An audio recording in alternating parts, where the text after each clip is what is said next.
This audiobook contains 48 censored sentences and 270 modified sentences to make it suitable for all audiences. Visit our website to listen to the original version without censorship or modifications. Link in the channel bio.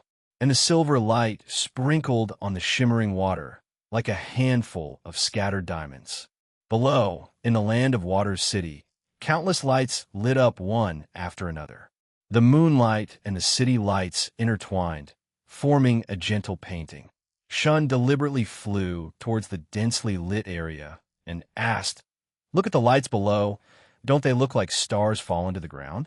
Temari pointed at a dessert shop not far away, her eyes sparkling. "Look at that sweet honey shop, the one we went to this afternoon. The lights are still on. Do they still have shaved ice?" "What? You're craving something right after dinner? Do you want to go down and buy some now?" "No, I was just saying." Temari reached out and gently pushed Shun's shoulder, but he didn't budge, causing her to sway instead. Shun quickly steadied her, but she blushed and stubbornly said, "Why are you so sturdy? Your muscles are all hard." The two flew leisurely, Temari's gaze shifting from the lights to the person beside her. The moonlight fell on Shun's face, outlining his handsome features and gentle eyes. She remembered how he wiped the peanut crumbs from the corner of her lips when they were shopping that afternoon, and his small gesture of clinking cups when they drank milk tea. A warmth suddenly surged in her heart. While he was focused on the green light of the god tree, Temari slightly tiptoed, raised her hand to gently hook his neck, and gave him a quick, affectionate peck. It was a brief and sweet gesture, carrying a touch of genuine warmth and tenderness. Afterwards, Temari's cheeks turned a soft shade of pink. She hurriedly lowered her head, her fingers, which were clutching his sleeve, burning hot. Being kissed by Temari again made Shun smile slightly, and he gently took her small hand. Her hand was soft, with a thin layer of nervous sweat. He teased, "You're getting bolder and bolder." "Who taught you?" "No one taught me. I thought it myself." Temari looked up, her cheeks puffed out in a retort, but the tips of her ears were still pink. "Besides, I'm not a kid any Barato. People from Barato grow up fast."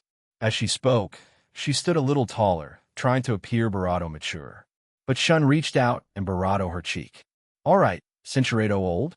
If I'm old, can I still take you flying to see the moon and accompany you to stroll through the shopping district and eat desserts? Try finding someone younger who can do that." He deliberately moved a little to the side, pretending to let go of her, and asked, "Do you want me to let go of you and let you fly by yourself? Let's see what this big girl of yours can do." Don't.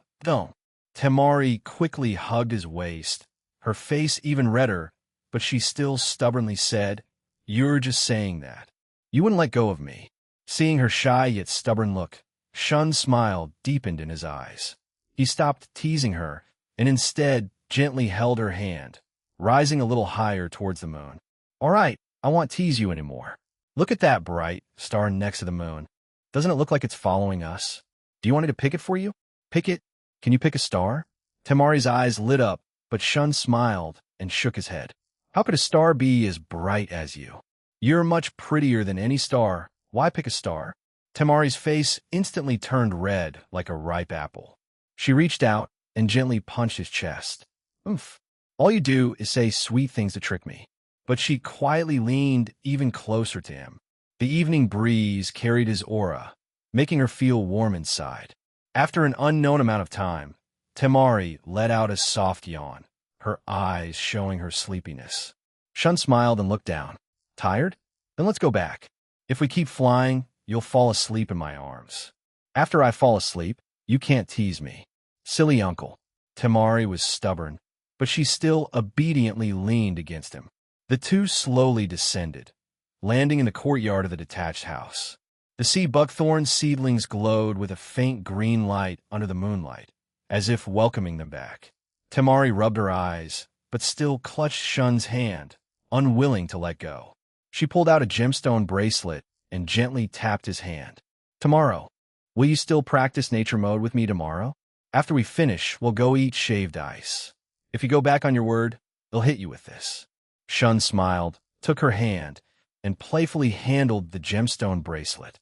Who would dare go back on their word? But this bracelet of yours doesn't hurt at all when you hit someone. How about I get you a heavier one? No, give me back my gemstone bracelet. Temari quickly snatched the gemstone bracelet back and hugged it. I want this one. Even if it doesn't hurt, it can still remind you. All right, whatever you say. Shun escorted her to her room door. Temari was about to push the door open, but then, suddenly remembering something, she tiptoed and quickly hugged Shun, then swiftly pushed open the door and ran inside. Don't call me a little girl, creepy uncle. I'm your fiancé. New book anime crossover. Sasuke template after transmigrating to the Demon Slayer world. Yamada fortunately obtained the dimensional template system and acquired template. Sasuke, Mangekyo Sharingan period. The greater the change in the plot, the more dimension points he gets. With said points, he can upgrade the template, buy new skills, and even go to other worlds. Yukari, Shun's day 1 after sending Temari back to her room.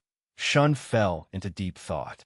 These past 2 days, accompanying Temari to play, it was as if he was infected with the vitality that only young people possess.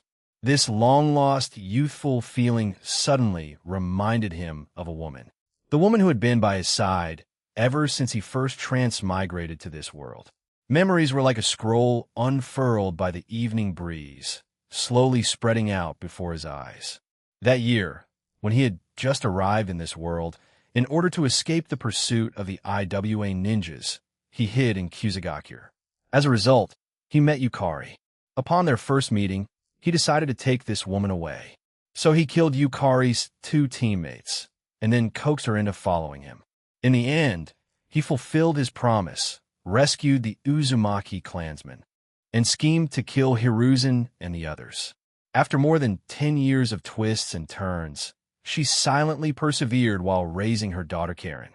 Over the years, he had grown accustomed to Yukari's existence, accustomed to her companionship, but it seemed like he hadn't spent time with her like he did with Temari, talking and enjoying the scenery.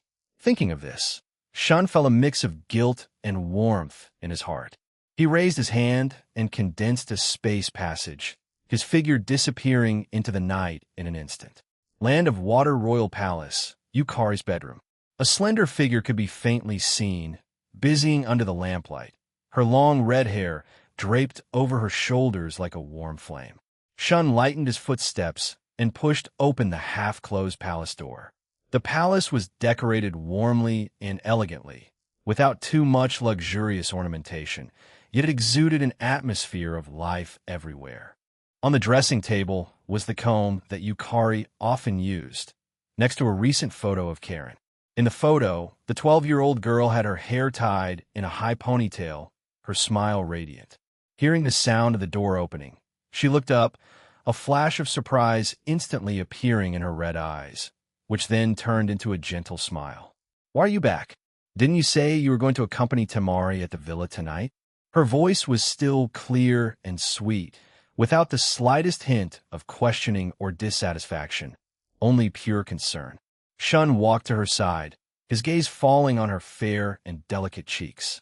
Although she was over 30, her skin was even more delicate than a young girl's due to the nourishment of nature mode, without a single fine line. The guilt in his heart deepened even more. He reached out and gently held her hand, soft as fine silk. Yukari, I missed you, so I came back. Yukari's cheeks flushed slightly from his sudden confession, but she still leaned obediently on his shoulder. Her red hair brushed against his neck, carrying a faint fragrance. Seeing you accompanying Temari shopping today. The palace servants were saying that the great king seemed a lot younger than usual, and even smiled more. Is that so? Shun smiled, looking down at the woman leaning on his shoulder. Perhaps I was infected by that girl's vitality. But, he paused, his tone becoming particularly serious. No matter how lively it is, it can't compare to the peace of mind I feel when you're by my side. Yukari couldn't help but chuckle upon hearing this, reaching out to gently touch his cheek. By the way, Karen sent a message back today saying that she's on the border of Land of Fire and that sheltering the refugees is going smoothly. She also healed several injured old people and told me to tell you not to worry. Mentioning his daughter, a gentle smile appeared in Shun's eyes. That girl, She's preparing to stand on her own as soon as she graduates from Ninja Academy. That just means our daughter is smart. Yukari smiled and stood up, picking up the cup of warm herbal tea and handing it to him. Shun took the teacup, the warm touch spreading from his fingertips to the bottom of his heart. He took a sip of the tea, the slight bitterness of the herbs carrying a unique sweetness, much like their years of getting along. There was the overbearingness of their first meeting, the hardships of their battles, but Barato so, the warmth of their companionship and the tacit understanding of their shared growth. He reached out and hugged Yukari, feeling the softness of her hair and the warmth of her presence. Yukari, thank you for your hard work all these years. Yukari leaned in his arms, gently shaking her head, her arms wrapping around his waist. Being able to be with you, watching Karen and Seishin grow up. On the contrary, I feel that these days are very happy. Shun kissed her forehead, his eyes filled with tenderness. Yukari, it's so good to have you by my side. Yukari smiled slightly, gently leaning on Shun's shoulder, enjoying this moment of tranquility and warmth. She closed her eyes, recalling the ballad that her mother used to sing. It was a ballad that recorded the history of the Uzumaki clan, the melody gentle and melodious, intoxicating. As Yukari softly hummed, that familiar tune slowly flowed within the palace.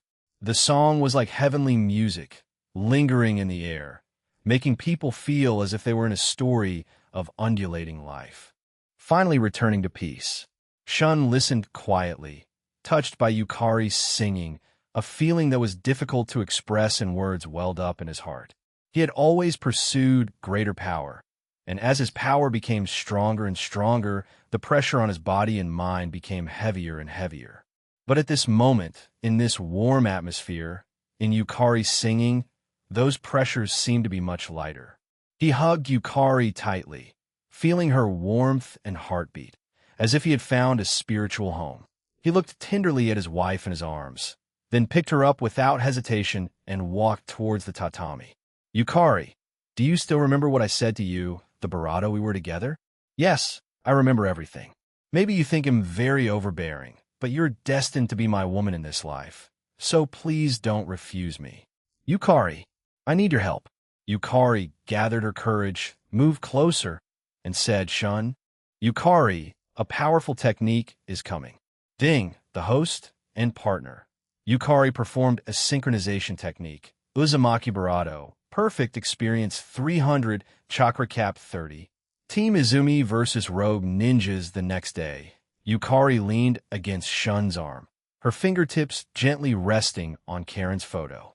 Her eyes were full of longing as she asked, Shun, I haven't seen Karen for more than 10 days. If you have time, can you take me to see them? Shun smiled and nodded. I also want to see them. I'll take you there now. He raised his hand and condensed a faint golden chakra, and a spatial gate slowly unfolded in the center of the sleeping chamber. Behind the gate, the vast scenery of the land of fire was faintly visible. Yukari quickly tidied her clothes, gently tied up her long red hair, and quickly walked into the spatial gate. The moment they passed through the spatial gate, the two of them were suspended in the sky above the land of fire. Not far below, a temporary refugee camp was scattered. Dozens of light gray tents were neatly arranged, and a simple medical tent was set up in the open space in the middle, with smoke curling up from cooking fires. Occasionally, the laughter of children could be heard, and although it was simple, it exuded a sense of peace. In front of the medical tent, for figures were busy, they were Izumi, Karen, Monica, and Cheyenne. Izumi was wearing a plain ninja uniform, her long black hair neatly tied behind her head, holding a medical record book.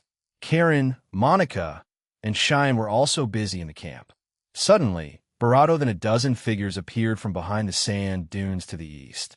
They were rogue ninjas led by a bearded jonin, whose hostile expression made the four women uneasy. The ninja behind him chimed in, Yo, boss, Cinchuredo, this female jonin is the strongest. I've decided she'll be my Barato priority. After we take them down, he'll deal with her personally. He turned to look at the scar-faced jonin beside him, grinning maliciously.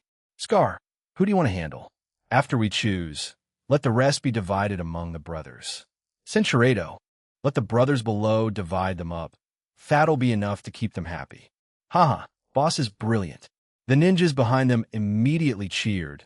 Some even began to discuss. The vulgar words floated with the wind to the medical tent, causing the faces of Izumi and the other three to change drastically. Cinchureto, protect the refugees first. They will pay the price for their words. Monica's fingers tightly gripped her bow, an arrow, her eyes as sharp as knives. She quietly replaced the paralysis-poisoned arrows in her quiver with short arrows dipped in lethal poison. Shun also put away her gentleness. Chakra surged within her. Cinchureto, whoever captures them first gets to play first. With that, 9 genin rushed forward like hungry wolves. Some threw kunai, some used earth release, attacking the 4 women. Monica's body was as light as the wind. Her right hand quickly drew her bow, and her left hand simultaneously took out 6 short arrows tipped with lethal poison. You all deserve to die. Whoosh, whoosh, whoosh. 6 arrows shot through the air, accurately hitting the throats of the 6 genin who were charging at the front. Seeing their teammates clutching their necks and falling to the ground, dark fluid seeping from the corners of their mouths, the remaining 3 genin stopped in their tracks, their faces filled with terror. A fierce, dangerous aura surged from Izumi's eyes, and the red light of her 3 tomo, Sharingan, flared. Jinjutsu, Sharingan. The 2 Chunin who were targeted instantly had vacant eyes and uncontrollably drew their ninja blade from their waists, fiercely turning them against themselves.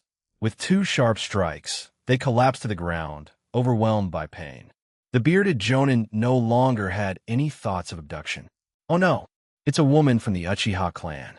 It seems we have to fight for our lives today, otherwise the Uchiha will hunt us down forever. Brothers, take them down. The scar-faced Jonin exchanged glances with him, and simultaneously drew their ninja blades, charging towards Izumi. Kill her. Quickly kill her. The 2 attacked from left and right, their blades fierce, every move lethal. Izumi, relying on the dynamic vision of her 3 tomo Sharingan, deftly dodged to the side. At the same time, she quickly formed hand signs. Fire release. Great fireball technique. A huge fireball roared towards the scar-faced Jonin, forcing him to temporarily retreat. The remaining 3 genin and 4 chunin also dared not think of anything indecent anymore, only wanting to kill the 4 women as quickly as possible to save their own lives. Karen's eyes were filled with anger, and she punched the ground. Chakra enhanced strength. A giant rock over 6 meters in diameter was lifted and thrown fiercely toward the 3 charging enemies. Boom! The rock hit the ground, knocking all 3 ninjas unconscious. Drops seeped from the cracks in the rock, and even their bones cracked under the pressure. Cheyenne was also not to be outdone. She squatted down and quickly formed hand signs. Earth release, earth flow river. The ground in front of them suddenly turned to mud, and the remaining 4 enemies slipped and sank into the mud, unable to move. Then, Cheyenne continued to form hand signs. Earth release, earth spear, pinning them in the mud, letting them slowly die in pain. Seeing her 3 students easily dispatch several enemies, Izumi also had to use her full power. Jinjutsu, Sharingan.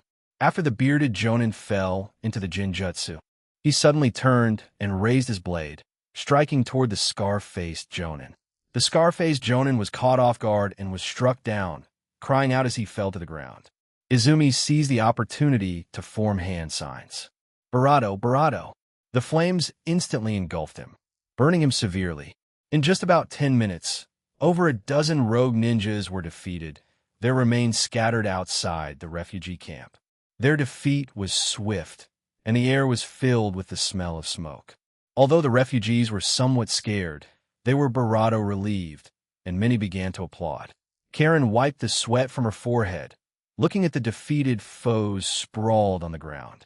Izumi-sensei, all these scoundrels got what they deserved. Izumi retracted her 3 tomo Sharingan, and the red light in her eyes gradually faded, her gaze still cold. There's no need to show mercy to such scoundrels who insult women and harm refugees. Remove them quickly. Don't let this trouble pollute the air of the refugee camp. Everyone wants to see their children, two faint golden figures descended from the clouds. Shun and Yukari slowly landed in front of everyone. Seeing her parents, Karen's tense nerves instantly relaxed. She ran over quickly. She said, feeling wronged and angry, "Father, Mother, those scoundrels just now were too much. Not only did they want to steal our supplies, they also wanted—" Sincerado, she pulled out a clean handkerchief and carefully wiped the mud off Karen's body.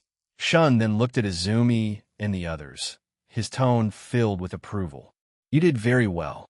You didn't back down in the face of insult, protecting yourselves and the refugees. Especially Izumi. You used the Jinjutsu of your 3-Tomo Sharingan to precisely subdue the enemy without relying on overpowered abilities. This control over the battle situation is excellent." He changed the subject, his gaze sweeping over the refugee camp. "However, the battle just now also reminded you that the defense of the refugee camp cannot rely solely on the 4 of you. Among the refugees, there are craftsmen who can do carpentry and civilians who understand herbs. You can mobilize them. Have the craftsmen build wooden carts to transport the elderly and weak. Train civilians to be nurses, and then select able-bodied people to form a guard team, equipped with simple ninja tools. This will not only lighten your burden, but also allow the refugees to learn to protect themselves, avoiding such insults again." Upon hearing this, Izumi lowered her head in thought for a moment, then respectfully nodded. "It was my oversight. Thank you, Shun-sama, for your guidance. I will discuss it with the refugee representatives shortly to form a guard team." Monica and Cheyenne also stepped forward. Monica's bow and arrows were already put back in her ninja tool pouch. Cheyenne gently patted the dirt off her body and said, "Mother Yukari, if we encounter this trash again, we will still do the same." Yukari smiled and took out several bags of pastries and clean water from a storage scroll, distributing them to the 3. "You've worked hard. Wipe your hands first and eat something. You did wonderfully today." Karen held her mother's arm, happily eating her snacks. Shun stood by, watching the interaction between his wife and daughters, his heart filled with satisfaction. Personal action is often more effective than any lecture. The battle just now was merely a test for them, to make them understand that dignity cannot be insulted and protection requires ruthlessness. As the sun set, cooking smoke curled upwards. The craftsmen had already begun designing wooden carts, and several young girls proactively signed up for nurse training. More than a dozen young men also raised their hands to join the guard team. Although the refugee camp was still crude, the previous panic was gone, replaced by a vibrant sense of collective effort. It was like a blade of grass that had straightened up after a storm, exuding tenacious vitality. This mission was originally a test for their children, so Shun and Yukari did not stay long. Before they left, Karen hugged her mother tightly. "Mom, don't worry. We will not only protect the refugees, but also ourselves. We will return safely to the land of water." "Good. We will wait for your good news in the land of water." Shun raised his hand to open a spatial gate, took Yukari's hand, and slowly walked in. Yukari was a bit reluctant, taking one last look at her daughter. The spatial gate slowly closed. Yukari leaned on Shun's shoulder, her voice filled with relief. "Fortunately, they are not only strong enough, but also have firm hearts, not scared by those scoundrels." Shun gently hugged her, his eyes full of anticipation. "For me, it's not difficult to improve my children's strength. The difficult part is to hone their hearts. I hope they will not only be very strong in the future, but also have resilient inner selves." The spatial gate closed, and the two had returned to the land of Water Royal Palace. Seeing the two return, the other consorts gathered around. Sarah said angrily, "Shun, you took Yukari to see Karen and the others, but you didn't take Moroku and me. We are also the children's mothers. You are too biased." Shun explained, "This mission is an experience for the children. You cannot interfere with them, and in a little over 10 days, the mission will be over. What's there to worry about? Tsunade bluntly interjected. The land of fire is already in chaos. The land of lightning, the land of earth, the land of wind, and even the land of Akatsuki are sending troops here. I feel uneasy. I also want to see Shiryu and know how that brat is doing now. Chien nodded gently, her tones soft yet firm. Shun, I also want to see Hamamaru. Ami also followed up. Seishin is the weakest, and he hasn't even awakened his Sharingan yet. I want to see his current situation with my own eyes. Looking at the concern in the eyes of the three consorts, Shun opened a spatial gate. All right, it'll take you now, but this is only once. You cannot disturb the children's training in the future. Only then can they become true powerhouses. The other side of the spatial gate was the wilderness in the eastern part of the Land of Fire. Broken swords and the remains of ninja tools were scattered everywhere, and distant sporadic battle fires could still be seen. However, in a temporary camp not far away, there was a scene completely different from the surrounding chaos. Wooden defensive barriers surrounded the camp, and patrolling refugee guard teams, holding ninja tools, looked vigilant but not flustered. This was the refugee camp led by Shursui. Shursui participated in the Third Great Ninja War at the age of 8 and is now 22 years old, with extensive experience, so he managed the camp in an orderly manner. In the center of the camp, three young figures showed no signs of steadily executing the mission. Shiryu, dressed in a blue training uniform, grabbed a thick log, and with a slight lift, hoisted it onto his shoulder. He didn't forget to joke with the refugees nearby. This one is much lighter than yesterday's. If only it were as heavy as a bandit spike club. Seishin stood on the watchtower, hands on the railing, swinging his legs, his black eyes vigilantly staring into the distance. Yet he grumbled, "Why are there always these weak, frail rogue ninjas? There isn't even a decent powerhouse." Hamamaru, dressed in a silver-white ninja uniform, used ice release to sculpt a small wolf-shaped ice sculpture, just about to hand it to a refugee child nearby. He had awakened ice release some time ago and could unleash considerable power. Shursui stood on a high point of the camp, his long black hair fluttering in the wind, exuding a powerful, deterrent aura. Several ninjas from the Land of Lightning peeked out from a distance, and upon seeing Shizui's figure, immediately retreated. Ninjas of the great nations have their own law of survival, which is not to proactively provoke formidable powerhouses. Shursui became famous in the ninja world at the age of 9. Now at 22, he was at his peak, and no one dared to proactively provoke the camp he led. Only some rogue ninjas would actively attack the camp. Mother-child interactions, Shun slowly descended from the sky with his three consorts. "Father, Mother." Shiryu dropped the log he was holding with a thud and ran over. Seishin jumped from the watchtower, and Hamamaru quickly followed. The three 12-year-old boys stood together, bowing respectfully. "Father, Mother." Looking at his three energetic sons, Shun's eyes were full of smiles. "Seeing how spirited you all are, the mission must not have been too tough?" "It wasn't tough, just too boring." Shiryu straightened up, shrugged his shoulders, and pouted. He didn't forget to kick Seishin next to him.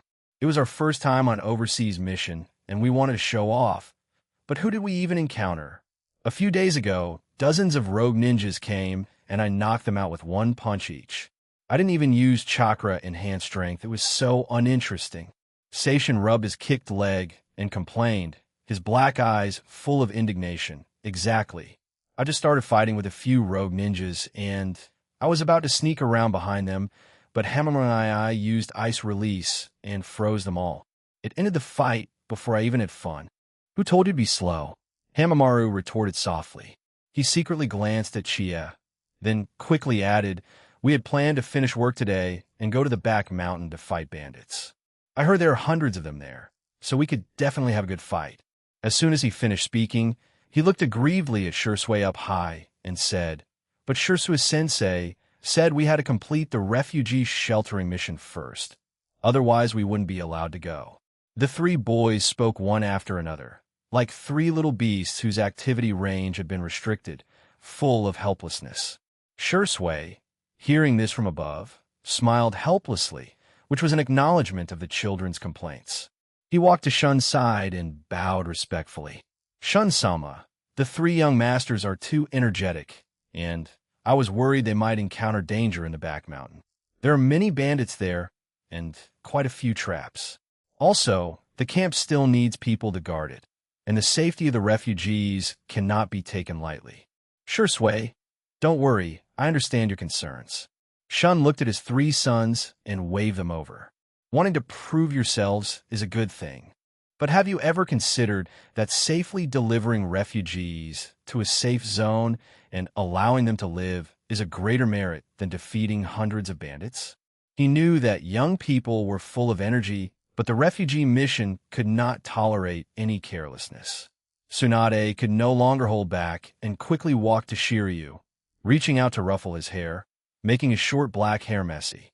You brat, still complaining that the enemies are weak? If you really encounter a strong one, you'll be crying. Though she spoke with disdain, she still carefully checked his ninja uniform. Not hurt, are you? Don't be too reckless next time. Even if the enemy is weak, you still need to be careful. Shiryu grimaced from the ruffling, but still smiled and nodded. Understood, Mom. They'll definitely be careful next time, but I really want to fight bandits. Chie walked to Hemamaru, took out a thick cotton robe from a storage scroll, and gently draped it over him. The nights in the Barato are cold. Don't just think about playing around.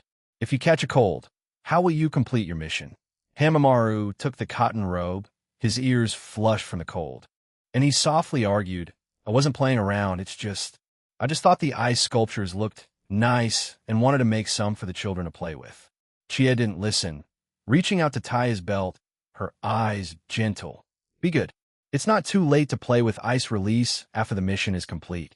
Ami quickly walked to Seishin, gently cupped his face, and carefully looked into his eyes. His black eyes were clear. He had indeed not yet awakened his Sharingan. Amy's tone was gentle as she comforted him. It's okay if you haven't awakened it yet. The Sharingan is about opportunity. When you truly want to protect something, it will naturally awaken. Seishin looked at his mother, a bit embarrassed, and scratched his head. Mom, I just feel that if I had the Sharingan, I could help out more and defeat the bandits sooner. Ami smiled, took out a small bottle of ointment, and said, Silly child, what your father values most has never been whether you have the Sharingan, but whether you put your heart into what you do. Take this, apply it to your hands after training. Don't always grab the railings. You'll chafe your skin. Shun stood aside, watching the warm interaction between his consorts and children, listening to the children's complaints of enemies being too weak, wanting to fight bandits, and a gentle light filled his eyes. Shui walked over and bowed. Shun-sama and the three consorts. Although the three young masters are lively, they're never sloppy in performing their missions. Shiryu used his strength to help refugees set up tents, doubling the efficiency. Seishin, though not having awakened his Sharingan, used his keen observation skills to detect two ninjas' sneak attacks in advance. Hamamara's ice release not only reinforced defenses, but also helped freeze excess drinking water for the refugees, preventing it from spoiling. Tsunade immediately showed a proud smile upon hearing Shizui's praise. She patted Shiryu's shoulder and said, Not bad, you didn't disgrace me. But the bandit fighting will have to wait until the mission is over, understand? Shiryu nodded eagerly, his eyes brightening. His mother's words were tantamount to agreeing to fight bandits later. The distant fires were still burning, but the camp gained a few more touches of warmth from this brief family reunion. The refugees, watching the three lively young boys and the gentle consorts, also smiled.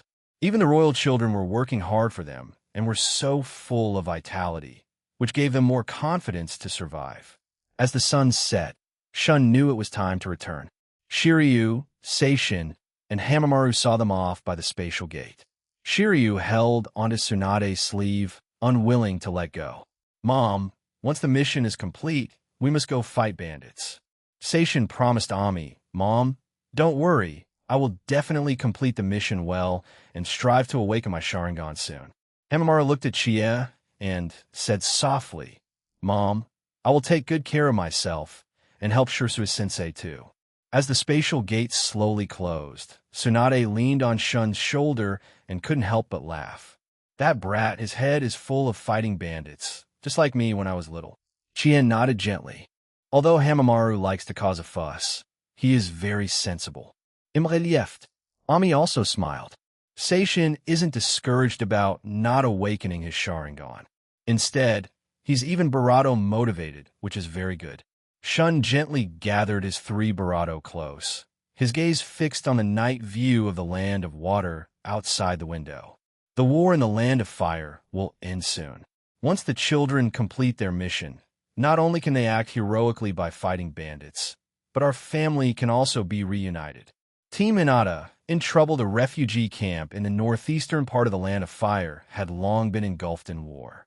The dilapidated tents were charred by lightning release. Sparks flickered on the burnt wood, and the refugees huddled in corners, not daring to breathe loudly. The battle in the center of the camp had reached a fever pitch. Anko clutched her bleeding left shoulder, cold sweat trickling down her cheek from her forehead, the kunai in her hand trembling in the lightning. At this moment, she was desperately trying to block Darui's attack, but could only barely maintain a stalemate. Darui stood opposite her, lightning chakra crackling in his hand, each punch carrying destructive power. Anko, with your meager strength, you dare to stop me? If you don't move, they'll take care of you too.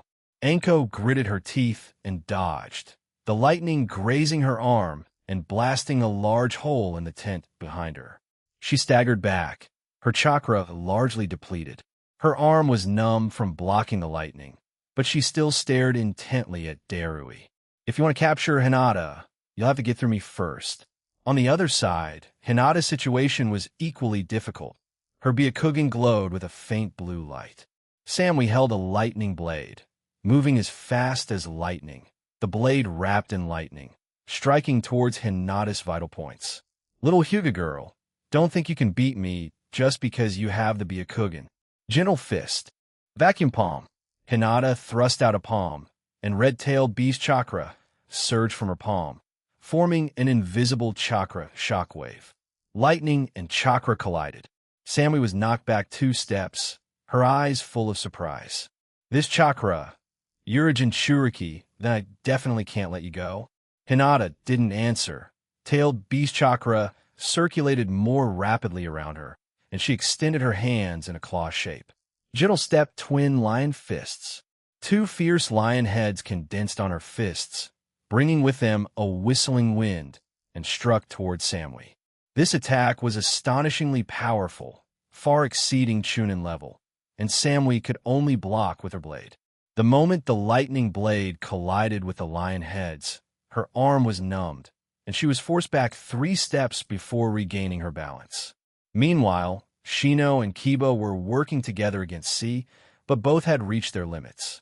The insects around Shino scattered in the air, but were constantly hit by CS lightning release, black insect corpses falling to the ground, piling up in a small heap. His face was pale, and there were few insects left in his sleeves. He could only barely form a defense with the remaining insects. CS lightning release counters my insects. If this continues, we won't last much longer. Kiba, holding Akamaru, circled to CS side, trying to find an opportunity to ambush him.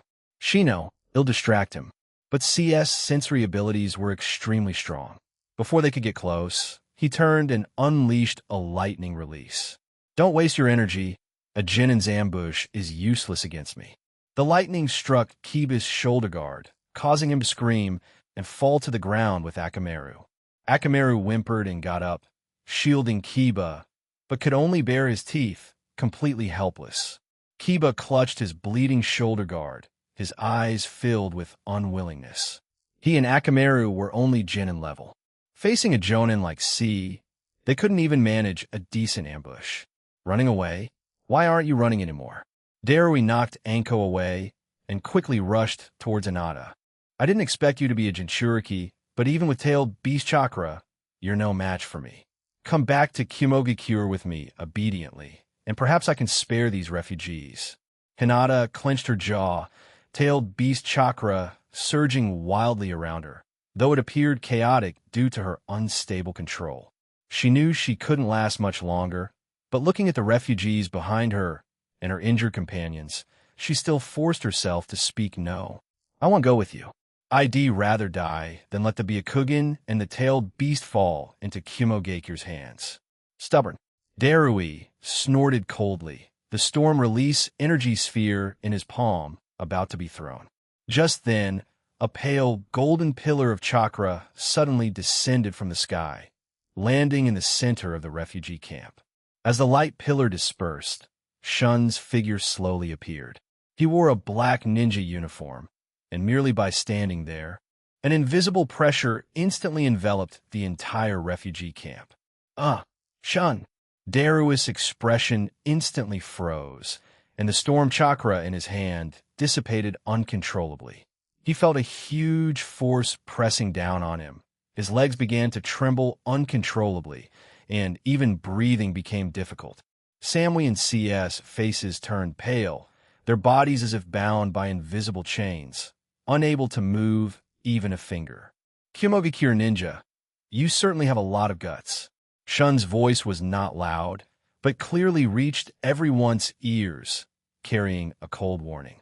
Daring to act in a refugee camp that the Land of Water is responsible for, and even trying to capture Konoha Ninja to steal Kekkei Genkais. Do you think the people of Kumogakure are so tough that they can't die? Darui trembled all over, unable to utter a complete sentence. Uchih, Shun-sama. We were just following orders? Shun sneered, scaring Daru's face pale. I don't care whose orders you're following. Remember my words. Do not provoke anyone related to the Land of Water again, including these refugees and Konoha ninjas. If I encounter you again next time, I will make the entire Kumogakure disappear from the ninja world map. Yes, we remember. We want Dare again. Darui quickly kowtowed, his voice full of fear. C and Samui also begged for mercy repeatedly, their previous arrogance completely gone. Shun looked at their fearful expressions and simply waved his hand. Get out. Don't let me see you in the Land of Fire again. The three of them, as if granted a great pardon, scrambled to their feet, not daring to linger for a moment, and quickly fled the refugee camp. It wasn't until their figures disappeared into the depths of the dense forest that the oppressive atmosphere in the refugee camp gradually dissipated. The refugees emerged from their corners one after another, bowing and saluting. Thank you, sir. Thank you for saving our lives. Shun did not look at the refugees, but first walked towards the injured Anko and Kiba, condensing gentle chakra at his fingertips and carefully easing their wounds. The bleeding from Anko's Barato instantly stopped, and the pain of Kiba and Akamaru also subsided. Are you all right? His voice was gentle, yet carried an undeniable power. Anko was stunned for a moment before realizing that Shun had saved them, and quickly bowed. Thank you, Shun-sama. If you hadn't arrived in time, it's good that you're all right. Shun's gaze fell on Hinata, with a hint of admiration in his eyes. Hinata, you did very well in that battle. You didn't flinch when facing an enemy stronger than yourself, and you blocked Samui's attack. This strength and mindset are superior to many special jonin. Hinata's cheeks instantly flushed, and she quickly lowered her head. Thank you, Shun-sama, for your praise. I just didn't want everyone to get hurt. Shun looked at her flushed cheeks and then at her beautiful, clear eyes and said, Hinata, I haven't seen you in a while. You're getting more and more beautiful. You'll definitely be a great beauty in the future. These words made Hinata's face even redder. Even her earlobes were pink. And she buried her head even lower. Her voice was as faint as a mosquito's buzz. Lord, Shun-sama, you flatter me.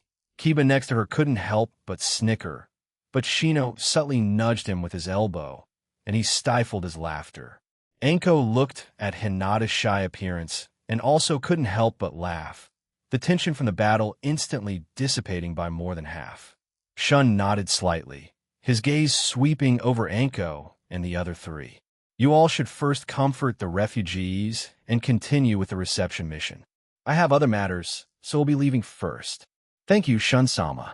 We will definitely complete the mission successfully. Anko and the other three bowed in unison, watching Shun's figure gradually disappear into the pale golden spatial gate. Kiba patted Hinata's shoulder and said with a smile, Hinata, your gentle step-twin line fist just now was amazing. Even Shun-sama praised you. That's incredible. Shino nodded. Next, we need to work even harder so as not to betray Shun-sama's trust. Hinata, did you feel just now that Shun-sama was a bit different towards you? Anko's voice carried a hint of teasing, her eyes full of jest. He praised your strength, and then said you were getting Barato and Barato beautiful. Don't forget, Shun-sama is well known throughout our Barato, surrounded by many admirers in Barato. Now, he's so enthusiastic towards you. Could it be he's taken a special interest in you? These words were like a small stone, instantly stirring up 1,000 waves in Hinata's heart. She was still savoring Shun's praise when the words taken a liking to you suddenly echoed in her ears. Her cheeks instantly felt as if scorched by fire, turning red from her earlobes to the base of her neck, even her earlobes glowing a burning red. She suddenly looked up, her eyes flustered, and even her speech became stuttering. And, Anko-sensei, you don't talk nonsense. How could Shun-sama? How could he take a liking to me? But even as she said this, the scene just now replayed uncontrollably in her mind. Shun stood before her, his eyes gentle, getting more and more beautiful. It made her heart pound as if it would leap out of her chest, and even her breathing became rapid. Hinata subconsciously whispered, her voice as faint as a mosquito's buzz, Shun-sama likes me? Kiba, who was helping Akamaru groom his fur, immediately leaned over when he heard this and teased, Yo, Hinata, are you admitting it? Shun-sama really was very different towards you just now. Akamaru also joined in, barking woof woof twice at Hinata, as if echoing Kiba's words. Saving another squad, Shun observed the changes in the land of fire using Divine Eye. He discovered that Awagakure, Sunagakure, and Kimogakure had all attacked refugee camps in the land of water to varying degrees. In the northern refugee camp of the land of fire, smoke and dust blotted out the sky. Chosa's massive body, like an iron tower, stood in front of Choji, Shikumu, and Ino. His arm trembled slightly from continuously activating the partial expansion jutsu, and sweat dripped from his cheeks onto the ground. Choji, don't push it. Your partial expansion jutsu consumes too much. You'll hurt your body if you keep this up. Choji bit into the military ration pill in his mouth. His cheeks flushed red, and his previously swollen arm had returned to normal. Father, I'm fine. These when ninjas are going too far attacking refugees, I can't let them succeed. Just now, to protect the children hiding in the tents, he had taken a direct hit from an earth release, earth spear. His abdomen still throbbed, but he gritted his teeth and persevered. He remembered Shun saying that a ninja's duty is to protect the weak, and now was the time to uphold that statement. Shikamaru squatted on the ground, his fingers quickly tracing lines on the tactical map, his brows furrowed deeply. His shadow imitation jutsu had just ensnared an IWA Jonin when the opponent's teammates rescued him. No, they have over a dozen Jonin. Our chakra won't last 5 minutes. Ino, try to mind transfer jutsu again. Even if you can only control one, we'll get a breather. He knew that in their current state, they couldn't withstand Iwagakure's attack, and could only hope for Ino's support ninjutsu. Ino's situation was worse than the other two. Her ninjutsu was already geared towards support, and after several consecutive mind transfer jutsu were interrupted by the IWA Jonin, her face was as pale as paper. She looked at the trembling refugees around her, her heart filled with guilt. If she were stronger, she could protect more people. Just then, an IWA Jonin's earth release. Earth spears suddenly broke through Chosa's defense and shot forward toward Choji's back. Choji was too exhausted to dodge. He could only watch as the spear tip approached, a hint of despair flashing in his heart. Am I really going to fall here today? Who gave you the audacity to touch the people of the land of water. A cold voice suddenly rang out, and a pale golden pillar of light descended from the sky. The pressure around him swept across the entire field like a tsunami, and the IW Jonin's movements instantly froze. Even the ninjutsu in their hands began to dissipate. Shun waved his hand, and a dozen ice cones shot through the air, piercing the hearts of every IWA Jonin with pinpoint accuracy. The IWA Jonins didn't even have time to scream before they fell straight to the ground, their barato crumpling onto the camp's dirt. The entire process happened in an instant, too fast for anyone to react. Chozo was the first to recover. His tense body suddenly relaxed, and he couldn't help but gasp for air. Shun-sama, you came just in time. Another moment later, and we might have. Shun waved his hand, and 4 gentle wisps of chakra floated towards Chozo and the other 3. Replenish your chakra first. Don't overexert yourselves. The moment the chakra merged into his body, Chozo felt most of his fatigue dissipate, and Choji's abdominal pain also eased considerably. Ino looked at Shun's tall figure, her cheeks instantly flushing. She clasped her hands to her chest, her eyes full of stars. Shun-sama is so handsome, so strong and charismatic. I really want to marry him. She grew up hearing stories of Shun, and seeing him in action today made her completely smitten. Who wouldn't be moved by such a powerful and gentle man? Shikamaru rolled his eyes and retorted, Ino, stop daydreaming. He's the daimyo of the Barato. He has so many important duties and responsibilities around him. What are you thinking? He felt Ino being distracted at this moment was completely unreliable. Choji nodded, his mouth full of dried meat, saying indistinctly, That's right, Ino, Shun-sama is here to save us. We have to complete our mission first. Ino's cheeks flushed even redder upon hearing their advice. She was about to say something more, but was pulled by Shikamaru. Shikamaru gave her a look, signaling her not to disturb Shun. Shun saw it, but didn't point it out, merely instructing, You all should remain vigilant. Iwagakure likely won't return. I still need to go support other camps. Understood, Shun-sama. The 4 responded in unison, watching Shun's figure disappear within the pale, golden pillar of light. In the eastern refugee camp of the Land of Fire, the battle had just ended, but a strange purple poisonous gas permeated the air.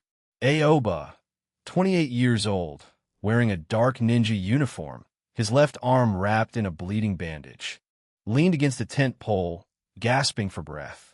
His face was an abnormal bluish purple, and each breath brought a stinging pain. His chakra was in disarray, making it difficult to use even basic ninjutsu. Aoba asked, Suigetsu, how are you? This poison is more potent than I imagined. My medical ninjutsu can't neutralize it at all. Fuss skirt was stained with dirt, and there was a cut on her calf from a puppet, the area around the wound already blackened. She leaned on Aoba's arm, her voice so weak it sounded like it might break at any moment. Aoba-sensei, I am a bit dizzy. I can't gather chakra, and my body is starting to feel numb. Her heart was filled with regret. If she had been a little more careful, she wouldn't have been cut by the puppet and wouldn't have been poisoned. Suigetsu knelt on the ground, his body unable to maintain its liquefied state, his skin unnaturally stiff. He tried to dilute the poison with a hydrification jutsu, but to no avail. Instead, the poison spread through his barato along with his chakra, making him cough. A trace of black barato spilled from the corner of his barato as he said, Dang it, these Sunagakure puppeteers are too despicable to coat their puppets with such potent poison. Yakumo, are you all right? Luckily, you weren't injured by the puppet. He looked at Yakumo, feeling a bit relieved. Although Yakumo's jinjutsu was powerful, she had no ability to defend against poison. If she had also been poisoned, the situation would have been even worse. Yakumo leaned against the tent. She wasn't poisoned, but was pale from overusing jinjutsu just now. She looked at Aoba, Fu, and Suigetsu, her eyes filled with worry. I'm fine, but I can't help you detoxify. My jinjutsu can only attack the mind. It's useless against poison. Her heart was filled with self-blame. If she had learned some medical ninjutsu, she could be helping now. Just then, a pale golden pillar of light descended. Fu was the first to see him, her eyes instantly reddening, her voice filled with grievance and reliance. Uncle Shun. She was a child Shun adopted in his early years, living in the palace for a period when she was young.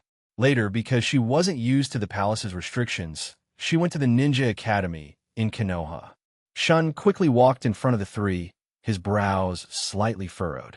The poison had already invaded their chakra pathways. Don't worry, I'm here to help you detoxify. Without saying more, he condensed pale golden chakra on his fingertips and pressed them onto Aoba's, Fuss, and Suigetsu's foreheads respectively.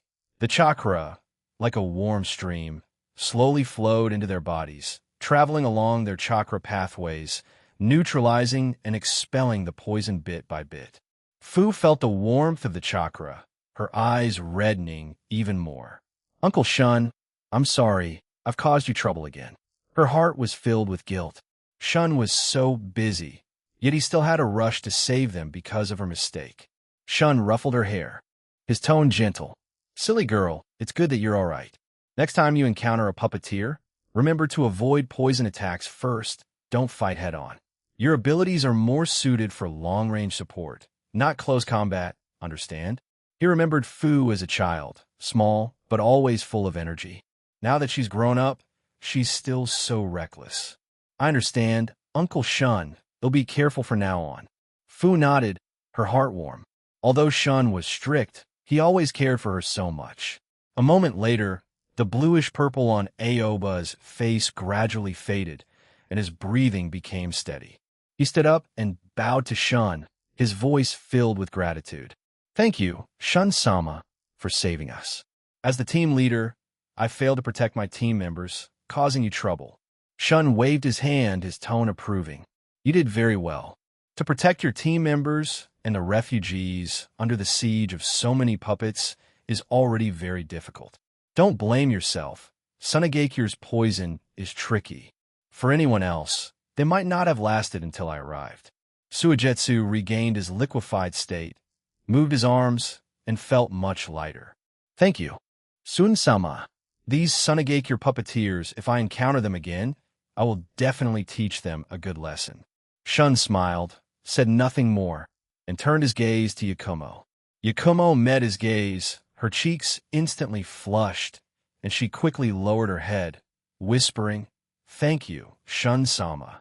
Her heart pounded rapidly, and images from her childhood involuntarily flashed in her mind. Shun had suddenly appeared and saved her life. From then on, she secretly hid this gratitude in her heart, and it slowly turned into a secret crush. However, she knew that the gap between her and Shun was too great, and this feeling would forever remain hidden in her heart.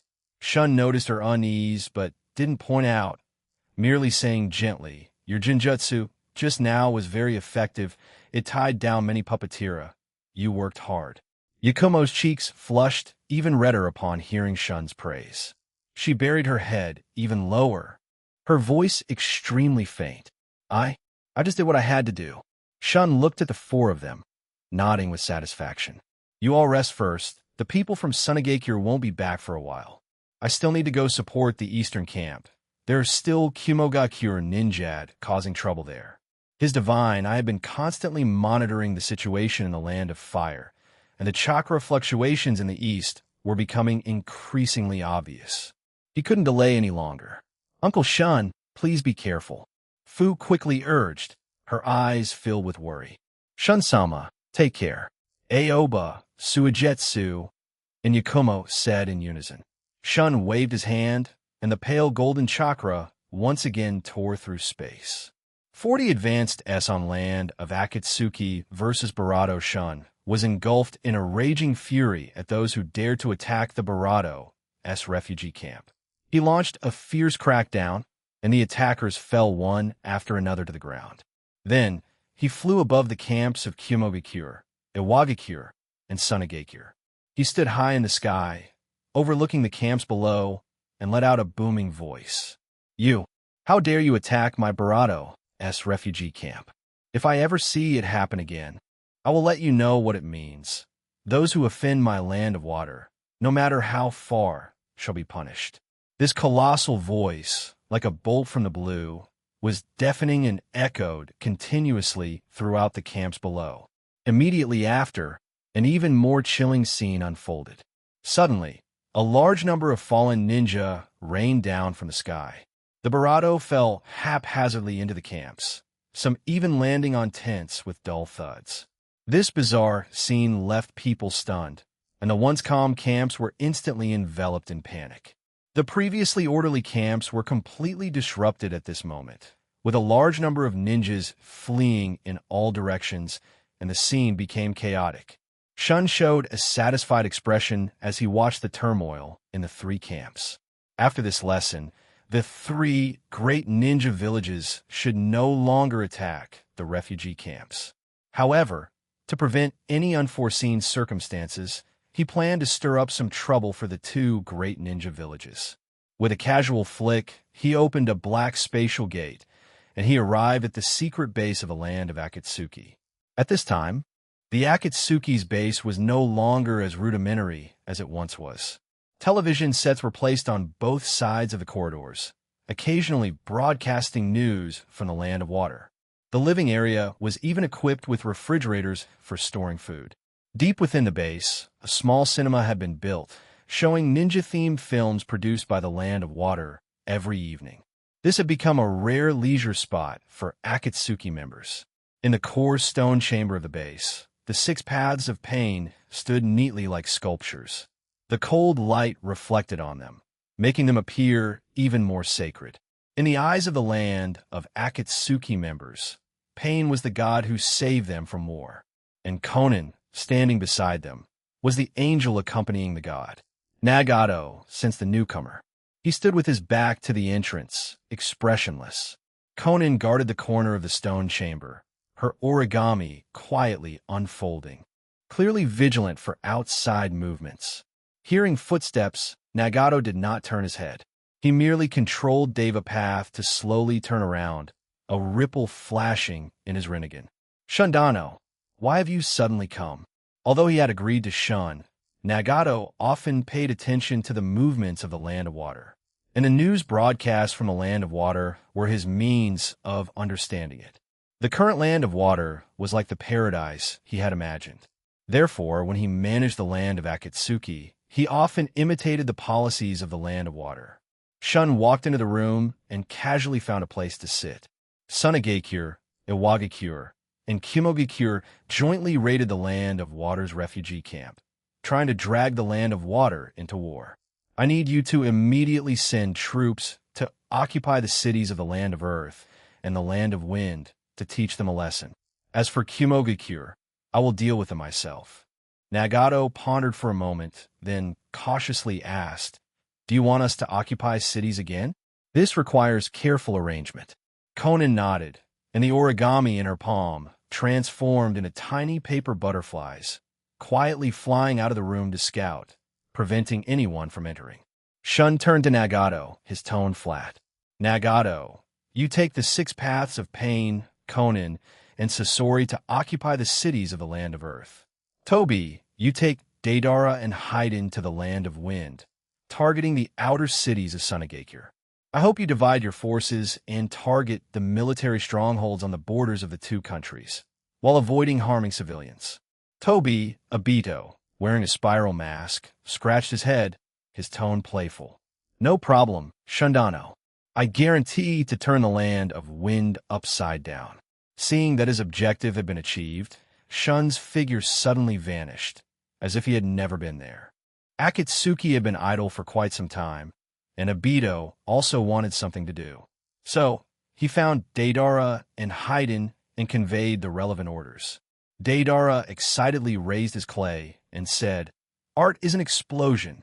The cities of the land of wind will become the most magnificent and hidden works of art."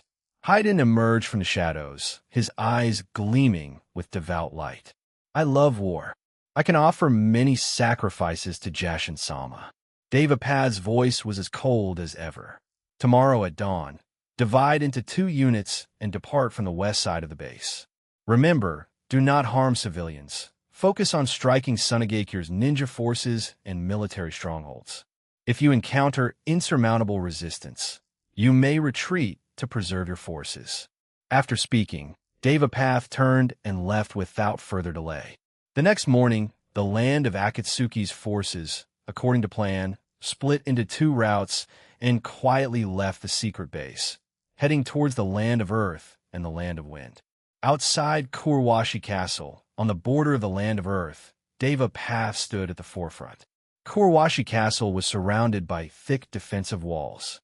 As a core supply point for Iwagakure, it stockpiled a large amount of provisions and ninja tools. IW and ninjas on the city walls were vigilantly patrolling the surroundings. Move! Hurry up!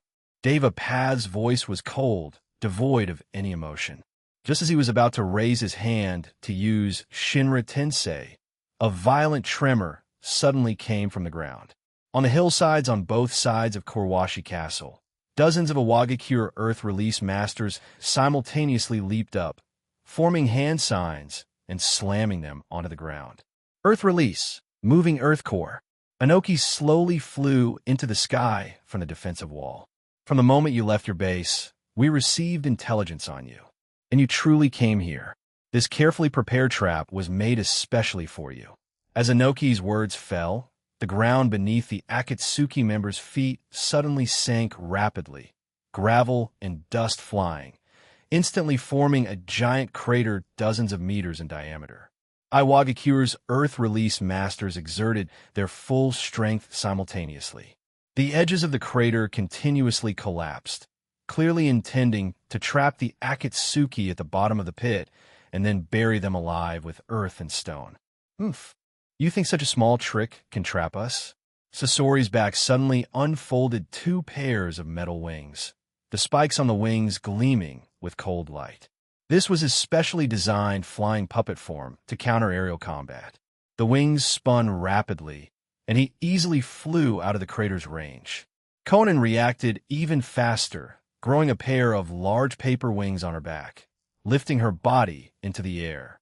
At the same time, she threw out hundreds of origami, which transformed into paper shuriken, shooting towards the Earth Release ninjas below. These papers were all made with explosive tags, so boom, boom, boom. Then there were continuous screams.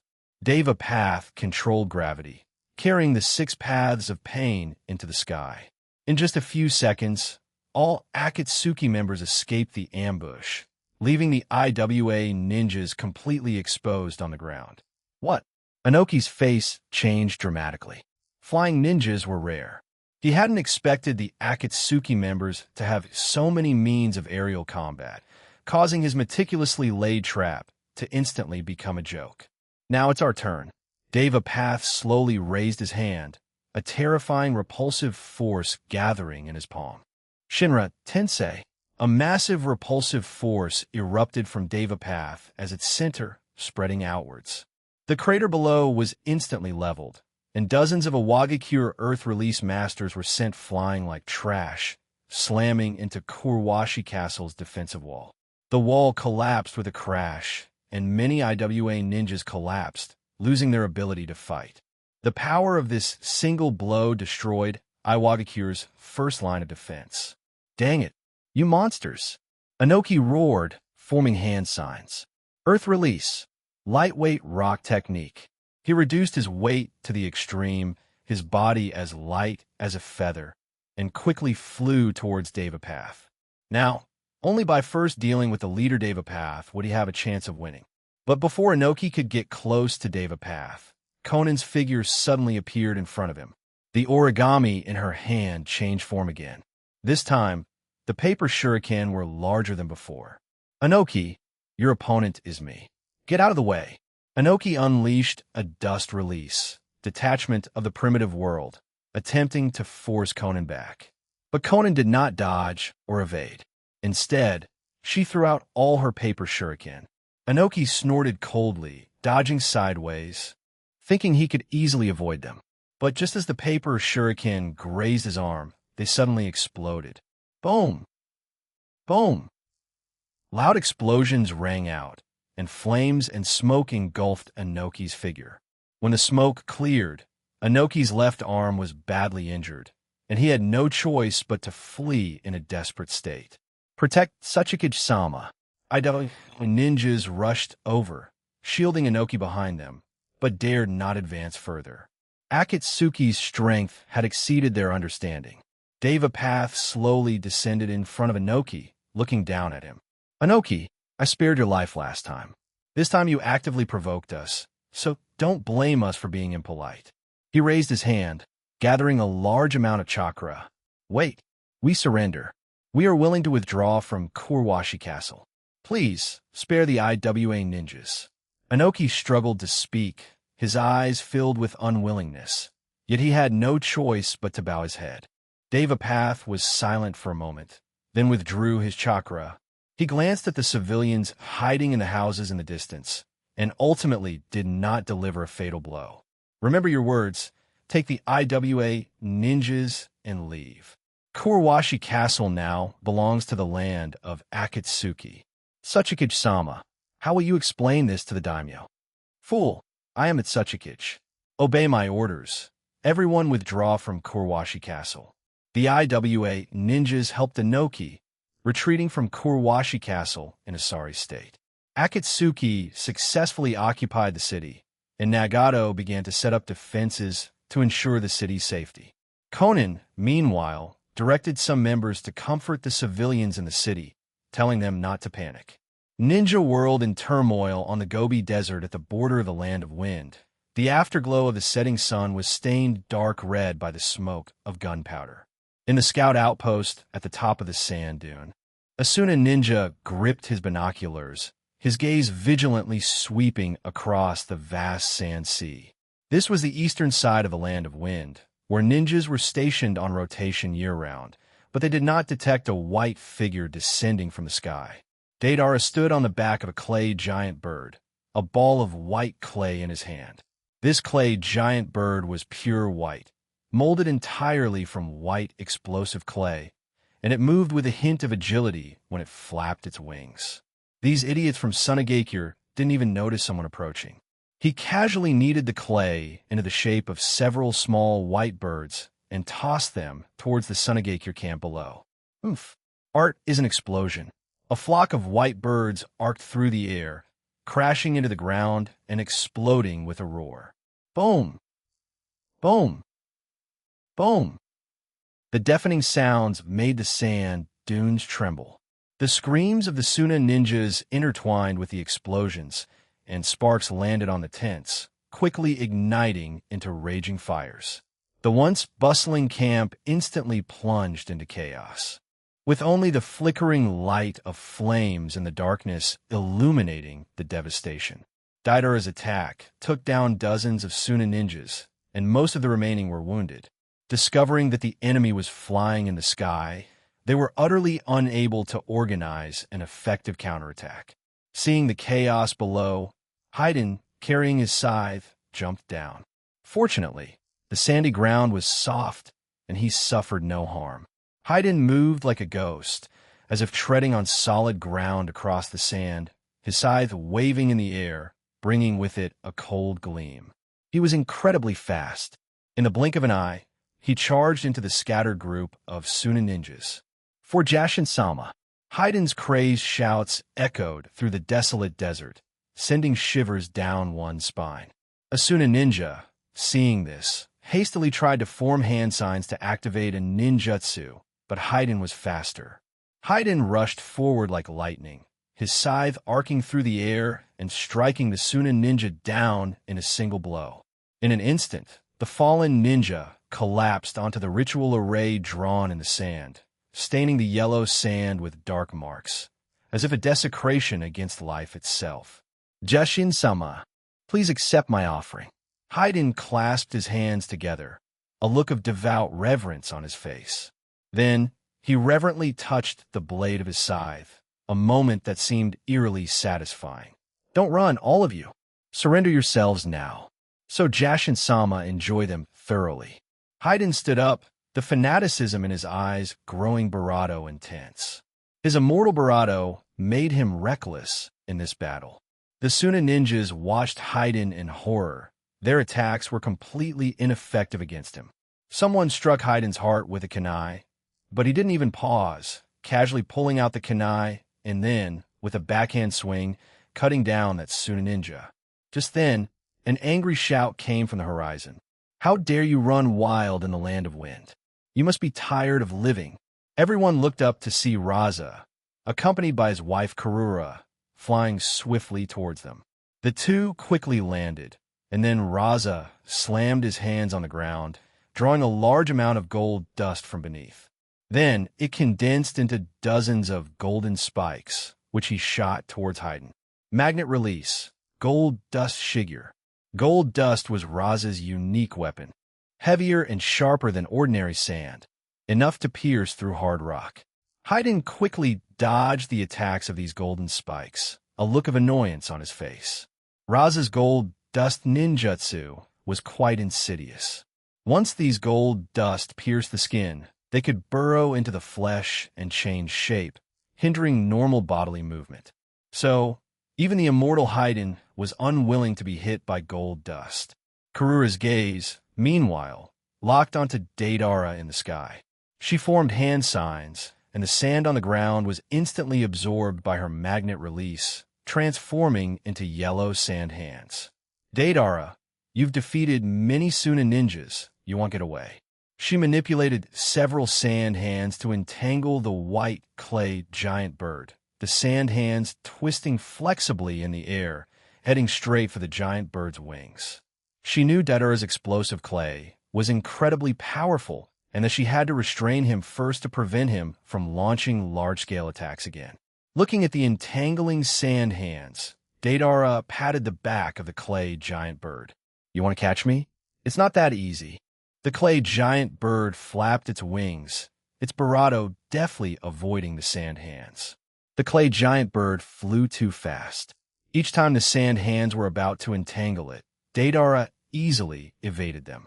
"Blast it, this white giant bird is too agile." Karura gritted her bravado, once again condensing chakra, turning the sand hands into a sand net, attempting to trap the clay giant bird within it. But Deidara pulled out more white clay from his pocket, kneaded it into several white grasshoppers, and threw them at the sand net. "Art cannot be bound." Oomph. The grasshoppers landed on the sand net and instantly exploded, the sand net shattering from the shockwave. Haiden, being pursued by Raza, was quite displeased. "TCH, it's you two again. I didn't sacrifice you to Jashin-sama last time, but this time I'll make up for it with both of you." He was about to charge forward, but was stopped by a voice. "Haiden, don't waste time. Raza is mine. You deal with the others.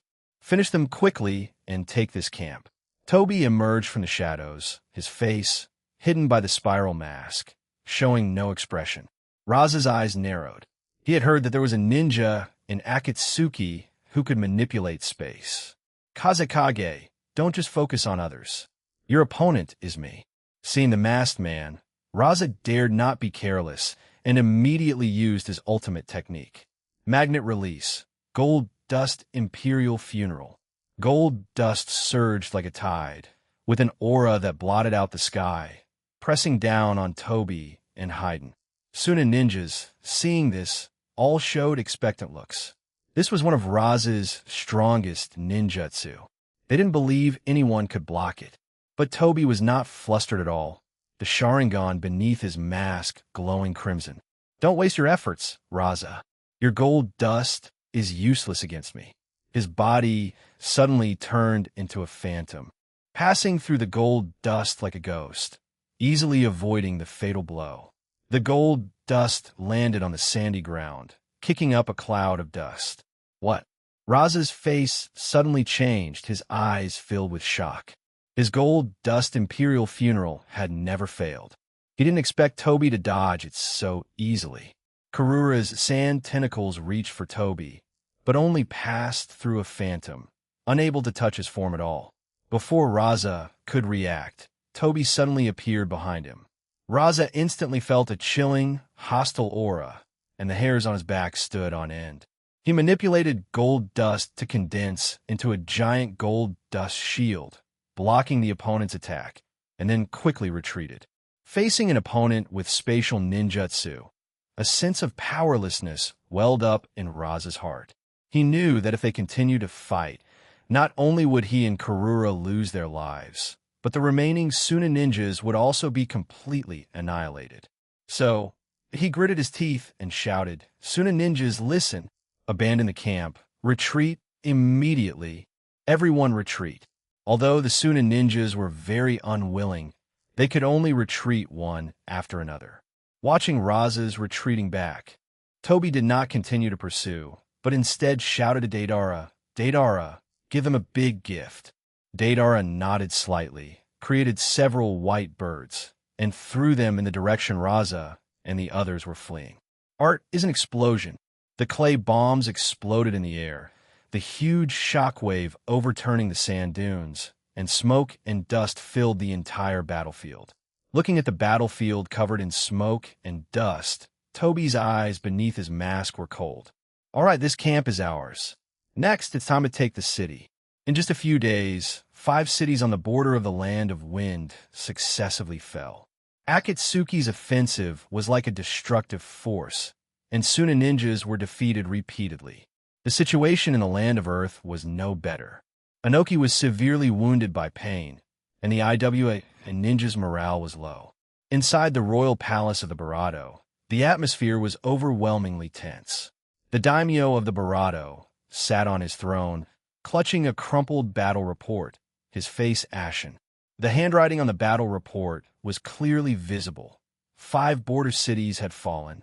Suna ninjas suffered heavy casualties. Raza and his wife were forced to retreat to the main city, and communication with the border was completely cut off. The daimyo slammed the battle report to the ground, roaring, "Useless! All of you are useless! What is Raza doing? He can't even stop a few people from the land of Akatsuki and has lost so many cities. If Sunagakure continues like this, my Land of Wind will be dragged down by them sooner or later." The minister standing below quickly stepped forward, bowing and advising, "Daimyo-sama, please calm your anger. Raza-sama has done his best. The strength of the land of Akatsuki is too great, and their ninjutsu are bizarre and unpredictable. We still don't know the reason for their sudden declaration of war." "Reason? I don't care about any reason." The daimyo interrupted the minister, his tone full of dissatisfaction. "I allocate so much money to Sunagakure every year for them to protect the Land of Wind, not for them to lose cities and territories. Give Raza one last chance. If he still can't defend the main city, I will cut off Sunagakure's funding and let them figure out themselves." The minister dared not say more. He picked up the battle report from the ground, bowed, and retreated. Inside the royal palace, there was only the daimyo's angry panting. Sunlight streamed through the windows, but it could not dispel the oppressive atmosphere in the air. It was widely known that the daimyo had grown deeply dissatisfied with Sunagakure. Meanwhile, from the observation deck of the royal palace in the Barato, Shun studied the battle report in his hands. The sea breeze stirred his robes as his eyes reflected the light of strategic calculation. The battle report detailed Akatsuki's conquest of cities in the Land of Earth and the Land of Wind. Every word confirmed his plan. The turmoil in the ninja world has only just begun. Only by completely breaking the old order can a new balance be established. A city for refugees more than 10 days later, Shun's children returned to the Heavenly Road, famous throughout the ninja world. This passage is over 200 meters wide, extending from the border of the Uzushiokure all the way to the coastline of the Land of Water. The incredibly wide Heavenly Road is not an ordinary passage or trade route, but a symbol of the Land of Water's acceptance of all beings and protection of life. At this moment, the road was bustling with a large number of refugees. On both sides of the road, refugees occasionally stopped, reaching out to touch the meteorite fragments and large trees on the road, their eyes filled with awe. Some refugees from the Land of Fire exclaimed, "I've seen news about Heavenly Road, but this is my first time seeing it." Another middle-aged man with a cloth bag on his back stroked the black meteorite on the ground and said excitedly, I heard that Shun Sama summoned meteorites to fill the sea and then built this with ninjutsu. It's simply a miracle. Hearing this, the surrounding refugees nodded in agreement. Someone pointed towards the land of water in the distance and said, I heard that Cloud Dream City ahead was also built specifically for us. There are houses, fields, and we won't have to fear war anymore. Shursui raised his hand to wipe the sweat from his forehead and shouted, Everyone, hold on a little longer. We're almost at the land of water. Behind him, Hamamaru, Seishin, and Shiryu were also orderly guiding the team. As the squad that rescued the greatest number of refugees during the mission, they escorted over 5,000 people. During the journey, which lasted Barato than 10 days, the squad members took turns keeping watch, handling encounters with wandering ninjas, and assisting elderly, frail, sick, and disabled refugees. Shiryu held the hands of several children, pointing to the outline of the land of water in the distance. Look, that's Cloud Dream City ahead. You'll live a stable life there from now on. Shiryu ni. A little girl with pigtails suddenly spoke, her eyes sparkling. I heard people say you're the prince of the land of water. Can I marry you when I grow up?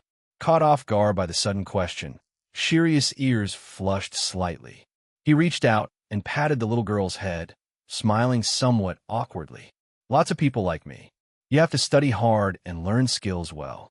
Then maybe you'll have a chance. Then can I be your little wife? The little girl tilted her head and said seriously, If I'm a little wife, does that mean I don't have to work hard? As soon as she said this, the surrounding refugees all laughed. Hamamaru, standing nearby, couldn't help but shake his shoulders. He was already used to Shiryu being confessed to by children. It always made people roar with laughter. Before Shiryu could retort, another little girl in a floral dress quietly tugged on Hamamaru's sleeve, her voice soft. Hamamaru and I think you're better than Shiryu and I want to marry you when I grow up. Hamamaru knelt down, looking at the little girl's serious expression, and couldn't help but smile. Then you need to eat well and grow tall. When you grow up, if you still like me, how about we talk about it then? The little girl nodded emphatically and handed Hamamaru the candy she had clutched the whole way. This is for you. My mom gave it to me before she left. It's really sweet. Hamamaru took the candy, feeling a warmth in his heart. Just as he was about to thank her, Shiryu tugged his arm. Brother, look over there. Sasuke seems to be there. Hamamaru followed the direction he pointed and saw Sasuke, Naruto, and Sakura. They were also tending to refugees by the roadside.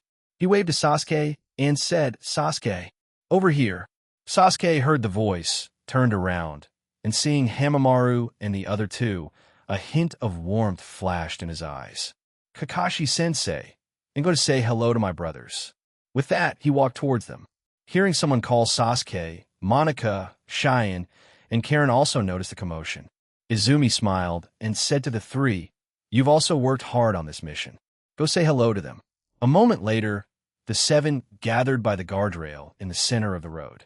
Karen immediately saw the bandage on Hamamaru's arm and quickly opened her medicine box. Hamamaru and what happened to you? Let me redress it for you. Otherwise, it will get infected.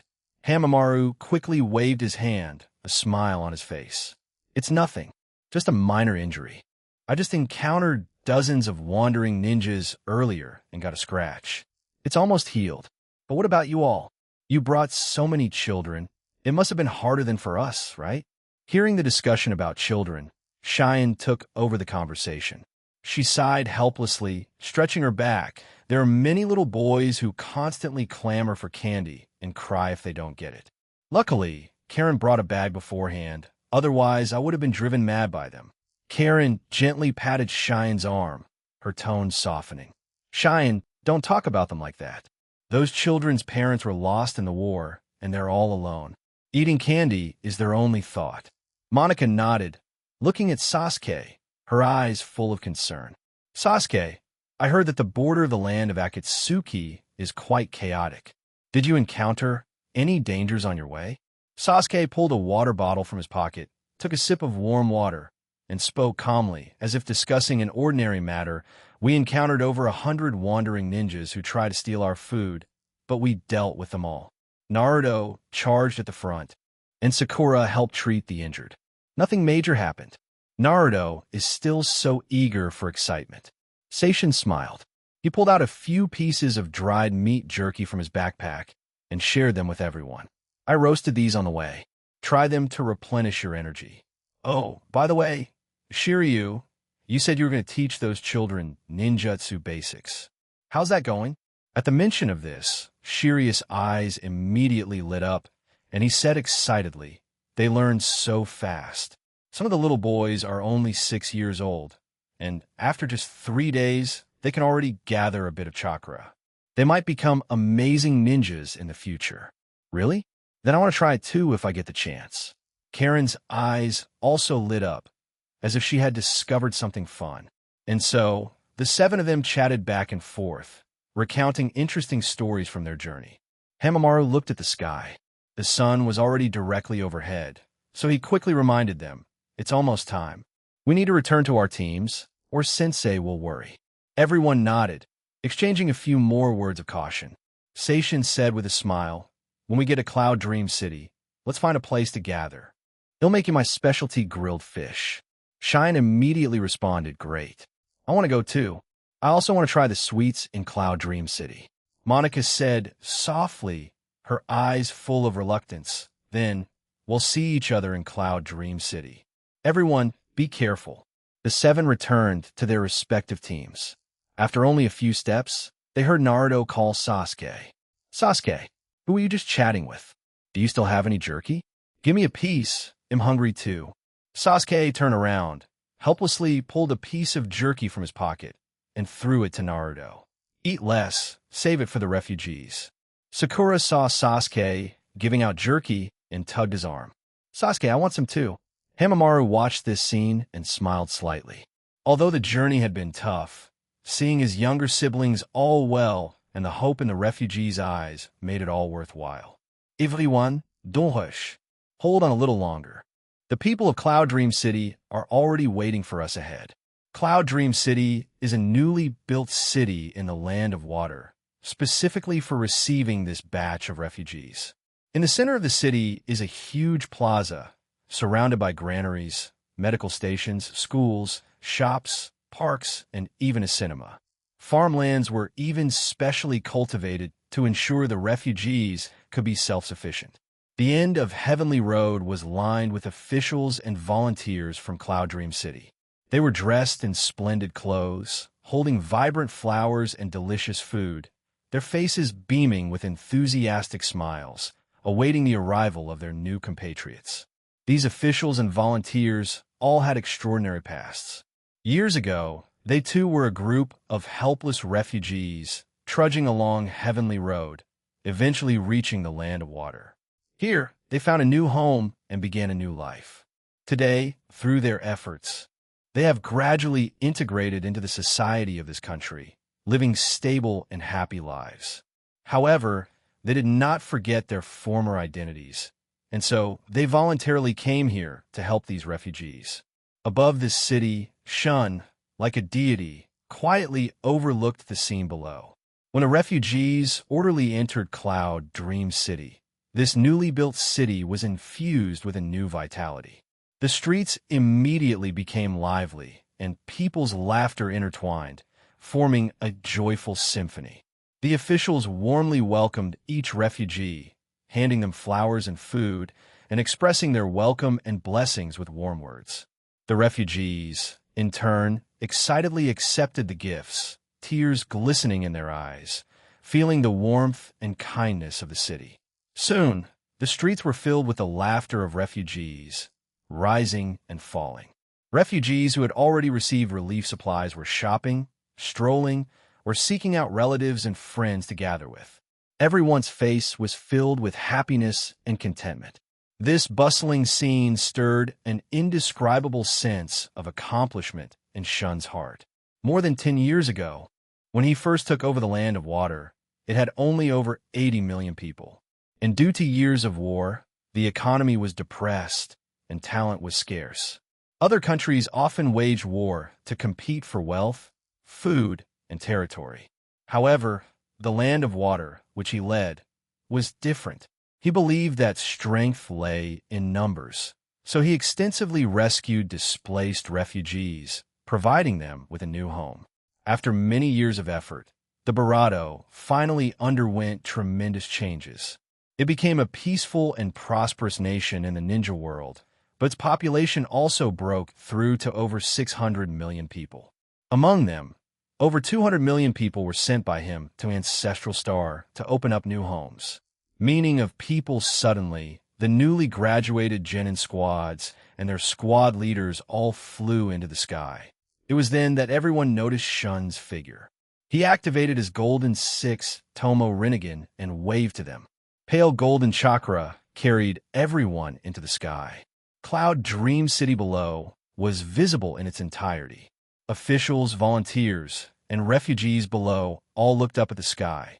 Shun's gentle yet powerful voice quickly spread throughout Cloud Dream City.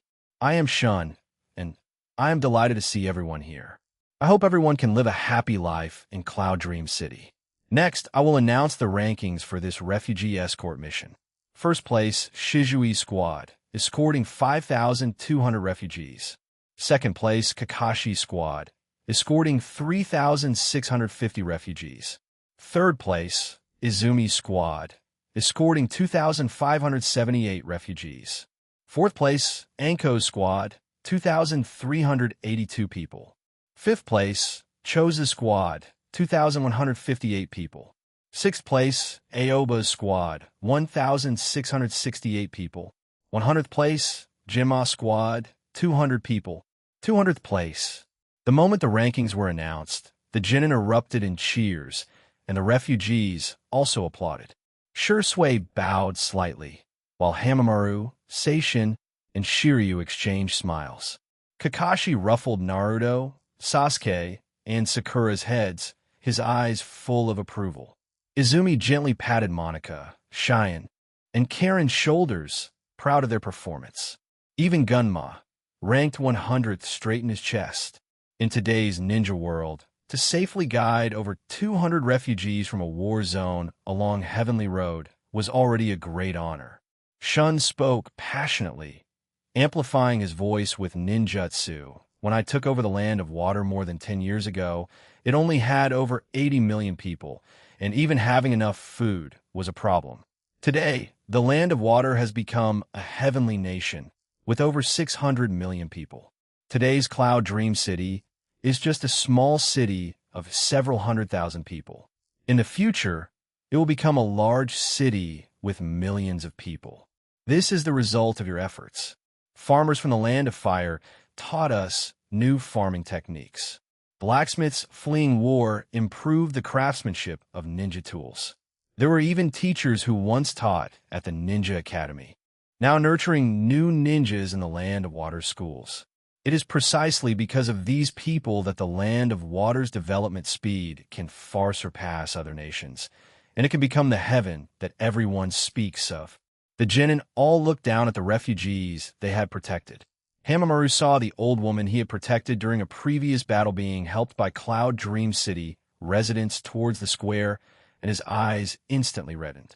He finally understood that what he escorted was not just a life, but also a part of the land of water's future strength. Naruto saw the child he had carried waving at him with candy, and he couldn't help but smile and wave back. Monica saw the child she had healed, holding his mother's hand and walking towards the medical station, a gentle smile appearing on her lips. All the hardships at this moment gained a deeper meaning. Perhaps you don't feel it now, but in a few years, when you return here, you will understand the significance of today. Shun pointed to the empty land on the east side of Cloud Dream City. A monument will be built there in the future, and every squad that participated in the mission will leave a collective stone statue here. The story of you escorting the refugees to settle here will be forever etched into this land. You have, fresh out of graduation, demonstrated the meaning of guardianship through your actions, and this guardianship is the cornerstone of the land of water becoming a heaven.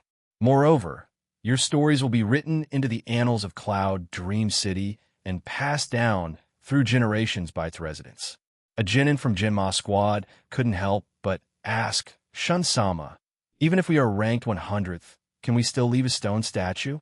Shun smiled and nodded, reaching out to pat his shoulder. Rank does not represent value. 200 refugees are 200 lives and 200 possibilities.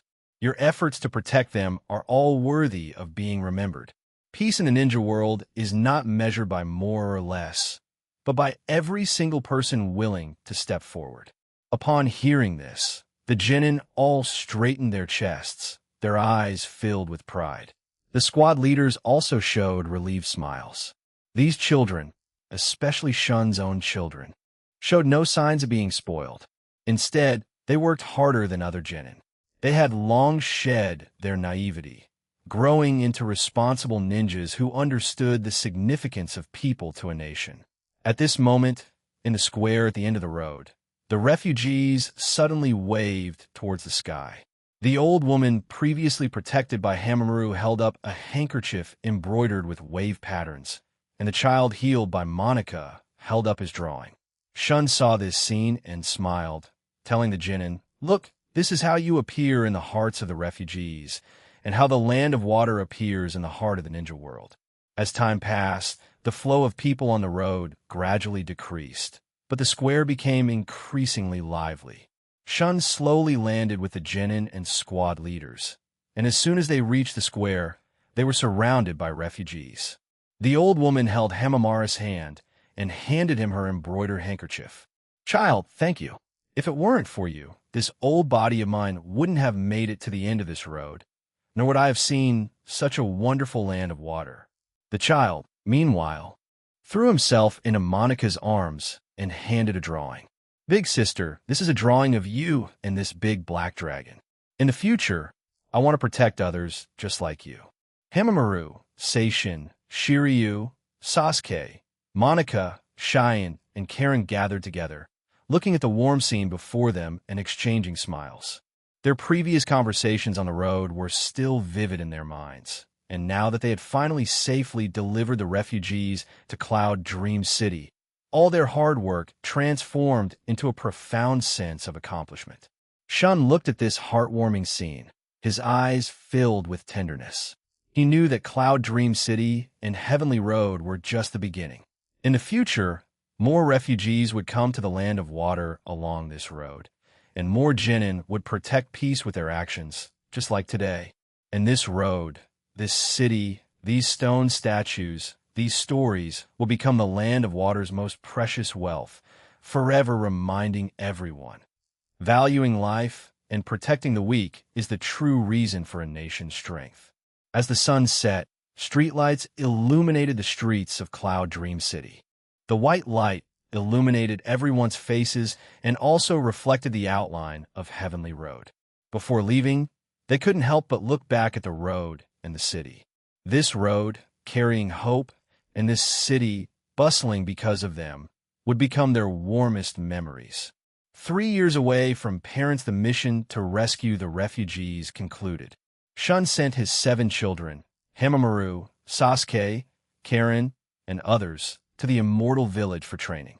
The moment their feet touched the ground, their bodies felt a few pounds heavier. This was the slight oppressive feeling caused by the immortal village's double gravity. The air here was filled with rich natural energy, so with every breath, it felt as if they were completely purified. Karen held Monica's hand, her eyes full of excitement. "We're finally in Immortal Village. Training here will not only make us stronger, but also make our skin smoother. I'll never have to worry about training making my skin worse again." Cheyenne nodded, raising her hand to touch her cheek. "I still remember that year when I was 6. Dad told us that Immortal Village had double gravity, and he was afraid we wouldn't grow tall, so we had to wait until we were over 12 before we could come. Back then, I wished every day that I would grow taller quickly, just so I could come here sooner to practice nature mode." Listening to his daughter's chat, Shun felt a little awkward. At the time, this was his and his consort's private honeymoon spot, and he didn't want his children to come along and be a third wheel. so he made up an excuse.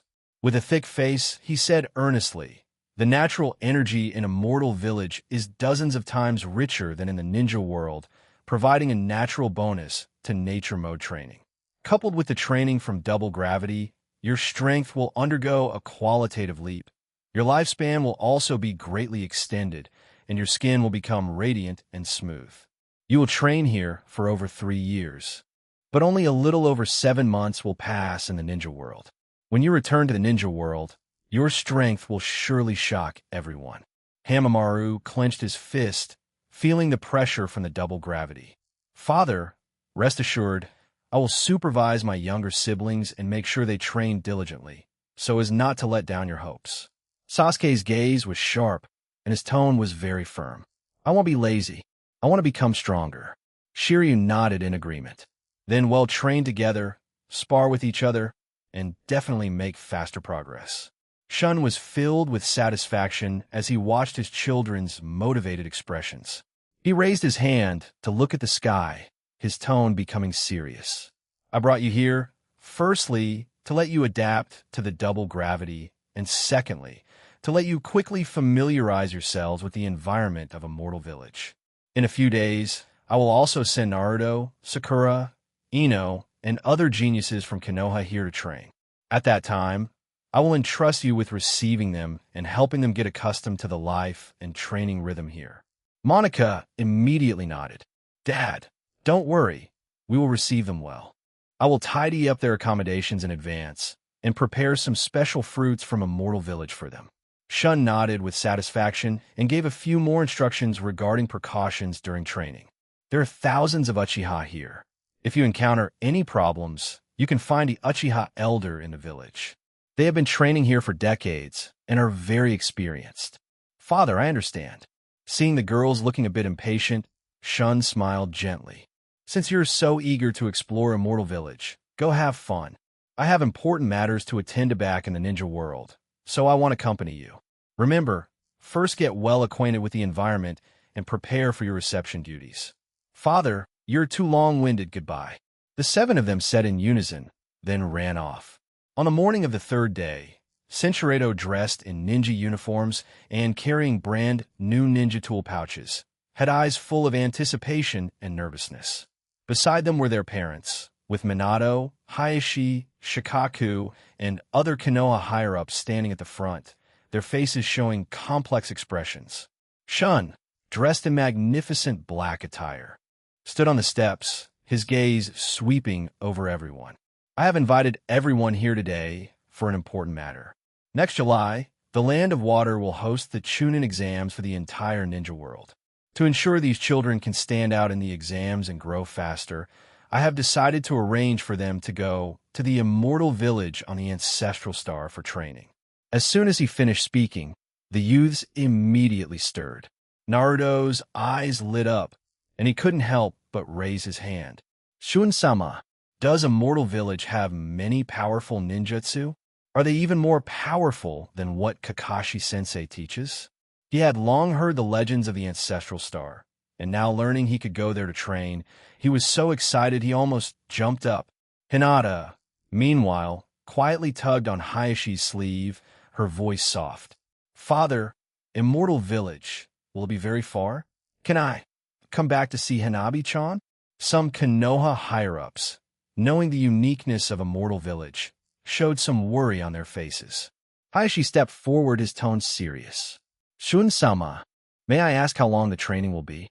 Hinata has never left Konoha since she was little, and I'm worried she won't be accustomed to being away."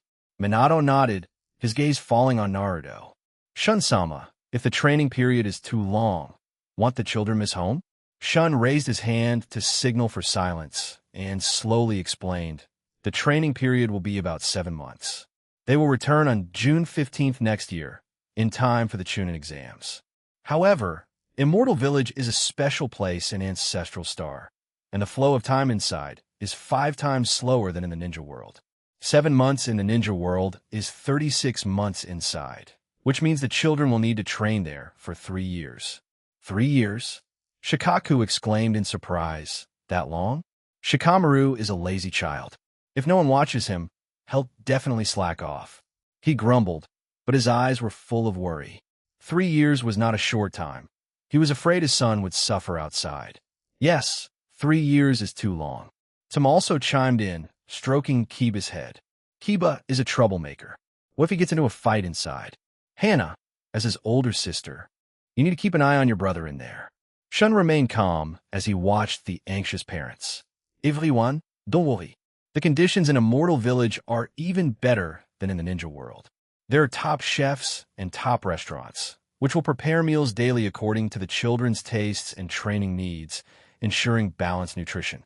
There are also specialized shops with various ninja tools, books, and snacks where children can buy whatever they need. There's even a cinema that will show the latest movies from the Land of Water, allowing them to relax after training. Upon hearing Shun's explanation, many parents visibly relaxed. Shun continued, I will arrange specialized instructors to guide them in Immortal Village. These instructors are all powerful individuals who can not only teach them ninjutsu, but also help them solve problems encountered during training. There's no need to worry about safety either. Immortal Village has a powerful barrier, so outsiders cannot enter, and those inside will not encounter any danger. The youths immediately relaxed when they heard about the cinema and snacks. Tintin's eyes lit up. We can even watch the latest movies. That's not so bad then. Minato looked at Naruto's excited expression and smiled helplessly. Since Shun-sama has arranged everything, then we are relieved. Naruto, you must train well in there, no slacking, understand? Naruto nodded vigorously. Dad, don't worry. I will definitely become the strongest ninja and won't disappoint you. Hayashi stroked Hinata's head, his expression serious. Hinata, take good care of yourself in there. If you encounter problems, find an instructor or other companions for help. Don't try to bear it alone. Hinata nodded heavily, her eyes slightly red. Father, I understand. I will train well. Shikaku, meanwhile, raised an eyebrow at Shikamaru. Shikamaru, 3 years is enough time for you to make your mind more flexible. Don't come back unable to even think of a tactic. Shikamaru sighed, looking helpless. I know it's such a bother, but if I can learn powerful ninjutsu, it's not so bad. Shun was very pleased as he watched the warm scene before him. He raised his hand to look at the sky and said, It's almost time, we should depart. I will personally accompany the children. Naruto hugged Minato and said, Dad, don't worry, I can take care of myself. Hinata looked at Hayashi, waving goodbye reluctantly. The parents stood in place, watching Shun with complex feelings. He stood before them, his black robe fluttering in the wind, appearing mysterious and solemn. Shun gently raised his hand and waved it lightly in the air. Instantly, a black spatial gate appeared before everyone. The scenery inside clearly connected to another unknown world.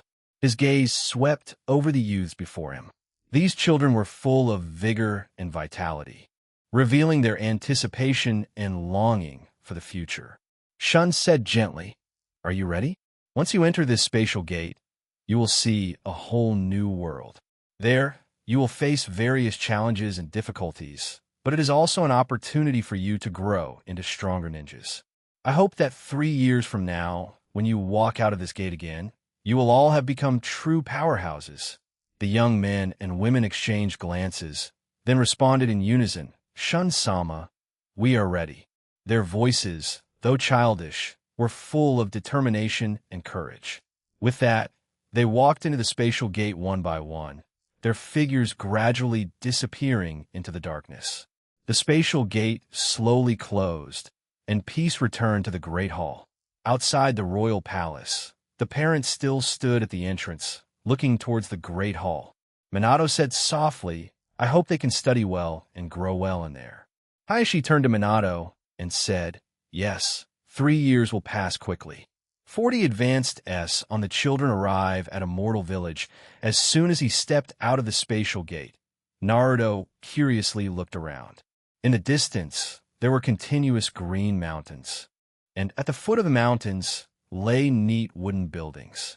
The roofs were covered with crystal-clear, glazed tiles, and the sunlight sprinkled upon them, shimmering with colorful light. Wow, is this Immortal Village? It's too beautiful. The moment Naruto stepped into Immortal Village, his feet felt as if they were tied with small stones, much heavier than when he was in Konoha. He reached out to catch a butterfly fluttering in the air, but due to the gravity, his movements were half a beat slower than usual. Watching Naruto's movements, like a clumsy bear, made Sakura behind him laugh aloud. She walked forward, bent down, and touched a wildflower by the roadside. The air here is so fresh, without the dusty smell of the Konoha training ground, and even the scent of flowers is stronger than at home. She took a deep breath, and even the previous anxiety about not getting used to living here dissipated by over half. The teenagers emerged from the spatial gate one after another, and almost everyone, like Naruto, was somewhat flustered by the double gravity. Tintin, carrying her ninja tool pouch, felt the pouch was twice as heavy as usual. She excitedly pointed to the buildings in the distance and said, "Look, the windows of that house are colored. So beautiful." Lee, on the other hand, clenched his fists, adapting to the oppressive feeling brought by gravity, his eyes growing even more determined. "The aura here is so comfortable, it must be very suitable for train. My youth is going to burn. Today, I will train doubly hard and develop even stronger taijutsu." Shun walked at the back, looking at the teenagers' curious expressions, and said, "Immortal Village is a special place of the ancestral star. The natural energy here is 10 times richer than in the ninja world, making it very suitable for practice ninjutsu and sage art. Ahead is the residential area. Each of you has an independent house, fully furnished, ready for immediate move-in. Let's go take a look." As everyone walked forward, unknown trees with leaves as bright as emeralds lined both sides of the bluestone path. Just as they turned a corner, Naruto heard a familiar voice. He looked up and immediately waved his hand, shouting, "Sasuke, I'm here." Under a large locust tree not far away, Sasuke was leaning against the trunk, reading a book. Hearing the shout, he closed the book, a hint of surprise flashing in his eyes. "Naruto, you've arrived." He walked over quickly, followed by Hamamaru and Monica. Sasuke's lips secretly curved upwards as he said, "My brothers and sisters and I arrived a few days ago. Father arranged a particularly good house for us. It has everything. You'll definitely like it." Sakura immediately hurried forward, grabbing Sasuke's arm, her eyes sparkling. "Sasuke, really? Is there a dressing table in the house? I was worried I'd have to bring my own furniture." Before leaving, she had specifically packed her skincare products in a small box, just in case the living arrangements were inconvenient. Hamamaru walked over and patted Naruto's shoulder. He deliberately lightened his touch, fearing Naruto hadn't adjusted to the gravity and might lose his balance. He said, "Naruto, long time no see. You're still so energetic. The courtyard where I live has a hot spring. Soaking in it at night can relieve the fatigue caused by gravity. We can go together sometime. For the next 3 years, we'll train together, so feel free to ask me if you don't understand anything." Monica smiled gently and nodded to everyone. "Welcome everyone to Immortal Village. The accommodations have been arranged according to your preferences in advance. If anything is missing, you can buy in the shops, and you can always ask us for help." The teenagers greeted each other. Hinata asked in a low voice, with a hint of anticipation in her eyes, "Hema, Monica and I am a little afraid of the dark. Will there be a desk lamp in the house?" Shine's voice suddenly sounded, and she, Seishin, Karen, and Shiryu ran over. "Of course there is. In my room, there's not only a desk lamp, but also glowing curtains. When you close the curtains at night, the room will have star patterns. It's beautiful." The more the teenagers listened, the more excited they became. Seishin pulled Naruto, ready to run towards the residential area. "Naruto, we'll take you to see your house. It's right next to mine, and the courtyard is huge." "Really? Then let's go." Naruto immediately got excited upon hearing this, pulling Seishin, ready to run. Shun reached out to stop them and said, "Don't rush. The houses in the residential area are all marked with your names. Each house has an independent courtyard, which not only is training grounds but also different plants. You can choose the room you like." Everyone followed Shun to the residential area, where rows of wooden houses were neatly arranged, each door adorned with a nameplate. Naruto immediately spotted the nameplate that read Namikaze's Naruto and excitedly ran over to push open the door. The room was spacious and bright, with a soft large sofa against the wall and a desk beside it. In the corner was a wardrobe, and when opened, it contained several sets of comfortable training clothes. By the window, there was a small sofa, and on the coffee table in front of it, a plate of fresh fruit was arranged. Wow, this is too comfortable. It's much better than my bedroom in Konoha. Naruto threw himself onto the large sofa, which sank into a small hollow. The soft touch made him want to roll around. After training every day, lying here to rest, that feeling will be amazing. Sakura pushed open her door, her eyes instantly lighting up.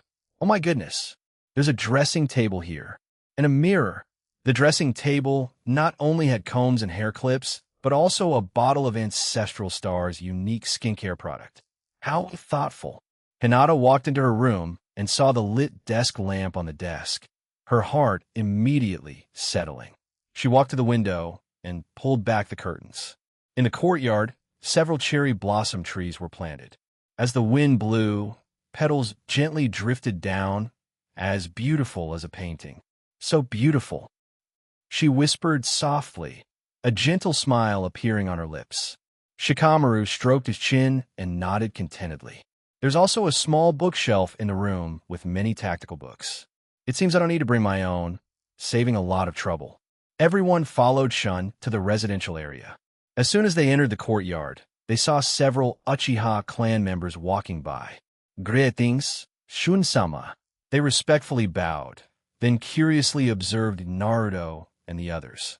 There's so many Uchiha here, at least several thousand. Shikamaru said in a low voice. He noticed that not only were there Uchiha, but also several young Hyuga sitting in the courtyard, training. Shun explained, when Immortal Village was first established, I relocated a portion of the Uchiha clan and Hyuga clan here. They have lived here for many years and are familiar with the environment of Immortal Village. They will also help guide your training in the future. He paused, his tone becoming serious. However, you must remember that Immortal Village is a secret of the Ancestral Star. Very few people in the ninja world know of its existence. Naruto curiously asked, why? Wouldn't it be better to tell everyone about such a great place? Shun sighed and slowly said, because the Ancestral Star is my territory, and returning to the ninja world is very troublesome. Only when I use the spatial gate can I return to the ninja world. If people in the ninja world knew about this place, some would inevitably try to force their way in, which would cause trouble for Immortal Village. Moreover, the Ancestral Star has too many secrets. Once leaked, it could trigger wars in the ninja world. Upon hearing this, the teenagers all fell silent.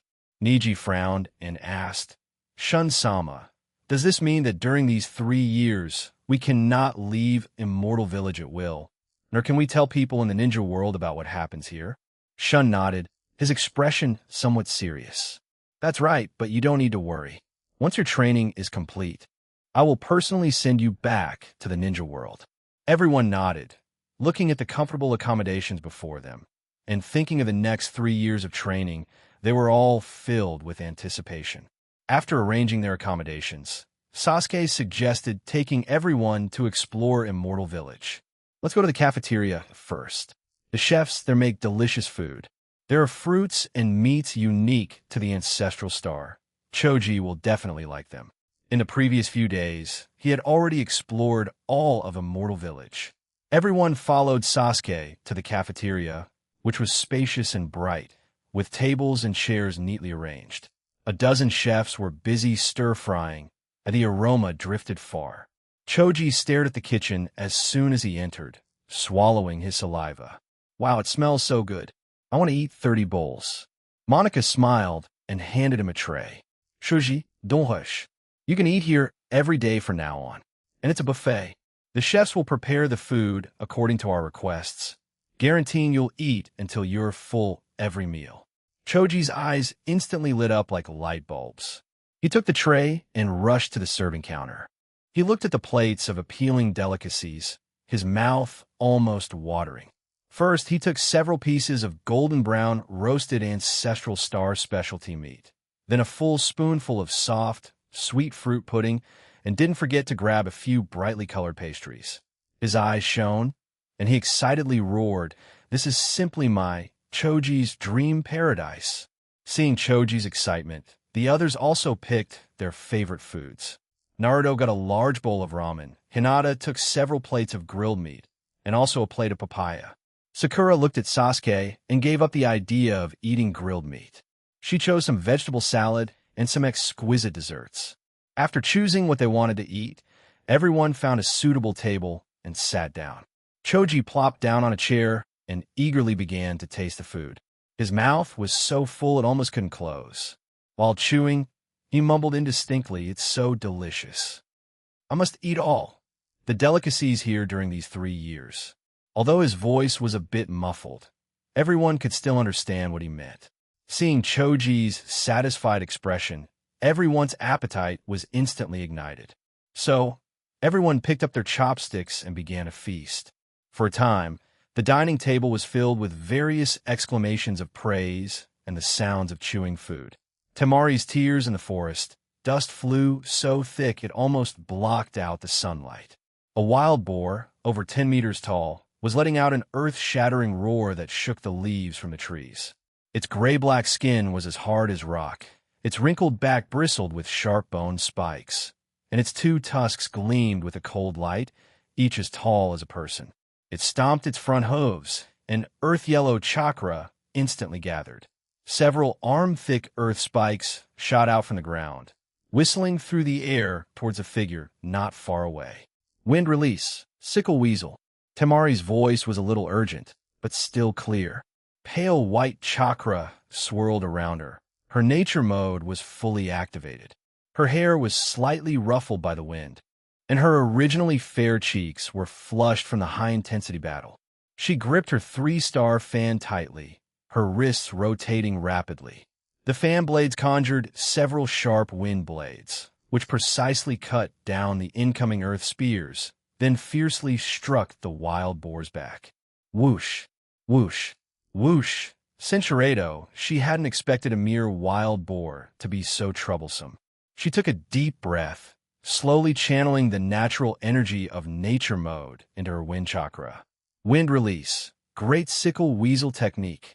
The 3-star fan snapped open to its maximum extent, its ribs emitting a faint hum. Gale force winds gathered into a spiral on the fan's surface, finally transforming into a giant wind blade over 10 meters wide, which slashed towards the wild boar. This time, the wind blade was imbued with pale green natural energy, its power several times greater than before. Whoosh, whoosh, whoosh. The wind blade fiercely struck the wild boar's back. The earth-yellow armor was split open by the wind blade, and the wild boar let out a pained cry as a dark red mark appeared along the barato. The creature struggled madly, its massive barato spinning in place as it fought through the pain. Its tusks slammed towards Temari, the accompanying wind carrying a fishy smell. Temari's pupils constricted slightly. She lightly tapped her feet on the ground, nimbly dodging like a leaf. Taking advantage of the wild boar's turn, she raised her hand to wipe the sweat from her forehead. She took a deep breath, channeling all her remaining chakra into the fan's surface. The 3-star fan pointed precisely at the wild boar's wound. Wind release, wind cutter technique. A slender yet sharp wind blade pierced out like a needle, accurately drilling into the armor's barato. The wild boar let out a mournful roar. Its massive body swayed, and finally, it collapsed onto the ground like a small mountain. It panted heavily, the fierce glint in its eyes gradually fading, leaving only the weakness of near death. Just as Temari sighed in relief, her arm went limp, and the 3-star fan almost slipped from her hand. She was about to deactivate her ninjutsu when a slight spatial fluctuation suddenly appeared beside her. Her heart trembled, and she instinctively tensed her nerves.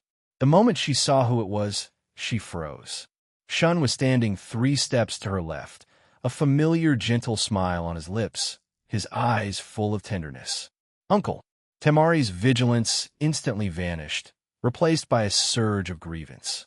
She quickly walked forward, gently tapping Shun's barato with her hand, the touch as light as a tickle. "You haven't come to see me for 5 months. Every time I finish training, I can't help but think of you. I thought you had forgotten me and didn't want me anymore." Her voice gradually choked up, like a child who had suffered a grievance. Shun reached out and held her hand.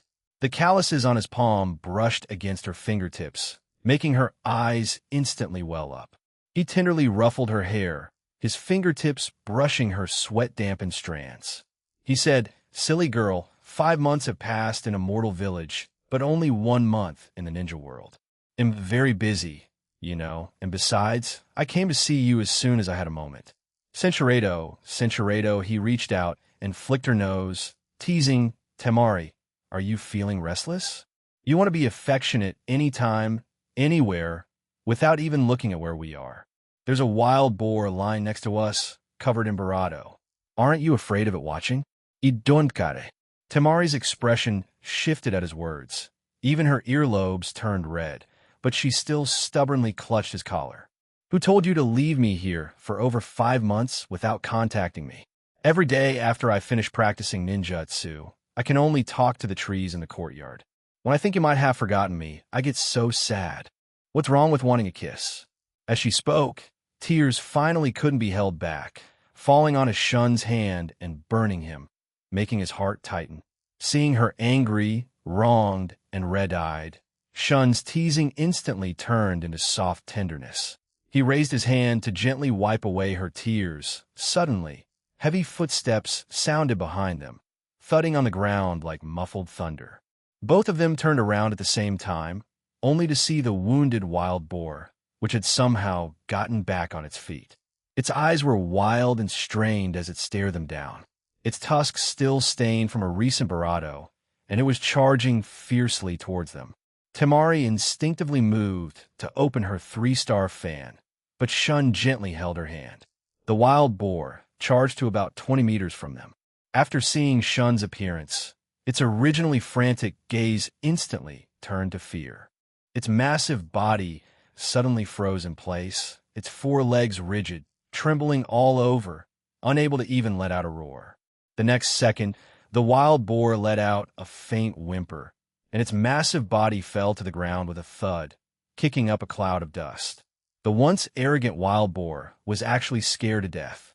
Watching this comical scene, Temari couldn't help but burst into laughter through her tears, patting Shun's barato, her own heart still racing. "I didn't expect this guy to be such a coward. It actually got scared of barato by you. But our moment just now was interrupted by it. What a pity," she said, her eyes showing a hint of grievance again, but she didn't cry anymore. Shun turned around and gently held her in his arms. "What's there to be afraid of? How about I take you home and make it up to you? It's windy here and the ground is dirty from the wild boar, so let's head back." A different Temari only felt the scenery in front of her change, and the two of them were back in her home. Seeing the familiar surroundings, she felt a wave of relief wash over her, and a faint blush appeared on her cheeks. "Uncle, you brought me home. Does that mean you have some thoughts about me?" Temari tilted her head slightly, meeting Shun's smiling eyes. Shun gently stepped back, releasing her from his supportive hold. "I saw you were all sweaty, so I brought you home. What, are you not happy?" "Happy?" Temari pressed her barato together, then suddenly stood on her tiptoes, wrapped her arms around Shun's neck, and gently pressed her forehead against his. Shun subconsciously tightened his arms, pulling her closer, wanting to pour all the longing of the past 5 months into this tender moment. But just as he held her a little barato, Cinchuredo, she suddenly turned back, glaring at him with feigned fierceness. "Playful uncle, I forbid you to leave. Wait for me." Shun sat on the sofa, looking at her tightly closed bedroom door, and couldn't help but let out a low chuckle. This girl, clearly shy to no end, yet insisted on acting fierce. "Cinchuredo, oh no, I was so focused on getting compensation just now that I forgot about being sweaty and dusty. Will he think I'm sloppy?" She quickly walked to the bathroom. The warm water cascaded over her, washing away her fatigue and gradually clearing her thoughts. Recalling the tenderness in Shun's eyes just now, she couldn't help but smile at herself in the mirror. Although the 5 months of waiting had been long, the excitement she felt at this moment made her even happier than learning nature mode. After washing up, she dried her hair and walked out of the bathroom wrapped in a pink bath towel. She took a deep breath. She deliberately slowed her pace, and when she reached the bedroom door, she paused briefly to smooth her clothes in the mirror before walking with light steps toward the living room. "Uncle, how do I look?" As soon as Temari stepped into view, Cinchuredo, his gaze fell on her, and his breathing hitched for half a beat. "You're coming to see me dressed like that? Aren't you worried? I'll start trouble?" "A little trouble would be welcome." Temari walked with light steps toward him, then simply sat on the armrest of the sofa next to him. She stood close, glancing at him with a frown. "Why are you acting so strangely around me? In the Barado, women of age are free to choose their own paths. Or have you grown so busy with your Barado that you've forgotten about me entirely?" As she spoke, she reached out and tapped Shun's Barado, her eyes full of mischief. "I heard that in the palace of the Barado, even the female attendants are quite devoted to you. Are they Barado polite than me? Are they Barado refined?" In truth, she wasn't worried at all. She simply enjoyed seeing Shun look flustered. She liked to hear him say, "Only you are different." This feeling of being uniquely cherished made her feel more at ease than any ninjutsu. Shun held her mischievous hand, a wave of tenderness rising in his heart. He suddenly remembered Temari from the original story, losing her mother at 3, her father a busy Kazekage.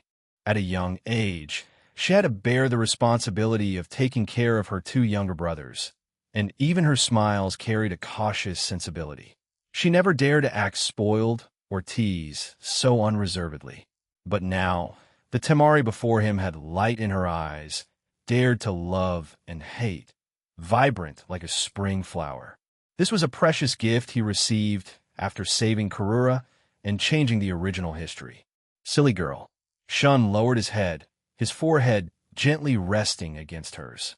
"No matter how gentle others are, they wouldn't dare to demand compensation from me like you, or tease me the way you do. No matter how well others can act spoiled, they wouldn't, like you, pretend to be fierce despite being incredibly shy." Temari's heart skipped a beat. Her cheeks grew even redder, but she still deliberately put on a stern face. "You know how to talk, but Cinchuredo, and lowered his head to press a light kiss on her palm. He asked, "What's wrong with bullying you?" "My fiancée. If I don't bully her, should I let others bully her?" Temari obediently leaned into his embrace, her scent intertwining with his, making her unable to resist closing her eyes, a faint smile on her lips. "Dear uncle, my mother always told me that if you like someone, you should boldly say it, not like her back then, who liked father but was always too shy to say it." Shun paused for a moment, and he looked down at her nestled in his arms, his heart filled with family warmth. "Your mother is right." Cinchuredo Temari actively wrapped her arms around Shun's neck and hugged him tightly, until her breathing became rapid. "Dear uncle, please carry me back to my room. Okay?" Shun smiled gently, lifting her into his arms. Yashiro's Barado, in a netherworld, the morning light filtered through the curtains. Shun gently opened his eyes. Temari, beside him, was still sound asleep, a faint smile on her lips, clearly immersed in a sweet dream. Shun slowly got up, his movements as light as a feather, afraid of waking her. As soon as he reached the living room, a faint sound of crying from afar drifted into his ears. Shun's brow furrowed slightly, a hint of unease rising in his heart. Immortal Village had always been peaceful, with the clan living in harmony. Such widespread crying was rare. He raised his hand to gather chakra, and the golden 6 Tomo Rinnegan slowly emerged in his eyes. Divine Eye's vision instantly covered the entire Immortal Village. It passed through neat houses, silent training grounds, and shops that had yet to open, finally stopping in front of a house on the east side of the residential area. It was surrounded by Uchiha clan members, each with tear stains on their faces. Several older clan members were leaning against the doorframe, softly comforting those inside, while in the very center of the house, a white cloth was spread, covering a familiar figure. Yashiro, he's actually dead. Shun's pupils contracted slightly, and his heart sank. He recalled that 5 years ago, when he had migrated a portion of the Uchiha clan to the Ancestral Star, he had specifically chosen Yashiro to manage Immortal Village. He was steady in character, thorough in his work, and devoted to the clan. For the past 5 years, he had managed Immortal Village meticulously. Yet, he never expected that the next news he heard about Yashiro would be such an ending. 5 years in the ninja world was 25 years in Immortal Village. When they migrated, Yashiro was already 46 years old. Now, by calculation, he was exactly 71. Shun sighed softly. It wasn't that he had no way to extend Yashiro's life. The nourishment of nature mode, and even his chakra, could have allowed Yashiro to live for several more decades. But Yashiro chose to pass away naturally, presumably because he had no regrets left.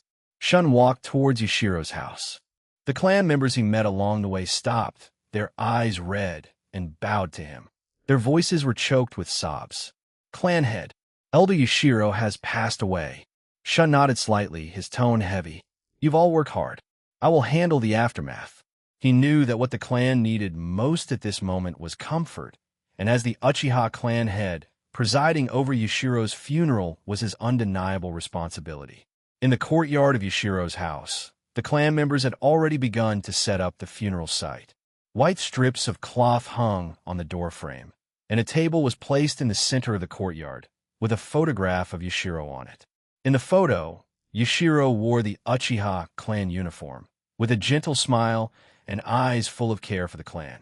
Seeing the photo, Shun's thoughts drifted back to 5 years ago, when Yashiro held his hand and solemnly said, "Clan head, rest assured, I will definitely take care of the clan and protect Immortal Village." Clan head Yashiro-sama, the clan member responsible for Yashiro's daily life, said with red eyes and a choked voice, "He was fine last night. This morning, when we came to deliver breakfast, we found that he had already passed away peacefully. Before he left, he specifically told us not to trouble the clan head and to let him pass away naturally." Shun raised his hand and patted his shoulder, his voice deep. "I understand. Yashiro did very well. He did not let down the clan." He turned to look at the clan members present, his tone serious and solemn. "Yashiro dedicated his life to Immortal Village and to the clan. We must hold a grand funeral for him to send him off on his final journey." For the rest of the day, Immortal Village was enveloped in a solemn atmosphere. The clan members put down their work and helped set up the funeral site. White strips of cloth hung throughout the residential area, and white flowers, handpicked by the clan, were placed in front of the mourning hall. Everyone wore plain clothes, their faces filled with grief. After Temari woke up, she rushed over upon hearing the news. She stood quietly beside Shun, gently holding his hand, comforting him in her own way. The funeral was held in the afternoon. Shun, wearing a black Uchiha clan uniform, stood in front of the mourning hall. His gaze swept over the clan members present, and he said heavily, "Yashiro, 46 years old when he migrated with me to the Ancestral Star, passed away peacefully at 71. For 25 years, he diligently managed Immortal Village, protected the clan's safety, and allowed us to live securely and train peacefully on this land. His contributions will not be forgotten by the clan. His spirit will forever remain in Immortal Village." The clan members bowed, and the crying resumed, but with a few more touches of respect than in the morning. Shun personally stepped forward and draped the Uchiha clan emblem flag over Yashiro, his movements slow and solemn, his eyes filled with reverence. This was the highest respect for an elder, a guardian. After the funeral, the clan members gradually dispersed. Temari accompanied Shun as they slowly walked home. The sun set, and neither of them spoke, a faint sadness still lingering in the air. Suddenly, Shun stopped, his brows tightly furrowed, and his eyes became solemn. He could clearly feel that the ancestral star was undergoing subtle changes, as if a completely new energy was slowly surging underground, carrying a hint of coldness, yet exceptionally stable. What's wrong? Temari noticed his abnormality and asked with concern. Shun shook his head and called out in his heart, "Hiroto, are you there?" A moment later, a gentle female voice sounded in his mind. "Master, I am here." Shun asked directly, "Ancestral star, is it changing? I feel a new energy being generated, and it seems to be related to life and death." Hiroto's voice paused, then slowly said, "At the very moment Yashiro passed away, the ancestral star established a faint connection with the netherworld, and is currently generating a netherworld region belonging to the ancestral star."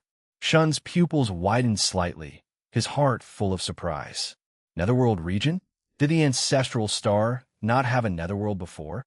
Previously, the ancestral star's energy was only enough to sustain the life and training of the living, unable to support the existence of the netherworld. Hiroto explained, but as the Uchiha lived and trained on the ancestral star, natural energy continuously nourished the ancestral star. Yashiro was the first manager of the ancestral star to pass away naturally, carrying deep emotions for the ancestral star. His soul became the catalyst for connecting the netherworld, allowing the ancestral star to have the energy to generate a netherworld region. Shun was silent for a moment, his gaze directed towards Yashiro's distant tombstone. He never expected that his natural passing would cause such a change. The ancestral star now had its own netherworld region, meaning that the souls of the clan members who passed away on the ancestral star had a destination, rather than dissipating. Yashiro, ruler of the underworld, Lord, the evolution of the netherworld on the ancestral star seems to have stalled. Shun's heart tightened, and he immediately focused his mind to respond. Stalled? What went wrong? He used Divine Eye to investigate the changes in the netherworld. The netherworld's energy was much weaker than yesterday, as if something was blocking it. The voice of the planetary consciousness, Hiroto, resonated in his mind again. Because the ancestral star is a newly formed habitable planet, it lacks sufficient historical foundation, leading to too few derivative netherworld rules. It cannot support the complete operation of the netherworld. Please assist in constructing the core rules. Only then can the netherworld continue to improve. Shun pondered for a moment, an idea already forming in his mind. In the ninja world, he had once researched resurrection jutsu with Tsunade and Orochimaru. To understand the connection between the soul and the body, they had consulted countless ancient texts and even touched upon the netherworld, gaining some understanding of its basic structure. The netherworld is not merely a soul storage place, but a special space that operates based on rules. First, it must be able to contain souls. Then through judgment and punishment, it purifies souls, and finally guides souls to reincarnation, forming a complete cycle of beginnings and endings. Hiroto, don't worry, I will continue my journey in the netherworld now. Shun's consciousness gradually faded, and he sank into the ground like a wisp of smoke. After an unknown period, the scene before him suddenly changed, and he found himself in a misty space. There was no sky, no ground here, only endless hazy gray light, and even his feet felt like they were stepping on soft clouds, lacking any solid sensation. This was the netherworld of the ancestral star, still in its most primitive state. A strange connection suddenly formed. Senshiredo Shun slowly opened his mouth, his voice echoing in the hazy space. Decree, treat death as life. Netherworld shall have ground, sun, moon, and stars. The moment his words fell, the ground rule fragments floating in space suddenly lit up, converging towards his feet. The originally soft clouds gradually solidified, and light brown earth spread from beneath his feet outwards. In the blink of an eye, a vast plain had formed in the previously empty space. This plain stretched endlessly, its surface flat and solid, giving a feeling of immense stability. Immediately after, the light source rule fragments also began to operate. In the east of the space, a pale golden sun slowly rose, its light soft and warm, illuminating the entire plane. At the same time, in the west of the space, a silver-white moon quietly emerged, directly opposite the sun, bringing a touch of tranquility and mystery to this space. These sun, moon, and stars were not real celestial bodies, but projections of the ancestral star sky outside. This could provide a stable light source for the netherworld, distinguishing day and night. Decree. The netherworld is the place of reincarnation. There shall be rewards and punishments. Divided into the 6 paths of reincarnation and the 18 layers of hell. This decree echoed through the netherworld like a grand bell, as if it were the origin of the universe, or perhaps the end of the world. As this decree sounded, the entire netherworld seemed to be activated, trembling violently. Amidst this violent tremor, countless rule fragments, as if drawn by an invisible force, began to converge frantically. These rule fragments danced in the air, colliding and fusing, gradually forming massive structures. Among them, the most striking were the 18 layers of hell, each with a different form. Some burned with raging flames, some flowed with icy rivers, some were filled with choking smoke, and others were pitch black, where one couldn't see their hand in front of their face. Each layer of hell had a unique scene and atmosphere, making one feel endless fear and despair. And in the center of these hells, a massive reincarnation platform rose from the ground. This reincarnation platform was hundreds of meters tall, entirely built of black and white stones, covered with densely packed runes and patterns. 6 rays of light encircled the reincarnation platform, displaying red, yellow, blue, green, white, and black, corresponding to the 6 paths of Deva, human, Asura, animal, Preta, and Araka.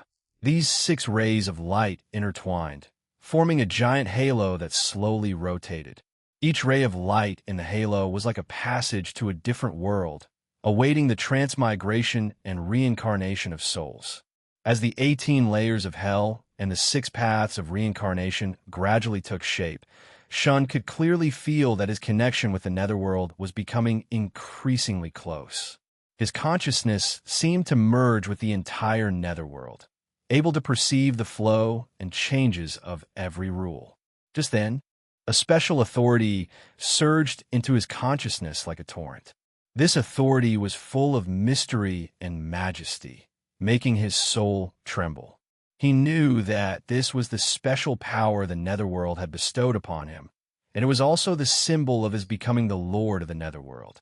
He could adjust the rules of the netherworld at any time, and also perceive the state of every soul within the netherworld.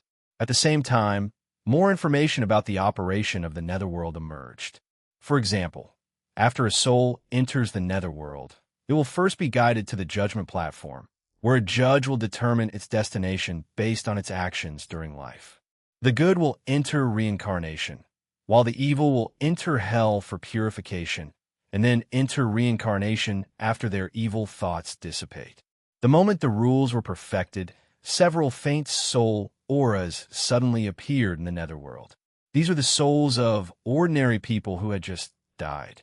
Now that the netherworld's rules were complete, there was finally a place to contain them. But a new problem quickly arose. After these souls floated into the netherworld, they could only wander aimlessly because there was no manager to guide them. Some even drifted towards the 18 layers of hell, creating a somewhat chaotic scene. Shun frowned and immediately thought of a suitable candidate, Yashiro. For him to serve as the king of hell, Yama of the netherworld, responsible for judging souls and managing the order of the netherworld, it couldn't be more fitting. Shun sensed Yashiro's soul and softly called out, "Yashiro, I know you can hear me. The ancestral star's netherworld has just been established and needs a fair manager. I hope you can serve as the king of hell and continue to guard the order of the ancestral star." In the blink of an eye, Yashiro's soul appeared before him, respectfully bowing. "Clan head, I am willing. It is my honor to continue to serve the ancestral star and the clan members." Shun nodded and passed the authority of the sovereign of the Shadow Realm to him. "From today onwards, you are Yama of the ancestral star's netherworld, responsible for judging souls and guiding reincarnation. If you encounter any problems you cannot solve, you can contact me at any time. The moment he received the authority, Yashiro's soul body instantly solidified, and he put on an official robe. He solemnly said, "Please rest assured, clan head, I will manage the netherworld well and not disappoint you." After speaking, he turned and flew towards the direction where the souls were wandering, beginning to guide those confused souls to the judgment platform. Official positions in the netherworld watching Yashiro's busy figure, Shun knew that the management of the netherworld would be far from enough with just him. He pondered for a moment, and a preliminary plan formed in his mind. The ancestral star now has over 260 million people, including many who were highly respected, fair, and kind during their lives, such as the elders who migrated from the ninja world before, or those who contributed to the development of the ancestral star. Hiroto, go and filter a list of those highly respected, fair, and kind individuals on the ancestral star. I want to select officials for the netherworld from among them. Understood, Master. Shun could clearly sense an invisible energy net covering the entire ancestral star. Those warriors who had stepped forward to protect their clan members, the elders who had made fair judgments to resolve conflicts, the scholars who had exhausted their efforts for the development of the ancestral star's agriculture and training systems. Their information converged like flowing water, categorized and organized by Hiroto. In less than half an hour, a detailed list clearly appeared in his mind. The list not only included each person's name, age, and life deeds, but also Hiroto's assessment of their character and abilities. Shun closed his eyes, his consciousness immersed in the list, reviewing each line carefully. He checked off those candidates who met the traits of fairness, kindness, and responsibility. After reviewing the list, he opened his eyes, a hint of satisfaction flashing within them. These people are all excellent, covering different fields and experiences. They can complement each other well and jointly maintain the order of the Barado. Hiroto asked Lord, "The official positions in the netherworld concern the fairness of soul reincarnation and directly affect the ancestral star's energy cycle. Is it really safe to open them up to ordinary people on such a large scale?" Shun replied, "Don't worry. I believe in their abilities and character. Moreover, this will also give more people the opportunity to participate in the management of the netherworld and jointly maintain its order. Furthermore, I will commend these individuals. I will issue announcements throughout the ancestral star, making their deeds public. This will both praise their past good deeds and let ordinary people know the selection criteria for netherworld officials." Soon, on the ancestral star's television news broadcast, a beautiful female anchor read out, "All those who are highly respected, fair, and kind, regardless of origin, Cinchureto tug at her neighbor, excitedly chattering, 'Did you hear? There's divine positions in the netherworld. Even ordinary people can be one. Uncle Tadusher, who drowned while saving a child, does he have a chance?" The discussions among the crowd rose and fell. Some people's eyes gleamed, secretly thinking that they too should do more good deeds in the future. As the personnel of the netherworld arrived one after another, the divine system of the ancestral star netherworld was finally complete. A golden light rippled through the netherworld space, and two illusory artifacts hovered before Shun. He raised his right hand, and, as his fingertip touched the soul-reaping rope, which glowed with a profound black luster, he felt a chilling sensation spread from his fingertip. The black energy entwined around the rope moved like a living thing along his fingers, as if it could pierce straight through his flesh and bind his soul in the next second. He extended his left hand, gripping the dark red, soul-beating whip, and a slight tremor ran through his fingers. Runes lit up, bringing with them a sense of oppression at the soul level. Is this a netherworld divine artifact? Shun held one divine artifact in each hand, instantly establishing a connection with them. These two divine artifacts appeared after the netherworld's rules were perfected, and they were in perfect sync with him, their creator. Master, the soul-reaping rope can bind souls and immobilize powerful enemies, while the soul-beating whip can punish evil souls and purify sins. They're the core divine artifacts of the netherworld. With them, your control over the soul will be even stronger. Holding the two divine artifacts, a sharp glint flashed in Shun's eyes as he thought of some interesting things.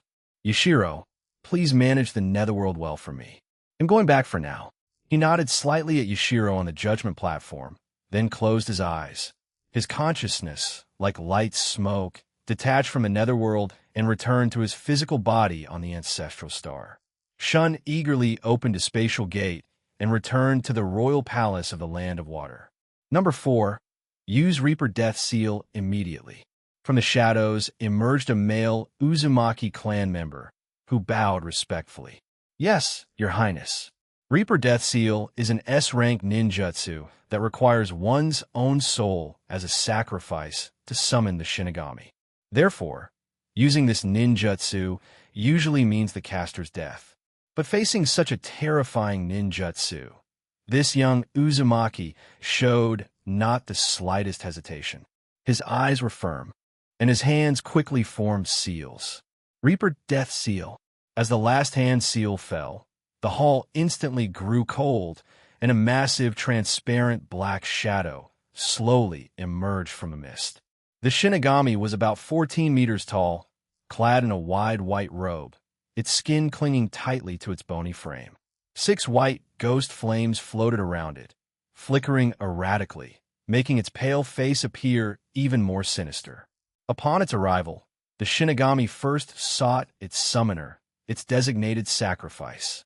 When it discovered that this summoner was a red-haired Uzumaki, its gaze turned somewhat greedy. It had been a long time since anyone from the Uzumaki clan had summoned it, ever since their nation fell. In its memory, the souls of the Uzumaki clan members were full of vitality and powerful. It tightly clutched the red prayer barato in its right hand, trying to restrain the urge to devour the sacrifice immediately. According to the Reaper Death Seal summoning contract, as long as it took action, regardless of whether the mission was completed, it had the right to consume the summoner's soul. So the Shinigami suppressed its desire and began to look around, searching for its enemy. When it saw Shun, its bell-like pupils suddenly contracted. This enemy actually possessed the Golden 6 Tomo Rinnegan. How did I encounter such an enemy? It let out a low ho-ho sound from its throat, and the short blade held between its barato made a slight scraping sound due to tension. The 6 white ghost flames around it instantly swelled to the size of buckets, emitting a chilling aura.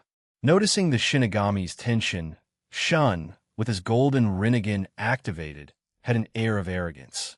Shinigami, this is our first meeting, but perhaps it will be our last. He flicked out the soul-reaping rope with his right hand.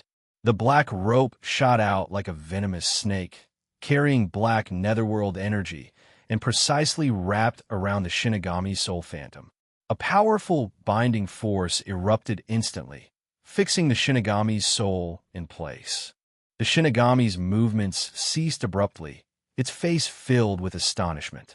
The power within its body seemed to be imprisoned by the opponent, an experience it had never had before. 40 advanced S on turning the Shinigami into nutrients, but just 1 second later, the Shinigami broke free from part of the restraint. It let out a piercing shriek. Human, how dare you bind me, a Shinigami? Release me quickly, otherwise, I will make sure you can never reincarnate. It seemed it hadn't spoken in a long time, its voice hoarse and unpleasant. Shun's lips curled slightly, as if he had anticipated the current situation, a calm and composed smile gracing his face. Indeed, against a strong opponent like you, the soul-reaping rope's immobilization effect is still not enough. He abruptly swung his right hand backward, like wielding a fierce, venomous snake, and forcefully lashed out with the soul-beating whip. Thwack! With a crisp sound, the soul-beating whip struck the Shinigami's soul hard. The moment the whip hit, dark red runic light flared, seemingly having some special effect.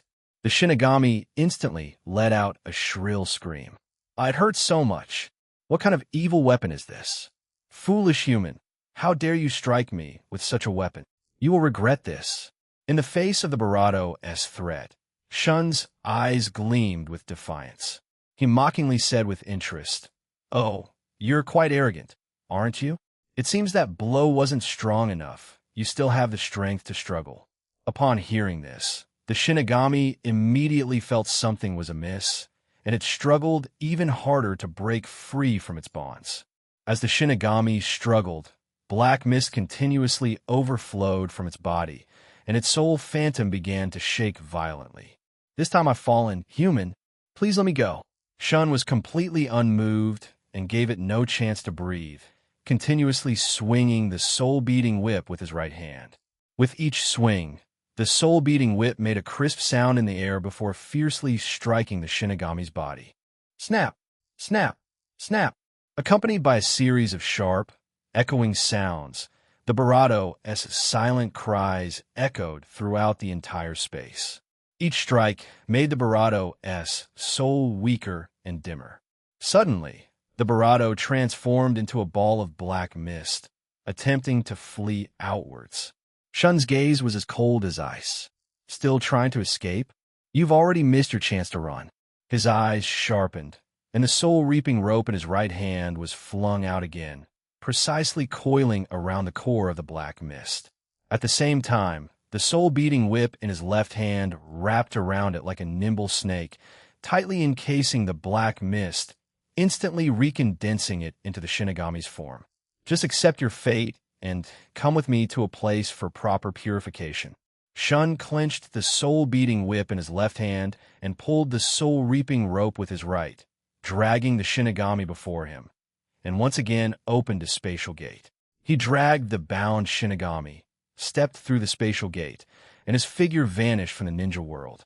When he reappeared, he was already in the 18th hell of the ancestral star Netherworld. Black purification flames burned here, and as the flames danced, one could hear the faint sounds of sins being incinerated. In the center stood a massive stone millstone, and as it turned, its stone teeth would grind evil souls into fragments. The judge responsible for hell, seeing Shun arrive, immediately hurried forward, his hands clasped at his sides. "Throw it into the millstone and purify it until only pure energy remains." Shun raised his hand and pushed the bound Shinigami forward.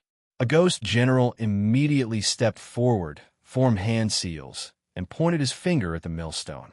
The millstone instantly began to turn, and black light shimmered between its stone teeth. The Shinigami was pulled by an attractive force, involuntarily flying towards the millstone. It struggled weakly, black mist continuously impacting the ropes. But it couldn't even stir a ripple.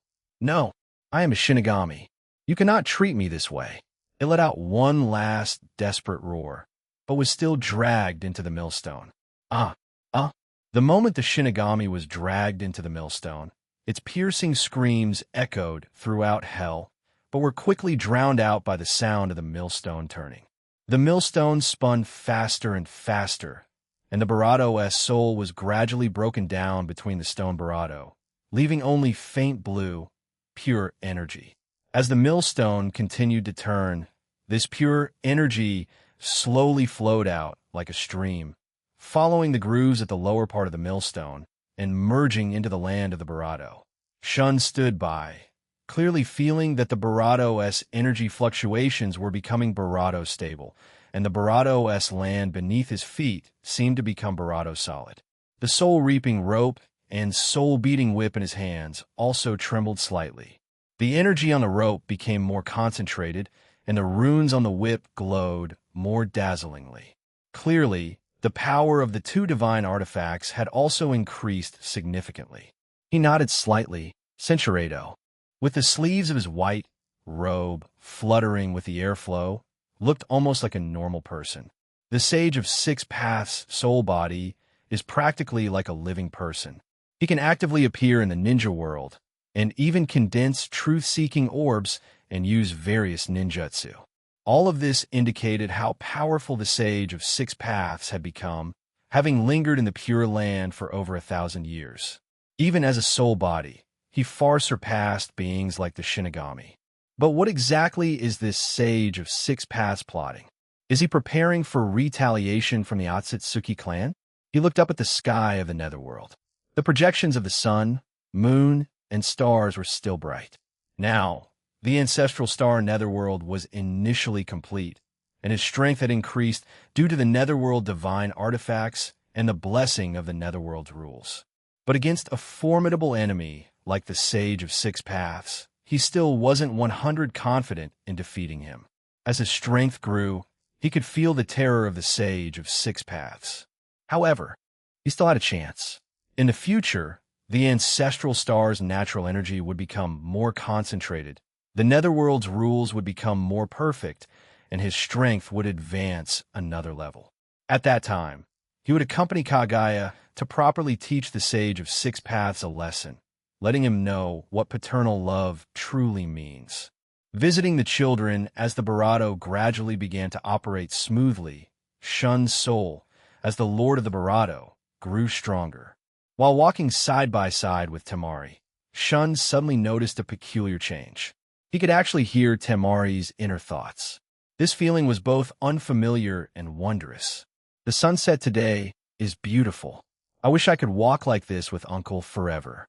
At first, he thought it was an illusion, but after multiple attempts, he confirmed that the refinement of the netherworld's rules and the feedback from soul energy had actually awakened in him an ability similar to mind reading.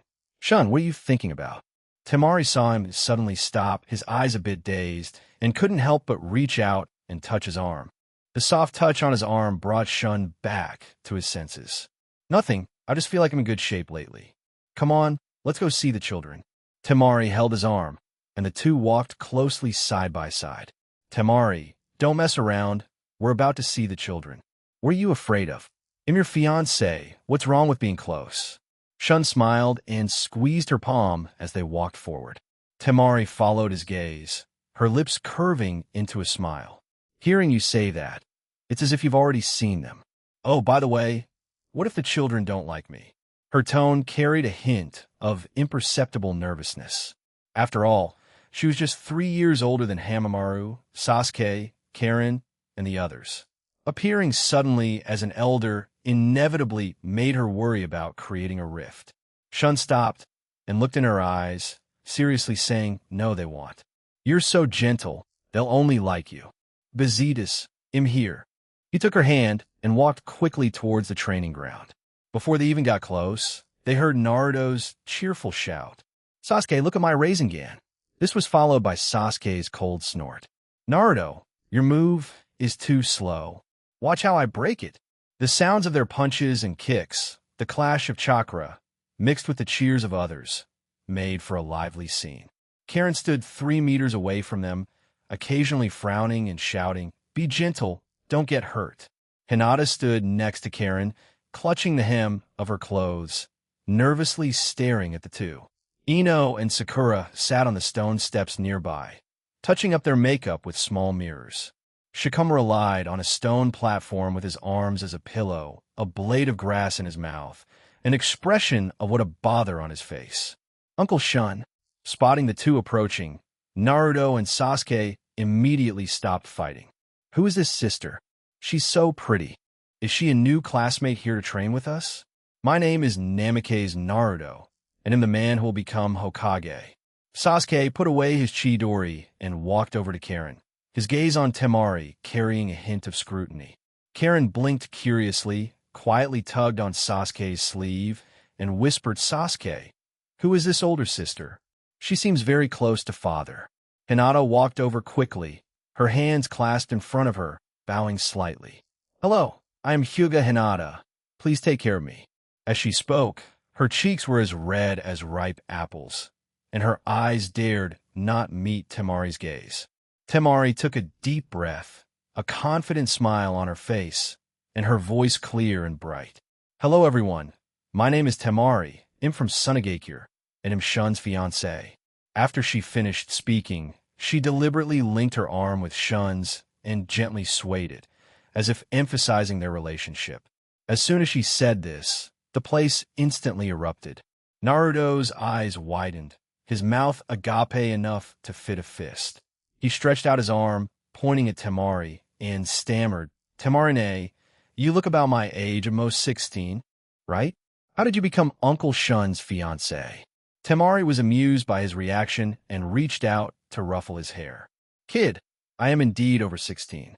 According to the laws of the Land of Wind, women can marry at 16, so it's perfectly normal for me to be Shun's fiancé. Besides, age isn't an issue. What matters is that we love each other. Sasuke's brow furrowed, even bravado. He looked at Karen and saw that she looked embarrassed. Karen glanced toward Sasuke and spoke quietly. Why didn't father say anything beforehand? Temarine is admirable, but she's only a few years older than us. Are we going to have to call her Mom or Annie later? It feels so awkward. Sasuke frowned slightly, his eyes somewhat complex. This isn't that unusual. After all, our father has always had many partners. It's just that Temarine is indeed too young. Just then, Ino stood up from the stone steps with a whoosh. She stuffed her small mirror into her pocket and quickly pushed past Naruto, her eyes sparkling with admiration. Shun-sama, you are strong and gentle. After I turn 16, it'll definitely be very pretty too.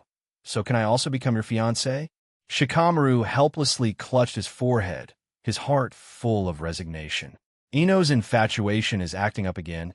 She actually dared to approach Shun-sama so boldly. The blade of grass fell from his bravado, and he quickly stepped forward to grab Ino's arm, pulling her back firmly.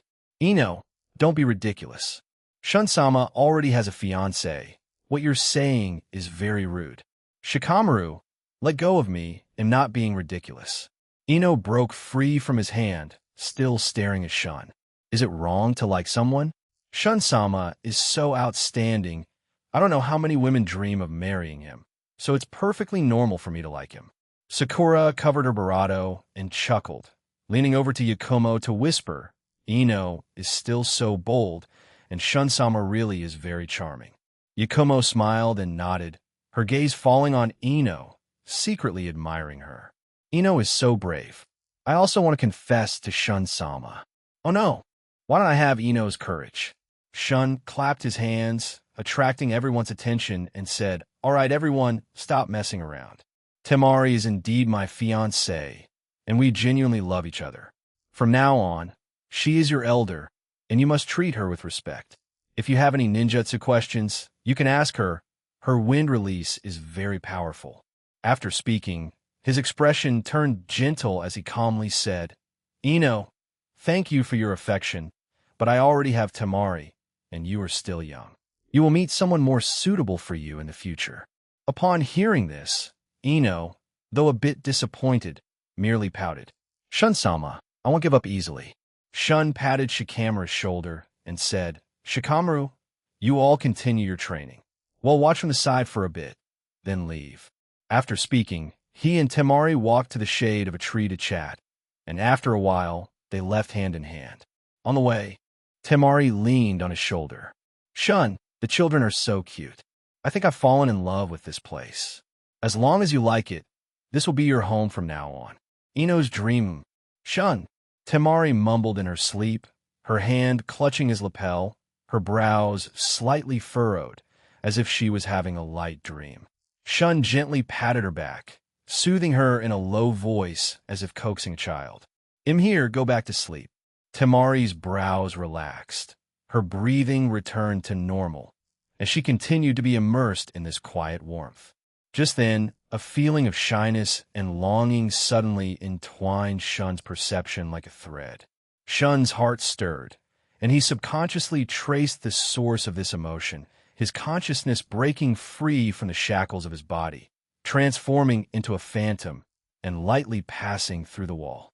This emotional connection was too strong, as if some bravado was guiding him closer. He tried to extend his consciousness forward, and it passed through the wooden door without any obstruction, floating into the room. Ino was lying on her side on the bed, her eyes closed, resting quietly, clearly immersed in a special dream. Shun's consciousness awakened to a new scene. The small bedroom disappeared, replaced by a peach blossom forest bathed in sunlight. Pink blossoms drifted to the ground like snow, filling the air with a sweet floral fragrance. A small stream gurgled not far away, and even the wind carried a gentle warmth. Under the peach blossom tree stood a girl in a purple dress. Her golden hair reached her waist, gently tied with a hair tie. Her features had shed the awkwardness of youth and gained a touch of mature softness, and a shallow dimple graced the corner of her lips. Shun recognized her at a glance. This was the grown-up Ino. By her appearance, she was exactly 16 years old, the age she had spoken of earlier that day, the age she wanted to become his fiancée. Shun-sama. Seeing him, Ino quickly ran towards him, holding up her skirt. The pink skirt swept over the peach blossoms on the ground, creating a shower of pink and white petals. When she reached him, she gently caught her breath, her hands behind her back, her body leaning slightly forward. "Why are you here? Did you come specifically to be with me? I thought you would be with Temarine." Shun raised his hand and ruffled her hair, saying gently, "Silly girl, you are the one I love most. How could I break my promise?" From behind him, he produced a bouquet of blooming red roses and presented them to Ino. "Ino, this is my gift for you." Ino's eyes widened in surprise, and she carefully took the roses with both hands, her cheeks instantly turning as red as ripe cherries. She brought the flowers to her nose and inhaled deeply. The lovely fragrance of the roses filled the air around her. So fragrant. "These are the most beautiful flowers I've ever received, even prettier than those from the flower shop." She proactively linked arms with Shun, shaking it gently, and asked playfully, "Shall we go watch a movie? A new cinema just opened in the village. I saw the poster when I passed by yesterday. It's a ninja-themed movie, just what you like." "All right, whatever you want." Shun smiled and nodded, then took her hand. They walked side by side towards the cinema in the dream, the peach blossoms under their feet making a soft, rustling sound, as if accompanying them. The cinema was dimly lit, and a heartwarming ninja romance film was playing on the screen. Ino leaned on Shun's shoulder, occasionally giggling at the funny parts of the plot, and she would subconsciously snuggle closer into his embrace. When the film reached its climax, and the male lead shielded the female lead from an attack, confessing his love amidst a sky full of fire, Shun gently turned her face and leaned down to kiss her. Ino's body instantly stiffened, her eyes widening slightly. Then, she slowly closed her eyes, clumsily responding to the kiss. Her breathing quickened, and her heart pounded as if it would leap out of her chest. After that tender moment, Shun rested his forehead against hers and asked, "Ino, I love you. Will you be my fiancé?" Ino nodded vigorously, tears of excitement falling. "I will. I wanted it for so long. From the moment I first saw you, I wanted to be your fiancé." The scene switched again, becoming a grand wedding ceremony. A red carpet stretched all the way into the palace, lined on both sides with red roses. Ino wore a red wedding gown and headpiece, with a red veil covering her face. She held her father in Uchi's arm, walking step by step towards Shun at the end of the red carpet. He wore a red groom's suit, looking at her with gentle eyes, as if she were the most important person in the world. When they reached Shun, Inoichi gently patted her hand and placed her hand in his. Inoichi's eyes were slightly red as he said, "Shun-sama, from now on, Ino is entrusted to you. I hope you treat her well." Shun nodded solemnly. "I will. Ino will be my most beloved queen." Loud applause erupted around them, and many eyes held envy and jealousy. Ino could no longer hold back, and threw herself into his arms. "Shun, I'm so happy. I've finally become your wife." Shun gently patted her back, whispering in her ear, "Ino, you will be the woman I love most." On their wedding night, red wedding curtains hung low, the room adorned with various decorations, making everything feel warm and cozy. Shun gently lifted the red veil and looked at Ino with deep affection, happy to see his bride. He leaned down and rested his forehead gently against hers, sharing a tender, quiet moment. Ino closed her eyes and wrapped her arms around his neck, feeling shy and overwhelmed by the closeness. "Shun, hold me close," she whispered softly. As Ino sleepily murmured, she suddenly sat up. Her chest heaved violently, her forehead covered in cold sweat. She looked around blankly at her familiar bedroom, the unfinished magazine still on the desk, the small bear doll on the bedside fallen to one side, a faint moonlight shining through the window crack. It was then she realized that everything just now had been a dream. But the sensations and emotions in the dream were too real. The warmth of his palm, the softness of his touch, the applause at the wedding, and even the tone of his voice when he said, "I will," all were so clear, as if they had just happened. Sensuredo, so ashamed she wished she could sink into the ground.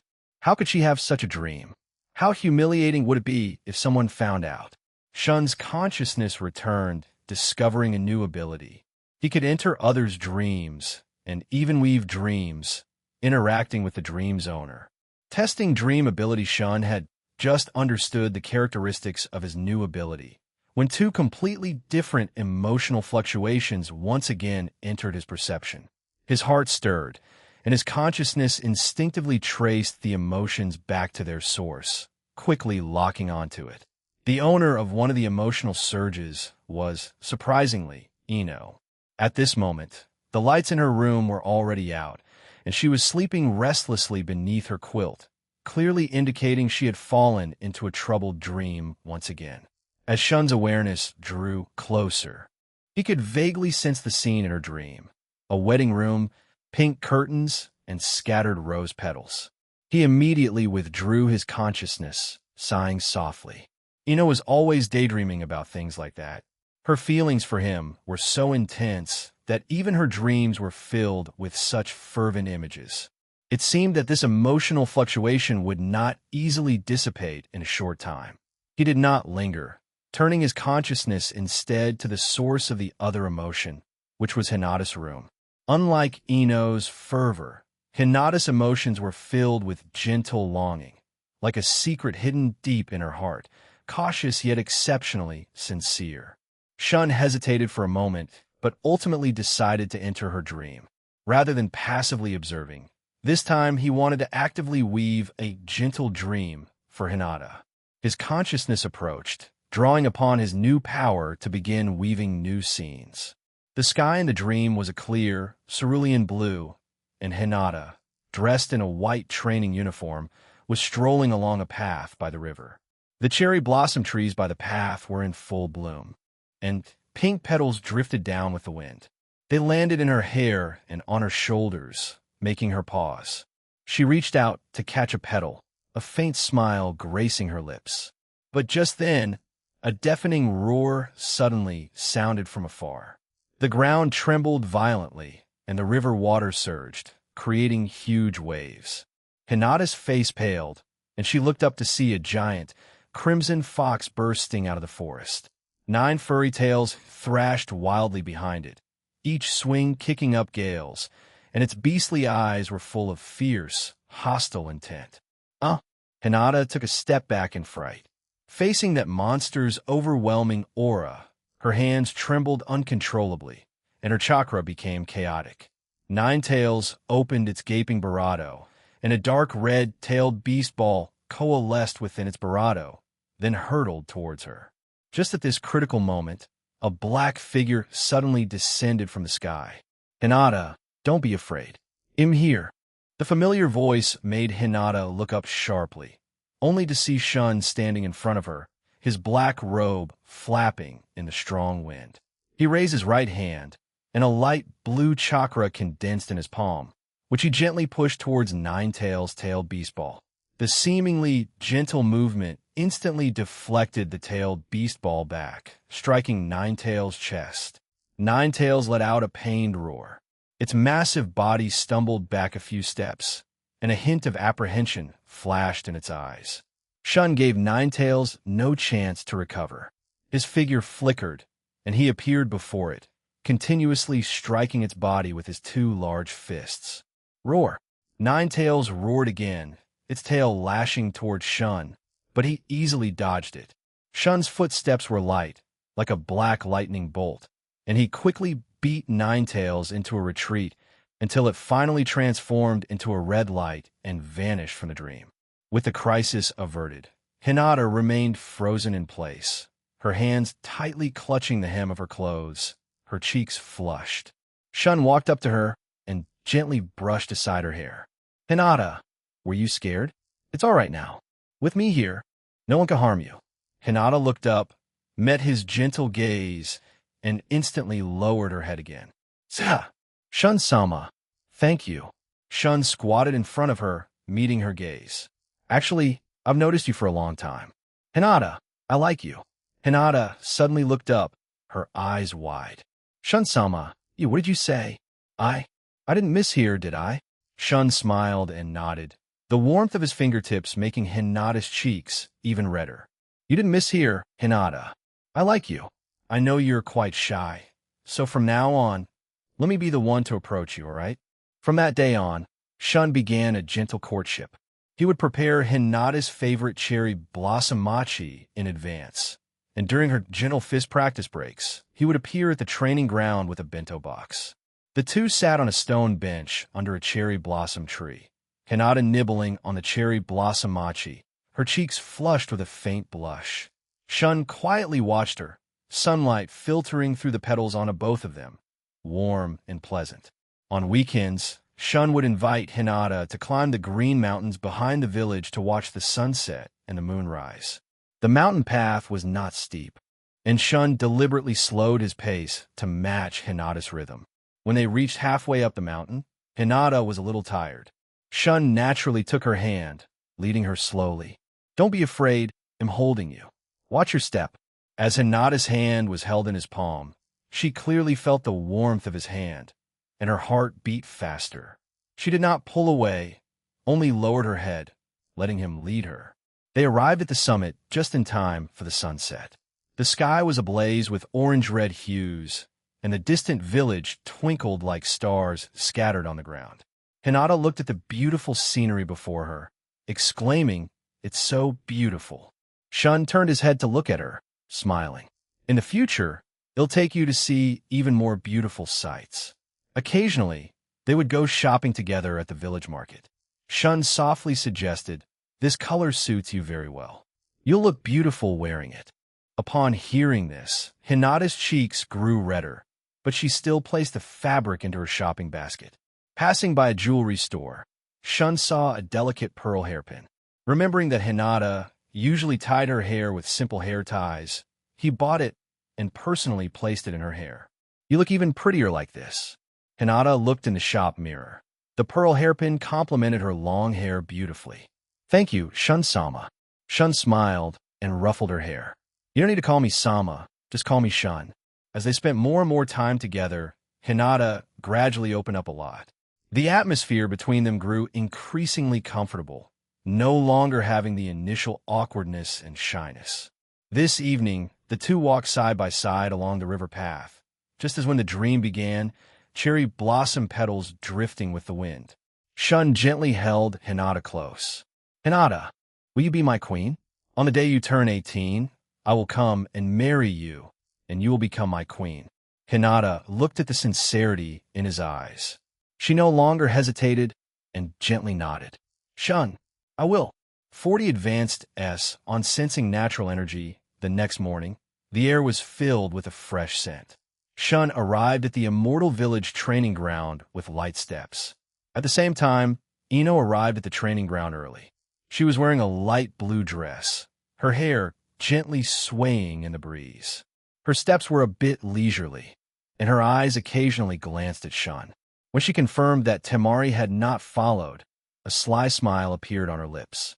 She thought to herself, "Yay, Temari-ne isn't here today, so don't I have a chance to get close to Shun-sama?" Shun stood on the training ground, calmly looking at these little genin. His smile was as warm as a spring breeze, making others feel exceptionally close. "Children, today I am your teacher, and I will teach you how to use natural energy." Shun's voice echoed across the training ground, attracting everyone's attention. Niji respectfully asked, "Shun-sama, what is the use of mastering natural energy?" His question resonated with the other genin around him. Everyone looked over curiously, anticipating his answer. Shun smiled calmly and said, "Today, I am teaching you, so you can call me Shun-sensei." Everyone exchanged glances, then respectfully called out, "Yes, Shun-sensei." Shun raised his hand and gathered a wisp of light, golden natural energy, letting it slowly flow around his fingertips. Natural energy has many wonderful uses. First, it can extend life and slow down aging. There are 3 sages in the ninja world: Great Toad Sage of Mount Maiboku, White Snake Sage of Richie Cave, and Slug Sage of Shikatsu Forest.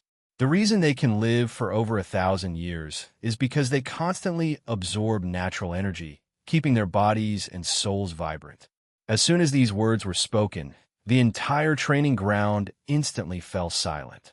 Sakura's pen paused in her hand, her face filled with shock.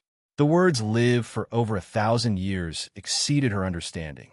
Hana lowered her head and stroked Akamaru's head, secretly thinking if toads, snakes, and slug can do it, then ninja dogs should be able to too. Naruto's mouth hung open even wider, and he subconsciously exclaimed, "Live for over 1,000 years? Doesn't that make them like mythical monsters?" Shun pondered for a moment and said, "In a sense, they can indeed be considered monsters. Their sage mode causes people to undergo a semi-demonization phenomenon. For example, after entering sage mode, Jiraiya's face transforms into a face similar to a toad's. However, our human race also has its own sage mode.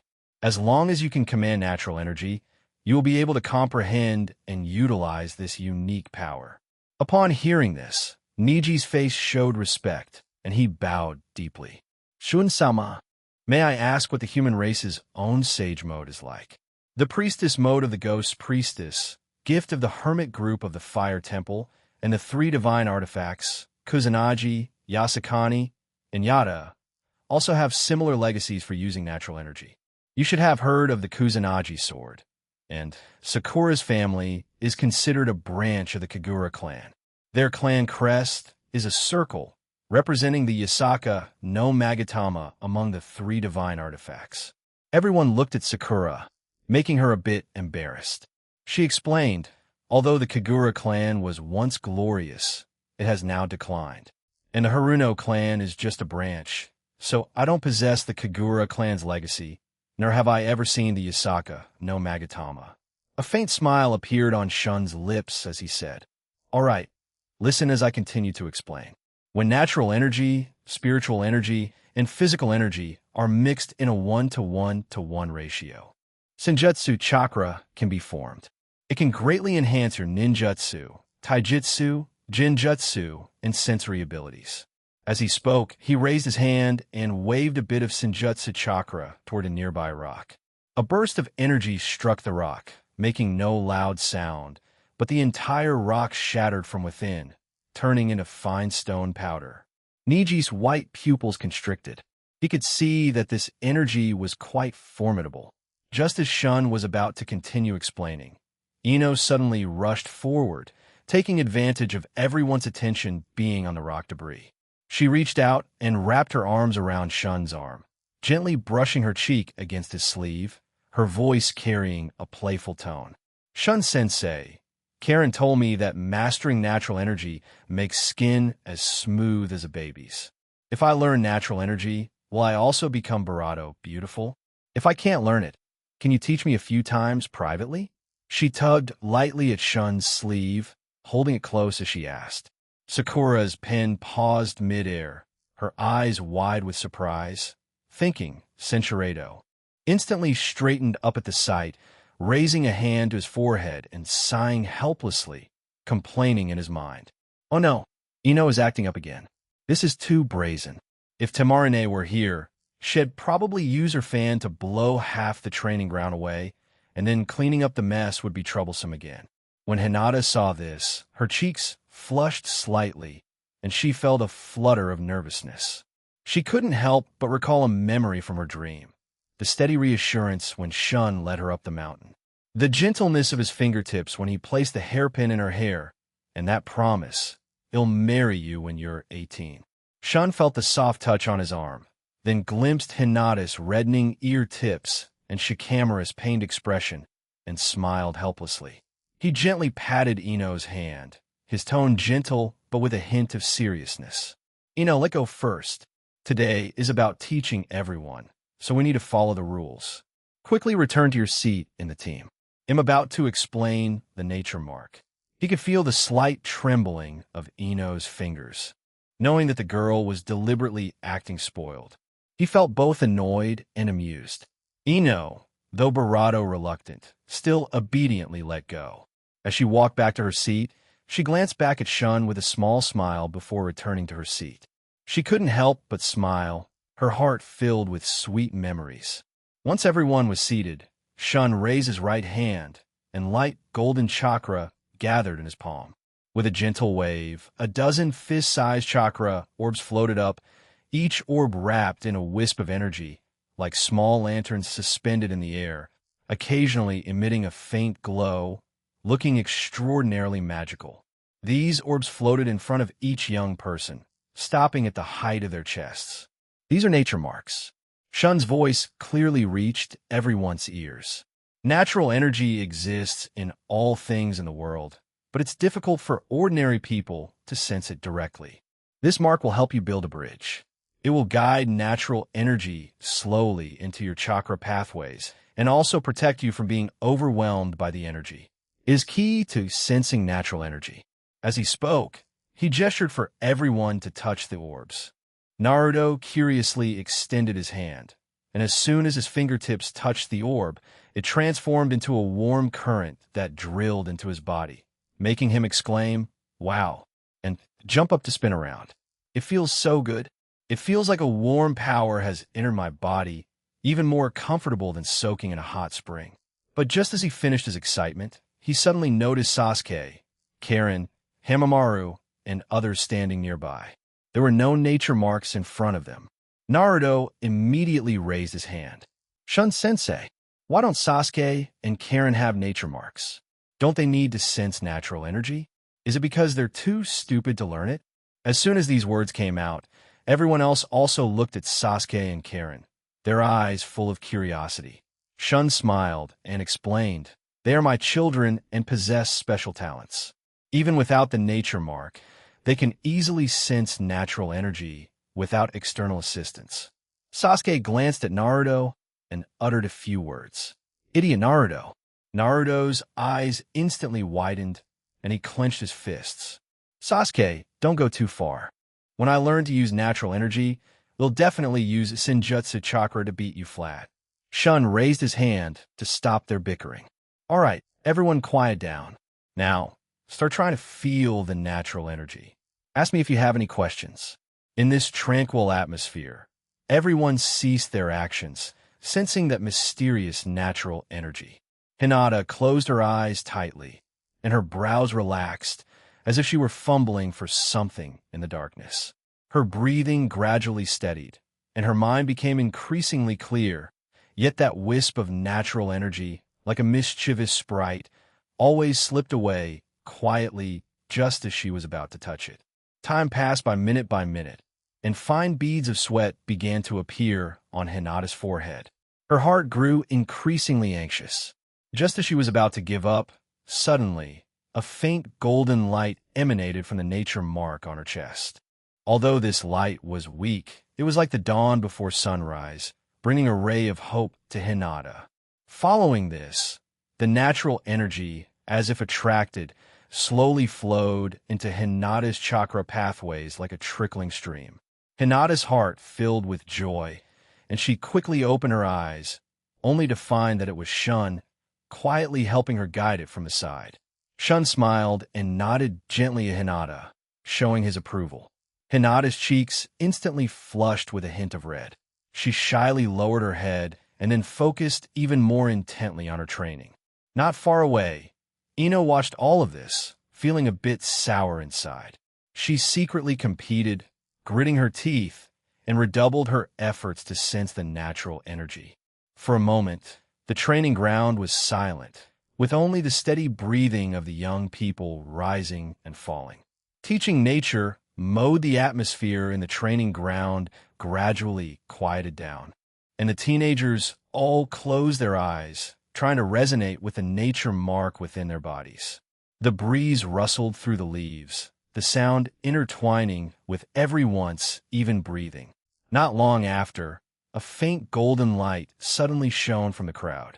Everyone subconsciously opened their eyes, only to see Cheyenne surrounded by a soft golden halo, her black hair shimmering with tiny flecks of light, and even the corners of her eyes tinged with a light gold. She looked like a fairy who had stepped out of a painting, a clear sign of the initial activation of nature mode.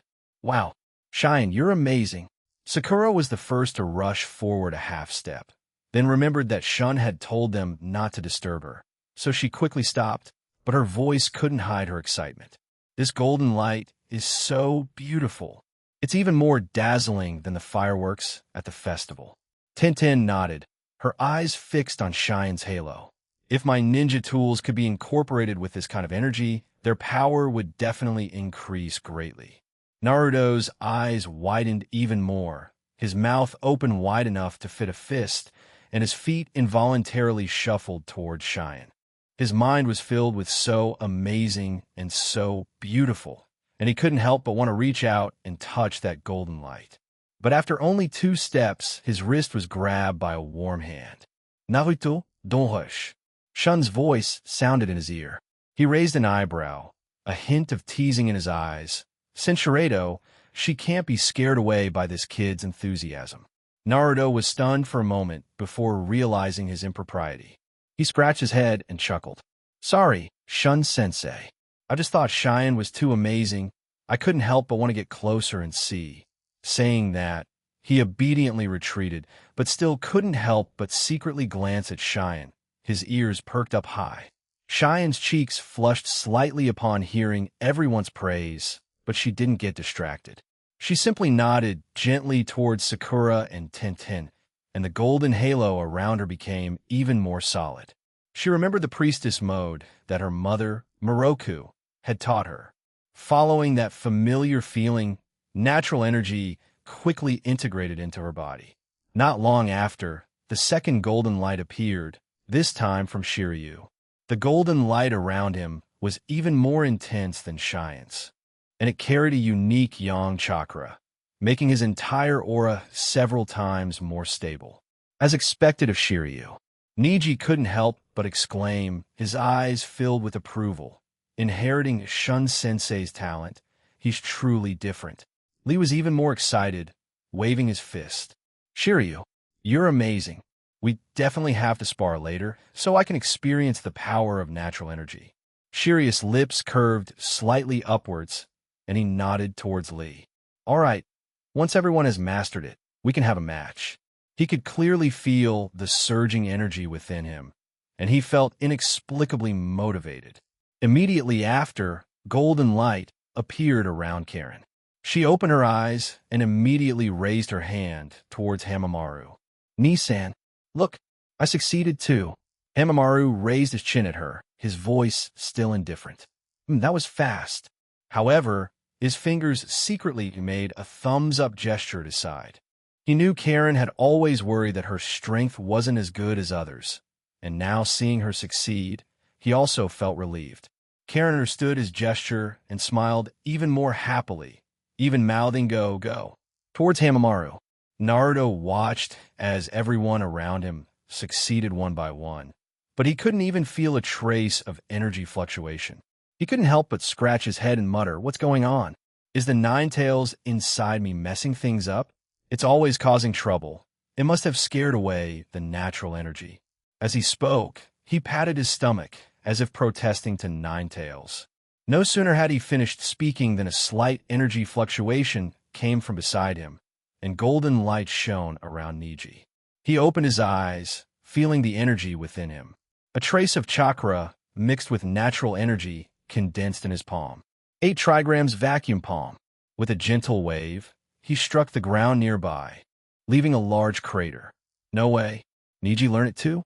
Naruto grew even more anxious, clenching his fists, sweat on his forehead. Why do I still not feel anything? Am I dumber than Niji? Naruto, don't worry. Hinata spoke softly, her voice gentle. You're just too impatient. Try to clear your mind, just like Shun-sensei said, and don't think too much. As she spoke, she mimicked Shun, taking deep breaths to adjust her breathing, silently cheering herself on. I need to work hard too. I can't disappoint Shun-sensei. Next, Suigetsu was the one to succeed.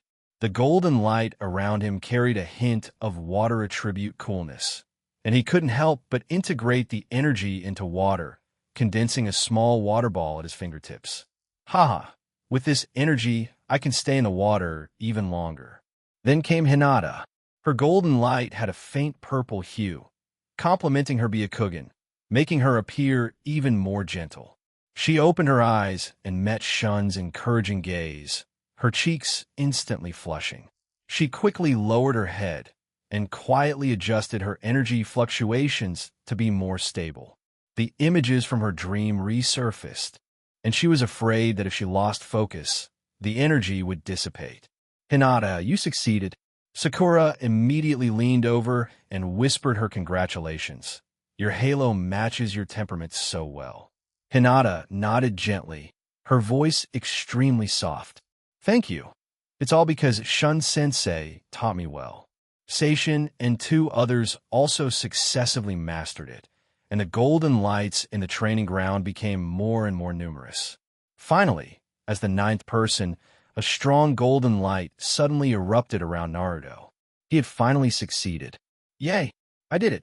Naruto instantly jumped up, excitedly waving at Sasuke, his voice loud enough for the entire training ground to hear. Sasuke, look, I learned it too, and I was faster than you. You used to call me an idiot, but now you know how amazing I am, right? Sasuke glanced at him, saying nothing, but quietly sped up his comprehension. However, he felt a bit unconvinced. You just got a little earlier than me. What's there to be proud of? Once I master it, they'll definitely use it better than him. A little while later, golden light shone around Sasuke, placing him 12th. He opened his eyes, feeling the energy within him, and raised an eyebrow in Naruto's direction. You've only just begun to master it. What's there to be proud of? He'll still beat you when we spar later. TCH, who's afraid of who? Naruto immediately retorted, rolling up his sleeves, ready to spar, but Shun placed a hand on his shoulder. At this point, only Ino, Tenten, Lee, and Yakumo had yet to master it in the training ground. Tenten frowned, repeatedly injecting and withdrawing energy in her ninja tools, but she couldn't find the resonance point. Lee's forehead was covered in sweat, his clothes soaked, but he kept taking deep breaths, muttering, I can do it. Yakumo closed her eyes. Her mental energy almost depleted, her face filled with distress. Seeing this, Ino opened her eyes, quickly ran to Shun's side, reached out and tugged on his sleeve, shaking it. Shun-sensei, I can't learn it no matter what. Is there some trick? Please teach me. Her eyes were full of anticipation, and her fingers briefly brushed against Shun's arm, a warm feeling lingering from their previous exchange, her mind drifting with quiet thoughts. Ino, don't rush. Shun smiled, reaching out and gently patting the back of her hand. Ino, you have too many distracting thoughts in your mind. The more anxious you are, the harder it will be to succeed. He pointed to the peach blossom forest ahead and said, look, when the wind blows through the leaves don't rush, they just move with the wind. Try to clear your mind, relax as if you're basking in the sun, feel the temperature of the wind on your skin, listen to the sound of the leaves, and natural energy will actively come to you. Ino listened, nodded thoughtfully, and stared at the peach trees for a while. I understand. He'll try again. I'm sure he'll succeed this time. Saying that, she quickly ran back to her spot, closed her eyes, and tried hard to suppress her thoughts about Shun-sensei, focusing only on feeling the breath of the wind.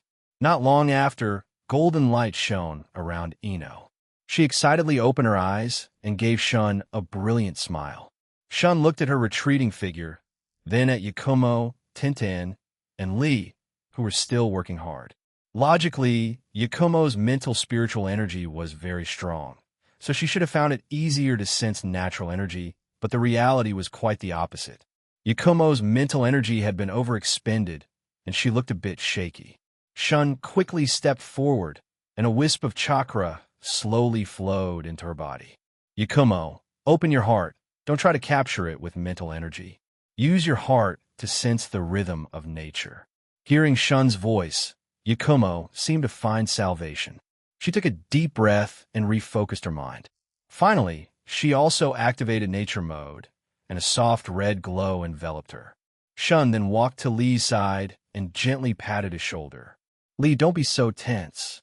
Relax. Empty your mind. Let your heart be like a calm lake. Stillness can observe the subtle. Collect your thoughts and focus your mind. Rein in your strength and try to befriend it. Hearing this sudden voice, Lee's body trembled slightly, clearly surprised. But he quickly recovered, took a deep breath, and tried to make his breathing steady. Shun then walked to Tenten's side. Tenten had her eyes tightly closed and her brows slightly furrowed, seemingly struggling against some inner tension. Tenten, don't think about anything. There's no need to make yourself so tired. Let go of those distracting thoughts and accept your ordinariness. Only by accepting your ordinariness can you see your extraordinary qualities. The confusion in Tenten's eyes gradually gave way to clarity. Then, she closed her eyes again, continuing to try and feel that power, to establish a connection with it. Time passed by second, and the atmosphere in the training ground was exceptionally solemn. Just when everyone thought Tenten and Lee might fail, a miracle happened. Training with animals, the more than 20 geniuses felt a blur before their eyes, and the sound of wind in their ears suddenly grew louder. The familiar training ground disappeared, replaced by a vast, endless green grassland. Wow, Shun-sensei, where did you teleport us to? Naruto was the first to exclaim. He looked down at the green grass beneath his feet, then up at the distant horizon. Tenten spread her arms, feeling the strong wind on the grassland. What a vast grassland. It's bigger than any place I've ever been. And there's the smell of green grass in the air. Shun smiled and nodded, walking to the front of the crowd to explain, this is the western plains of the Ancestral Star. The Ancestral Star is twice the size of the ninja world you are familiar with, but its population is only a little over 200 million, so the number of wild animals is many times greater than humans, and the ecology is more primitive. Next, what you need to do is to use natural energy in actual combat. Suddenly, a dull thump-thump sound came from afar, like giant hammers pounding the earth. The sound grew closer and closer. The ground began to tremble slightly, and even the green grass under their feet swayed along. Everyone looked in the direction of the sound, only to see a dense torrent rushing from the end of the grassland. What's that sound? Niji activated his Byakugan, and white veins bulged around his eyes. His gaze penetrated the distant dust, and his expression changed slightly. It's a herd of wild oxen. There are so many of them. Everyone looked in the direction of the sound, only to see a dense torrent rushing towards them from the distant horizon. The sunlight shone on the creatures in the front row, reflecting a metallic luster. These were tens of thousands of massive wild oxen, the smallest of which were over 10 meters tall, and the largest even reached 30 meters. Their bodies were covered in glossy black fur, like they were wearing a layer of armor. Their curved horns gleamed with sharp cold light, 3 meters long, and their forehooves pounded the ground, each step creating a half-meter deep pit, raising dust like yellow clouds that blotted out the sky and sun, even obscuring the sunlight somewhat. This is too much. Sakura subconsciously took a step back, clenching her hands, chakra faintly condensing in her palms. So many wild oxen. If they charge at us, our ninjutsu won't be able to stop them at all. Hannes Ninja Dog, one of the Haimaru brothers, growled low in the direction of the wild ox herd, his fur standing on end, clearly feeling the oppressive presence of the beast pack. Hana gently stroked his head, comforting it. Don't be afraid. Shun-sensei is here. Nothing will happen. Lee clenched his fists, and the muscles in his arms tensed, but his eyes became exceptionally excited. How magnificent! Such powerful opponents are perfect for practicing the use of natural energy. Shun-sensei, can I challenge the biggest one later? He pointed to the 40-meter-tall Ox King at the very front of the beast pack, his eyes full of desire for battle. Lee, are you crazy? Shikamaru rolled his eyes helplessly. It is almost comparable to a tailed beast in size. You'd just be serving yourself up as a meal. Lee immediately retorted, Shikamaru, how can you say that? As long as I give it my all, I can definitely do it. Sasuke activated his 3-Tomo Sharingan, sensing the energy fluctuations coming from afar, and said, these wild oxen's chakra is very wild, and their impact is comparable to a jonin. They're perfect for practicing natural energy. Looking at their nervous yet excited expressions, Shun looked relaxed. Don't worry, they won't charge at you. Just find some lone wild oxen to fight. After the trial, we'll have grilled steak for dinner. The Ancestral Star's wild ox meat is delicious, much better than the Ninja World's beef. Everyone watched in awe. Indeed, as Shun said, the massive beast pack gradually split into several groups, scattering in different directions, and the raised dust slowly settled. Finally, only a few dozen lone wild oxen remained, grazing on the grass not far away. They occasionally flicked their tails to shoo away mosquitoes. They looked docile and harmless, but their massive size still commanded respect. Shun pointed at the lone wild oxen, his voice becoming a bit more serious. The rules for the upcoming trial are simple. You choose some lone oxen, kill them, and we'll eat grilled beef tonight. Great. He'll go first. Naruto's feet were like springs, and with a whoosh, he charged towards the nearest ox. At the same time, a faint yellow aura appeared around his body. Watch my sage art, Rasengan. Naruto shouted loudly, his voice echoing in the air, carrying a hint of excitement and confidence. As he ran, he quickly channeled the natural energy within him, which converged into his palm like a trickling stream. In the blink of an eye, a giant Rasengan, 3 meters in diameter, formed in Naruto's palm. Idiot, don't be so reckless. Sasuke, standing nearby, couldn't help but complain, seeing Naruto's impulsive action. However, despite what he said, his body moved involuntarily. He lightly pushed off the ground and charged straight towards another ox. He didn't want Naruto to be the first to defeat a wild ox. That would make him feel like he had lost, so he had to act before Naruto. Seeing this, Karen's heart tightened, and she quickly followed Sasuke's footsteps. As she ran, she anxiously shouted, Sasuke, be careful. On the other side, Hinata stood still, took a deep breath, and channeled the natural energy within her. Byakugan, activate. She looked at the ox not far away, her fingers trembling slightly, feeling a bit nervous. This was her first time facing such a large wild animal. Hinata, don't be nervous. Karen, passing by, specifically stopped to quietly encourage her. You were so good at gentle fist before. If you integrate natural energy into it, you could definitely do it. Hinata looked up at Karen's sincere eyes and nodded gently. Thank you, Karen. I will try my best. She composed herself and ran towards a 20-meter-tall wild ox. Hinata accurately struck the wild ox's acupoints. The ox wanted to move, but couldn't, only able to let out a low roar. Seeing this, Shirai's eyes flashed with excitement, and he unhesitatingly channeled natural energy. Is this Sage Mode? I feel so much stronger. He took a deep breath, then stomped his foot violently, and a loud boom echoed. Shiryu shouted, Sage Art, Chakra, Enhanced Strength. He charged towards a giant ox like a golden meteor. In a blink of an eye, he reached the ox, and his fist rapidly descended. Sensing danger, the ox was enveloped in a yellowish-brown glow. Bang! With a dull thud, Shirai's fist smashed into the ox's massive leg. That tremendous impact sent the 40-meter-tall ox flying. However, it quickly stood up, its eyes turning crimson, and then it charged toward Shiryu. This ox's body is too tough, and it even uses Earth Chakra to strengthen its body. Interesting. Shirai's figure flickered, easily dodging the ox's attack. Then he unleashed punch after punch. Chakra, Enhanced Strength. Shiryu gave the ox no chance to breathe, his fists raining down on its body. The ox gradually lost its ability to resist under his fierce assault. How strong is Shun? As a slight feeling of dizziness faded, Everyone returned to the familiar Immortal Village courtyard.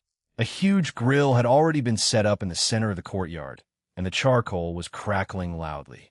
Next to it, a mountain of beef chunks was piled up, along with various sauces and fresh vegetables, the aroma already filling the air. Wow, barbecue! Naruto was the first to rush over, reaching out to grab a piece of raw beef, but Shun gently tapped his hand. What's the rush? Wash your hands first. Shun smiled and handed him a basin of warm water. Everyone worked hard in combat today. Eat more to replenish your strength. Everyone laughed and dispersed, some to wash their hands, others to help skewer the meat. Lee rolled up his sleeves and voluntarily took on the task of grilling the meat. As he turned the grill, he excitedly said, "Fighting the wild ox today was so exhilarating. Using natural energy to enhance my taijutsu, I can knock back an ox with a single punch. This feeling of power is amazing." "What are you talking about?" Naruto bit into a skewer of meat, vaguely retorting, "In the end, I used sage art, raising Gan to pin the ox to the ground so it couldn't get up. Next time, I'm going to challenge an even bigger ox." "Naruto, get a rest." Sasuke leaned against a pillar, holding a skewer of grilled meat, a hint of disdain in his eyes. "You almost got sent flying at the beginning. If I hadn't reminded you to pay attention to its weak points, would you have won so quickly? Sasuke, don't get ahead of yourself. Next time, it'll definitely be stronger than you." Naruto immediately put down his skewer and was about to argue with Sasuke, but Sakura pulled him back. "All right, we're eating, don't argue." Sakura shook her head helplessly, then turned to Hinata.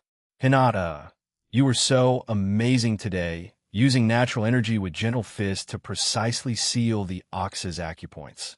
Hinata's cheeks flushed slightly, and she gently shook her head. "Not really. It's all because Shun-sensei taught me well, and Karen also helped me watch the ox's movements."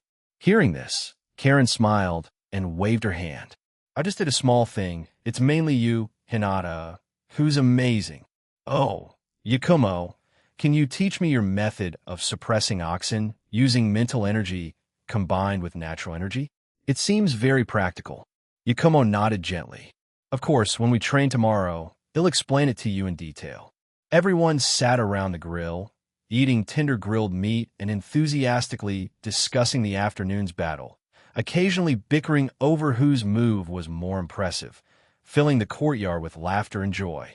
Shun sat to the side, watching the energetic youngsters before him, a gentle smile on his lips. Occasionally, he would add more charcoal or pass them some sauces. After dinner, Naruto, rubbing his round belly, suddenly remembered something. "Shun-sensei, we're already so strong with natural energy today, so how powerful is your sage art? Can you punch a tail beast flying?" As soon as he said this, everyone fell silent, looking at Shun with curiosity. Even the usually calm Sasuke's eyes flashed with a hint of anticipation. Although he knew his father was strong, he had never seen him truly fight with full power. Shun looked at their curious gazes and pondered for a moment. "Just telling you might not convey it. So why don't I take you somewhere to see it with your own eyes?" With a wave of his hand, he opened a spatial gate, enveloping everyone. This time, everyone's vision suddenly turned into a pitch-black void. Countless stars twinkled in the distance, and below was a blue planet covered in vast clouds. Many lightning bolts darted through the clouds, looking exceptionally spectacular. Where is this?" Sakura instinctively grabbed Tenten beside her, her voice filled with a hint of shock. We're in space?" "That's right, this is outer space." Shun floated before them, a faint golden glow radiating from his body, resisting the cold and vacuum of the universe. "You just asked me how powerful my sage art is. In truth, power itself has no absolute strength or weakness. It can be used to destroy, but it can also bring new life. Today, I want to demonstrate the power of destruction. Instead, they'll show you what miracles natural energy combined with sage art can create."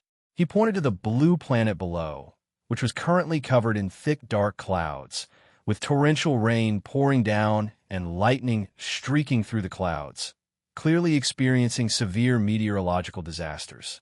Shun clapped his hands gently, and the dark clouds over the planet below dissipated at a visible speed. The heavy rain stopped instantly, and even the howling winds gradually subsided. Sunlight pierced through the clouds, scattering across the planet's surface, forming a beautiful rainbow. Wow! The rain stopped and the wind too. Naruto's eyes widened, and he couldn't help but reach out to touch the distant planet, but only felt a cold void. Before everyone could recover from their shock, Shun raised his hand again. Sage Art. Ice release. Glacier return. Below, at the planet's north and south poles, white ice crystals suddenly began to condense. The ice crystals spread and stacked at an astonishing speed, quickly forming two towering ice mountains, crystal clear and radiating dazzling white light under the sunlight. This created the north and south poles? Neji activated his Byakugan, watching the changes on the planet, his eyes filled with disbelief. Without any external force, just with Sage Art, he can change the planet's topography. Shun didn't stop. He clapped his hands again, softly saying, Sage Art would release deep forest emergence. As his words fell, an astonishing scene unfolded. On the barren land of the planet below, tender green shoots began to emerge. The shoots grew at a visible speed, quickly developing into towering trees. Countless trees spread across the land, forming vast forests, and the entire planet instantly became vibrant with life. Too amazing. Lee clenched his fists, his eyes filled with adoration. This is no longer ordinary Sage Art. It's practically the power of a god. Shun slowly raised his hands, and the chakra around his body began to surge violently. He clapped his hands. 6 paths, Sage Art, Chibaku Tensei. A large number of meteorites collided, eventually forming a red satellite, Moon, which revolved around the blue planet below. This is the moon? Naruto's mouth hung open, his voice trembling slightly. Shun-sensei, you just created a moon? Everyone was dumbfounded, looking at the brand new moon before them. Then at the calm Shun, their hearts filled with nothing but awe. They had never imagined that someone could possess such terrifying power, capable of creating a celestial body by themselves. Looking at their shocked expressions, Shun said calmly, Actually, the ancestral planet where you all live now was also created by me in this way. What? Naruto almost thought he had misheard. The ancestral planet, was it created by you? Sensei? Time to return to the ninja's world. Time always slips away quietly. 1 month in the ninja world is 5 months in a mortal village. So, Shun always took his Barato to a mortal village to visit their children in his free time. He walked alongside Mikoto and Yukari, and Tsunade walked beside him. Occasionally, they would point at the distant scenery, talk about their children, and the 4 of them walked along, chatting and laughing. Upon arriving at a mortal village, they searched for their children among the crowd, their eyes filled with an unspoken longing and concern. Sasuke, you've grown up. Mikoto found her son training in the shade of a tree, her voice filled with unconcealed tenderness. She gently let go of Shun's hand and quickly walked towards Sasuke, taking out a neatly folded handkerchief from her sleeve and reaching out to wipe the sweat from his forehead. Sasuke, no matter how diligently you train, you must also pay attention to rest and not overwork yourself. Sasuke's usually cool gaze instantly softened a few degrees, and he nodded slightly. Mother, I understand. Sasuke, where's Shiryu? Tsunade's gaze swept across the training grounds and quickly landed on Shiryu, who was sparring with Lee. She walked over with a smile. Looking at the golden light emanating from her son's body, she couldn't help but nod. Not bad. Your strength has increased quite a bit. You're much stronger than your father was back then. Upon hearing his mother's voice, Shiryu immediately stopped sparring and ran towards Tsunade. He had a bright smile on his face as he said, Mother, why are you here? I recently created a new move, Sage Art, Dragon Ascension. We'll show it to you later. Tsunade patted his shoulder, her eyes full of pride. Yukari found Karen, who was playing with Hinata among the crowd. She walked over gently and handed her daughter a small basket of pastries. These are red bean cakes I made myself. Share them with your friends. Training has been hard lately, so you need to replenish your nutrition. Karen took the basket and linked arms with Yukari. Mom, you're so good. I just had something to tell you. I have gotten stronger. The mother and daughter spoke in low voices, creating a particularly warm scene. Shun stood not far away, watching the interaction between his 3 royal consorts and their children, a gentle smile gracing his lips. The passing teenagers subconsciously stopped their movements, their gazes following the figures of these families, their eyes filled with envy. Naruto scratched his head, looking at Mikoto wiping Sasuke's sweat, and couldn't help but exclaim, Sasuke, they're too happy. Shun-sensei and the royal consorts are too gentle with their children. A family together is truly wonderful. I miss my mom and dad too. Sakura folded her arms, her eyes filled with longing. Yes, Aunt Mikoto is gentle, Aunt Tsunade is spirited, Aunt Yukari is approachable, and Shun-sensei himself is charming. When they stand together, they look like characters from a painting. Hinata stood to the side, her cheeks slightly flushed. When she looked at Shun's figure, the scene from her dream involuntarily surfaced in her mind. Now, as time flowed, seeing Shun and his 3 royal consorts in such harmony, this expectation hidden deep in her heart seemed to become clearer with the years. The most excited was Ino. After the royal consorts and their entourage had walked away, she would pull the person next to her and ramble. Look at Shun-sensei. Even though he's so busy every day, he's still so gentle to the royal consorts. I will definitely marry Shun-sensei in the future, become his royal consort, and live such a warm life. Ino would say such things several times, almost every day. Shikamaru was already used to it, always sighing and rubbing his forehead. Ino, can't you be Barato realistic? Shun-sensei already has many Barato. Ino retorted, that just shows how excellent he is. Besides, I'm still young. When I'm Barato older, Shun-sensei will definitely notice me. Just as Ino was still rambling, she suddenly heard a familiar yet authoritative voice. Ino, what are you talking about? Everyone turned around and saw that it was Shun, who had returned at some point. Ino's face instantly turned red, like a cat whose tail had been stepped on, and she stammered, as Shun-sensei, I wasn't saying anything. Shun's lips curled into a slight, peculiar smile. I heard everything. You want to be my royal consort? Ino wished she could find a hole to crawl into, lowering her head and not daring to look at him. Her companions around her were stifling their laughter, and the atmosphere was a bit awkward. At this moment, Tsunade walked over, smiling and teasing. This little girl is fascinating. Little one, if you truly have that resolve, then work hard to improve yourself. When you are excellent enough, perhaps this old man will truly take you seriously. Upon hearing this, Ino's eyes sparkled with renewed hope, and she nodded vigorously. Tsunade-sama, I will definitely work hard. At this time, Shun's mind-reading ability had not been turned off. The unspoken thoughts of the girls were clearly entering his perception.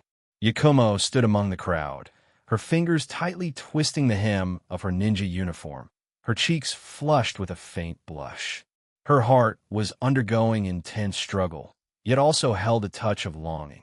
I also really like Shun-sensei. He's gentle and powerful, and always so patient when guiding my training. But I'm so shy. Should I go up and confess? Ino was so brave to say she wanted to be a royal consort. Should I also muster up the courage to say what's in my heart? She secretly looked up at Shun, then quickly lowered her head, her knuckles turning slightly white from clenching her fists. After struggling for a long time, Yakumo took a deep breath and suddenly looked up. Shun-sensei, I like you too. I also want to become your royal consort when I grow up. As soon as she finished speaking, everyone looked at her in surprise, and her cheeks instantly turned crimson. Shun was stunned for a moment, then said gently, Yakumo, you are very excellent, but you are still young now and need to grow up well. Just cherish this feeling for now, okay? His tone was reassuring, not directly rejecting, but clearly stating his current stance. Mikoto watched from the side, gently patting Yakumo's shoulder, signaling her not to be too nervous. Then, she smiled gently. Shun, it seems you are very popular with little girls. Hinata saw all of this, and her heart couldn't help but beat faster.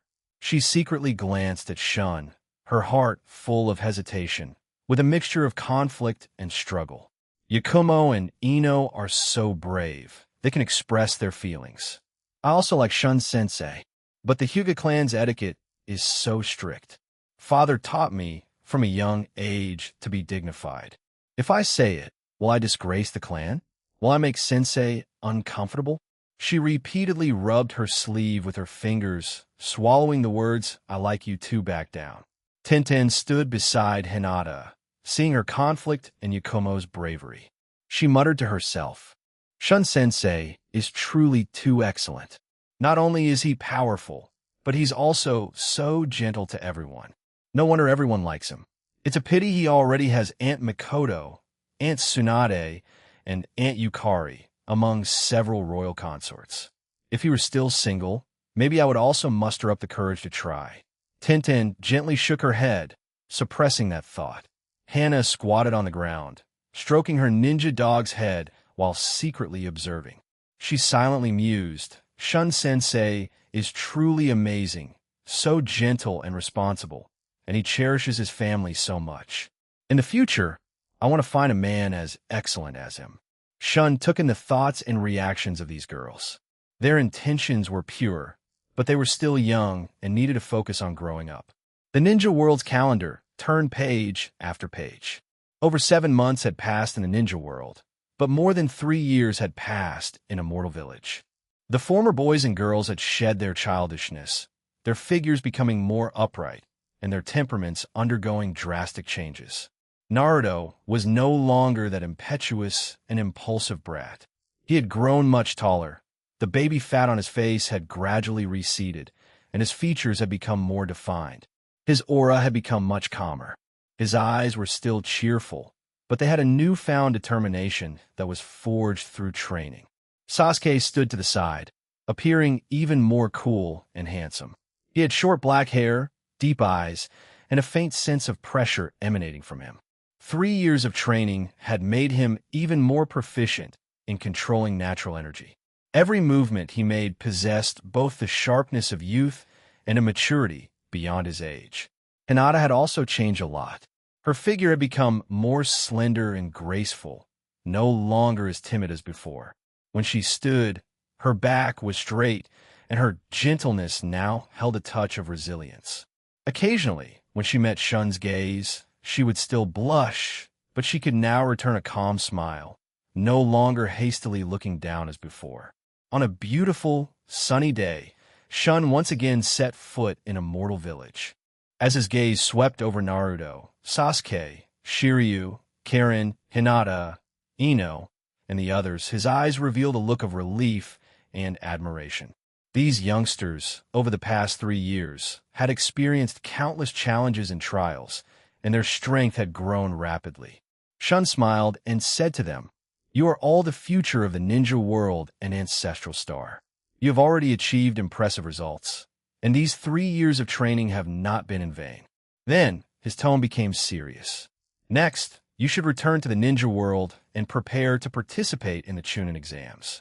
This is an important opportunity for you to showcase your strength and prove yourselves. I believe that with your current level, you will definitely achieve results that will shock the ninja world in the competition. Upon hearing Shun's words, the youngster's eyes ignited with fighting spirit. Naruto was the first to excitedly clench his fist and say, Finally, I can go back and participate in the Chunin exams. I will definitely become a Chunin and make everyone acknowledge me. Ino was even more excited, jumping up and down.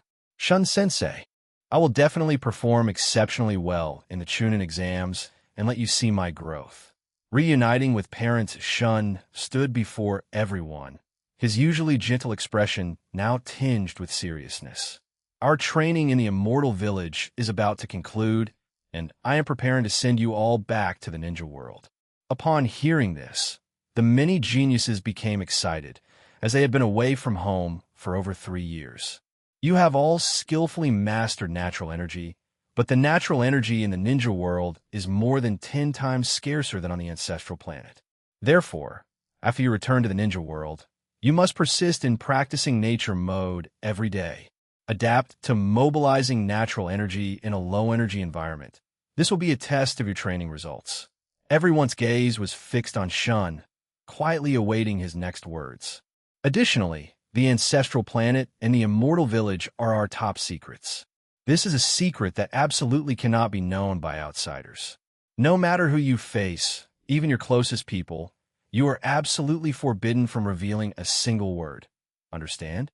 The dozen or so young men and women exchanged glances, clearly surprised by this demand, but they quickly responded in unison, understood. Shun looked at their young faces and nodded with satisfaction. Then, he slowly turned around and snapped his fingers. As he moved, streams of black light emerged from his hand. Like meteors in the night sky, they quickly intertwined. These lights swirled and wove together in the air, eventually forming a giant black spatial gate. The spatial gate rapidly expanded on the ground, its edges shimmering with faint golden light, exuding a mysterious and profound aura. With the injection of chakra, the spatial gate grew larger and larger, eventually forming a 2-meter-high spatial gate. Behind the gate, the outlines of the Land of Water's architecture could vaguely be seen. Let's get ready to depart.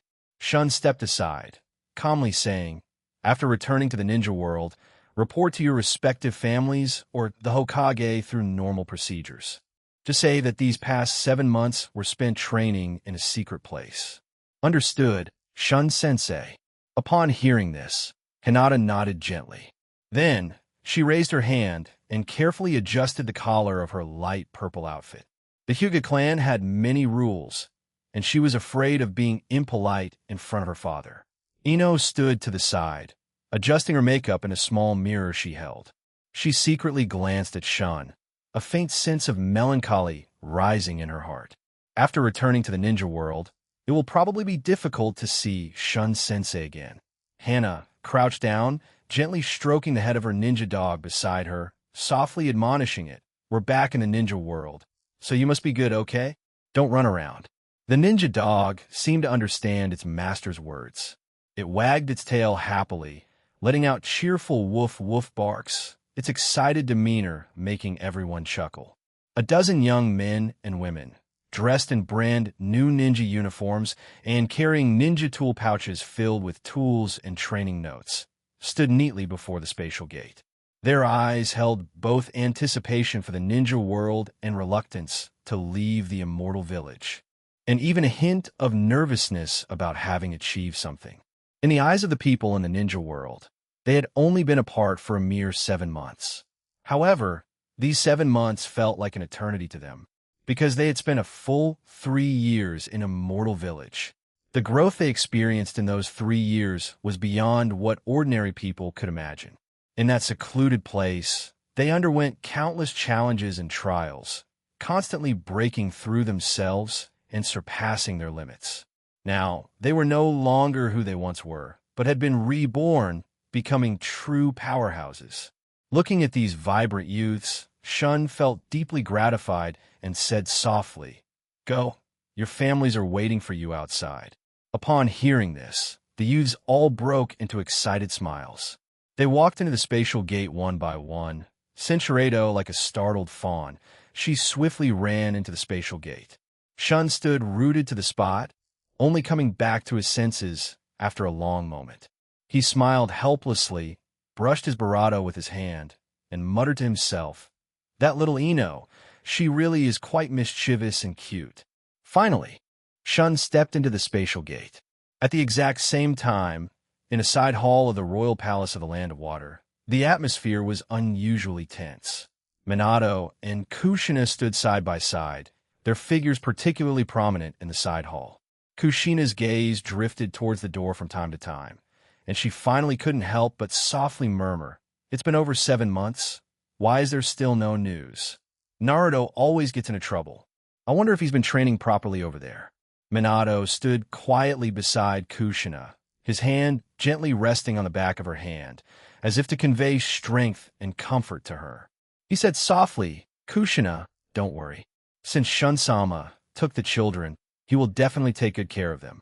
Besides, although Naruto is mischievous, he is also very clever.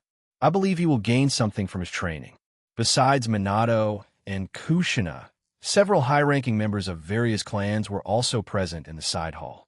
They were either sitting or standing, and each person's face bore a complex expression, a mix of concern for their children and worry about the unknown situation. Hayashi sat upright in a chair, his gaze fixed on the ground, deep concern hidden in the depths of his eyes.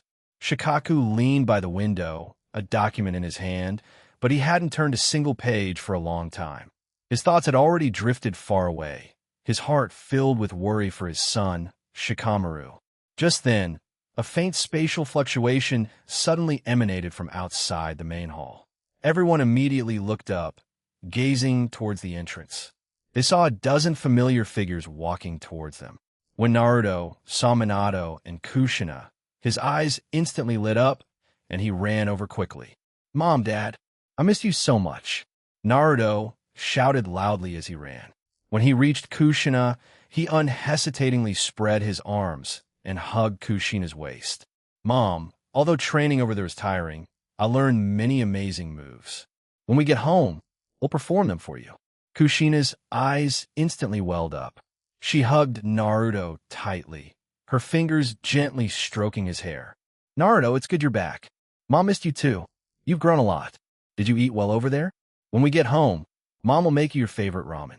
Minato stood to the side, watching the mother and son embrace. He reached out and patted Naruto's shoulder. "Welcome back, Naruto. It seems you've grown a lot. Dad, I missed you too."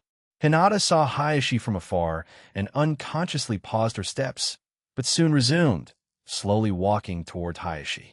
When she reached Hayashi, her voice was still as gentle as before. "Father, I'm back." Hearing Hinata's voice, Hayashi slowly rose from his seat, carefully observing her. The once timid little girl had grown up considerably. Her back was straight, and her eyes held a new firmness. A complex emotion swelled in Hayashi's heart. He was both relieved by his daughter's growth and felt a touch of guilt for his past strictness towards her. In the end, he merely nodded slightly, his tone softer than usual. "It's good you're back. Was the training hard? Were you injured?" Hinata gently shook her head and replied with a smile, "No, father. I learned a lot during this training, and I will definitely be able to contribute more to the clan in the future." Shikamaru slowly walked toward Shikaku, his steps somewhat dragging. He scratched his head a little uncomfortably, his gaze somewhat evasive. He said with a slightly guilty tone, "Dad, I'm back." Shikaku was originally focused on the document in his hand. Upon hearing Shikamaru's voice, he slowly raised his head and said with a faint tone of relief, "Shikamaru, you've grown quite a bit taller and become much more mature." Shikamaru felt a slight sense of relief after hearing his father's words. He smiled a little sheepishly. Maybe it's because of the training. Shikaku put the document aside, crossed his arms over his chest, and raised an eyebrow, asking, "So, you didn't slack off much during training, did you?" Upon hearing this, Shikamaru immediately sighed helplessly. He shook his head. "No way, I was very serious. But training is really such a hassle." Shikaku couldn't help but laugh at Shikamaru's expression. He gently tapped Shikamaru's forehead and said, "You rascal, this was a rare opportunity. But it's good you're back. When we get home, they'll make you your favorite mackerel." Shikamaru's eyes instantly lit up when he heard the words mackerel, and he broke into a happy smile. Yakumo walked up to Murakumo and handed him a scroll. "Father, these are my notes on mental energy application that I recorded during my training. Please see if there's anything useful." Murakumo took the scroll and looked at his daughter's steady demeanor, his heart filled with pride. "Good. You have grown up, even more capable than I was back then." Kimamaro, Sujetsu, Ino, Tintin, Hana, and others also spoke with their respective families, and the hall was filled with the warmth of reunion. Land of Water's enormous technological advantage. With only 3 days left until the joint Shunin exams, the port of the Land of Water was already bustling with activity. The first to arrive was the Iwagakure team. Inoki floated in the air, with Akatsuchi and Kitsuchi guarding him on his left and right. Behind him followed over 100 IWA ninjas, dressed in uniform earth-yellow ninja outfits, their steps neat and firm. The team had sharp gazes, constantly observing the buildings and pedestrians at the Land of Water's port, clearly gathering intel in secret. The Land of Water has developed quite well these past few years. Noki narrowed his eyes, looking at the towering skyscrapers by the port, his tone carrying a hint of imperceptible surprise. When I came here back then, it was all wooden houses. Now, there are so many strange tall buildings. Akatsuchi responded in a low voice, Sachikage-sama. According to previously collected intel, the Land of Water has made rapid progress in technology in recent years. They even have cell phones that can transmit information over long distances and computers that can store large amounts of data. The cars and motorcycles running on the streets don't even need chakra to operate. Noki raised an eyebrow, saying no more, but the scrutiny in his eyes deepened. Following closely behind was the Kumobikure team. He wore a dark blue raikage robe, his muscles faintly visible beneath the clothing, surrounded by a faint lightning chakra, his aura imposing. Atsui, Nurui, and other young ninjas followed him, while Karui and Omoi walked side by side, curiously observing their surroundings. It was their first time in the Land of Water, and everything here felt new to them. Darui-sama, look over there. Atsui pointed to a huge electronic screen not far away, which was playing commercials for the Land of Water's products. The screen constantly flashed with the latest cell phones, computers, and roaring cars with clear price tags. What is that? Are the numbers below the prices? Darui followed his gaze, his brows slightly furrowed. It should be new technology from the Land of Water. It seems the rumors are true. Their technology is indeed far ahead of ours. He raised his hand, signaling the team to speed up, his voice low. Everyone, stay sharp. During the exams, not only must we show Kumogakure's strength, but we must also pay close attention to the situation in the Land of Water. We cannot let them steal all the limelight. The Sunagakure team, on the other hand, carried a strong desert aura. Raza wore a sand-colored robe, with a hint of indifference on his face. Gaara followed beside him, still with his cold expression, but his eyes were a bit softer than 3 years ago. Kankuro carried his puppet, his gaze drawn to a black car driving by on the street. Its metallic shell gleamed, and its 4 black tires rotated smoothly and quickly, moving more agilely than his chakra-driven puppet. A red motorcycle roared past him, its engine sound making him involuntarily clench his fists. Shura, Kamaza, and others followed behind, while the 2 young girls, Sherry and Sana, quietly discussed the shops along the roadside, their eyes full of curiosity. Father, the people of the Land of Water seem very wealthy. Gaara looked at the pedestrians on the roadside, carrying exquisitely packaged bags in their hands, and said softly, their clothing and demeanor are different from our Sunagakure civilians. Raza looked at the Suna ninjas behind him, his tone grave. The intel we received earlier stated that an ordinary person in the Land of Water earns over 200,000 ryo a month. This is no small sum. All of you, remember not to spend easily in the Land of Water. Understand the situation clearly first. As soon as they reached the commercial street, Kankuro tugged at Raza's sleeve. His eyes gleamed with astonishing brightness, and he excitedly said, Father, look at the cars and motorcycles over there. That black car looks like it can carry a lot of things, and the motorcycle runs fast. If we buy them, it will definitely be convenient for missions in the future. He pointed to a car dealership not far away.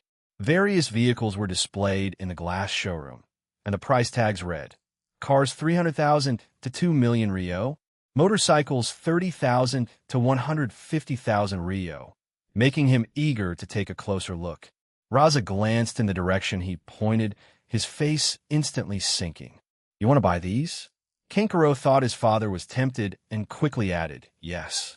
Look at that motorcycle, it's much faster than our sandboards, and cars can shelter us from wind and rain. In the future, when we take puppets on missions, We won't have to fear sandstorms. Nonsense. Raza reprimanded him in a low voice, his tone carrying an undeniable sternness. The land of wind is full of sand. Wheels will get stuck in the sand and won't move at all, and motorcycle engines will be clogged by dust. What's the point of buying these things back? It's just a waste of money. He looked at the prices at the car dealership and frowned even more. That motorcycle you're looking at costs 120,000 Rio. Do you think money grows on trees? Kankuro was scolded into lowering his head, his fingers picking at the corner of his ninja uniform, his heart full of grievance. He genuinely thought these vehicles were very practical, but his father was also right. The sandy terrain of the land of wind was indeed not suitable for these vehicles. Gara, standing nearby, glanced at him and said softly, "Don't think about it. The environment of the land of wind really can't use these." Kankuro grumbled a muffled hum, but still couldn't help but look back at the car dealership, the envy in his eyes impossible to hide. On the other side, Sana couldn't help but tug on Sherry's sleeve. "Sherry, look at that glowing little box. It looks like so much fun." Sherry quickly pulled her back, whispering, "Don't look around." Kazakage-sama said that prices here must be very expensive, and we don't have enough money to spend. No sooner had their voices faded than they heard a conversation between two civilians from the land of water nearby. "I got paid today 250,000 Rio. That's just enough to buy a top-spec computer for 150,000 Rio with some money left over, and then it'll pick out a 30,000 Rio cell phone. Yeah, I just bought a new cell phone for 26,000 Rio last week, and it's much easier to use than my old model." These words instantly made the ninjas of Sunagakure widen their eyes. A monthly salary of 250,000 Rio, a cell phone for 30,000 Rio, a top-spec computer for 150,000 Rio. It was important to know that in Sunagakure, a Jinin's monthly income was less than 100,000 Rio, and a Chunin's was only around 200,000 Rio. The civilians of the land of water could not only easily buy cell phones, but also freely combine them with computers. This purchasing power was truly astonishing, and their Sunagakure civilians, at most, earned 2,000 to 3,000 Rio a month, not even enough for the change of the cheapest cell phone. Kamaza couldn't help but exclaim in a low voice, The difference is too great. Sunagakure Jinin's monthly salary is only enough to buy 2 basic cell phones." Raz's face grew even darker. He hadn't expected the prosperity of the land of water to exceed intelligence expectations, especially the widespread adoption of electronic devices and transportation tools, which had already become an implicit proof of strength. This made him feel a few more points of vigilance. The last to arrive was the land of Akatsuki team.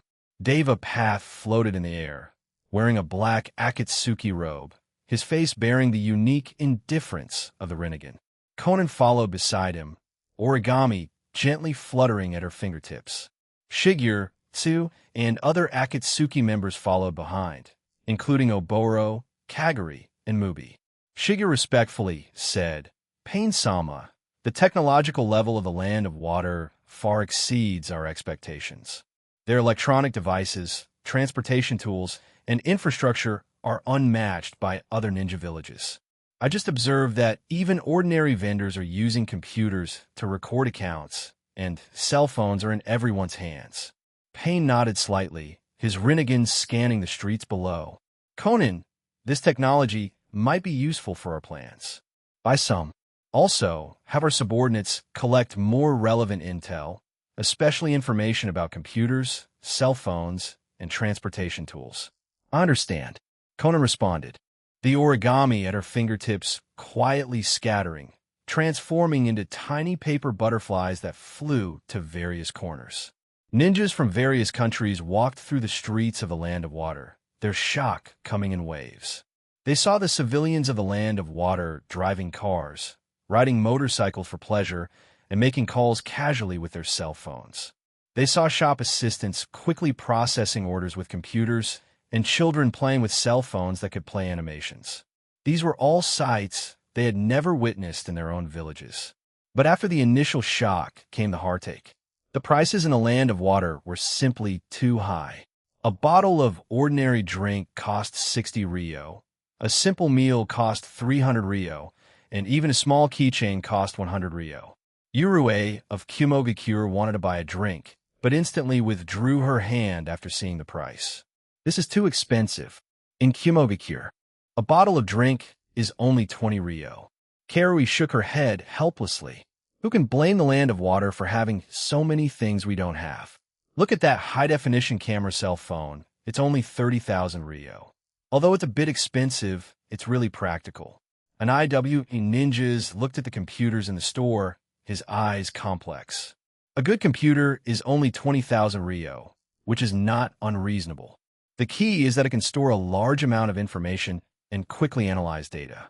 If we could bring a few back to a Wagakure, it would definitely help with tactical deployment.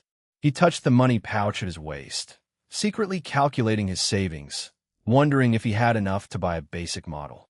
Oboro of Akatsuki, meanwhile, quietly entered an electronics store when no one was paying attention. The salesperson enthusiastically introduced, "This latest model cell phone is 60,000 Rio. It can encrypt calls and locate. The basic model next to it is only 15,000 Rio, offering great value." Oboro weighed his options for a moment and chose the cheapest basic model. Payne had instructed him to understand the device's functions, and although 15,000 Rio was a bit painful, it wasn't a loss compared to the value of the intel. When paying, he looked at the bill and rejoiced quietly. Fortunately, the price did not exceed his expectations. He wondered whether it could be reimbursed. Konan, the wealthy woman, even entered a luxury shopping mall and began a shopping spree. 360 cell phones, 600 high-end computers, and 200 new outfits each for men and women. 1,200 nail polishes. Attack on Akatsuki Genin, the joint Shunin exams officially kicked off, with the first day's assessment location set in the Mist Forest in the eastern part of the Land of Water. This forest is shrouded in gray-white mist year-round, making it difficult for sunlight to penetrate. Not only is visibility less than 5 meters, but it also contains a special miasma that interferes with chakra perception. A slight misstep could lead to getting lost. The examiner, Shikaku, stood on a high platform at the forest entrance, holding a megaphone. His voice cut through the mist, echoing across the entire area. The rules for this assessment are simple. Cross the mist forest and reach the mist fortress located in the center of the forest to advance to the next round. Be aware, reasonable competition is allowed within the forest. Upon hearing this, candidates from various countries clutched their ninja tool pouches, their eyes filled with both vigilance and anticipation. Naruto stretched his wrists, then raised an eyebrow at Sasuke beside him. "Sasuke, this time I'll definitely reach the fortress before you." Sasuke glanced at him indifferently. "Just don't get lost and expect me to find you." Hinata stood nearby, gently reminding them, "Naruto, Sasuke, the forest is very dangerous. You must be careful." With a command from the examiner, hundreds of candidates surged into the mist forest like a tide. The mist instantly enveloped everyone. All they could hear was the sound of their own footsteps and the chirping of birds in the forest. Occasionally, shouts from other candidates could be heard in the distance, but the mist interfered with their ability to determine direction. Kuratsuchi from Awagakure led her team in a fan formation. Shido, holding an Earth Release scroll, vigilantly observed his surroundings and said, "Everyone, be careful. Akatsuki's people will definitely try something. Maintain formation and don't get ambushed." Atsui and Urue from Kumogakure, on the other hand, used lightning chakra to dispel the surrounding miasma. Karui followed closely beside them, holding a specialized sensing ninja tool. There's a chakra fluctuation to the southeast. It should be Akatsuki's people. Sure enough, not long after, Oboro, Kaguri, and Mubi from Akatsuki appeared in a clearing in the forest. They were attempting to use ninjutsu to dispel the mist, unaware that ninjas from Awagakure, Kumogakure, and Sunagakure had quietly surrounded them. Mubi was the first to sense something was wrong. Just as he was about to make a hand sign, Kuratsuchi slammed her hand onto the ground. Earth Release, Earth Flow River. The surging mud instantly trapped the three of them. Mubi struggled, trying to use water release, but was struck by Atsu's lightning release. Lightning Fong, instantly paralyzing his body. Do Akatsuki's people even deserve to participate in the Chunin exams? Akatsuchi's voice sounded from the mist, his eyes coldly staring at the trapped trio. Your country occupies our Barato-s territory, so all of you will pay for this. Mubi's face turned pale as he shouted, "We're here to take the exam. You can't." Before he could finish his sentence, he was trapped beneath the rubble of Gaara's attack. The other Akatsuki Genin team also encountered Gaara's assault. Gaara suddenly raised his hand, and sand instantly condensed into a giant palm, smashing fiercely towards the three. Sand Tsunami Funeral. Bang, bang, bang. Mud and sand splattered everywhere. The three Akatsuki Genin were overwhelmed by the sand before they could even scream. Naruto, who happened to be passing by, witnessed this scene. He had been following Sasuke, looking for direction, when he heard the loud noise and immediately ran over.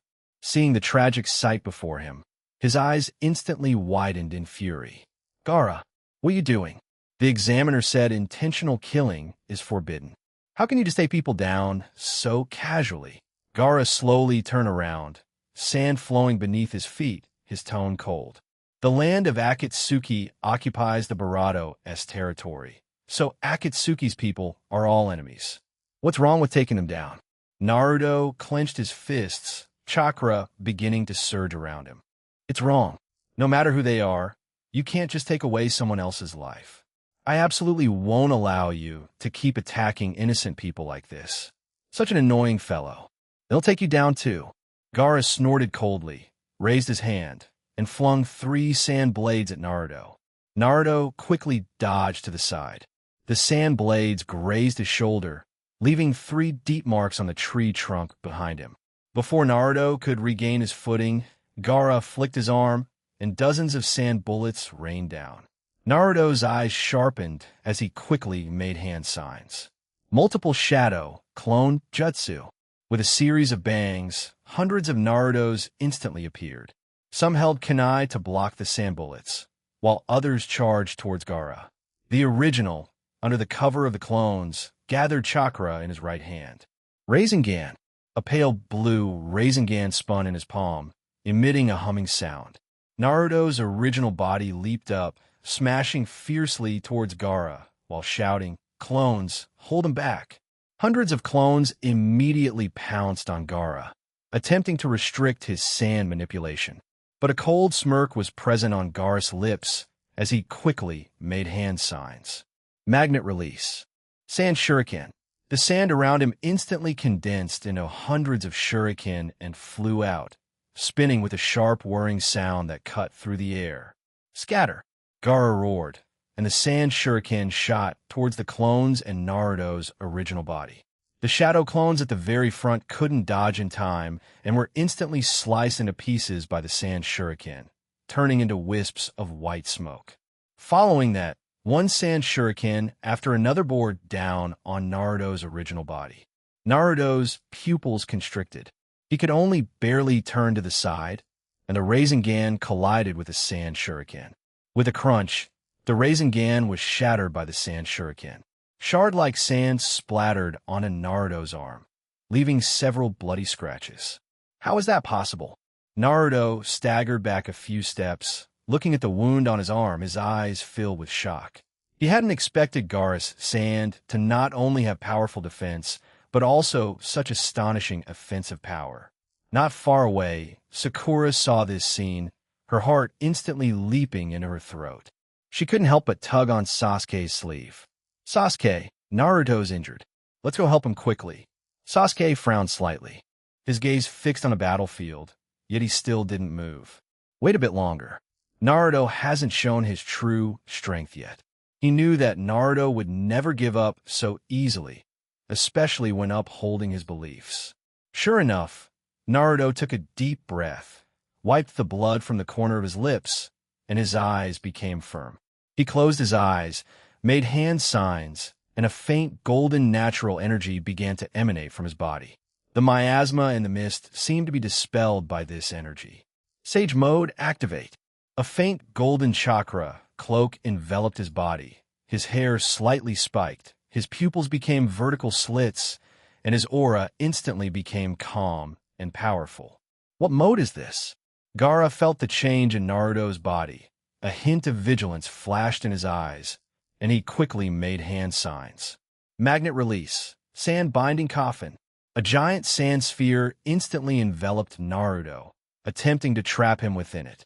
But the moment the sand prison formed, Naruto slammed his fist into the sand wall. Golden chakra adhered to his fist, smashing a large hole in the sand prison. This is impossible. His destructive power has increased several times. Gaara's face changed. He manipulated the sand to attack again. Magnet release. Sand tsunami grand funeral. Sand from dozens of meters around instantly surged up like a giant wave, crashing towards Naruto as if to bury him completely. Naruto's eyes sharpened as he quickly made hand signs. Shadow clone technique. Sage art. Ultra big ball Rasengan. Several sage art. Ultra big ball Rasengan formed in the palms of the shadow clones and the original body, each with a diameter of 3 meters, generating immense destructive power as they spun. Oof! A shadow clone of Naruto roared, slamming the sage art. Ultra big ball Rasengan fiercely into the sand tsunami, while the original body charged towards Gaara. Seeing that he couldn't trap Naruto, Gaara condensed a giant, sturdy statue of Shikaku, placing it in front of himself. The giant Rasengan collided with the Shikaku statue, creating a deafening roar. The shockwave instantly dispersed the surrounding mist, and a huge crater was smashed into the ground. The Shikaku statue was churned into dust under the power of the sage art. Ultra big ball Rasengan. Gaara was sent flying by the shockwave, crashing heavily into a tree trunk, coughing painfully, and the sand around him scattered across the ground. Senshirado, seeing this, Kankuro secretly used a puppet to rescue Gaara. He hadn't expected to be beaten so badly by Naruto, nor had he expected Naruto to be so ruthless with him for the sake of Akatsuki ninjas he didn't even know. Not far away, Sakura quickly ran over to treat Naruto's arm wound. "Naruto, are you okay? That was too dangerous." Naruto smiled. "I'm fine. Good thing I won in the end." He looked at Sasuke, raising an eyebrow. "Hey Sasuke, did you see that? I beat Gaara." Sasuke stood up and brushed the dust off himself, a faint smile on his lips. "I know, you idiot, but don't push yourself so hard next time. If you lose, I won't save you." He turned and walked forward. "Don't waste time. If we don't go now, someone else will take the fortress." Naruto pouted and followed him. "I know, wait for me." Naruto and Sakura exchanged glances and quickly followed the group. The mist in the forest was still thick, but the aftermath of the battle had not yet dissipated. In the distance, ninjas of Iwagakure and Kimogakure watched this scene, their eyes filled with shock. An IW and ninja whispered to Kuratsuchi, that Naruto kid's strength. It's terrifying. Especially that last giant Rasengan. Its power practically exceeds the Jonin level. Kuratsuchi narrowed her eyes, looking in the direction Naruto had left, her tone grave. The Land of Water has hidden many trump cards these past few years. This Chunin exams will probably be even more exciting than we imagined. Deep within the mist forest, the battles continued. Candidates from various countries began to compete with each other to advance, with the sounds of colliding chakra and exploding ninjutsu rising and falling. 40 advanced S on Gaara's loss of control on the large screen in the Land of Waters Plaza. The assessment footage from the Mist Forest was being broadcast live. High-ranking officials and spectators from various countries gathered in front of the screen, their eyes fixed on the fleeting figures of the examinees. Raza stood at the front of the Sunagakure team, arms crossed, his expression grim. On the screen, Gaara was being carried away by Kankuro, blood staining the corner of his lips, clearly indicating a minor injury. Useless. As a one-tailed Jinchuriki, He can't even control his tailed beast chakra, and he was beaten like this by a genin from the land of water. It's a disgrace to Sunagakure. Raza cursed under his breath, his eyes filled with disappointment. Yashimaru, standing beside him, quickly advised, Kazuka-sama, Gaara hasn't fully mastered One Tail's power yet. He is, after all, an imperfect Jinchuriki, making it difficult to easily use tailed beast chakra. Please give him more time. Raza stared intently at the screen. Time? How much time has he wasted since becoming a Jinchuriki? He can't even manage the most basic tailed beast chakra manipulation. He's a failed Jinchuriki. Suddenly, the Gaara on the screen trembled, his previously unfocused eyes instantly turning somewhat crimson, and the sand around him began to stir uncontrollably. No one knew that the moment Naruto defeated him, Nine Tails inside Naruto had, through the clash of chakra, taunted One Tail. Nine Tail's voice, laced with mockery, entered Shikaku's consciousness. Ha! Isn't this the weakest tailed beast, Shikaku? Even your Jinchuriki is trash. Shut up, you stinky fox. I'm not the weakest. I'll destroy him. Take down everyone who looks down on me. Shikaku instantly flew into a rage, its consciousness violently surging within Gaara. Gaara, whose emotions were already unstable from his defeat, had his mind instantly thrown into chaos, and brutality and dangerous hostility emerged in his eyes. Raza watched Gaara's abnormality on the screen, his brows furrowing even barato. What's wrong with this kid? This chakra fluctuation is so chaotic. It doesn't seem like normal anger. He vaguely guessed that One Tail might be at play, but he was even more disappointed, unable to even control his emotions. Such a Jinchuriki could never become a fighting force for Sunagakure. On the screen, Gaara slowly got up, propping himself on the ground, his wounds slowly healing. The surrounding sand, under Shikaku's influence, recoalesced, but appeared exceptionally violent. He walked towards the mist fortress, and with each step, the menacing aura around him intensified. Not long after, three familiar figures suddenly appeared in the footage. Monica, Karen, and Shun walked side by side. Monica held an exquisite compass, laughing as she discussed directions with Karen. Karen played with her phone, occasionally taking photos of the surroundings. Shun followed beside the two, curiously observing the plants in the forest. The princess dresses they wore were particularly striking. It's the princesses of the land of water. The spectators in the plaza instantly stirred, and Raza's heart tightened abruptly. Sure enough, when Gaara on the screen saw the three, he instantly stopped. The sand around him spun wildly, condensing into several sharp sand spears, and he stared at Monica and the others with crimson eyes, clearly intending to attack. Just then, Kankuro quickly rushed forward and seized Gaara's arm. Gaara, are you crazy? They are Shun's daughters, the princesses of the Barato. If you hurt them, the entire Sunagakure will be buried with them. Gaara's body stiffened. Shikaku's consciousness roared within him. Kill them. Kill these troublesome people. But Kankuro's restraint and the deterrent of their status as princesses of the land of water temporarily prevented him from acting. The sand blades in his palm trembled constantly, but did not fall. On the screen, Monica seemed to sense his abnormality and turned to look, a hint of wariness in her eyes. She then led Karen and Shun to quicken their pace and leave, not lingering for too long. Gaara watched their retreating figures, Shikaku inside him growing even more agitated. He slammed his fist heavily against a nearby tree trunk, which was instantly enveloped by sand and shattered into powder. The spectators in the plaza held their breath, and Raza's face grew even uglier. Gaara's loss of control had reached a point where he could cause trouble at any moment. Finally, under Kankuro's firm grip, Gaara reluctantly walked towards the mist fortress, but the crimson in his eyes and his hostile glare showed no sign of diminishing. The screen shifted, showing Neji, Lee, and Tenten using Neji's Byakugan to discern directions.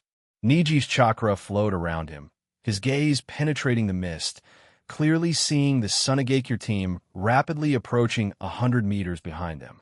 Especially the chaotic and violent chakra emanating from Gaara instantly put him on alert. Lee, Tintin, people from Sunagakure are approaching from the front.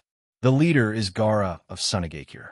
Niji retracted his Byakugan and said with a solemn tone, his tail beast chakra is very unstable, and he carries a strong, hostile intent.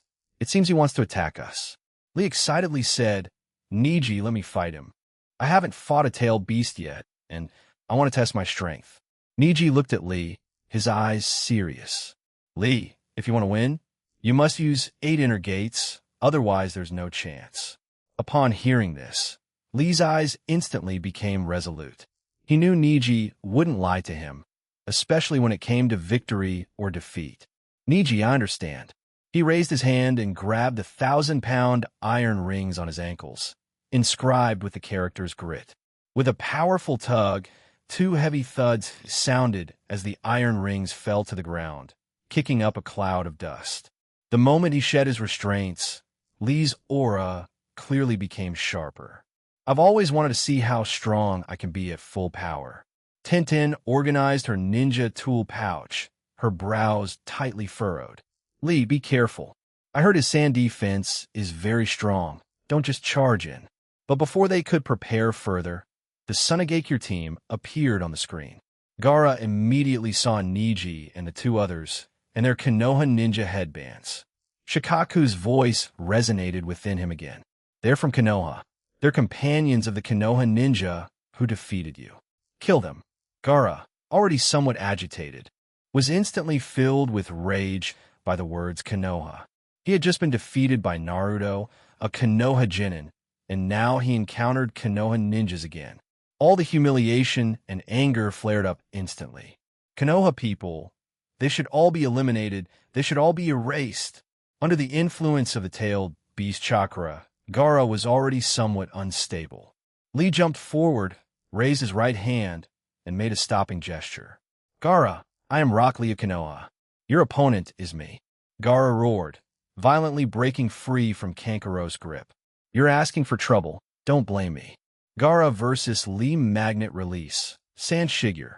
As Gaara formed hand seals, the sand around him instantly condensed into a claw resembling Shikaku's, reaching for Lee, clearly intending to crush him. Is this his ninjutsu? What a huge claw! Seeing the giant claw flying towards him, Lee pushed off the ground with both feet, darting to the side. The sand hand Barato heavily into the ground, instantly creating a large pit. The spectators in the plaza gasped. The power of this attack could probably easily shatter even rocks. Seeing his attack miss, Gaara's hostility grew stronger. Magnet release. Consecutive sand shigure. The sand hand instantly disintegrated, transforming into hundreds of spherical sand bullets that shot towards Lee like a machine gun.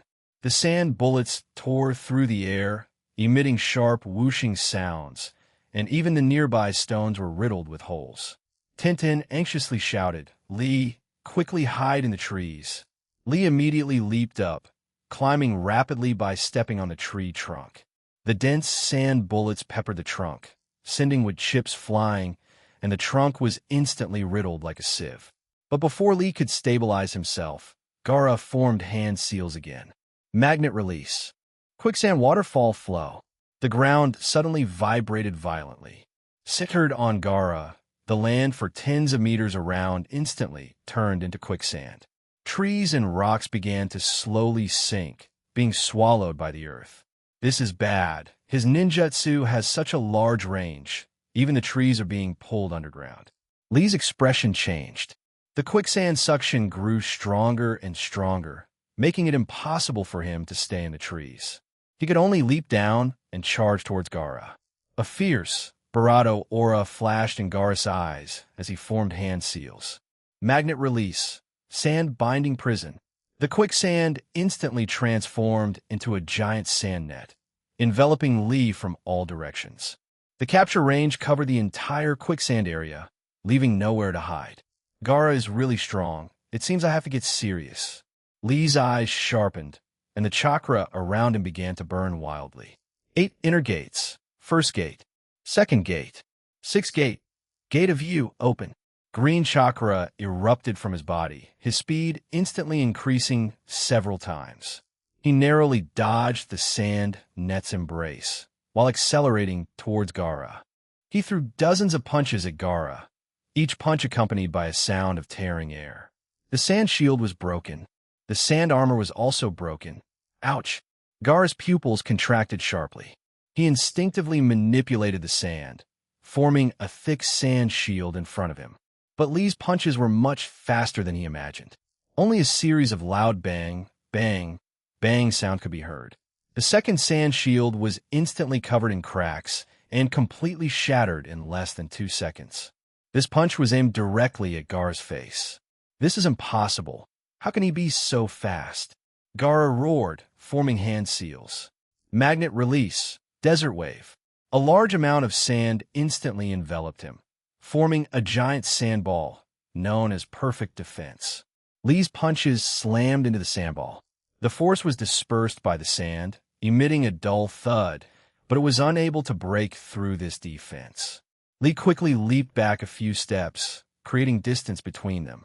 He was breathing hard, his forehead covered in sweat. The previous battle had consumed a lot of his stamina, but his opponent had endured. This won't do. It seems I have to use my trump card. He took a deep breath, and a faint golden natural energy began to emanate from his body. Sage mode, activate. Senjutsu chakra strengthened his body, further increasing his strength and speed, and his aura instantly became more stable and powerful. Sage art, Morning Phoenix. This time, Lee unleashed hundreds of fist-shaped flames. These flames actually condensed into a magnificent flaming phoenix with outstretched wings, charging towards the spherical sandball with a world-destroying aura. Seeing the enemy's offensive, Gaara's eyes became much clearer. With a loud boom, the flaming phoenix collided with the spherical sandball. The flames instantly engulfed the sandball, and the desert wave, known as perfect defense, was actually split in half, scattering sand everywhere. The spectators in the plaza were instantly dumbfounded, and Raza even stood up abruptly, his eyes filled with disbelief. What kind of move is this? It can even break through the desert wave, which is called perfect defense. The high-ranking officials of various countries also showed shocked expressions. Such combat power was nothing like a genin. Even a jonin might not be able to withstand this attack. When Kankuro saw the desert wave being broken, his heart skipped a beat, and he was fortunate that Gaara's body wasn't exposed. It turned out that just as the flaming phoenix was about to hit the spherical sandball, Gaara had secretly burrowed underground, thus avoiding this fatal blow.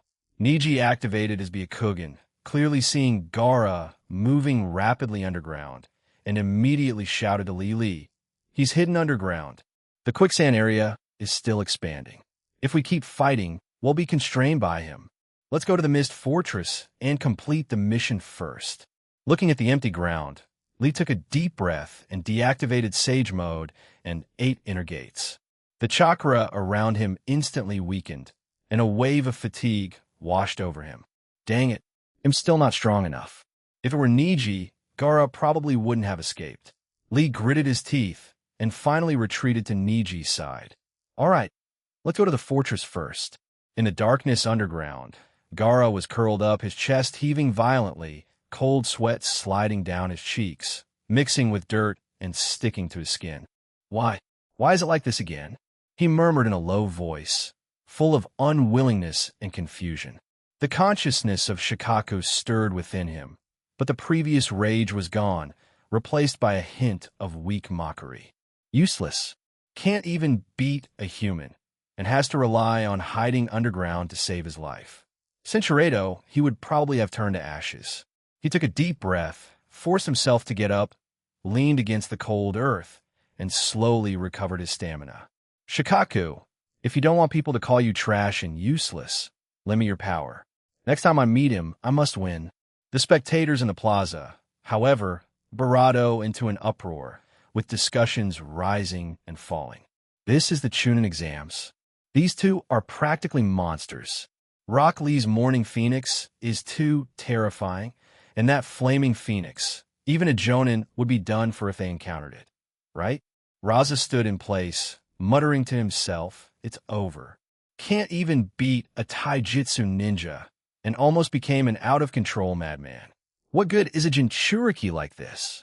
Shiryu versus Shira. The aftermath of the battle in the Mist Forest had not yet dissipated, and the high-ranking officials from various countries gathered in the Land of Water Square were already engaged in heated discussions. On the large screen, the footage of Lee defeating Gaara using 8 inner gates was repeatedly replayed before everyone's eyes. Especially the Phoenix of Flame that incinerated everything. It left all the ninjas present in shock. Go investigate immediately. Was this Rock Lee's background? In less than half an hour, intel reports were delivered to the high-ranking officials of each country. When the names Guy and Dewey appeared on the paper, the entire square instantly fell silent. Lee's teacher was none other than Konoha's Blue Beast Guy, and Guy's father, Dut, was a master of taijutsu who had left behind legendary battle records in the history of the ninja world. Dewey, it's actually related to him. Cinchuredo 2 of the 7 ninja swordsmen of the mist could fight a Kaga-level expert to a draw. 3 could hunt down a Kaga-level strongman, and when all 7 gathered, they could even ignite a small war, equivalent to facing 3.5 Kaga-level experts. Murmured the analysis from the report, his voice filled with astonishment. A genin, who could defeat 4 and scare off 3 ninja swordsmen. Such a record is simply a myth. The high-ranking officials of various countries instantly understood why Gaara had been defeated so thoroughly. This battle not only made Lee famous, but also made the name 8 Inner Gates once again shock the entire ninja world. After the audience in the square learned the truth, it broke into an uproar.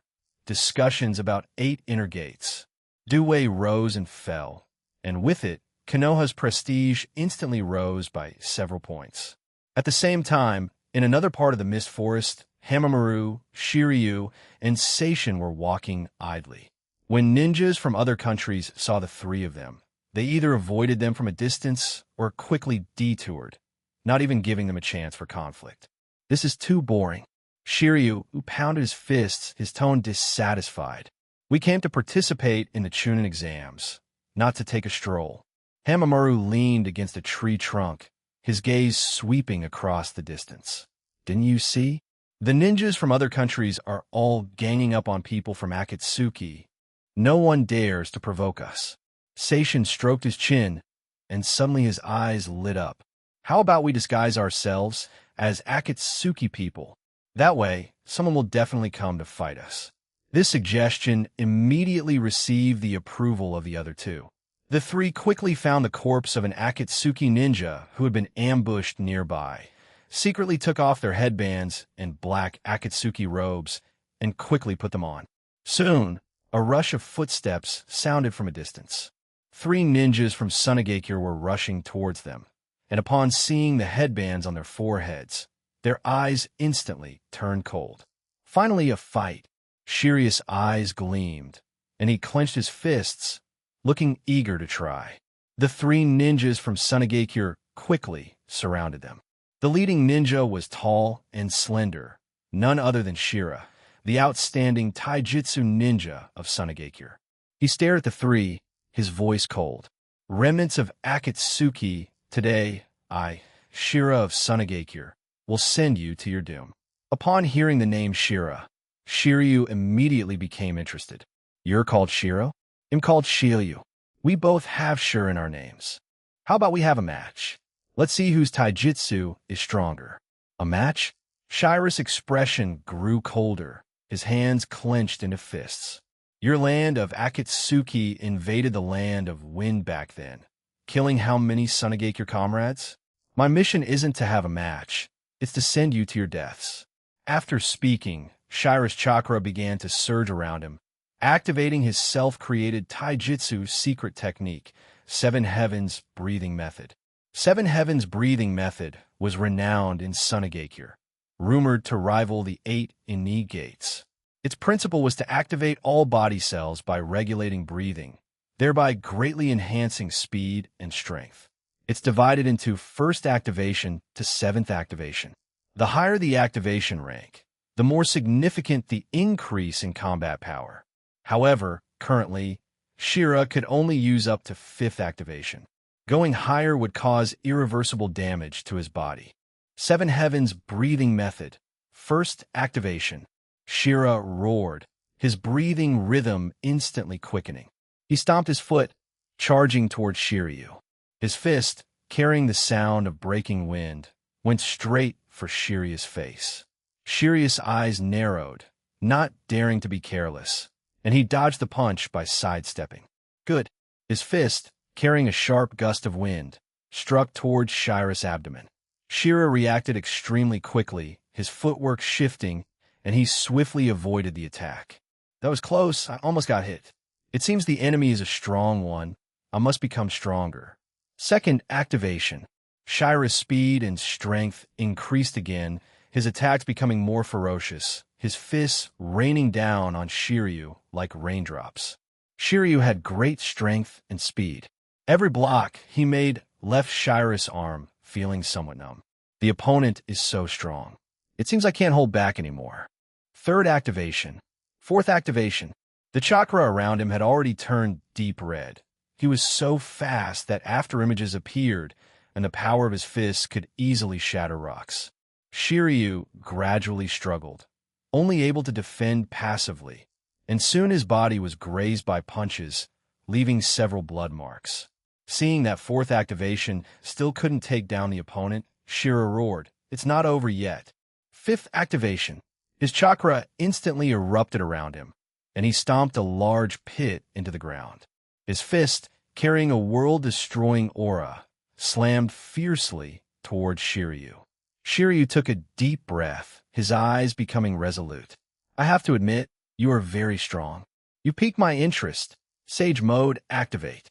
Pale, golden chakra enveloped his body, and his aura instantly became calm and powerful. "Take this." Rising Dragon Punch. Shiryu leaped up, unleashing golden dragon-shaped chakra from his fists, which flew towards Shira like a golden dragon emerging from the sea. Shira's pupils contracted sharply, and he quickly brought his fists up to protect himself, but the power of the golden dragon far exceeded his imagination. With a loud bang, he was sent flying by the residual force, crashing heavily into a tree trunk, wincing as pain shot through him, and his activation state instantly disengaged.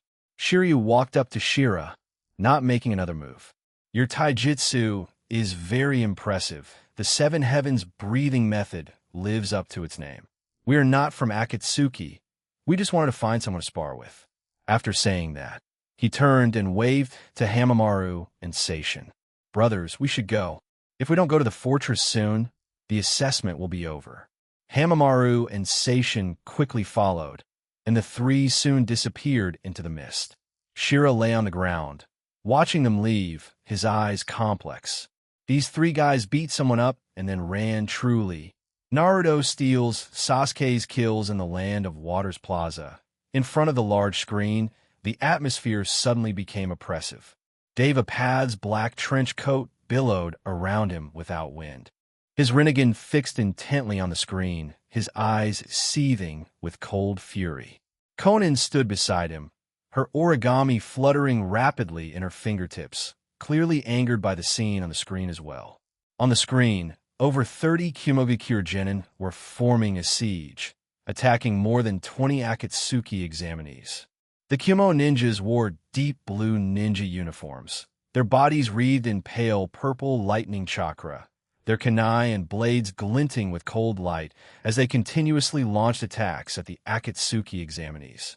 Though the Akatsuki examinees resisted fiercely, they were gradually falling behind due to the disparity in numbers, and several had already been struck by lightning release, lying on the ground, barely clinging to life. Pain's voice carried a cold, oppressive tone, and the chakra around him began to stir. These guys think Akatsuki is easy to bully. For the three great ninja villages to gang up and take down our examinees, they really think highly of us. Conan softly asked, Pain, should we concede? If this continues, all of our examinees will be eliminated. Pain was silent for a moment, his Rinnegan sweeping across the corner of the screen. No need.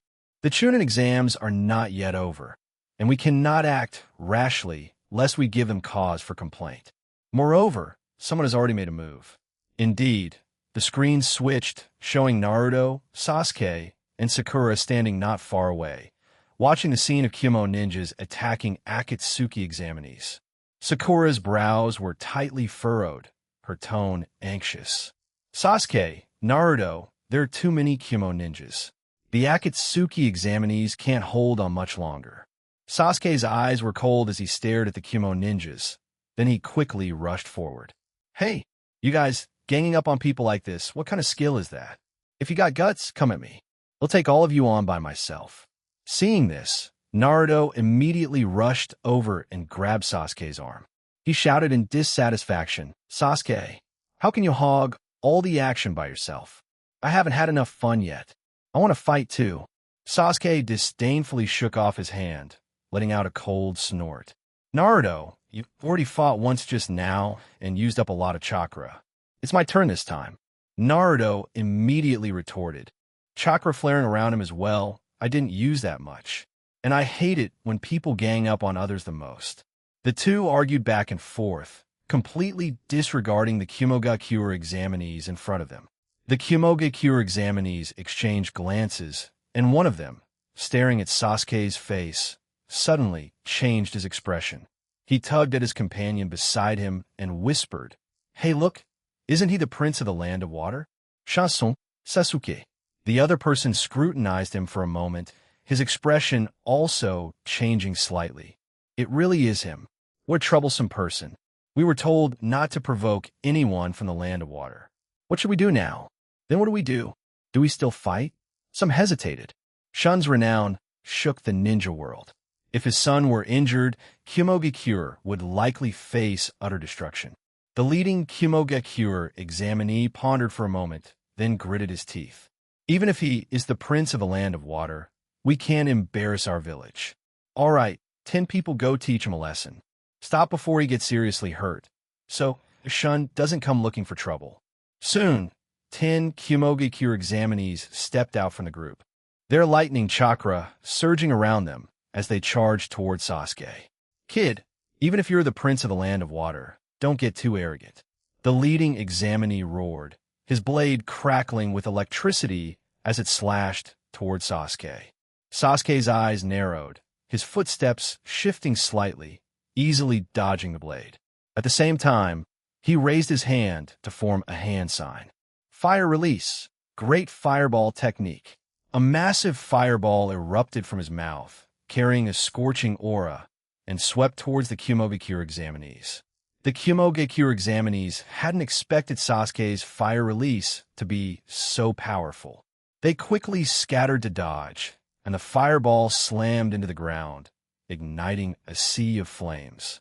Before they could regain their footing, Sasuke had already leaped into the air, pale blue chakra gathering in his hand. Chidori. The chakra emitted a piercing shriek, and Sasuke, like a blue lightning bolt, instantly appeared before a Kyumo ninja. That ninja had no time to react before being struck by the Chidori, his body instantly paralyzed, falling to the ground, and losing his ability to fight. Zulfast. The other Kyumo ninjas' expressions changed drastically, and they quickly teamed up to attack. Lightning release. Lightning net. Several streams of lightning chakra interwove into a net, closing in on Sasuke. Sasuke's lips curled into a cold smile, his footwork changing, easily evading the lightning net. At the same time, he flicked out several kunai with his backhand, precisely striking the wrists of several Kyumo ninjas, causing their weapons to drop to the ground. Naruto stood to the side, watching Sasuke display his skills, stomping his feet in frustration. Darn it, Sasuke is stealing my thunder again. Sakura shook her head helplessly. Naruto, don't worry, Sasuke can handle it. But just then, several more Kyumo ninjas quietly circled behind Sasuke, their blades aiming for his back. Sasuke, watch your back. Sakura shouted a warning. Sasuke, however, seemed to have anticipated it. He spun around abruptly, Chidori reforming in his hand, and thrust it towards the Kyumo ninjas behind him. Just then, a golden figure suddenly flashed by. Naruto instantly appeared beside Sasuke, punching those Kyumo ninjas. Sasuke, I'm here to help you. We agreed you couldn't have all the fun yourself. His fist, carrying a faint natural energy, instantly sent several Kyumo ninjas flying. Sasuke frowned. Naruto, I told you this time was mine. Naruto smiled and waved his hand. Sasuke, don't be so stingy. Seeing Naruto trying to steal his kills, Sasuke knew he needed to speed up, so he formed hand signs. Shadow Clone Technique. In an instant, over 200 Sasukes appeared around him. These shadow clones immediately activated Chidori and charged towards the Kyumo ninjas, their speed astonishing. The Kyumo examinees' faces instantly turned pale as they watched the scene before them. How can there be so many shadow clones? How much chakra does he even have? They had originally thought 10 people could easily teach Sasuke a lesson, but they hadn't expected to gain no advantage, and Sasuke's strength far exceeded their imagination. The Akatsuki examinees in the distance stopped resisting, looking in Naruto and Sasuke's direction with complex expressions. Quickly use area of effect ninjutsu to eliminate these shadow clones. Lightning release, ground flash. Lightning release, thousand birds. Lightning release, lightning net. For a time, lightning release ninjutsu flew wildly in the battle, but none could stop the advance of Sasuke's shadow clones. Naruto, being a bit slower, anxiously shouted, Sasuke, hold back, leave some for me to practice on. Meanwhile, in front of the screen, the anger and pains Rinnegan gradually subsided. Interesting, these two brats from the land of water are quite interesting. Conan softly said, it seems our examinees are temporarily safe. The high-ranking officials from various countries in the plaza were also drawn to the scene on the screen. I watched his examinees being suppressed, his expression darkening. Shun's 7 new queens, the sounds of fighting in the mist forest gradually receded, and most of the examinees had already arrived at the mist fortress. All examinees quiet. The fortress examiner climbed the wooden ladder to the high platform, the scroll in his hand trembling slightly in the wind. He cleared his throat and said, due to multiple large-scale ninja village conflicts during the exam, after an emergency discussion by the higher-ups, the remaining stages of the Chunin exams have been adjusted. The next stage will be a written exam, and those who pass will be considered to have advanced. The examinee crowd instantly erupted into a commotion, but they could only obey the arrangements.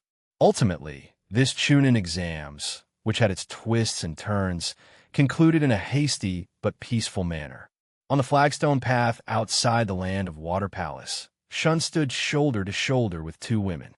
Mabui, on his left, wore a dark green brocade long dress, her long hair loosely tied into a bun, exuding gentleness in every gesture. Yujito, on his right, wore a bright red kimono with flame patterns embroidered on the cuffs, her eyes showing a hint of liveliness and playfulness. For attendants followed behind the 3, walking along the paved road towards Kumogakure's temporary residence. Shun, will it be too presumptuous for us to suddenly go see Raikage-sama? Mabui gently tugged Shun's sleeve, her voice carrying a hint of imperceptible nervousness. She had been away from Kumogakure for many years, and now seeing her hometown's Raikage felt somewhat strange. Shun stopped, turned around, and took her hand, smiling gently. Don't worry, it has a straightforward personality. I brought you 2 here for 2 reasons. First, to let you see your hometown people and clear up the misunderstandings from back then. Second, I want to officially tell everyone that I will hold a wedding for you and marry you as my queens. As he spoke, his gaze swept over Mabui's eyes, full of sincerity. Yujito immediately linked her arm through his other arm and shook his arm. Really? So well, be the queens of the land of water from now on? Ever since Two Tails was extracted from her, she had been worried about being a useless person. Now, receiving such a promise, Her cheeks were flushed with a blush. My word is my bond. Shun ruffled her hair, his eyes full of doting affection. Soon, the four arrived at Kumogakir's residence. The guards, seeing Shun's attire, immediately respectfully announced their arrival. A moment later, the tent flap was lifted and Ace strode out. He wore a deep white outfit, his metal arm guards gleaming in the sunlight. When he saw Mabui and Yujito, his steps suddenly halted, his eyes filled with shock. Mabui? Yujito? You're still alive? Back then, Kumogakure had sent people to search everywhere for the two, and everyone thought they were long gone. They never expected them to appear together in the land of water. Mabui's eyes instantly reddened upon seeing as familiar face. Reikage-sama, long time no see. Yujito bowed, trying to calm her excited feelings. I was stunned for a long time before he came back to his senses. He walked forward, patted Mabui's shoulder, then looked at Yujito, and then burst into laughter. Good. Excellent. It's good that you're alive. I'm overjoyed that you found such a home. He turned to Shun, his tone solemn. Shun, thank you for taking care of them. I will definitely attend the wedding. We'll have a good drink then, and not stop until we're drunk. Leaving Kumogakir's residence, Shun then took Temari to Sunagakir's residence. Temari wore a white gauze dress unique to the land of water, with silver wisteria patterns embroidered on the hem. Her long hair was styled into an elegant bun, adorned with a sapphire hairpin, and her face had a delicate makeup. She had been training in a mortal village for 3 years and was now 19 years old. Cinchuredo, her fingertips gently tracing the patterns on her skirt, her voice carrying a hint of anticipation and nervousness. Shun took her hand, gently patting the back of her hand. Don't worry, even if your appearance has changed, I'll recognize your eyes. Besides, you're so beautiful now. I'll only be happy for you. The carriage slowly stopped, and the attendant lifted the curtain. The Sunagakure tents were already in sight. When the two walked into the Sunagakure camp, Raza was sitting at a desk, looking at intel, his brush writing and drawing on the paper. Hearing footsteps, he didn't even lift his head, casually asking, "Is that Kankuro? How is Gara doing?" But when he looked up and saw Temari, the brush in his hand fell onto the rice paper with a plop, and the ink spread in a large blotch. He suddenly stood up, his eyes filled with disbelief. You're Temari? The woman before him was tall and graceful, completely different from the 16-year-old daughter who loved to throw tantrums while holding a fan, as he remembered her. How could there be such a big change in just over 8 months? Seeing her father's shocked expression, Temari couldn't help but smile. She walked forward and gently hugged him. Father, it's me. Am I different from before? Raza stiffly looked at his daughter, his fingers gently touching her bun, his voice full of emotion. You're different, truly different. You've grown taller and become more beautiful. I almost didn't recognize you just now. He released her, carefully observing Temari, his eyes slightly reddened. Are you happy in the land of water? Did he bully you? Shun walked forward and stood beside the two, his tone solemn. Raza, Temari has not only significantly gotten stronger, but also become much more composed. I brought her here this time to formally tell you that I will hold a wedding for her and make her the queen of the land of water. I hope you will agree. Raza looked at the smile in Temari's eyes, then at Shun's serious gaze. After a moment of silence, he slowly nodded. Good. You'll be at ease if you treat her well. He reached out and patted Shun's shoulder. On the wedding day, I will bring Kankuro with me to give you our blessings. Within just a few days, the news that Shun was about to marry 7 queens spread throughout the entire ninja world at an astonishing speed. People were full of curiosity and surprise about Shun's marriage. When they learned the identities of these 7 queens, they were even more shocked. Among them, Temari was the eldest daughter of 4th Kazekage Raza of Sunagakure. Mabui and Yujito came from Kumogakure, and there was also Kuki, the lord of the land of snow. Besides these 4 prominent women, the remaining 3 queens also had their unique characteristics. Gyurin, it is said, possessed the crystal release Kekkei Genkai and had considerable strength. Shizun and Igeo, on the other hand, were Shun's female secretaries. Ino's master plan as the wedding began. The square outside the Palace of the Land of Water was adorned with festive decorations. Red silk ribbons wrapped around tall trees, and golden lanterns hung along the long corridors. This wedding, which caused a stir throughout the ninja world, attracted dignitaries and powerful figures from various countries. The square was bustling with people, and even the usually stern Kaga-level figures had changed in a formal attire, with smiles on their faces. Inoki, wearing a dark brown brocade robe, though small in stature, exuded a powerful aura. I didn't expect Shun, that kid, could get so many people from different ninja villages to attend. The Land of Water certainly gained a lot of reputation. Uchih, following beside him, nodded with a smile. After all, the 7 royal consorts come from different factions, so this wedding could be considered a grand event for the ninja world. Not far away, dressed in a dark blue suit, strode along, followed by Darui and Samui. Come on, let's go congratulate Shun and see what's so special about his 7 royal consorts. Just then, a commotion arose in the crowd as Minato arrived with Kushina. Minato wore his Hokage robe with a gentle smile, while Kushina, in a pink dress, linked her arm through his. As the ceremonial music began, the wedding officially started. Shun, dressed in red wedding attire, slowly walked out, holding the hands of his 7 royal consorts, who were all wearing white wedding dresses. Mabui was gentle and charming. Yujito was proud and tender. Temari was elegant and grand. Girin was cold and captivating. Igeo was heroic and spirited. Shizen was gentle and intellectual. And Koyuki was exquisitely noble. Each of the 7 royal consorts had their own unique charm, drawing gasps of admiration from the guests. Ino, in the crowd, watched this scene, but her gaze did not linger on the brides. Instead, she was making her own calculations. Igeo and Shizen were both Shun's female secretaries before, Cinchuredo, and she couldn't help but imagine the sweet scene of herself in a secretary's uniform, handling affairs beside Shun. Ino, what are you thinking about? Your face is so red. Yakumo noticed her unusual behavior and gently poked her arm. Ino snapped back to reality, quickly grabbed Yakumo's hand, and whispered, Yakumo, Cinchuredo.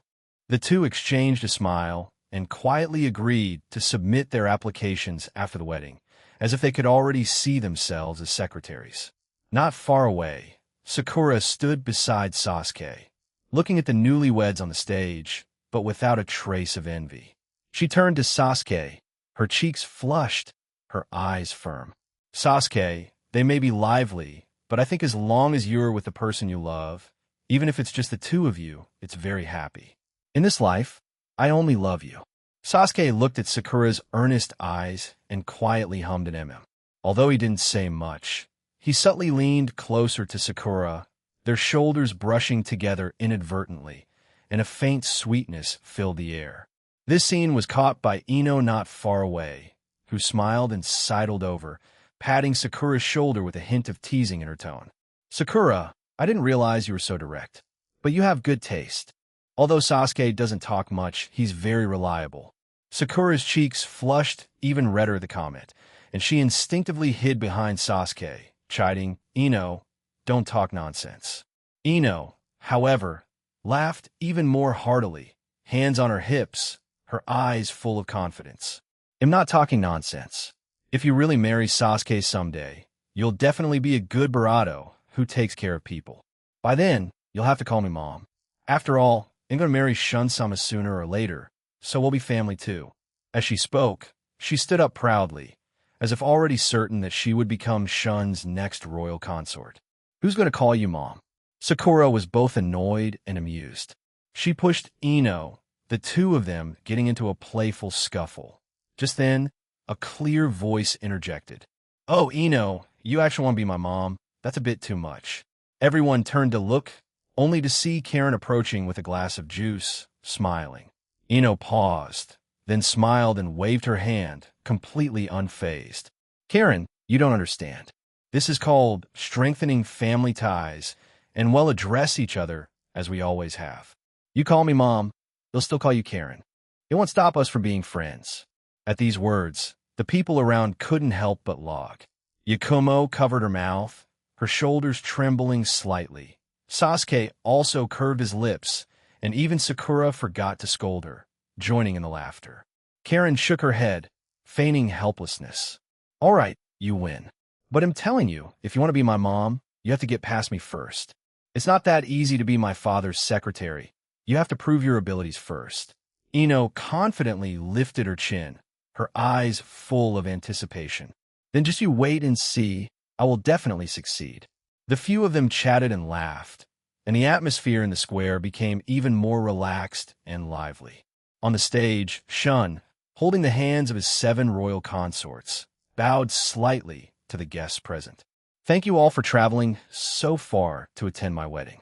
I, Uchih Shun, hereby promise to always treat my 7 royal consorts well, and I hope that in the future, I can work hand in hand with all nations to jointly protect the peace of the ninja world." At the same time, colorful ribbons and delicate flower petals, like multicolored snowflakes, floated down from the sky, decorating the entire wedding venue like a dream. Immediately after, guests surged forward, offering their most sincere blessings and congratulations to the newlyweds. Raza, with a gentle smile, slowly walked to Temari's side. He gently patted Temari's hand, his eyes revealing deep love and reluctance for his daughter. "Temari, from today on, you are a royal consort. In the days to come, you must take good care of yourself. Don't panic no matter what happens, and remember to come back to Sunagakure to meet us anytime." Temari nodded vigorously, her eyes slightly red, but she tried hard to keep them from tearing up. "Father, you must also take good care of your health." At this moment, Ino and Yakumo impatiently pushed through the crowd and approached a servant of the royal palace of the Land of Water. Yakumo seemed a bit anxious, constantly asking the servant various detailed questions, afraid of missing any important information. Ino turned her head and shouted to Karen, "Karen, you're a princess. If there's any news, you must inform me immediately." Karen looked at their eager expressions and couldn't help but find it amusing. Ino's relevant skills a few days later, outside the administrative office of the Land of Water's royal palace, 2 girls were already waiting. Ino wore a black secretary's uniform, her hair neatly tied in a ponytail, and she clutched a prepared resume tightly in her hand, her fingertips slightly white. The sunlight fell on her face, but it couldn't hide the fleeting shyness in her eyes. Beside her, Yakumo, dressed in a light blue secretary's uniform with long hair draped over her shoulders, held a notebook in her hands, her eyes filled with tension and anticipation. "Yakumo, do you think we will be chosen?" Ino couldn't help but ask in a low voice, a hint of trepidation in her tone. Although she expressed concern about the selection results, the figures of the 3 consorts, Kurenai, Igeo, and Shizen, involuntarily appeared in her mind. They were all Shun's secretaries back then and later became his consorts. Perhaps she could also have such an opportunity.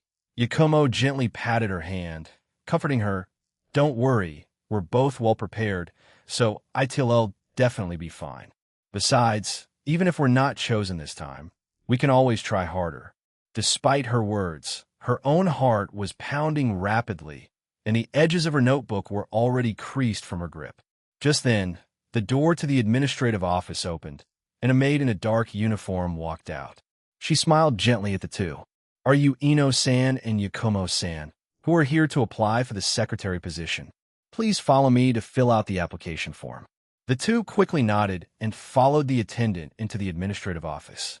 The administrative office was spacious and bright, with several staff members sitting at tables processing documents. The atmosphere serious but not oppressive. The attendant led them to a table and handed them 2 forms and pens. "Please fill in your personal information, areas of expertise, and past experiences. Once completed, hand them back to me." Ino took a deep breath, accepted the forms, and began to fill them out diligently. In the areas of expertise section, besides writing information analysis, communication, and coordination, she specifically added proficient in flower arrangement and tea ceremony, capable of assisting with diplomatic affairs. These were all skills she had spent half a year learning specifically to be more worthy of the title Shun Sama Secretary. Yakumo wrote proficient in Jinjutsu, document organization, capable of quickly processing various documents on her form. She also noted in the remarks that she had assisted her clan with village affairs and had some administrative experience. After completing their forms, the two handed them to the attendant.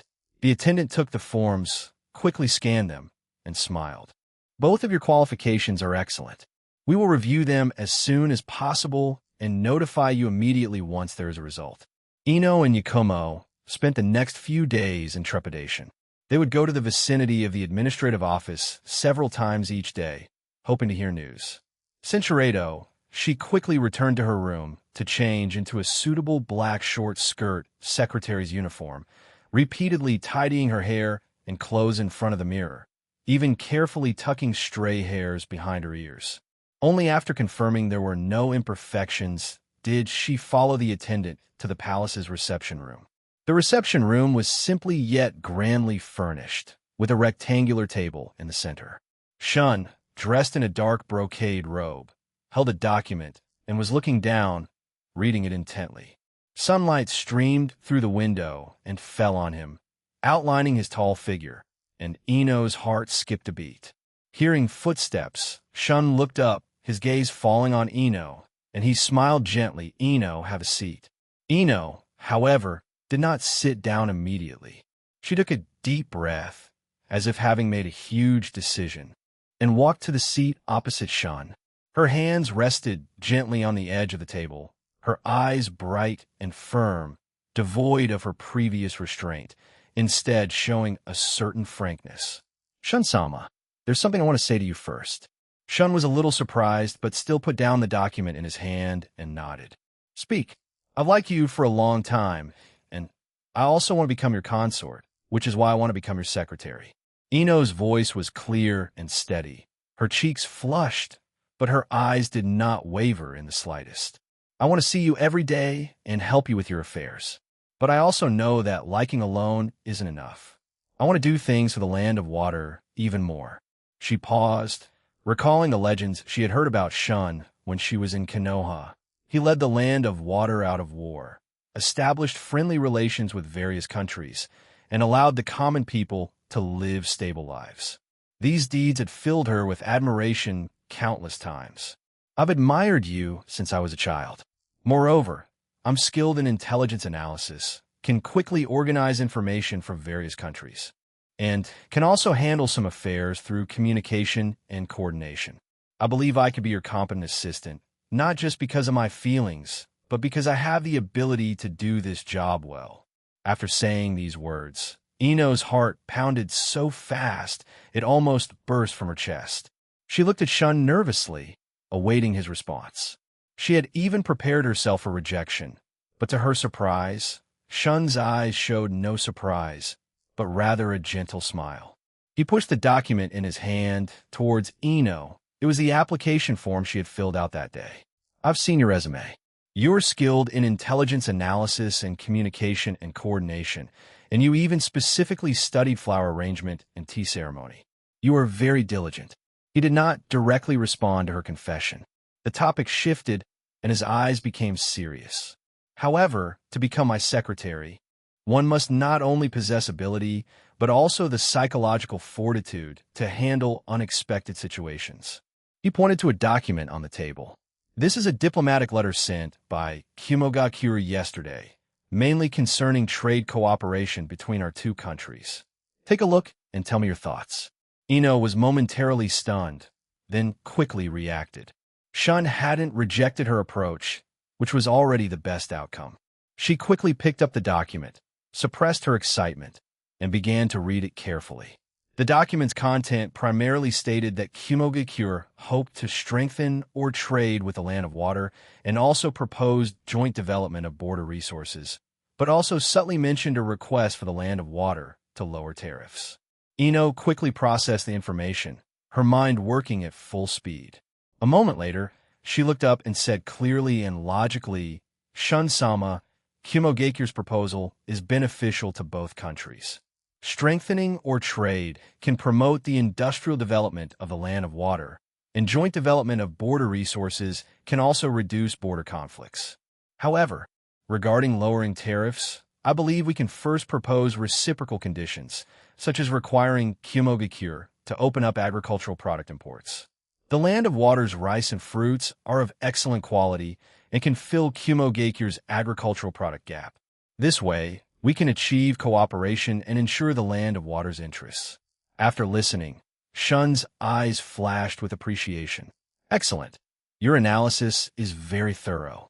You didn't just see the benefits of cooperation, but also considered the interests of the land of water. For the next few days, you can stay in the administrative office and assist the staff with some simple tasks.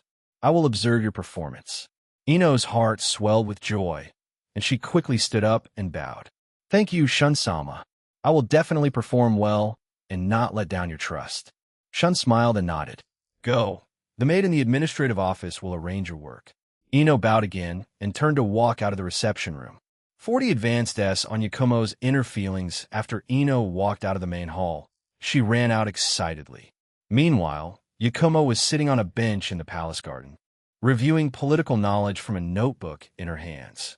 Seeing this, Ino quickly ran over and said excitedly, Yakumo, Shun-sama agreed to let me be his secretary, and he even told me to intern at the political affairs office first. Yakumo immediately put down her notebook, her eyes full of envy. Really? That's great, Ino. I knew you could do it. She was genuinely happy for Ino, but a sense of loss quietly welled up in her heart. Ino had already taken the first step, while she was still waiting for news, without even a chance to get close to Shun. In fact, Yakumo had secretly admired Shun even earlier than Ino. When she was young, a malicious personality had emerged due to her Kekiai Genkai, and it was Shun who had stepped in to help her overcome the difficulty. From that moment on, she had buried her affection deep in her heart. It was just that she was introverted and never dared to express herself as boldly as Ino. She could only silently pay attention to his every move, and even signing up to be his secretary required her to muster all the courage she had. Ino happily took her hand and laughed, saying, Yakumo, you'll quickly get there too.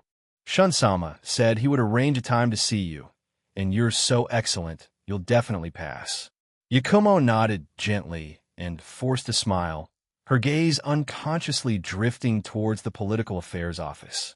That was where Shun usually worked, and it was also the place she yearned to be close to.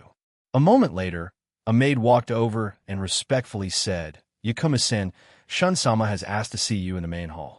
Shun-sama, summon me?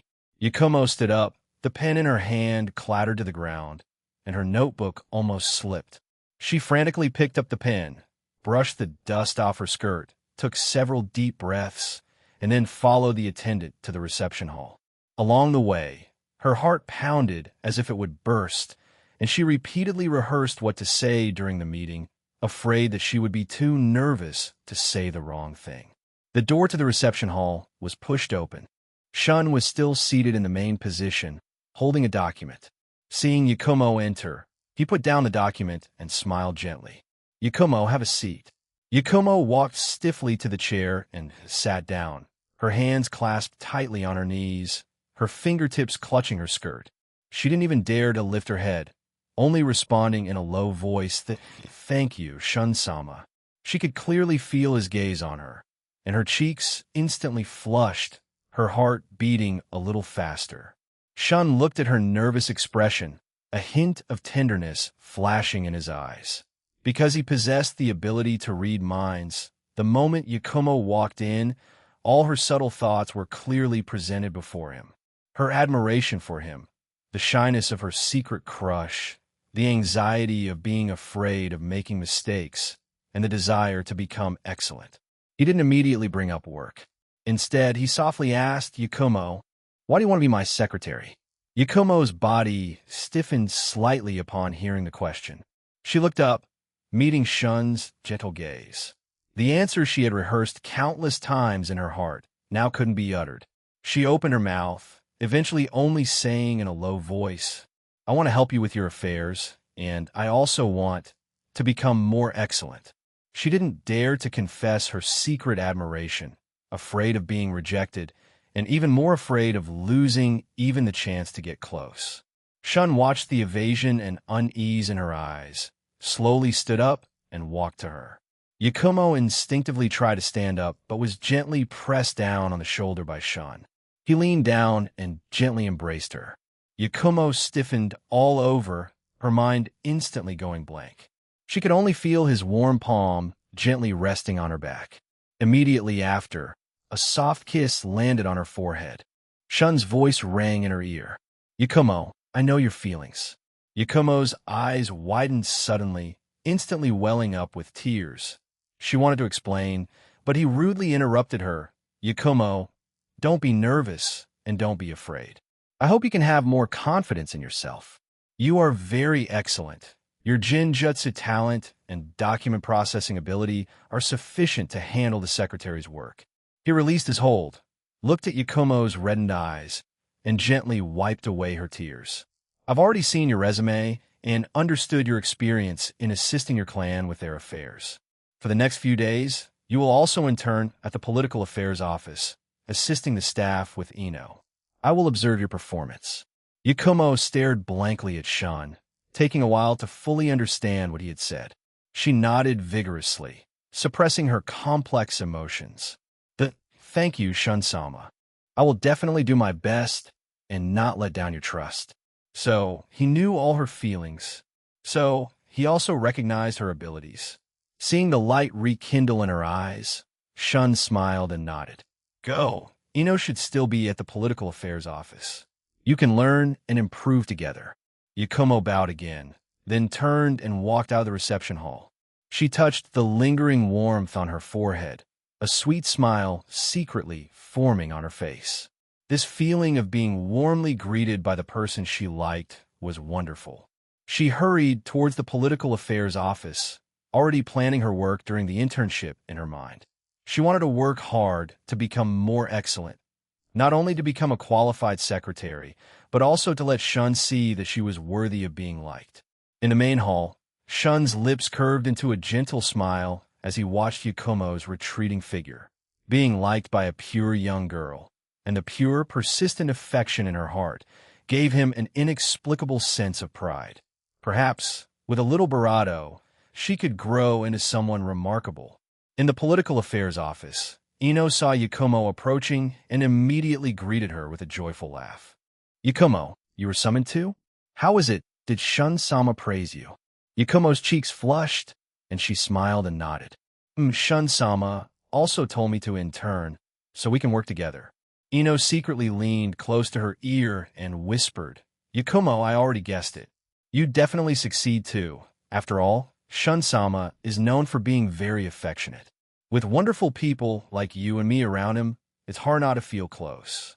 Hearing Ino's words, Yakumo immediately recalled the moment Shun gave her a warm hug and a gentle bravado, and her cheeks flushed slightly. Seeing her reaction, Centuredo, her main responsibilities included handling foreign affairs, such as liaising with envoys from various countries, analyzing international situations, and coordinating diplomatic cooperation. Yakumo, on the other hand, was appointed as the right secretary due to her meticulous document processing abilities. Her main responsibilities covered domestic affairs, including organizing government documents, compiling people's livelihood data, and coordinating tasks. Within just a few days, they quickly adapted to the pace of secretarial work. One evening, Ino pulled Yakumo along to binge-watch the recently popular TV series, The Domineering Lord Fell in Love with Me. The drama told a romantic love story, where the male protagonist was a domineering yet deeply affectionate lord. Ino and Yakumo were deeply engrossed in the plot, completely immersed in the story. They would watch TV and discuss the plot's development, full of curiosity and anticipation for the characters' fates. Ino pointed at the screen, at the male protagonist dressed in brocade robes and possessing a calm demeanor. Yakumo, the prototype for this male lead, must be Shun-sama. Look, even the style of his clothes and the way he handles government affairs are imitated perfectly. Yakumo leaned closer to the screen, and upon closer inspection, The male protagonist's appearance and his composed manner when handling affairs were indeed strikingly similar to Shun. In the story, the male protagonist was a young and promising lord, while the female protagonist was his secretary. The two gradually developed feelings for each other through their work, enacting a sweet yet tumultuous love story. Soon, the plot reached the confession scene, where the female protagonist, in the office, bravely confessed her feelings to the lord. Ino stared intently at the TV screen, her eyes full of expectation. "Yakumo, do you think if I confess to Shun-sama like this tomorrow, will he accept me?" Yakumo was slightly stunned for a moment, then quickly shook her head. "Ino, that way of confessing is too embarrassing. And Shun-sama is a real lord. Wouldn't that be too rash?" Just imagining the scene made her cheeks flush, let alone actually doing it. Ino, however, waved her hand indifferently, arguing, "Yakumo, this is what's romantic. Look at the female lead in the show. She only caught the male lead's attention because of her bold confession. Besides, liking Shun-sama isn't something to be ashamed of, and he's very open-minded. He won't get angry." As she spoke, she imitated the female lead's confident posture from the show, standing close to Yakumo and striking a bold pose.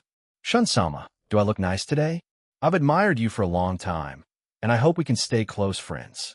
Yakumo felt flustered and looked away, embarrassed by her own boldness. "Ino, please, don't tease me like that." The next morning, as the palace hall just opened, Ino specially changed into a light purple V-neck secretary uniform, similar to the female lead in the drama. She carried a thick diplomatic document and walked towards the office with a smile. She walked to the desk, but instead of bending down to hand over the document as usual, she quietly circled around Shun. Under Shun's questioning gaze, she sat across from him, leaning slightly forward with her hands resting near his barato. Her bright eyes held a hint of mischief. "Shun-sama, do you feel like I'm different today?" Looking at Ino so close, Shun couldn't help but notice the change in her cheerful expression. "Sincerado, but it's not good to be so playful during office hours." Hearing the words, "very beautiful," Ino didn't hold back and stepped closer with a bright smile. "Shun-sama, I've admired you for a long time. I'd love to get to know you better. Just like Shizune." Yakumo, hiding at the door, saw this scene. She instantly covered her mouth, her cheeks turning extremely red. She secretly gasped in her heart. Ino is too bold. How does she have the courage to tease Shun-sama like that? She quickly shrank back, only daring to peek through the crack in the door, her heart pounding as if it would burst from her chest. Ino was, after all, just a young girl. Although she was very brave, her movements were a bit clumsy. This made Shun a little uncomfortable. He gently patted her back. "Ino, it's office hours now, Sincerado." Like a clingy cat, feeling her presence close to him, Shun reached out and gently placed his hand on Ino's barato, keeping her at arm's length. "Ino, I know your feelings, but emotions aren't just a momentary impulse. We need time to get to know each other. You're currently the left secretary, and your primary task is to handle foreign affairs well.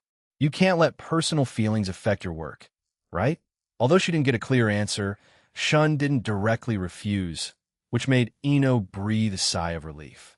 She nodded lightly, picked up the diplomatic document she had brought earlier, and returned to her serious work demeanor.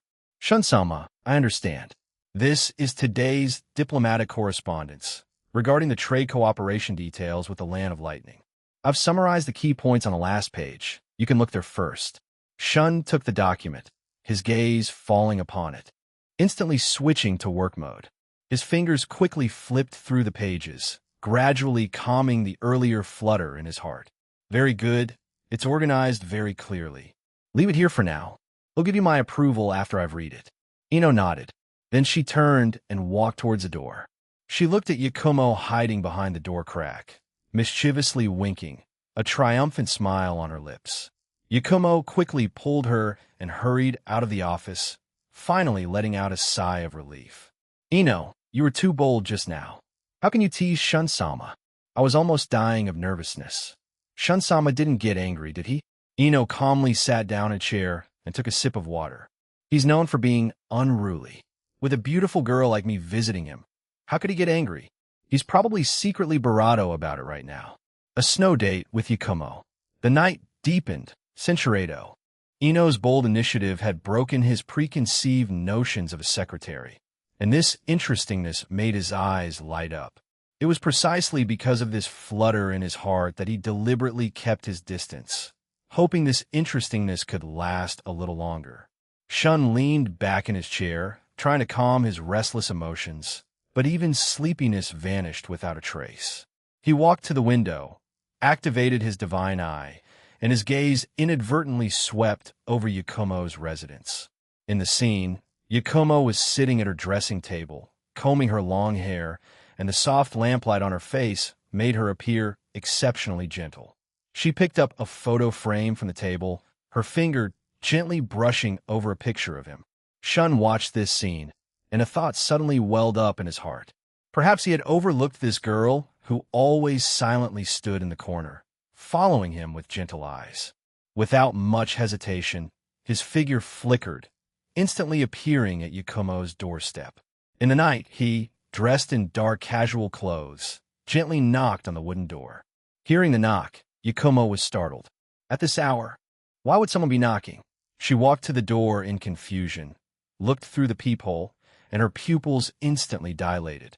Standing outside the door was none other than Shun. She frantically tidied her pajamas, took several deep breaths, and then gently opened the door. Shun-sama, why are you here? Is there some official business you need to discuss? Seeing her flustered appearance, Shun smiled slightly. Yakumo, I know your feelings, so I specifically made time to take you out for a walk. Yakumo's cheeks flushed, even the tips of her ears were pink, and her heart pounded as if it would burst from her chest. Shun-sama, I'll go change. Please wait for me patiently. It'll be very quick. After realizing what was happening, Yakumo turned and ran back into her room. She opened her wardrobe and rummaged for her prettiest clothes. She chose a light blue long dress, its hem embroidered with delicate snowflake patterns, and quickly styled her hair into a simple bun. When she reappeared before Shun, her hands were nervously clasped in front of her, and she softly asked, Shun-sama, Is this all right? Shun looked at her attire, a gentle smile on his lips, and gently took her hands. Her small hands were cool and trembled slightly. Yakumo, you are actually very beautiful, even more beautiful than the moonlight on the snow-capped mountains, so I've decided to take you to a fun place. Yakumo felt her body lightly float, and she stood on a vast expanse of snow-covered mountains.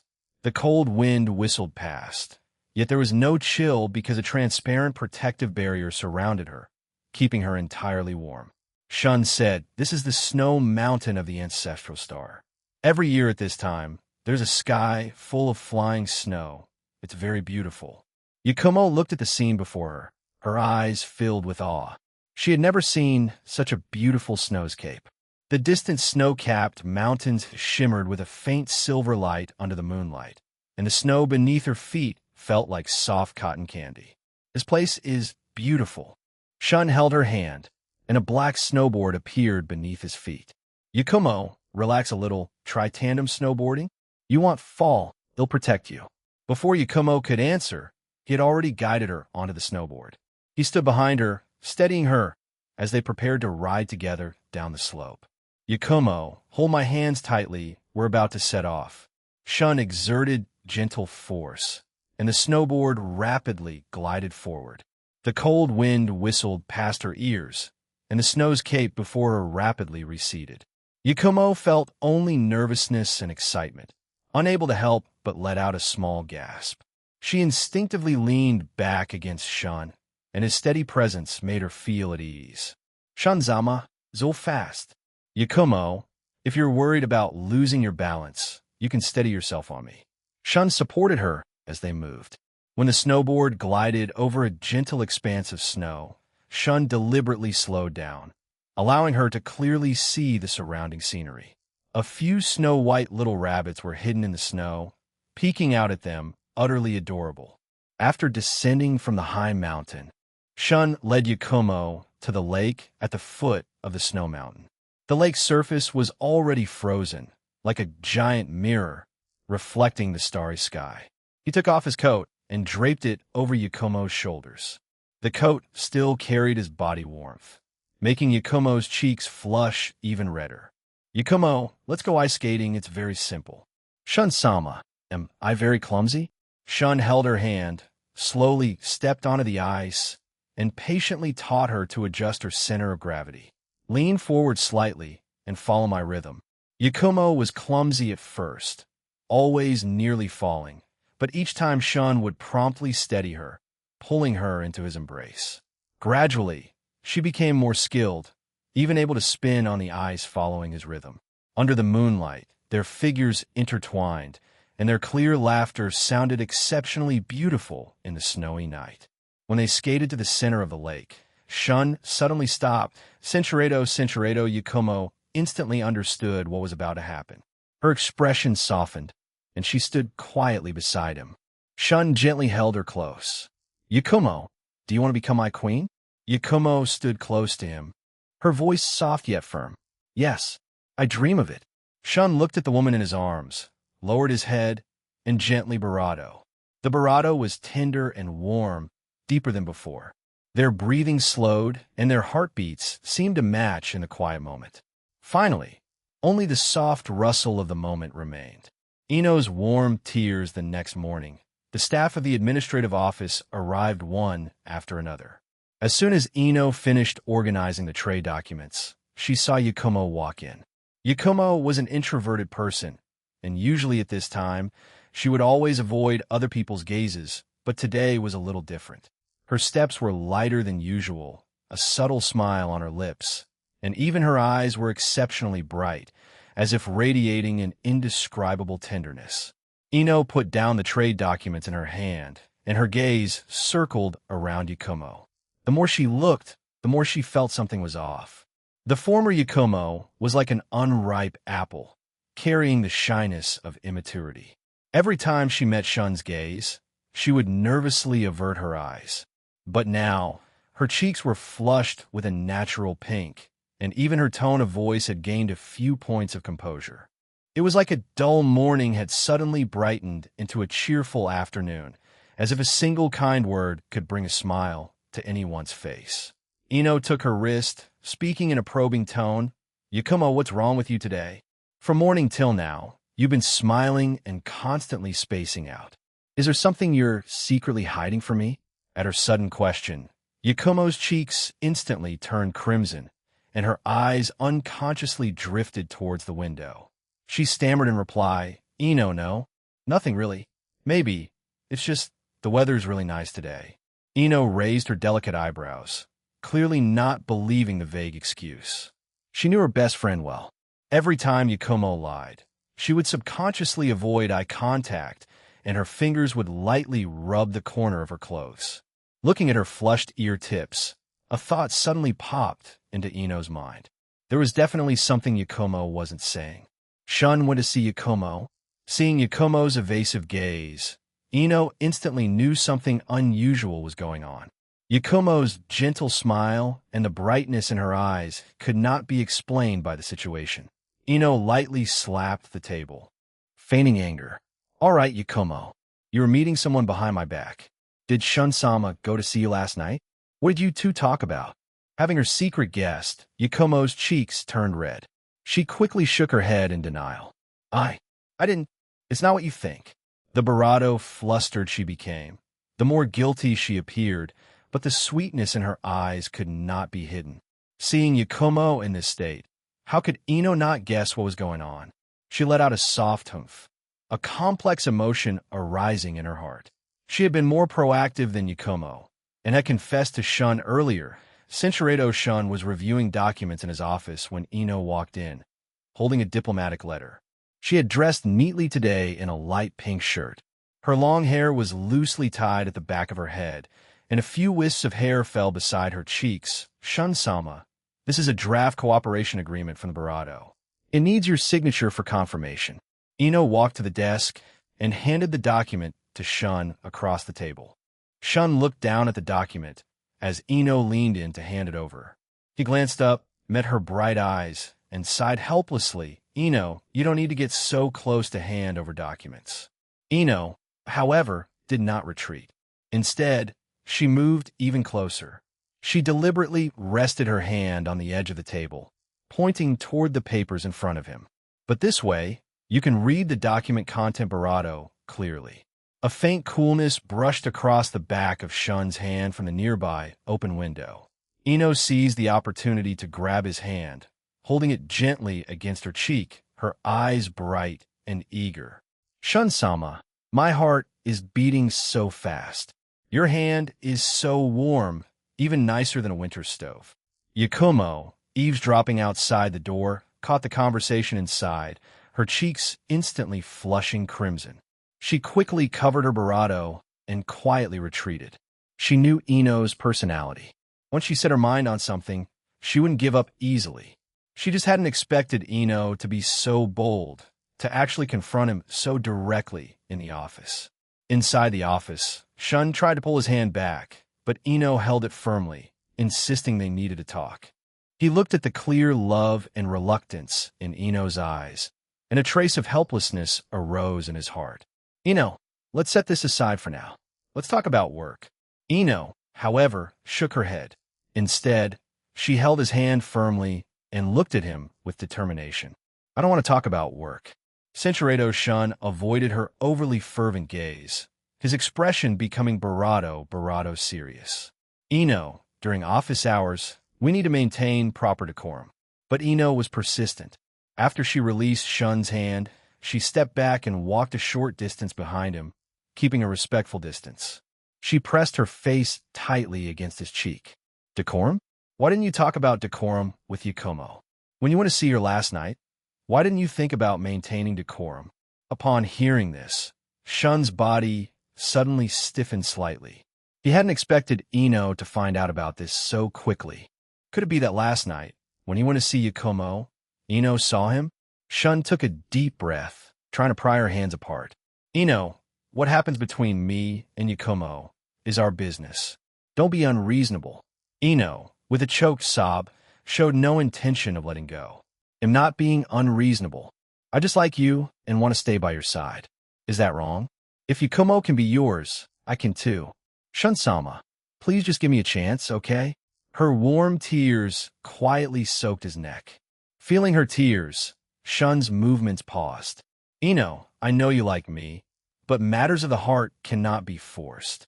Ino hugged his neck tightly, refusing to let go. I don't want a better person. I only want you. Shun's love for Ino in the office. Ino had lost her usual playfulness. Shun-sama, I know you have many consorts, but I don't care how many wives you have. I just want to stay by your side. Senchuredo. But she stubbornly said, I know I'm being presumptuous, even a little reckless, but I really can't control my feelings. Every time I see you, I can't help but think how wonderful it would be if I could stay by your side for a little longer. Shun looked at Ino before him, her pitiful appearance touching his heart. He put away his original playful intentions and began to think seriously. Ino, you know I have many close friends, and you also know I care deeply about Yakumo, so why are you still so persistent? A faint light suddenly flickered in Ino's eyes, revealing her inner uncertainty. Shun-sama, to me, you are the best. I don't care about being the only one. I only care about you. If you don't have feelings for me, I won't pester you. They'll still be your good secretary. But if you, even just a little, care about me, can you try to accept me? Shun quietly looked at Ino, at her reddened eyes, at her unconcealed love and persistence. A complex emotion surged in his heart, a mix of awe and guilt. The young woman's heart was even barato sensitive than he had imagined. He had previously enjoyed the game of being pursued and loved by young women, so he had deliberately kept his distance from Ino. But now it seemed, had he unintentionally hurt this pure affection? He slowly reached out and gently rested his hand near Ino's face, as if he could feel her warmth. Ino, are you really not afraid? Not afraid to share me with other consorts? Not afraid of being wronged in the future? These words were like a ray of light, instantly illuminating Ino's heart. Shun-sama, You seem to be worried about me." She suddenly looked up, tears rolling down her eyes, but with overwhelming relief. "I'm not afraid. As long as I can be with you, I'm not afraid of any difficulties. I will get along well with the other consorts, and my work will never go wrong. I will never cause you any trouble." Seeing the light in her eyes, Shun's last bravado of hesitation dissipated. He gently held Ino's hand, and the warmth of the moment brought a warm glow to her cheeks. Even the tips of her ears turned slightly red. "All right, I accept you. I will be honest with you and cherish your feelings. From now on, you don't have to secretly like me anymore, nor do you have to cautiously test me. Just be yourself." Ino's eyes gradually moistened, but this time they were tears of joy. She tightly held Shun's hand, as if afraid that all of this was just an illusory dream. "Shun-sama, are you telling the truth? Am I not dreaming?" Shun reached out to wipe away her tears, his eyes full of indulgence and love. "Of course it's not a dream. Ino, all of this is real. From now on, you can openly like me." Hearing these words, a warm excitement rose in Ino's heart. She stepped closer to Shun, rose slightly, and gave him a bravado. A moment later, the two pulled apart, and the office returned to quiet. Ino leaned against Shun, her cheeks flushed, her hands still tightly clutching his lapel, reluctant to let go. She looked up, her eyes shy yet exceptionally bold. "Shun-sama, I also want to stay by your side." Looking at her both charming and dependent appearance, Shun's heart grew even warmer. Cinchuredo. Warm yellow light instantly spilled out. The room wasn't large, but it was exceptionally cozy. A few books were on the bookshelf against the wall. A pot of warm tea was on the small table by the window. A soft wool blanket was draped over the sofa, and there was a faint floral scent in the air. "This is where I usually rest temporarily when I'm tired from handling government affairs." Shun led her to the sofa and sat down, casually draping the wool blanket over her shoulders. "It's windy outside. Don't catch a cold." Ino, wrapped in the blanket that carried Shun's scent, felt sweet in her heart. She leaned against Shun, turning her head to look at his profile. Under the light, his eyelashes looked long, his nose bridge high, and even his jawline exuded gentleness. Ino couldn't help but reach out and gently touch his cheek, softly murmuring, "Shun-sama, I still can't believe that I can really stay by your side." Shun held her hand, pressing her fingertips against his cheek, feeling her warmth. "Do you believe it now?" As the warm touch came, Ino's heart skipped a beat. She quickly tried to withdraw her hand, but Shun held it tightly. He slowly lowered his head, his nose gently brushing her forehead, his breath gradually nearing.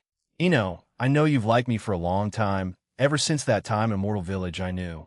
Ino's cheeks instantly flushed. Just as she was about to speak, he leaned in closer, the moment softer than before, carrying his unique confidence and tenderness. Looking at her eyelashes, which trembled slightly due to shyness, Shun joked, "Ino, you have a warm smile." Ino was a little shy and her cheeks flushed. "Sun-sama, I'm ready." Noticing her change, Shun held her gently, standing close beside her. "Ino, I love you. From now on, with me here, no one will make you suffer." Ino wrapped her arms around Shun's neck, burying her face in his chest. "Shun-sama, I love you." Shun gently patted her lower back, his movements tender. "Ino, I also love you. I like your boldness. I like your seriousness. I like you leaning on me like this." The two figures stood close together in the dim light. Future Sasuke versus Urashiki in the future timeline. Sasuke was battling Urashiki. Urashiki, wielding a red fishing rod, continuously dodged, yet the wounds on his bravado continued to increase. His white clothes long since stained from battle. "Sasuke, you truly are a troublesome individual." Urashiki clenched his jaw. His fishing rod suddenly flung out, chakra threads transforming into sharp spikes, heading straight for Sasuke's face. But Sasuke merely shifted himself slightly, and Susanoo instantly appeared in front of him, blocking the attack. The threads collided with the hard chakra barrier, instantly snapping. Immediately after, Susanoo swung its great sword in a sweeping motion. Urashiki hastily jumped backward. The rocks beneath his feet split in half, shattered fragments flying and landing on the ground with crisp cracking sounds. "Do you think you could defeat me with just this much?"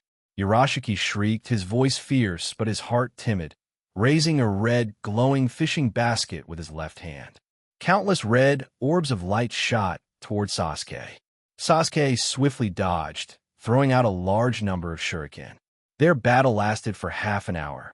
Urashiki's aura grew weaker and weaker, each dodge appearing increasingly strained. He watched Sasuke's relentlessly advancing figure and began to contemplate a retreat. Since he couldn't defeat the current Sasuke, he would return to the past to confront his opponent when he was a child. If that troublesome rival were removed in childhood, he would not exist in the future to cause problems. This thought caused a ruthless glint to flash in Urashiki's eyes. He quietly reached toward his Barato. There, hidden, was the treasure of the Otsutsuki clan. Karasuki. Sasuke took in his small movements, yet he did not accelerate his attack rhythm. Instead, he slowly sheathed his blade, his eyes revealing undisguised disdain. Urashiki seized the opportunity to inject all his chakra into Karasuki. The ancient artifact glowed with a faint blue light. He laughed maniacally. "Sasuke, don't get ahead of yourself. I can't defeat the current you, but can I go back to the past? If I stop you before you gained your power, the current you will disappear, and the ultimate victory will be mine." He shrieked as he stumbled into a spatial rift, believing he had escaped a calamity. Sasuke stood still, watching the spatial rift slowly close, without a hint of worry on his face. Instead, he revealed a dismissive, shallow smile. He gently brushed dust from his sleeve, then slowly spoke, "Going to the past? How foolish. Do you think you can succeed by going back to the past? My father's strength is far more terrifying than my current self. Your trip, there will simply be walking into a trap." Having said that, Sasuke turned to look in the direction of Konoha, his gaze calm and unperturbed. He knew his father's capabilities very well, not to mention a heavily injured Urashiki. Even an Otsutsuki at their peak would not fare well against his father. On the other side, in a wilderness of Konoha Year 64, a spatial rift opened, and Urashiki stumbled out, falling heavily to the ground. Karasuki's energy was not enough to transfer him to the time of Sasuke's childhood. His remaining strength could only send him back 20 years, to Konoha Year 64. He struggled to get up, and just as he was about to catch his breath to calm his chaotic chakra, a dark shadow flashed by with extreme speed, and Karasuki in his hand was instantly snatched away. "Who?" Urashiki was both shocked and enraged, turning to look at the newcomer. It was an Uchiha dressed in a dark brocade robe, his black hair tied up, and a vertical pupil on his forehead glowing with cold golden light. It was Shun. A menacing glare instantly ignited in Urashiki's eyes, and his residual chakra surged around him. "Return Karasuki to me. That is a treasure of the Otsutsuki clan. How dare a mortal like you lay hands on it?" Shun toyed with Karasuki in his hand, sensing the artifact's faint and chaotic energy fluctuations. He possessed the ability to read minds, so he quickly understood the opponent's thoughts. "You want to go back to the past and kill Sasuke when he was a child? What a pity. You can't even control the treasure's energy, yet you dare to attempt to change time and space. Truly overestimating yourself." Urashiki's face changed drastically. He hadn't expected this person in front of him to be able to read his mind. He was enraged. The red fishing rod flung out, chakra threads heading straight for Shun's face. Shun merely shifted his body slightly, avoiding the attack, and at the same time, kicked towards Urashiki's Barato. Urashiki flew out, smashing heavily against a rock, coughing up fluid, even his breathing becoming difficult. "Impossible. How can you be so strong?" Urashiki lay on the ground, looking up in disbelief. He had just barely escaped from Sasuke's hands. Now, he had encountered an opponent even stronger than Sasuke. He struggled to get up and attacked again. the remaining chakra in the red, glowing fishing basket condensing into light orbs, shooting towards Shun. Shun didn't even use Susanoo. He simply raised his hand and condensed a truth-seeking orb barrier, easily blocking the light orbs. In just a few moves, Urashiki was covered in wounds, falling to the ground in a sorry state. Watching Shun's relentlessly advancing figure, he used his Rinnegan's ocular jutsu, temporal rewind. The surrounding scenery instantly flowed backward. Shattered rocks returned to their original positions, and the wounds on his body gradually healed. Time rewind. Shun raised an eyebrow. His divine, I could see through the trajectory of time and space. So Urashiki's small movements could not be hidden from him. Unfortunately, even if you rewind time, you still cannot defeat me. Urashiki was about to seize the opportunity to activate Yamatsu Hirasaka to escape, but the spatial rift at his feet had barely opened a crack before Shun interrupted him. Trying to run? Not so easy. Shun pressed closer, making Urashiki's chakra circulation sluggish. You fled miserably in front of Sasuke just now, and want to escape to harm him when he was a child. Do you think he'll give you the chance? Urashiki panicked. He knew that if this continued, he would surely die. He suddenly grabbed the red, glowing fishing basket, absorbed all the chakra inside into his body. He unleashed a terrifying transformation by absorbing the Rinnegan into himself. Instantly, his form swelled, his Byakugan eyes turned golden. A golden Rinnegan opened on his forehead. Multiple black horizontal barato appeared on his face. Huge horns grew on his head, and his feet transformed into black sharp claws. This is my final form. Mortal Brat, now let's see how you can defeat me. Urashiki, in his crane-like form, let out a sharp cry. His wings flapped, stirring up gales, and countless feathers transformed into sharp blades, shooting towards Shun like a rainstorm. Shun stood still, his expression unchanged. Facing the incoming feather blades, he gently activated his golden Rinnegan, the vertical pupil on his forehead glowing intensely. Divine acceleration. Time around him seemed to instantly slow down in his eyes, the trajectory of every feather blade clearly visible. He calmly dodged every attack, and then transformed a truth-seeking orb into a black longsword with golden patterns. Otsutsuki main family's terror, Amino Subariboshin Mikoto, Gyak. Urashiki continuously shot out small purple orbs from his palms. He intended to heavily injure Shun with this move. Your form is only capable of this much. Shun's voice sounded from behind him, cold and disdainful. Urashiki was startled and quickly turned around, only to find Shun had appeared behind him at some unknown point. The next second, Shun's black longsword mercilessly slashed towards his wings. Urashiki wanted to dodge, but Shun was astonishingly fast. He had no time to react. A powerful strike hit him, and a large section of the white wing's feathers was torn away, leaving him badly injured as he fell toward the desolate wasteland below. Urashiki plummeted, barely flapping his tattered wings to stabilize himself, his eyes filled with despair and unwillingness. Why can't even my crane form defeat you? The dignity of the Otsutsuki clan must not be destroyed here. Urashiki couldn't accept this fact and activated his ultimate technique. Amino Sabaribo Shinamikoto, RYG. From his palm, he released four-pointed star-shaped purple chakra, which then rapidly transformed into a giant purple serpent. The serpent opened its gaping barato, from which it released a massive purplish-red sphere containing immense energy, as if capable of destroying everything. Urashiki, from beginning to end, you're just a joke. Give up your dying struggles. Shun instantly moved again, avoiding the attack while his black longsword pierced the base of Urashiki's wing. Thud! The longsword penetrated the wing, thoroughly scattering the chaotic chakra within Urashiki's body. Urashiki let out a mournful shriek.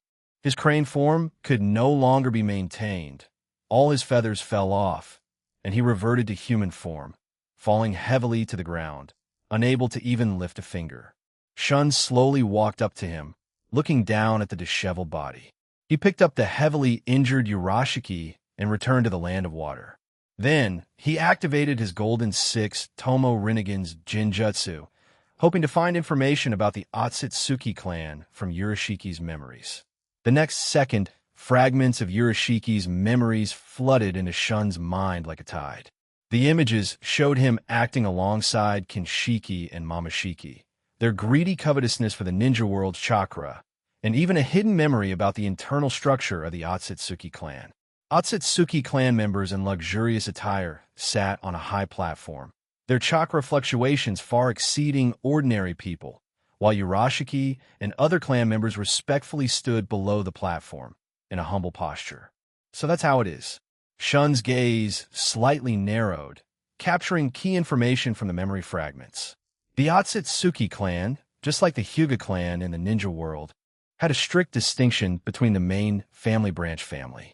The main family controlled the core power within the clan and had priority in enjoying the chakra fruits produced by the God Tree, or pills refined from the God Tree's energy. These treasures could greatly increase chakra volume and strength, making the combat power of main family members far surpass that of branch family members. As for the branch family, they performed missions and were even used by the main family as nutrients for nurturing the God Tree. Shun's gaze grew even colder, as if it could see through Urashiki's exterior and perceive the deep-seated humility and longing within him. Urashiki could be said to be powerful in the ninja world, but within the Otsutsuki family, he was merely a humble branch family figure.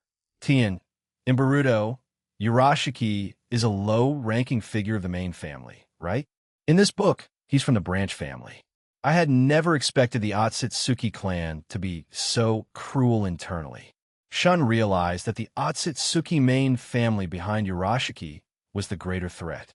How powerful were those main family members who had consumed the God Tree's fruits?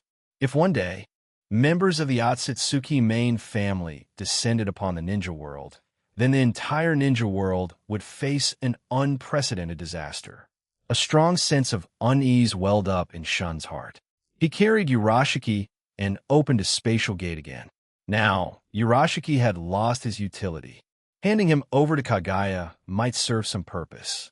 Behind the gate was a desolate alternate dimension, its ground covered in cracked patterns, and in the distance, the silhouette of a towering tree. This was the lesser god tree nurtured on the ancestral planet, now over 600 meters tall, its trunk so thick it would require dozens of people to wrap their arms around, and a faint glow emanated from its branches and leaves. Shun, why are you bringing an Otsutsuki here? A clear, cold voice sounded from behind the tree, and Kagaya slowly emerged. Her gaze fell on Urashiki, and a hint of disgust flashed in her eyes. Judging by his aura, he must be Urashiki. Shun threw Urashiki in front of Kagaya, his tonkow. From his memories, I learned the difference between the Otsutsuki main family and branch family, and I also know that main family members are extremely powerful due to the chakra fruits. Keeping him might lead to future trouble. You have been researching the God Tree for years. Perhaps you can find some use for him. Kagaya walked over to Urashiki, pondering for a moment. If he is fed to the lesser God Tree, it would perfectly accelerate its growth. Although the lesser God Tree is now over 600 meters tall, it hasn't reached the stage of bearing fruit yet. Using him as nourishment is perfectly suitable. I didn't expect an Otsutsuki to arrive so quickly. Kagaya was silent for a while, her expression becoming somewhat complex. As for the main family, they control the true core of the God Tree. If they truly descend upon the ninja world, I'm afraid only you and I working together can barely resist them. Shun squatted down, condensing a chakra blade on his fingertip, and gently sliced Urashiki's arm. A thin red line appeared on the wound, and he collected a portion of the remains for research. Then, he threw Urashiki towards the lesser God Tree. Urashiki wailed, "No, you can't do this to me." Immediately after, Urashiki was tightly enveloped by the lesser God Tree. Patterns instantly lit up on the trunk, emitting a dazzling purple glow. The previously still lesser God Tree began to shake violently, its roots continuously extending underground, its trunk growing upwards at a visible speed, and its branches and leaves becoming even more luxuriant. The luminescence grew brighter and brighter, illuminating the entire alternate dimension. After just a few minutes, the shaking gradually stopped. The height of the lesser god tree had increased from over 600 meters to over 900 meters. Its trunk was nearly twice as thick as before, and even tiny chakra dew drops began to condense among its branches and leaves, emitting even stronger energy fluctuations. Kaguya looked at the lesser god tree, gazing at the grown god tree seedling, and sighed. If it were the flesh and blood of a main family member, the lesser god tree would probably already be bearing fruit. But this is enough. At least it gives us an extra bargaining chip to resist the future main family. Acceleration. Stop and rewind under the lesser god tree on the ancestral star. Shun and Kaguya were chatting. Shun, your god tree has grown to over 900 meters, nearing maturity, and can utilize many abilities. Try to communicate with the god tree. Suddenly, a transparent phantom burst out from a barato in the tree trunk. Shun, Kaguya, you two traitors. I curse you with a terrible fate. The Otsutsuki clan will not let you go. Urashiki's soul was in a state of madness, surrounded by an impenetrable aura of resentment. Shun's gaze turned cold, and with a lift of his right hand, a dark golden soul reaping chain instantly materialized from his palm. The chain coiled in the air, making a clatter sound, carrying a whistling wind, and in the blink of an eye, it wrapped around Urashiki's soul. Still trying to cause trouble? He tightened his grip, and the barbs on the soul reaping chain pressed firmly into the target. Urashiki's phantom instantly recoiled, and a sharp cry echoed through the alternate dimension. Kaguya frowned at the scene, her gaze falling on the soul reaping chain. Shun, this weapon of yours, specially designed to counter supernatural beings, is quite interesting. I obtained it when I opened the barato on the ancestral star, Shun calmly replied, his gaze still fixed on Urashiki. Keeping him contained will only cause trouble. If information gets out, it could lead to unexpected problems. Kaguya nodded slightly, a hint of disdain flashing in her eyes. The branch family souls are all so stubborn. They are clearly just pawns of the main family, yet they still dream of revenge. But you're right. He must be completely dealt with. I have my own way of dealing with it. Shun's palm glowed golden. His eyes suddenly lit up, and a black spatial rift slowly opened before him. The other end of the rift revealed a scene of a blazing underworld with churning, scorching magma. A massive black millstone floated above the magma, its surface carved with eerie patterns, emitting a terrifying creak sound as it rotated, as if even the air was trembling. Shun's tone was calm as he turned to look at Urashiki's soul. At this moment, Urashiki had long lost his previous arrogance, his soul trembling uncontrollably from fear. No, don't. Shun-sama, Kaguya-sama, I was wrong. I shouldn't have coveted the god tree. I shouldn't have thought of revenge against you. Please let me go. I am willing to be your servant. Shun didn't hesitate in the slightest. With a flick of his wrist, the soul-reaping chain dragged Urashiki's soul into the hell rift. It's too late to beg now.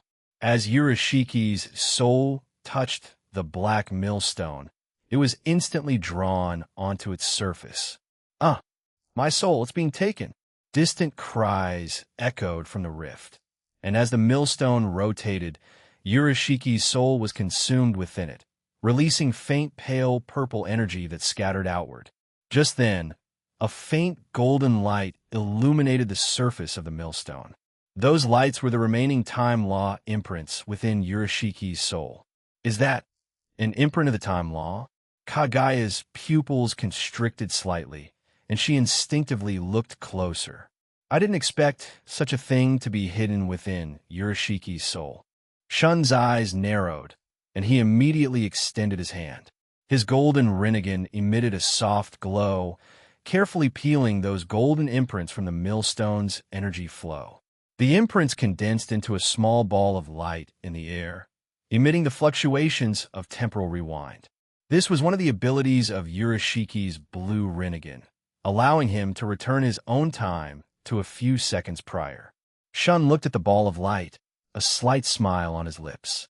This is an unexpected, pleasant surprise. I previously obtained the time-stop law imprint from Ishiki, combined with my own time acceleration, and now absorbing this time rewind imprint. I have initially mastered 3 time-based abilities. Kaguya walked to his side, praising sincerely, Shun, time abilities are rare and powerful even within the Otsutsuki clan. If you perfectly master these 3 time abilities, we will have many Barado chances of winning when we face the Otsutsuki main family in the future. Shun didn't refute, raising his hand to slowly draw the ball of light into himself. The moment the time rewind imprint reached his mind, a vast amount of information about time continuously emerged in his mind, then transformed into various phenomena. Time acceleration accelerates a target or area requiring a large amount of chakra. Time stop freezes the time of a target or area requiring a large amount of chakra. Time rewind allows the user to return to 6 seconds prior. Shun closed his eyes, feeling the earth-shattering changes within his body. A moment later, he opened his eyes, a golden stream of light flashing in their depths, and the glow of his golden Rinnegan was even more brilliant than before. Now my understanding of the time law is at least twice as thorough as before. Although the mastery of each ability is still relatively shallow, given time, I should be able to unleash greater power. Kaguya looked at his changes, her eyes filled with admiration and affection. Shun, in only a few decades, you've already mastered 3 time abilities. Your future has far exceeded my expectations. You know, Otsutsuki generally take thousands of years to master time-related abilities. Kaguya, are you praising me? As your husband, you'll become proud. Ha ha ha ha. Shun embraced Kaguya, feeling very happy. At this moment, Yurishiki's wails could no longer be heard from the rift to the underworld. Only the creak of the black millstone rotating remained. Clearly, Yurishiki's soul had been completely broken, leaving not a trace behind. The threat of Urashiki has been resolved. Next, we need to quickly increase our strength.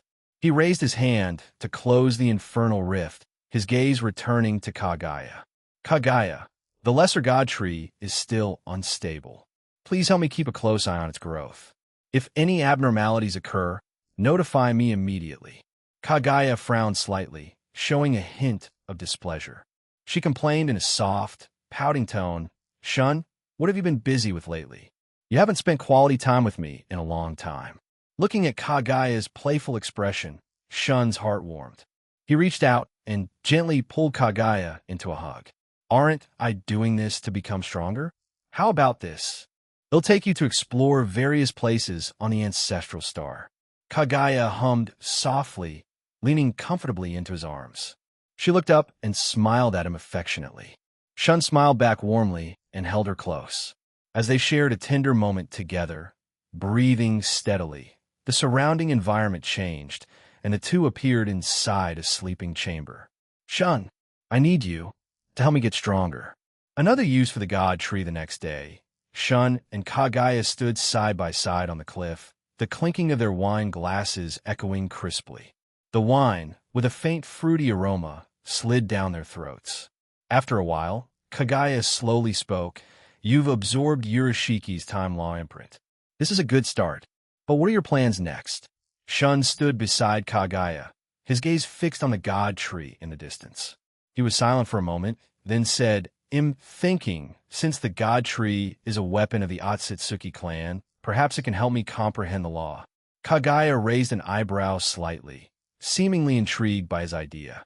She put down her wine glass, waiting for him to continue. Shun took a deep breath and continued, When I absorbed the imprint, I could feel that within the law, there was an even deeper layer of logic hidden. However, with my current ability, relying solely on myself, it would be difficult to fully understand and master it in a short time. Kaguya pondered for a moment, then softly asked, So, do you have any specific ideas? Shun stared intently at the god tree and slowly uttered 2 words, Infinite Tsukuyami. Infinite Tsukuyami can pull people's consciousness into a genjutsu. If I use it to connect with the God tree and find enough consciousness carriers, perhaps the God tree can help me analyze time rewind, much like it analyzes battle situations.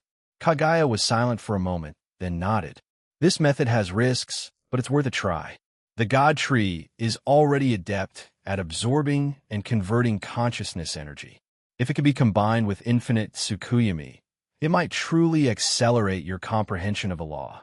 The two chatted on, from the characteristics of the God tree to the weaknesses of the main family, from the state of the ninja world to past experiences. As night deepened, the aroma of wine on the cliff intertwined with the glow of the God tree, creating a rare tranquility.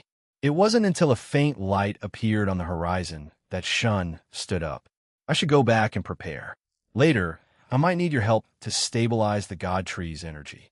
Kagaya nodded, and only after watching him step into the spatial gate did she turn and return to the God tree. Upon returning to the Land of Water's royal palace, Shun immediately summoned the captain of the Black Ops. Transfer all those 1,000+ death row inmates from the prison to the ancestral star where the God tree is. I have a use for them. The Black Ops captain's face was expressionless as he nodded in agreement. Yes, Shun-sama. At sunset, Barado than 1,000 condemned prisoners were neatly lined up beside the God tree on the ancestral star. They were bound by chakra chains, their eyes filled with fear and confusion. They only stopped their commotion when Shun and Kagaya appeared. You are all people whose crimes deserve death. Today, I'm giving you an opportunity to contribute to the ninja world. I will not harm your lives. I will only borrow your consciousness. Afterward, I will reduce your sentences. After speaking, Shun activated his golden 6 Tomo Rinnegan, and the light of infinite Tsukuyami burst from his eyes, instantly enveloping over 1,000 death row inmates. The next second, all the death row inmates fell into a deep sleep, their consciousness pulled into a genjutsu. Shun raised his hand to form a seal, and the God tree's roots suddenly erupted, wrapping around the forehead of each death row inmate like threads, connecting their consciousness to the God tree.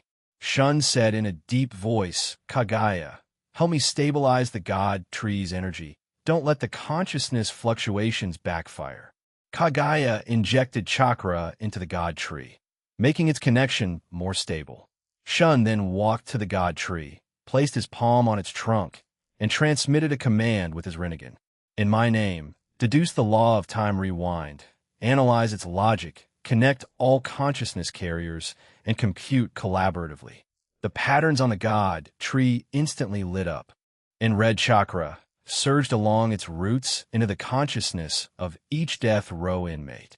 Over 1,000 consciousnesses, like 1,000 high-speed CPUs, began to frantically deduce the law of time rewind under the God tree's coordination. Some consciousnesses simulated the flow of chakra during time reversal. Some analyzed the correlation between space and time, and others attempted to construct an energy model for rewinding. Shun closed his eyes, integrating his own consciousness into it. He could clearly feel countless fragmented law pieces colliding, recombining, and decomposing in his mind. The vague rewind logic he felt when absorbing Urashiki's imprint now became clear. Time rewind was not a simple time travel, but rather required first locking onto the target's time coordinates, then constructing a time channel with chakra, and finally reversing the target's time trajectory. So that's it. I overlooked the stability of the time coordinates before. Shun's mind suddenly brightened. He could feel his control over time rewind rapidly improving. Originally, he could only rewind small-scale injuries, but now he could try to rewind the state of objects around him, such as restoring broken stones on the ground to their complete form. Kagaya watched the God tree's light grow brighter and brighter, a hint of surprise flashing in her eyes. I didn't expect this method to actually work. The collaborative computing of over 1,000 consciousnesses, combined with the God tree's deduction ability, is at least 10 times faster than your solo comprehension. It's still not enough. Shun opened his eyes, a golden current flashing in their depths. I don't want to just know how to use it, but to master it. Deduce for another 3 hours, and we will grasp the core logic of time rewind. 3 hours later, a faint light appeared in the east of the ancestral star. The god tree's light gradually dimmed, and the roots wrapped around the death row inmates slowly retracted. Over 1,000 death row inmates slowly woke up, their eyes filled with confusion, as if they had dreamed for decades. Shun stood still, surrounded by faint fluctuations of the time law. He raised his hand towards a broken rock and softly said, "Rewind." A pale golden light burst from his palm, enveloping the rock. The next second, the broken rock slowly returned to its original state. Even the patterns on its surface were exactly the same as before.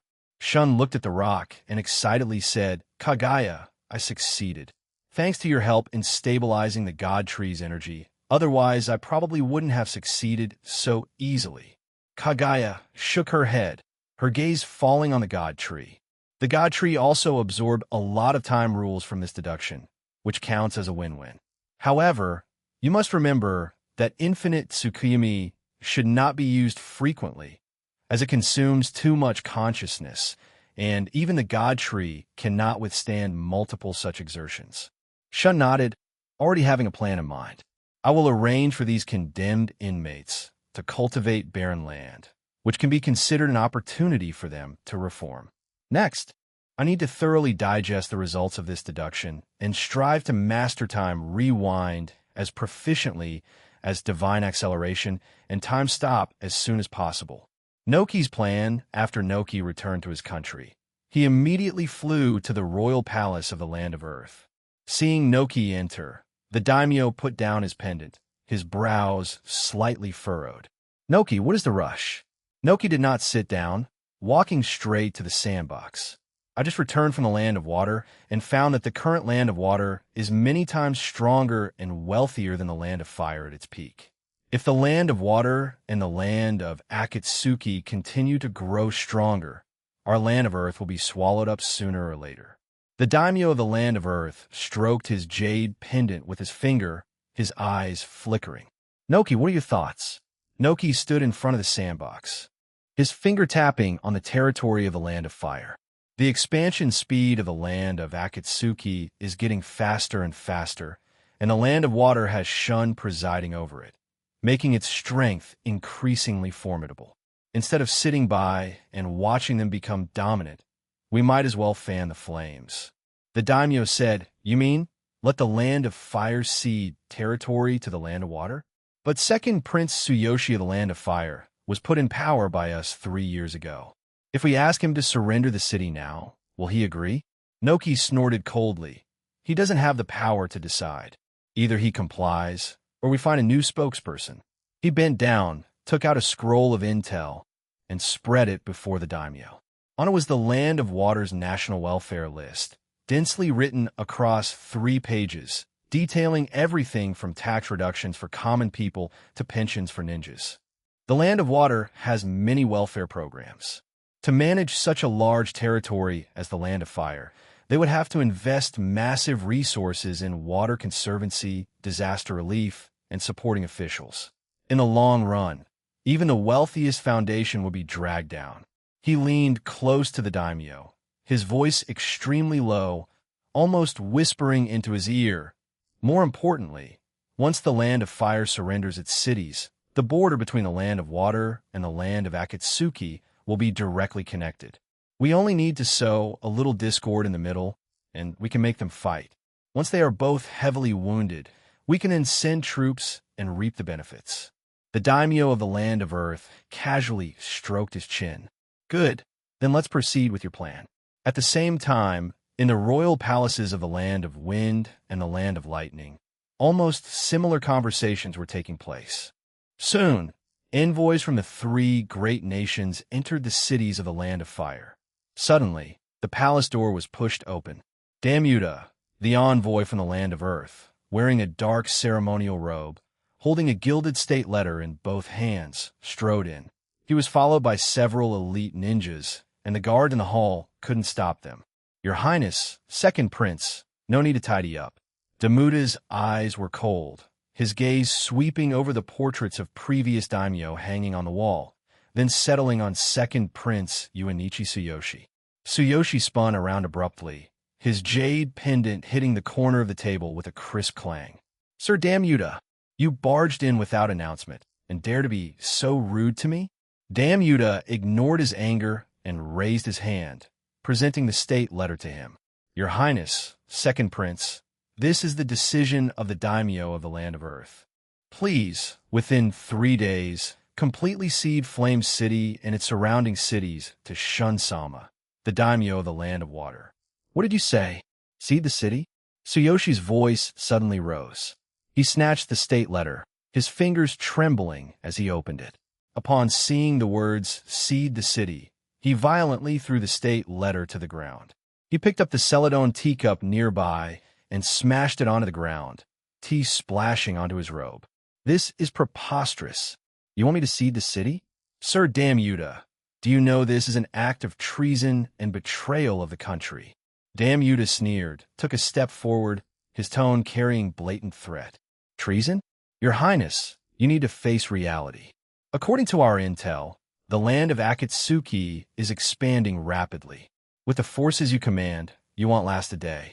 Instead of having the city fall and your people perish, earning the infamous title of a traitor to your country, it's better to voluntarily surrender the city and gain the protection of the Land of Water.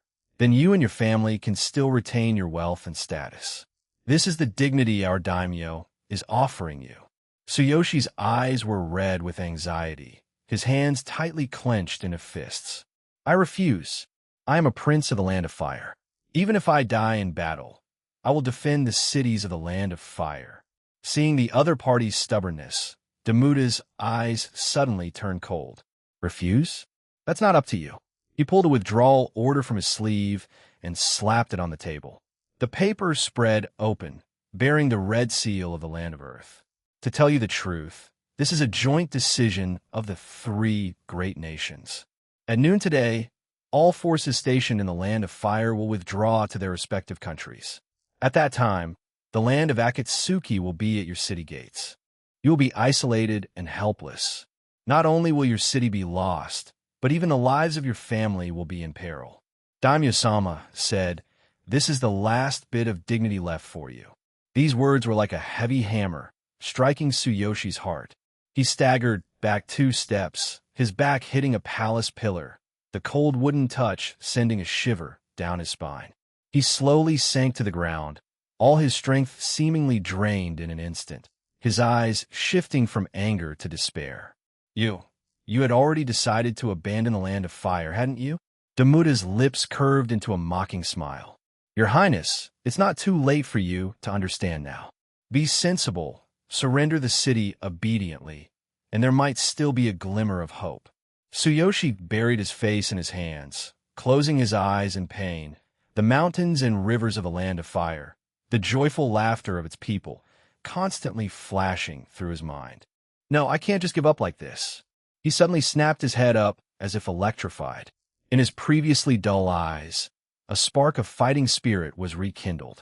Just at this moment, a rush of hurried footsteps suddenly came from outside the hall, as if something urgent was happening.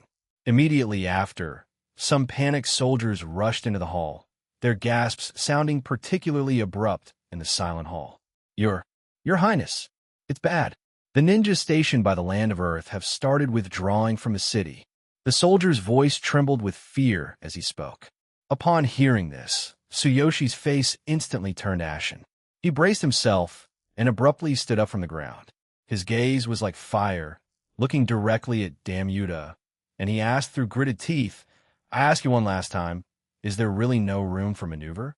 Facing Tsuyoshi's questioning, Damn-Yuta merely shook his head coldly, his gaze indifferent and resolute. Seeing this, Tsuyoshi felt a surge of despair well up in his heart. He could no longer suppress the anger within him and suddenly coughed, a red substance splattering onto the ground. I will surrender to the Barado. Please let your troops stay a few more days. Tsuyoshi's voice was filled with helplessness and pleading, and his body swayed, on the verge of collapsing from extreme weakness. At the same time, 3rd Prince Takashi and 4th Prince Rito also received the same ultimatum. The cold threats from the envoy of the land of wind and the forceful pressure from the envoy of the land of lightning completely broke the three princes, who were already acting independently. After observing the plight of his three elder brothers, fifth Prince Ko pondered deeply. Taking over the land of fire soon, for letters of allegiance arrived at the royal palace of the land of water. Shun sat in the main seat, toying with the national letter in his hand, his eyes deep. Minato, dressed in a Hokage robe, held the official letter from Tsuyoshi and quickly walked to Shun's side. He bowed slightly, a barely perceptible sigh in his voice. "Your Highness," Second Prince Tsuyoshi wrote very sincerely in his letter, saying that the iron ore in Flame City has been so exploited by the land of Earth that the veins are almost empty and the common people barely have iron pots to use. He said that in offering the city, he doesn't seek a title, only that we can open our granaries and provide a full meal for the people of Ink City. Shun did not speak immediately, only raising his hand to take the letter. The handwriting on the parchment was scrawled, with even a few ink stains blurred by tears, making it possible to imagine Tsuyoshi's despair when he wrote it. His fingertip traced over the blurred words. The three great nations had indeed drained the land of fire before they were willing to throw out this hot potato. Shikaku rubbed his temples, picking up the list of plundered goods from the three great nations from the table. It's not just Ink City. Now, the granaries in most cities of the land of fire are so empty that rats can run freely, and half of the mines and other resources have collapsed. The three great nations must have calculated that we either take it on or watch the land of fire be annexed by the land of Akatsuki. Unkai, the logistics minister, spoke with a hint of sarcasm. This strategy of killing with a borrowed knife is quite clever. Now the land of fire lacks food and resources. It seems the three great nations drained the land of fire dry before throwing it to us. Shikaku closed his eyes and thought for a few seconds, his gaze somewhat cold. This move by the three great nations is indeed shrewd. Using our hands to take over the land of fire not only weakens the land of fire, but also aims to drag down our economy. And it can also provoke our relationship with the land of Akatsuki. It's killing three birds with one stone. Hayashi stood before the territorial map, pointing to the location of the land of fire. The foundation of the land of fire has never been its mineral resources, but its geographical location. It is the central region of the ninja world.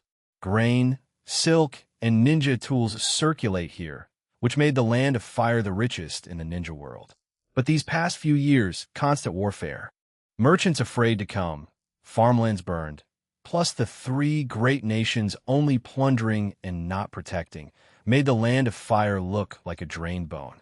He recalled the past wealth and glory of the land of fire, sighing, "As long as we can restore trade and recultivate farmland, the land of fire will recover very quickly." Minato also had deep feelings for the land of fire. He quickly nodded in agreement. Advisor Hayashi is right. Although in the short term we will have to invest funds for food and water conservancy projects and disaster relief, the land of fire is fertile. As long as the people are settled, there will be a good harvest next year. Moreover, by accepting the four princes, we can also demonstrate the land of water's magnanimity to the ninja world. Many small nations are currently worried about being swallowed by larger ones. Seeing us treat the land of fire's royal family well, they might proactively seek to join us. Hearing the Hokage's praise, Hayashi's gaze returned to the territorial map. Even without the three great nation schemes, the land of Akatsuki would eventually border us. By taking over the land of fire now, we can establish defenses in advance, keeping the battlefield within the land of fire, which is better than letting the land of Akatsuki attack the land of water itself. After listening to everyone's discussion, Shun slowly raised his head, his gaze sweeping over everyone present. Since Shikaku has seen through the schemes of the three great nations, and Hayashi and Minato have clarified the pros and cons, then we will take on this game concerning the land of fire. Announce that we accept the allegiance of those four princes, but we will reclaim all power from their families, only preserving their wealth. Upon hearing this, everyone nodded in understanding. Shun paused slightly, giving others time to think.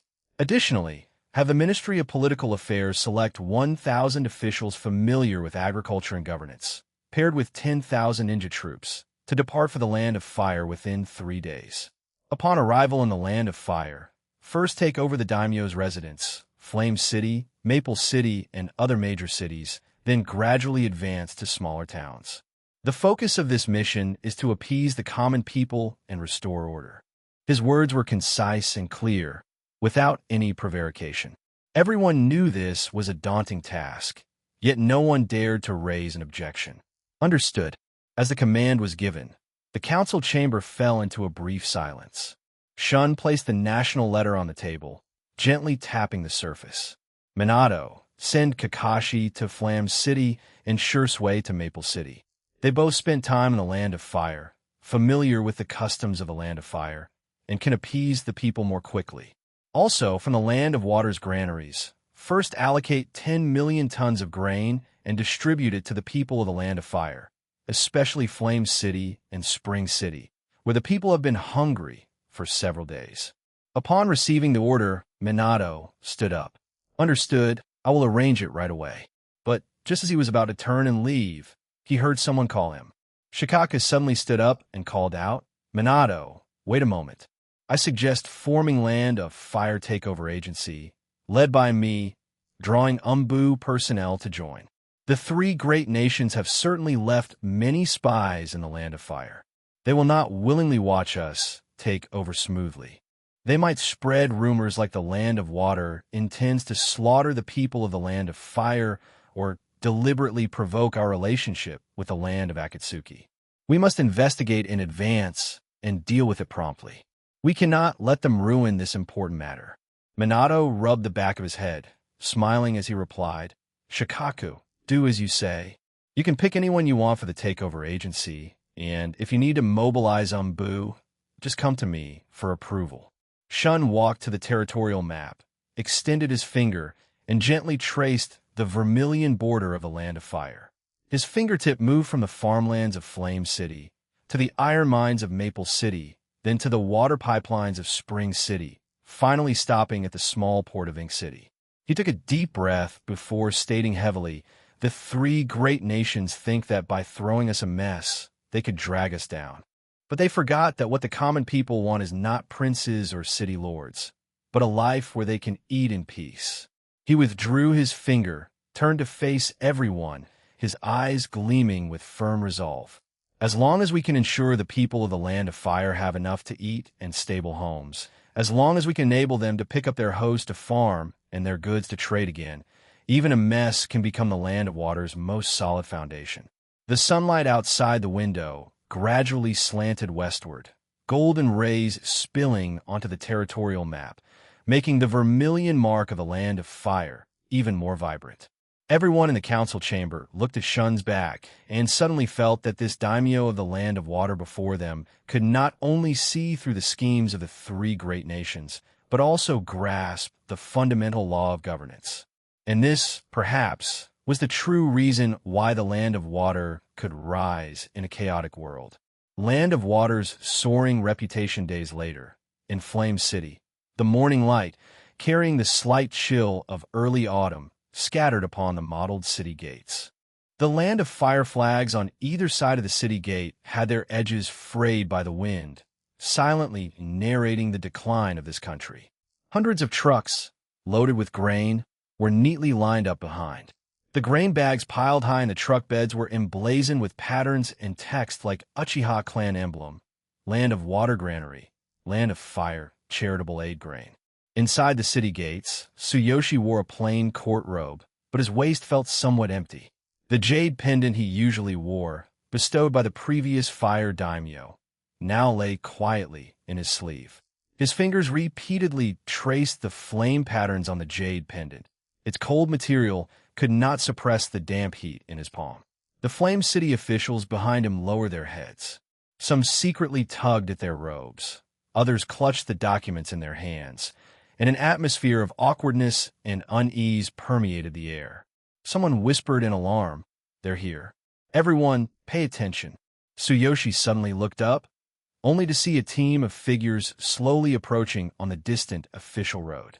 Shun wore a dark brocade robe, accompanied only by Minato and Shikaku. Among others, there was no grand retinue, yet he exuded a calm aura. As he walked to the city gate, Tsuyoshi's Adam's apple unconsciously bobbed, and he felt his legs weaken slightly. He was the first to lower his head, and the officials behind him quickly followed suit, bowing and greeting. "Greetings, Shun-sama." Tsuyoshi's head was bowed extremely low, his gaze fixed on Shun's shoe tips. He dared not look up, fearing to see the mockery in the other's eyes, and even more, fearing to recall how he had once turned a blind eye to the suffering of the common people for the sake of princely dignity. "Second Prince, there's no need for such formality." Shun's voice was gentle, without the slightest hint of condescending pressure. He stepped forward and gently supported Tsuyoshi's arm. "No need to be nervous. Strictly speaking, we are somewhat related." Tsuyoshi was startled, and as he looked up, his eyes met Shun's. Those eyes were deep and peaceful. "Your Excellency, I..." Seeing his difficulty, Shun smiled and interrupted. "When your father was alive, he once spoke with me. He said that you only understood how to contend for power, but not how to govern a country. In the future, if you ever faced hardship, he hoped that I could, out of kinship, preserve your lives and allow you to live prosperous lives." Hearing him speak of the old daimyo, Tsuyoshi felt as if the floodgates of his heart had opened. His tears suddenly welled up, and he quickly wiped them with his sleeve. I have let down my father, let down the people of the Land of Fire." Seeing the second prince's pathetic state, Shun did not dwell on the past. He raised his hand, and with an invisible force, lifted the numerous officials into the air, overlooking the common people below. Then, a majestic voice quickly spread throughout the city. "People of Flame City, I am the Barato of the Barato, Uchih Shun. For the past several years, the Barato has suffered from relentless conflict. You have gone hungry, lived in crumbling homes, and even your children have lacked enough to eat. But beginning today, the people of Flame City are the people of the Land of Water. I will not let you starve again. In the name of the daimyo of the Land of Water, I promise. First, everyone can receive 3 months of free grain. Second, agricultural and commercial taxes in the Land of Fire region will be waived for 1 year. Third, I will establish large hospitals within the city to provide free medical care for everyone for 1 year, ensuring that both the elderly and children can receive treatment." He paused for a moment, his voice becoming even more resonant. "If other countries invade, the ninjas of the Land of Water will protect you. Furthermore, I will help you rebuild your homes, so that everyone can have a stable and happy life." The ground was silent for a moment, then instantly erupted in 1,000 cheers. The common people below, trembling, raised their hands and let out excited roars. "Long live Shun-sama! Long live Shun-sama!" The sound, initially sparse, quickly grew louder and louder, finally transforming into an earth-shattering roar. This roar pierced through the clouds, as if releasing all the suffering and oppression endured over the years. Tsuyoshi stood behind Shun, watching the people below waving their arms, watching those who clutched grain bags, weeping with joy. He suddenly felt that the daimyo position he had pursued his entire life was ridiculous. He had once believed that power was supreme, but he had forgotten what his father had once said: "The common people are the foundation of country." What the common people wanted was never the name Land of Fire, nor the dignity of a prince. What they wanted was simply a home where they could eat their fill and live in peace, and he had never provided that. In the following days, Flame City, Spring City, and Ink City of the Land of Fire successively completed their transfers. When the flag of the Land of Fire was lowered from the last city, and the deep blue flag of the Land of Water slowly rose, the Land of Fire officially declared its demise. Relevant intel quickly reached Iwagakure in the Land of Earth. Looking at the contents of the intelligence report, Noki's expression suddenly became somewhat grim. The Land of Water transported a total of 10 million tons of grain to the Land of Fire, established 24 large hospitals, The common people cheered "Long live Shun-sama" along the streets, and over 98 of the former officials of the Land of Fire were willing to pledge allegiance to the Land of Water. Many civilians from surrounding countries are moving with their families to the Land of Fire's territory, wishing to become new citizens of the Land of Water. A fire burned in Noki's heart, and he placed the intelligence report firmly onto the table. The original Barato had approximately 60 million people remaining, but he transported 10 million tons of grain, enough to feed over 70 million people for a year. He must have anticipated that civilians from other countries would come to join. But 10 million tons of grain is worth over 200 billion Rio. Is Shun just too rich and has nowhere to throw his money? He paced back and forth, his eyes filled with rage and incomprehension. I knew the Land of Water was wealthy, but I never imagined it would be this wealthy. Even with a bountiful harvest, it's impossible to have so much surplus grain. Just how much grain does the Land of Water truly have? He snatched the teacup from the table and smashed it to the ground, porcelain shards scattering. Damn it! I had intended for the Land of Water to inherit a burden, a mess, but I never expected him to use grain to win over the people. Shun, you truly have excellent methods. Seeing Noki's fury, the IW ninjas all lowered their heads, no one daring to speak first. Noki looked out the window, never having imagined that his plan would ultimately become an opportunity for the Land of Water to win over the people. Not only did it fail to cripple the Land of Water, but it also made the Land of Water's reputation even greater. Trade policies, a rumbling sound came from the official road outside the city. Hundreds of heavy-duty trucks, bumper to bumper, with the Uchih crest of the Land of Water emblazoned on their sides, rolled over the crushed stones of the road, kicking up tiny clouds of dust. The truck beds were filled with rebar, cement, wood, and packaged communication equipment. On the city wall, Shun looked at the evening glow, lost in thought, when light footsteps sounded behind him. Minato hurried over with a report. Shun-sama, the installation team for the communication equipment, is already waiting below the city wall. Shun turned around, took the report, and his fingertip traced 5G base station coverage plan. Minato, for this plan, how large is the coverage area for mobile phone signals? Minato smiled and nodded, pointing to the blue boxes below the city. Centered on the city, it covers a radius of 100 kilometers. Once installed, the citizens within the city will be able to use mobile phones for video calls and browsing messages, just like in the Land of Water. With Hyuga clan members assisting in reconnaissance with their Byakugan, construction speed has greatly increased. Shun looked towards the distant hills. First, provide 10,000 mobile phones to each government office. Send a few people to teach the officials how to use them, and then have the officials teach the citizens. Get the communication infrastructure in place, so the trade routes can flourish. Minato nodded vigorously. The mobile phone aspect has been arranged, and related mobile phone and communication stores are ready to open. Below the city wall, the ninjas of the Hyuga main family had already activated their Byakugan. Niji raised his hand, pointing to a hill in the northwest.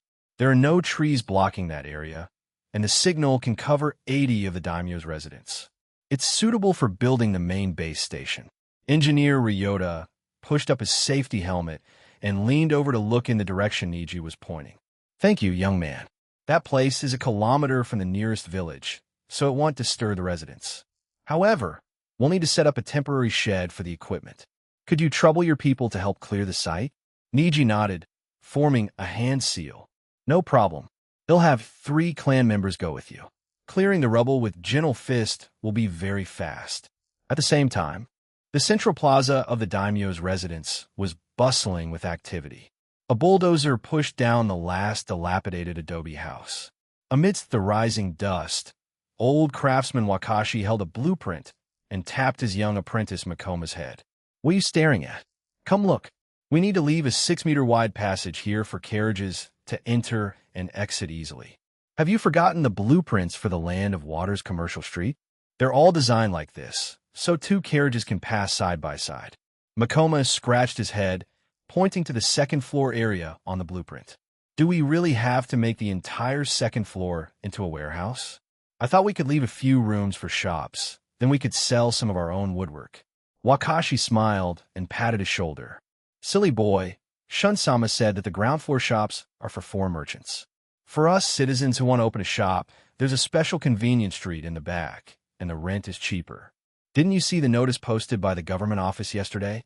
Once the pedestrian street is built, they'll even recruit us to be administrators.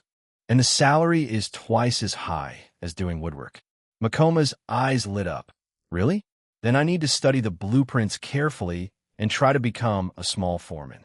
The wave of reconstruction quickly swept across the land of Fire region.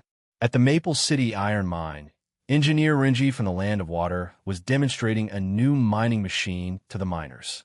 Everyone look, this button controls the drill bit's rotation speed.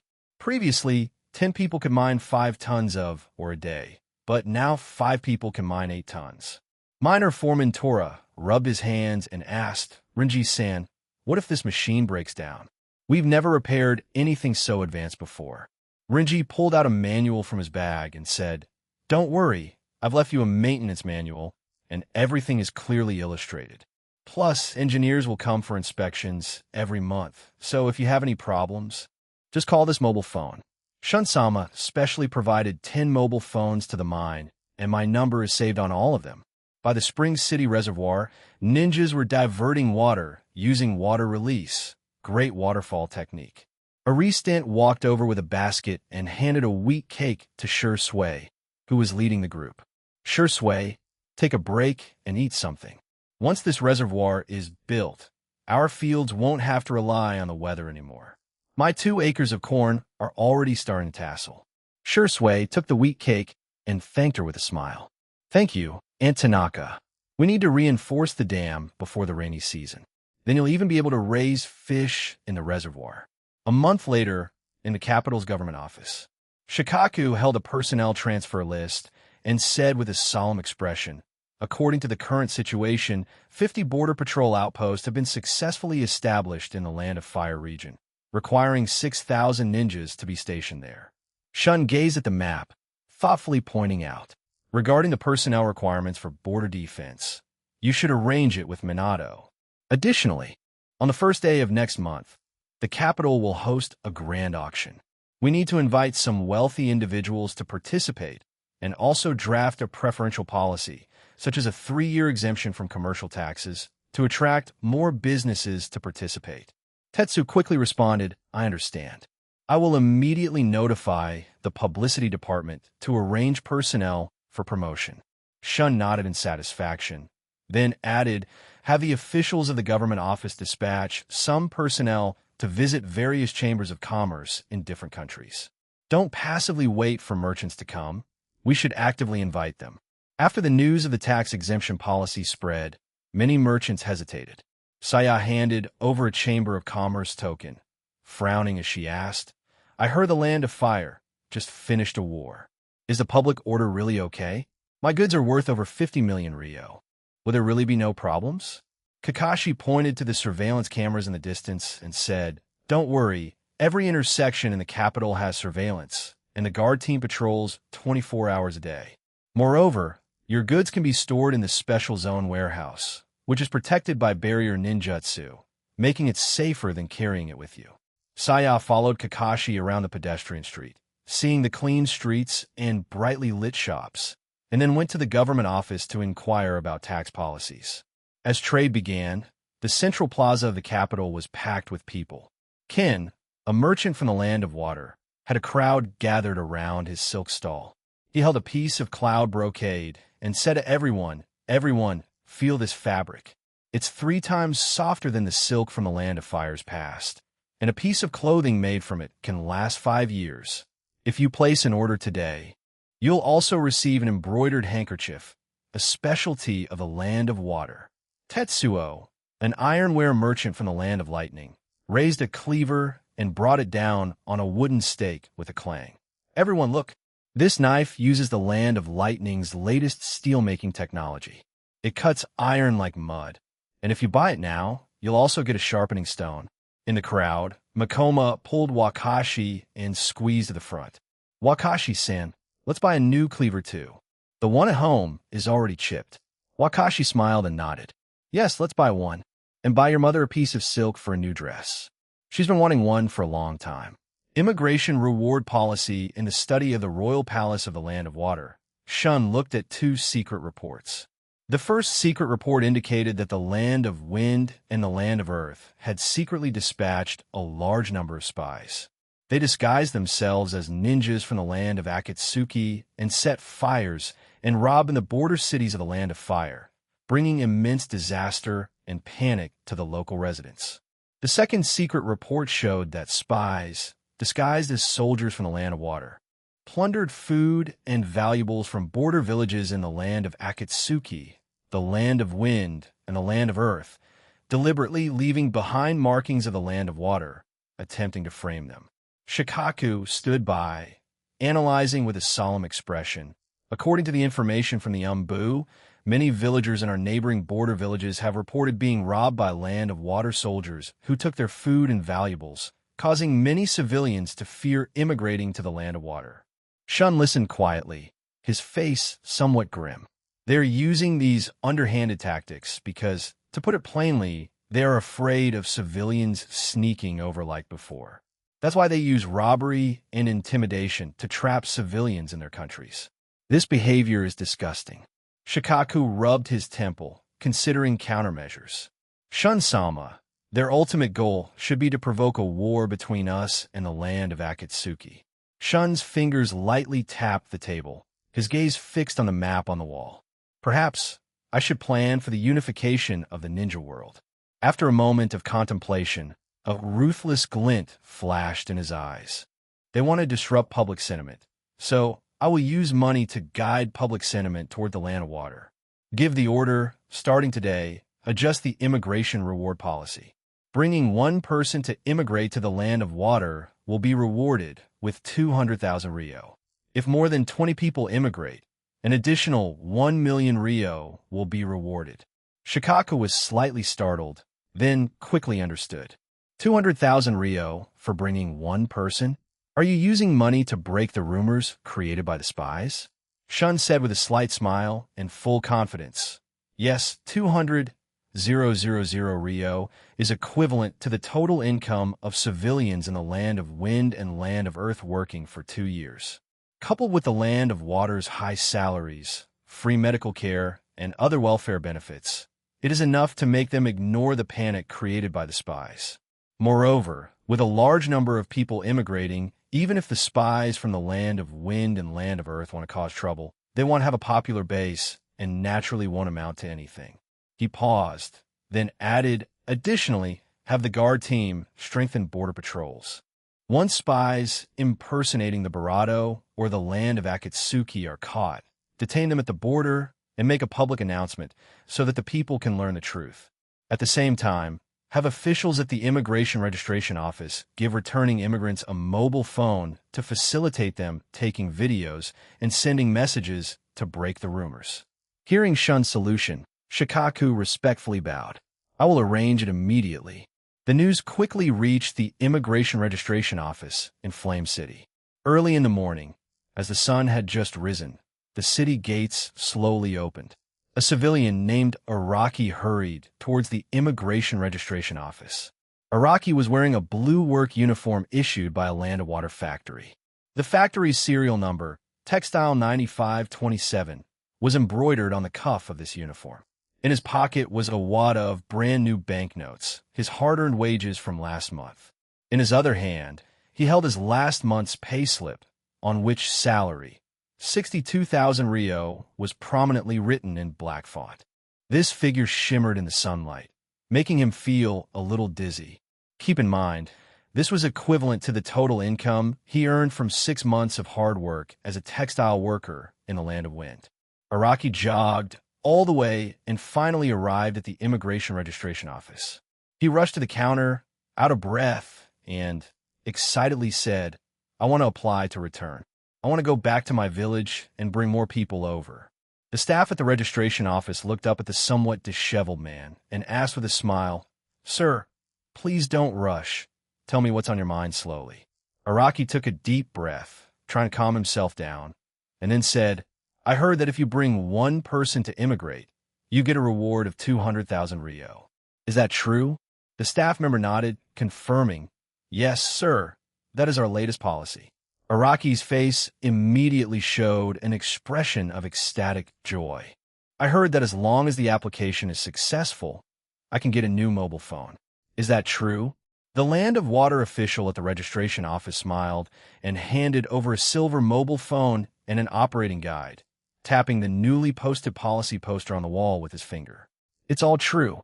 Starting today, bringing one person is rewarded with 200,000 Rio, and bringing more than 20 people gets an additional reward of 1 million Rio. This mobile phone comes pre-installed with the Land of Water Life app, which includes salary records and videos of resettlement housing. It's convenient for you to send messages to your fellow villagers. Araki took the phone, his fingers carefully sliding across the screen. Following the official's guidance, he opened the camera and took several photos of the resettlement housing nearby. The two-story houses with red tiles and white walls had independent yards. Newly washed clothes were drying at the yard gates, and several children ran through the alley holding pinwheels. He spoke into the phone camera, excitedly showing off, This is where I live now. Each family gets a 2-bedroom apartment, fully furnished. I earn 62,000 Rio a month at the textile factory, and I can get another 200,000 Rio for bringing one person over, which is more than I get working for 2 years in the Land of Wind. The official then handed Araki a color poster. The highest monthly salary for textile workers in the Land of Wind is 10,000 Rio, and they often delay payments. In the Land of Water, not only do we pay on time every month, but overtime also gets triple pay and gifts are given on holidays. Even coming here to be a farmer, the treatment is very good, helping the country cultivate contracted land. With high yields and guaranteed sales, you can steadily earn 50,000 Rio a month. Farmers in the Land of Wind work themselves to death for only 8,000 Rio, and they even hesitate for a long time before buying food and other things. Araki stared at the numbers on the poster, his eyes instantly turning red. My mother farmed her whole life in the Land of Wind, saving at most 86,000 Rio a year. If she farmed in the Land of Water, she could earn 100,000 Rio in 2 months. If I bring a few more people over, the reward will be enough to buy a big yard. If I had come earlier, my mother's leg illness would have been cured long ago. The official patted his shoulder, comforting him. That's right, the Land of Water's medical clinics also provide free medical care. The guard team will meet you at the border. Yesterday, they just caught a few spies impersonating the land of Akatsuki and have already executed them at the border as a public display. Please be careful on your way, and if you encounter any suspicious individuals, use your mobile phone to call for help. Araki carefully put the phone, poster, and payslip into his pocket. All right, he'll set off immediately. I will definitely bring my family and relatives over. Mass migration 3 days later in a ruined temple in Crescent Village, Land of Wind. Dozens of villagers huddled in a corner, continuously watching the mobile phone in Araki's hand. On the screen, there was first a scene of Barato soldiers confronting a spy at the border. Then, there were workshops of a textile factory where workers were busy chatting and laughing, their joy and happiness almost overflowing the screen. In the farmland, harvesting machines shuttled back and forth. Finally, in a medical clinic, a white-bearded doctor was treating a patient with free consultation written next to him. Araki held his phone higher and shouted, I only dare to come back to everyone after working at the textile factory for over a month and receiving a salary of 62,000 Rio. The villager Uchih hugged his arms, took half a step back, and shouted, Araki, you weren't tricked by the Land of Water people, were you? 6 times the salary is too outrageous. It couldn't be a trap, could it? Last time, someone even said that Land of Water soldiers came over to steal our food and money. These words were like a basin of ice water poured over them, instantly calming down the originally excited villagers. Many villagers' faces showed hesitation. Although Uchih's words were a bit harsh, they were not without reason. What if this was a carefully designed scam? Seeing this, Tatsuma quickly echoed, yes. Araki, Uchih also has a point. What if this is a trap set by the land of water? If we go, we might never be able to come back. Araki took a deep breath, trying to calm himself down. He slammed the land of water banknotes and payslip onto the stone table nearby. Idiots. I risked my life to come back. Do you think it was just a brag to you? The story about stealing food is completely false. The land of water is so rich. Why would they come over to steal the meager money you have? Seeing that his friends and family didn't believe him, Araki roared in anger. You also know how strict the border is now. Once caught, it's a crime punishable by beheading. If I didn't want to bring you all to get rich together, would I gamble with my life? AG, if you don't want to live a good life, then stay in the village. My fields and house, they'll give them all to you. AG was startled by Araki's anger and took a step back. He looked at the payslip with the red seal on the ground, then at the image of the beheaded spy displayed on the phone screen. His lips moved, but he couldn't utter a word of rebuttal. Tatsuma, seeing the situation was not good, quickly interjected to smooth things over. Araki, don't be angry. AG just heard rumors and is a bit scared. Also, this is a matter where heads can roll, so being cautious is understandable. And we do believe you. That's why we came here with you. As he spoke, he winked at the other villagers, urging them to quickly express their stance. Seeing this, the other villagers all chimed in. Yes, Araki, we all believe you. That's 6 times the salary. Even if we die, it's better than starving together in this poor village. Araki took a deep breath, and the anger in his heart subsided a little. He bent down to pick up the banknotes scattered on the ground, then put them into his pocket. Tatsuma-san, I didn't mean to lose my temper, I just felt wronged. We grew up together, you know what kind of person I am. How could I deceive you?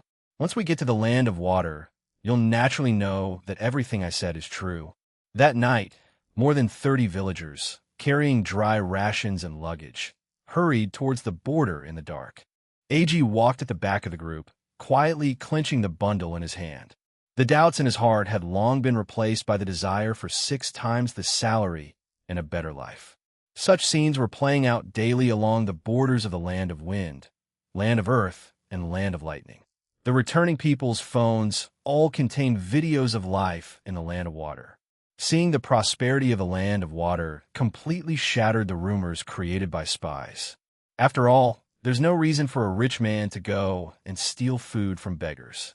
The land of water's workers' monthly salary of 60,000 Rio, farmers' income of 50,000 Rio, and the immigration reward of 200,000 Rio, like a set of keys, unlocked the common people's desire for a better life. For them, even at the risk of being executed, they had to smuggle themselves into the land of water. After all, they were tired of being poor. A few days later, in the main hall of the daimyo's residence in the land of earth, the daimyo of the land of earth, his face full of rage, threw a report in front of Noki. Noki lowered his head, looking at the secret report. Spies captured. Immigration numbers surging. Millions smuggled. Noki, look at the good deeds you've done. Noki's body trembled slightly, and cold sweat dripped down his wrinkles. He spoke with some regret and self-reproach. Daimyo, please calm your anger. It was my miscalculation. I didn't expect the land of water's reaction to be so swift and extreme, using a reward of 200,000 Rio per immigrant to snatch people. However, the angry daimyo had no desire to listen to his explanation. You are the third Suchikage Noki. Have you lived for 75 years in vain? You didn't even think of such an important matter. Noki's lips moved, wanting to argue, but he couldn't utter a single word of rebuttal. The land of water's immigration reward is 200,000 Rio. As long as people go there, they get houses and jobs. This has caused people in the border cities to almost all run away. Now 5 border cities have become ghost towns. Even more than a dozen nobles with titles have fled. The daimyo's emotions grew more agitated, and he fiercely smashed his teacup onto the ground. With a crisp snap, the teacup instantly shattered into pieces, and tea splattered wildly. Your previous plan to drag down a land of water was to let them use high salaries to trick away our common people? And the land of Akatsuki and the land of water also didn't fight. Noki, do you want the land of earth to perish in your hands? Noki's face turned pale, as if he might fall to the ground at any moment. This is my fault. I didn't foresee it. The Barado of the Barado had a pained expression, his face terribly grim. Noki, starting today, you must reflect well. I will send someone else to manage the border. If we can't stop the smugglers, none of us will live. Noki slumped in his chair, his Barado trembling, unable to speak.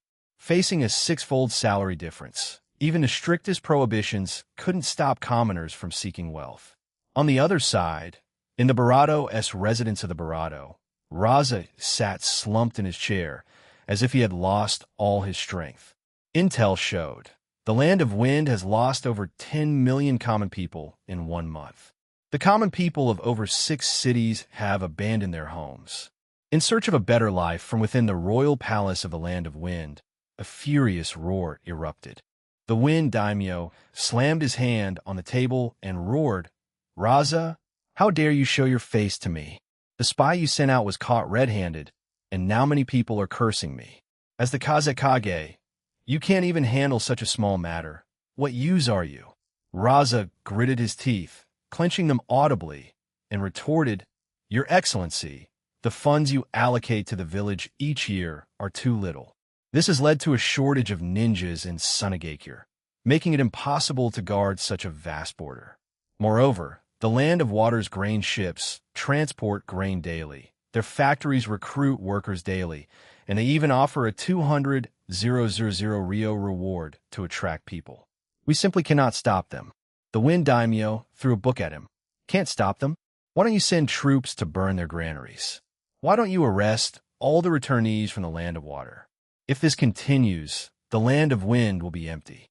Go to the border now, and if even one Barado person escapes, you will face the ultimate punishment to atone for your failure." Raza frowned and responded helplessly, "Yes, Your Excellency." Soon, the 3 countries urgently issued a collective punishment order. Smugglers will be executed. Those who harbor them will have their entire family executed. And neighbors will be collectively fined 50,000 Rio.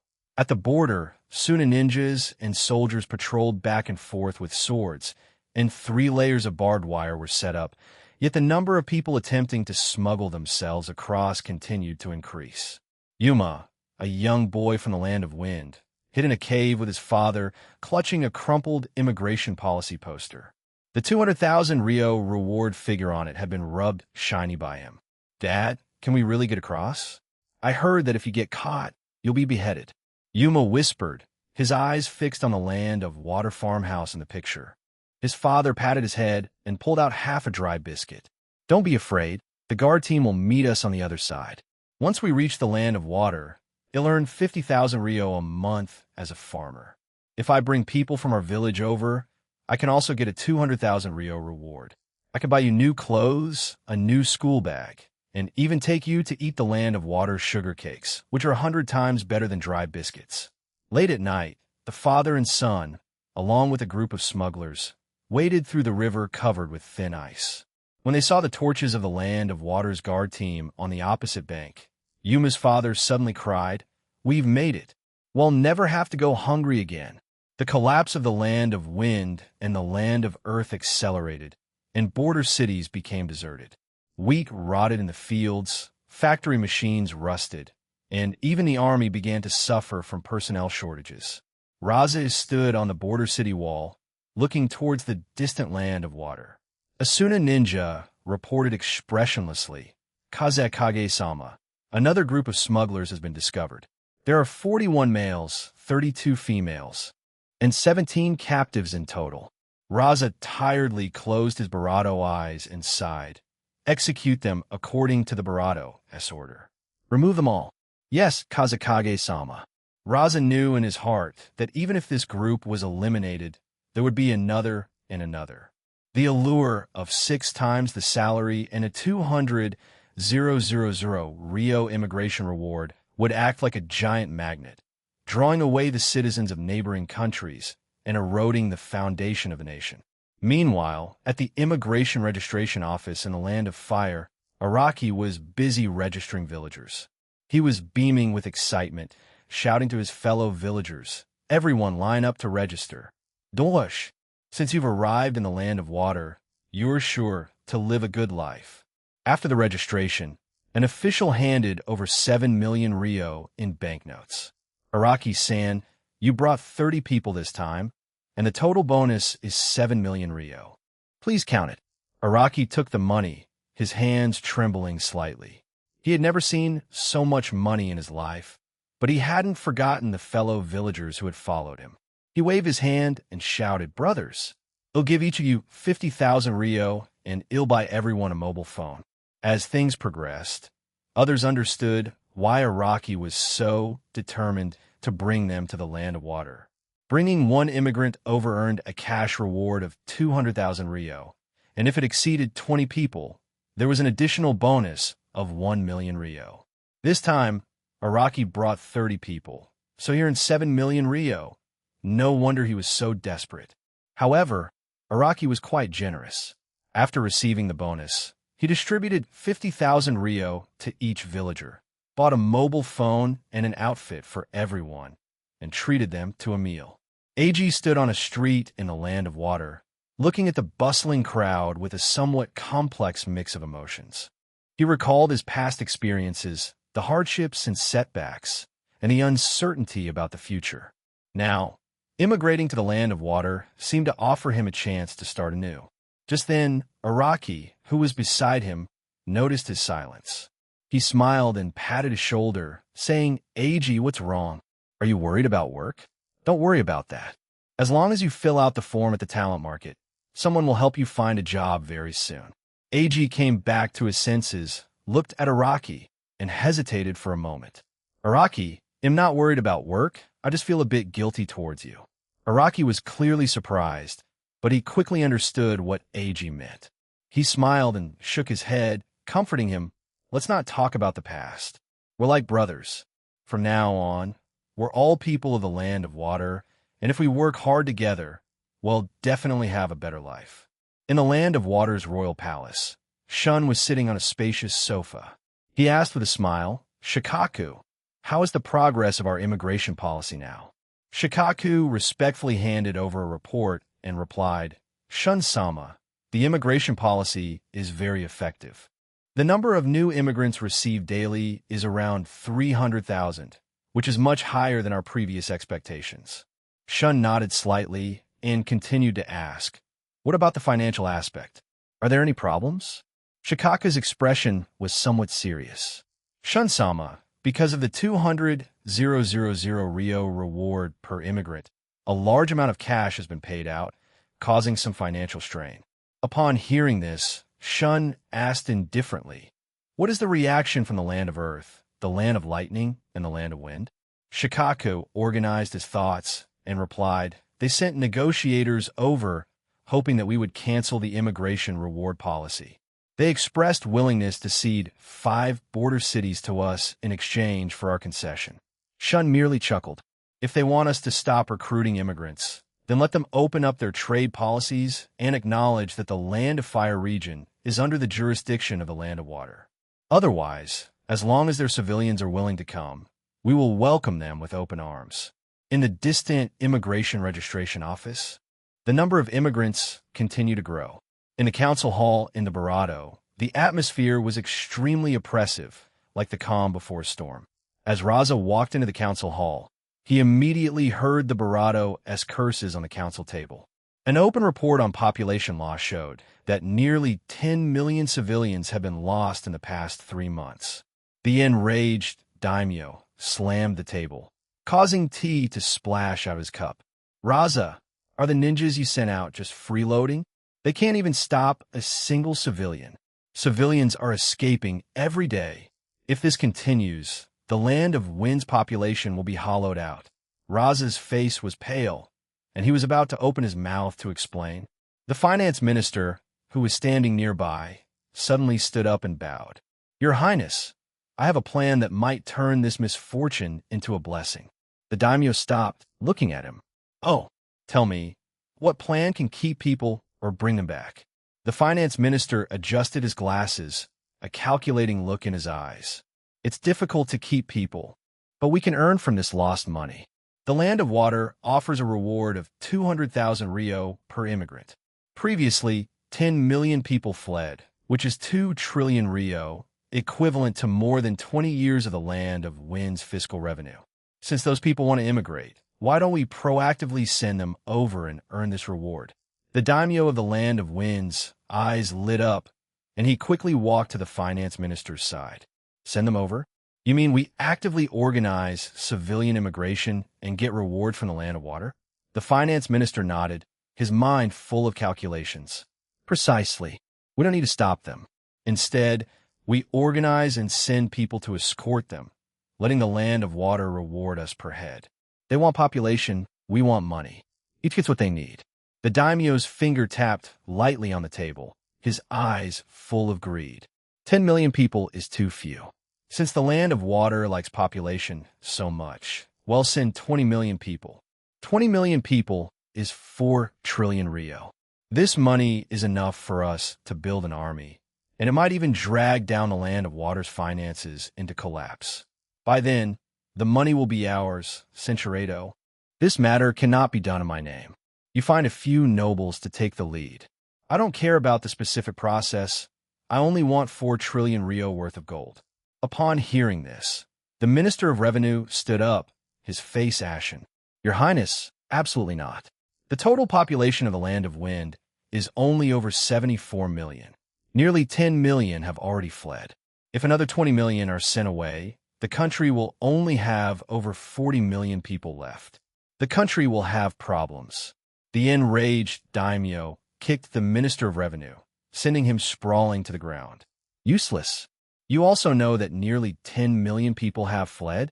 If I had thought of this method earlier, I could have earned an extra 2 trillion Rio. Now you come to stop me. What use are you? The Minister of Revenue lay on the ground, tears streaming down his face. Your Highness, population is the foundation of a country. Without people, no matter how much gold we have, we cannot defend our territory. The land of Akatsuki is still eyeing our western border. If the army isn't replenished, they could attack at any time. The daimyo bent down and grabbed the Minister of Revenue's collar. Then send the people from the border cities of the land of Akatsuki to immigrate to the Land of Water first. By then, there will only be empty cities and sand there. Even if they occupy it, it will be a useless occupation. As for you, all you do is say this won't work, and that's impossible. Besides holding us back, what else can you do? He released his grip, and the Minister of Revenue fell heavily to the ground, unable to get up for a long time. The daimyo straightened his robes and said to the finance minister, "This matter is entrusted to you. He'll give you 1 month to compile the list of 20 million people and find reliable merchants to liaison with. If you can't handle it, you'll go guard the city gates with the Minister of Revenue." The finance minister said, "Your Highness, I will definitely handle this matter well. And we can also transport the elderly and children to the Land of Water, which will reduce the burden on the country." Upon hearing this, the daimyo of the Land of Wind laughed happily. "You still have the best ideas. Let's do it your way." Raza stood aside, watching the farce unfold, his heart chilling. He knew the daimyo was now blinded by gold and would not listen to any opposition. In the afternoon, the finance minister secretly gathered dozens of merchants and nobles who frequently traveled to and from the Land of Water, discussing the immigration business in a secret room. "Everyone, I've called you here today because there's a big deal to be made. The Land of Water is accepting immigrants. The higher-ups hope you can organize 25.5 million people to immigrate. For every person successfully sent over, I will give you 10,000 Rio as a commission."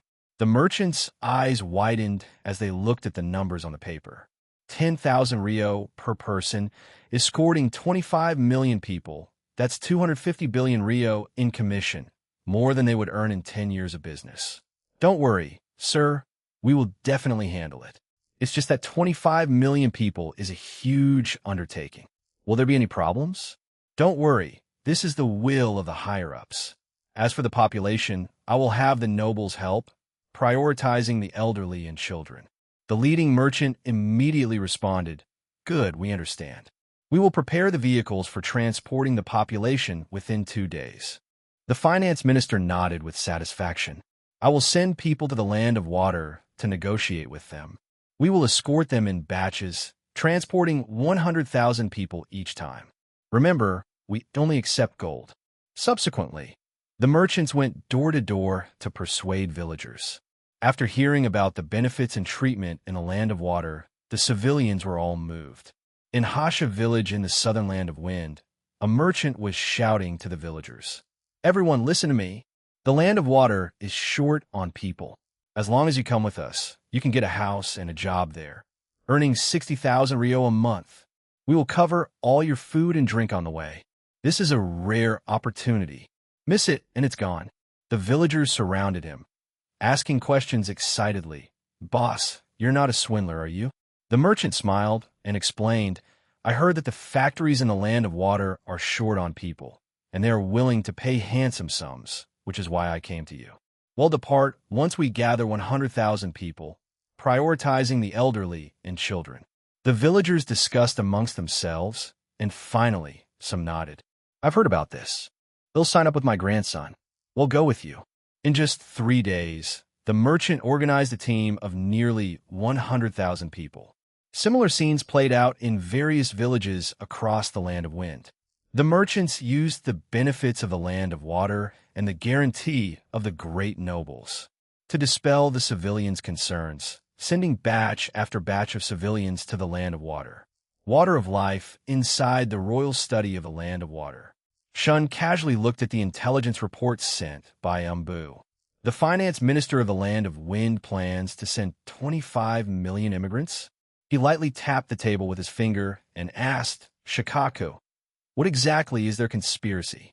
Shikaku stepped forward and handed over another encrypted intelligence report.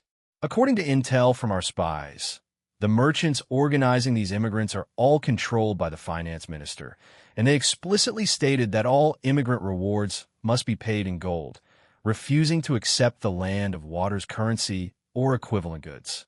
Shun had a playful expression on his face. He could find gold in the universe. So the land of water was not lacking in gold. The finance minister doesn't have the guts for this. It should be the work of the daimyo of the land of wind.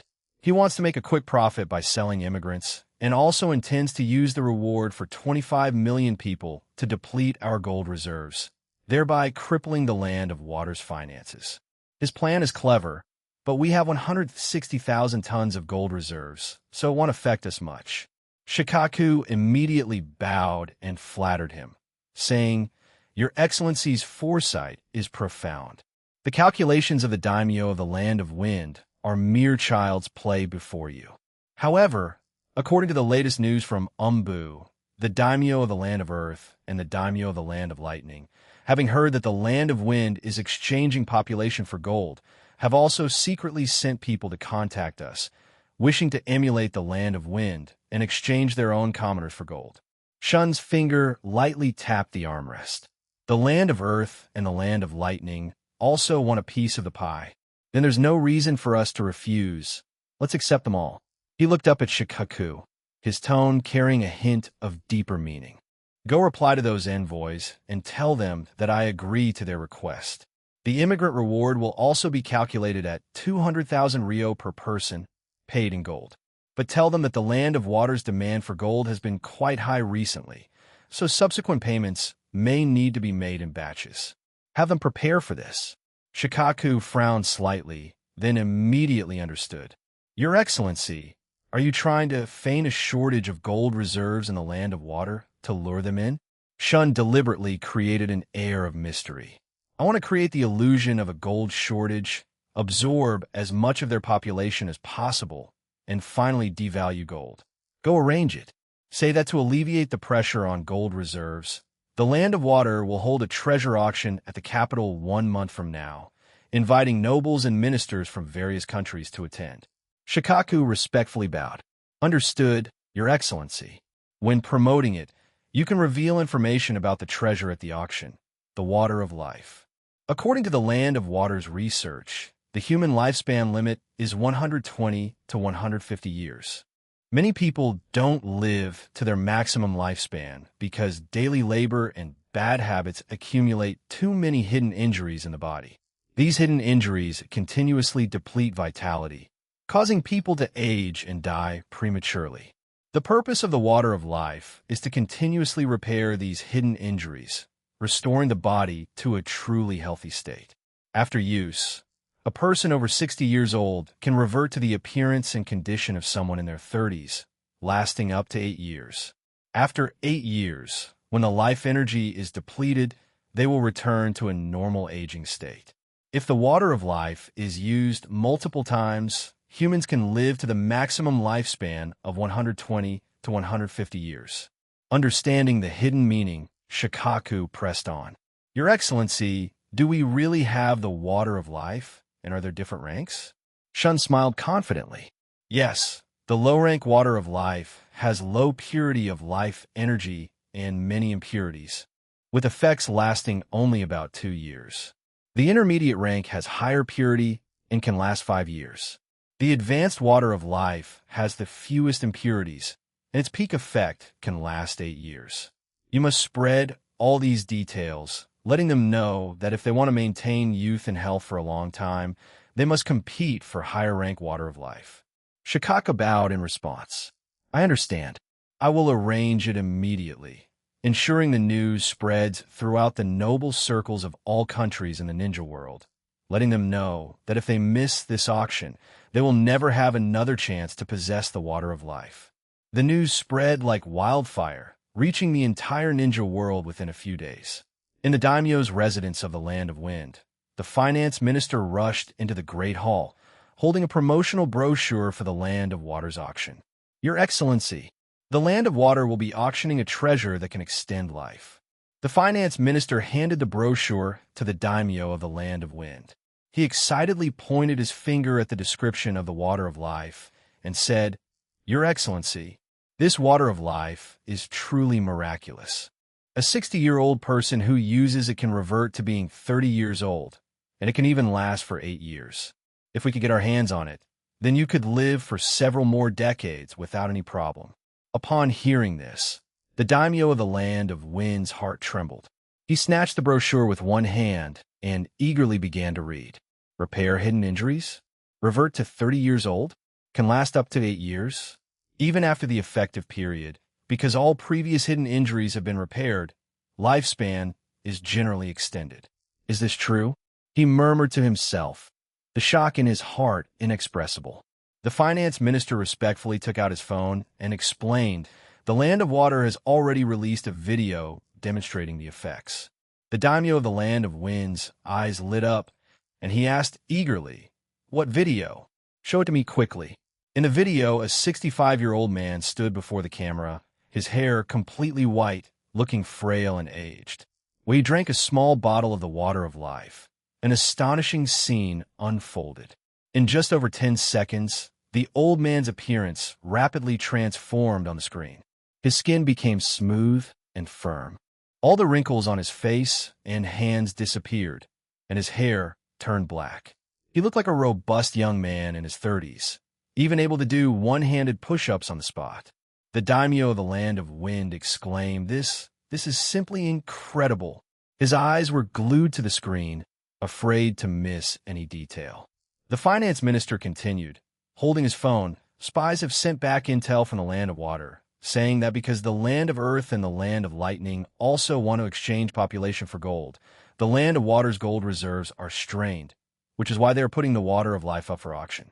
Gold reserve strained? A look of triumph flashed in the eyes of the daimyo of the Land of Wind. It must be because we exchanged 20 million people for 5,000 tons of their gold, causing their gold reserves to be unsustainable. It seems my plan was indeed correct. Thinking of the water of life, his gaze became eager and greedy.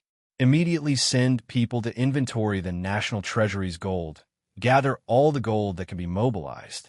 Once I win the advanced water of life, there will be plenty of ways to then seize more water of life from the Land of Water. As for a few fewer commoners in the country, what does that matter? Fierce auction. In a side hall of the daimyo's residence in the Land of Earth, everyone watched a video with bated breath.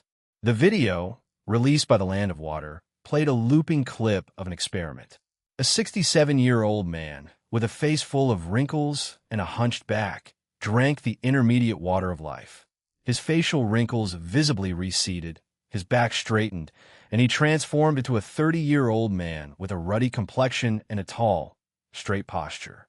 Even when he cut his arm with a knife, the wound healed completely within seconds. Your Highness, since it's an official video released by the Land of Water, the water of life must be real. Noki's aged face was filled with a conflicted expression. Censurado, didn't the Land of Water say they'd reward 200,000 Rio for each immigrant? Converted to gold, 20 million people would be 4,000 tons of gold. Move all the people from the southern cities to the Land of Water. Use this immigration reward to get gold, and then buy the water of life. Noki's face changed dramatically. Immigrate 20 million people for 4,000 tons of gold? Wouldn't that mean losing the population of several cities?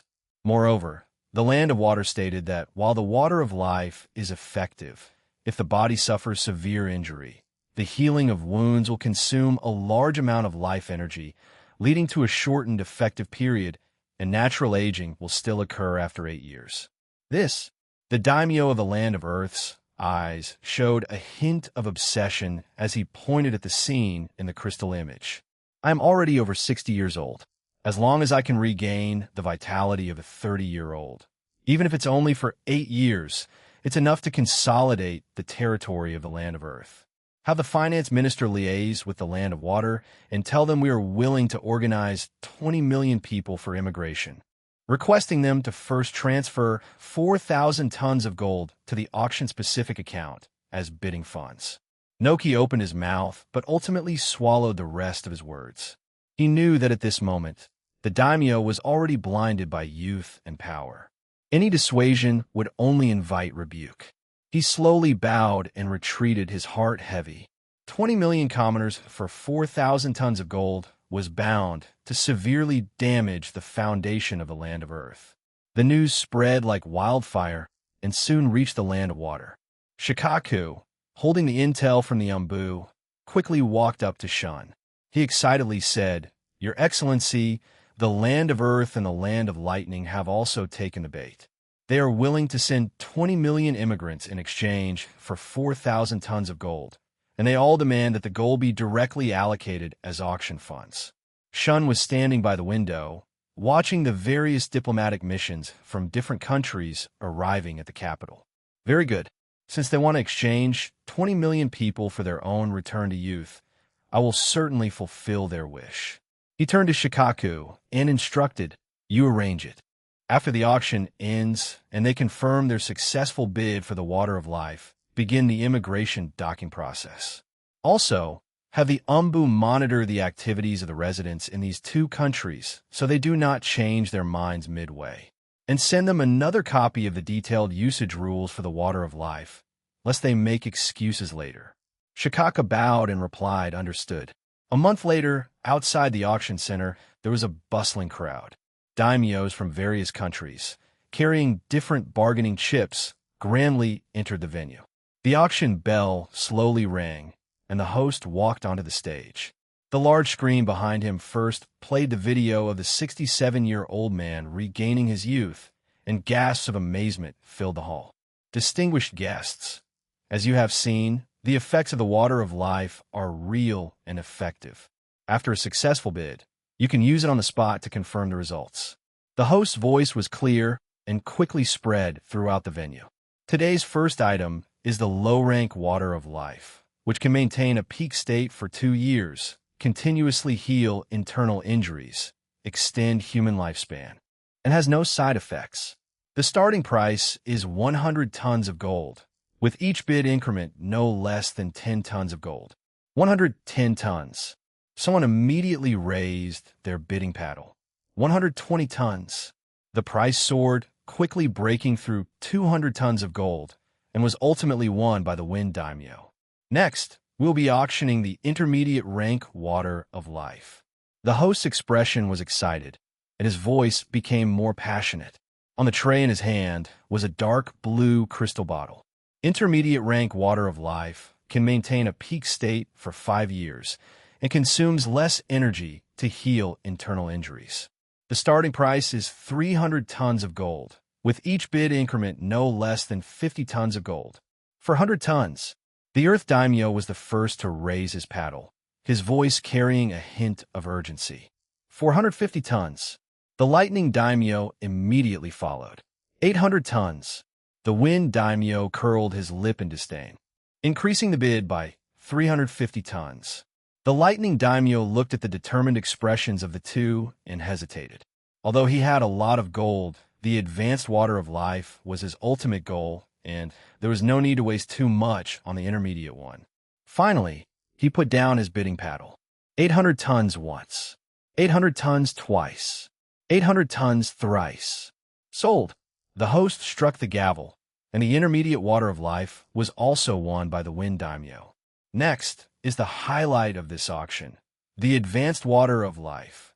The host's voice became excited, and the curtain behind him slowly drew open, revealing a purple crystal bottle before everyone's eyes, radiating a captivating luster under the lights. Advanced water of life can maintain a peak state for 8 years. The starting price is 1,200 tons of gold, with each bid increment no less than 100 tons of gold. 1,500 tons. The daimyo of the land of earth immediately raised his paddle. The daimyo of the land of wind frowned, about to raise his paddle, but then saw the daimyo of the land of lightning also raise his paddle. 2,000 tons. Does the Barato have that much gold too? The Barato of the Barato looked at the Barato of the Barato with confusion, but saw a satisfied expression on his face. The Barato of the Barato had exchanged 20 million commoners for 4,000 tons of gold, which was enough to support them in a direct confrontation with the land of wind. 2,100 tons. The daimyo of the land of earth's face flushed red, and he gritted his teeth as he increased the bid. 2,500 tons.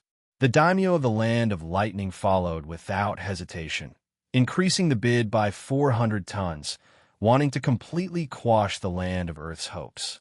The daimyo of the land of earth looked at the determined expression of the daimyo of the land of lightning, then at the immigration agreement in his hand, and finally dejectedly put down his bidding paddle. 2,500 tons once.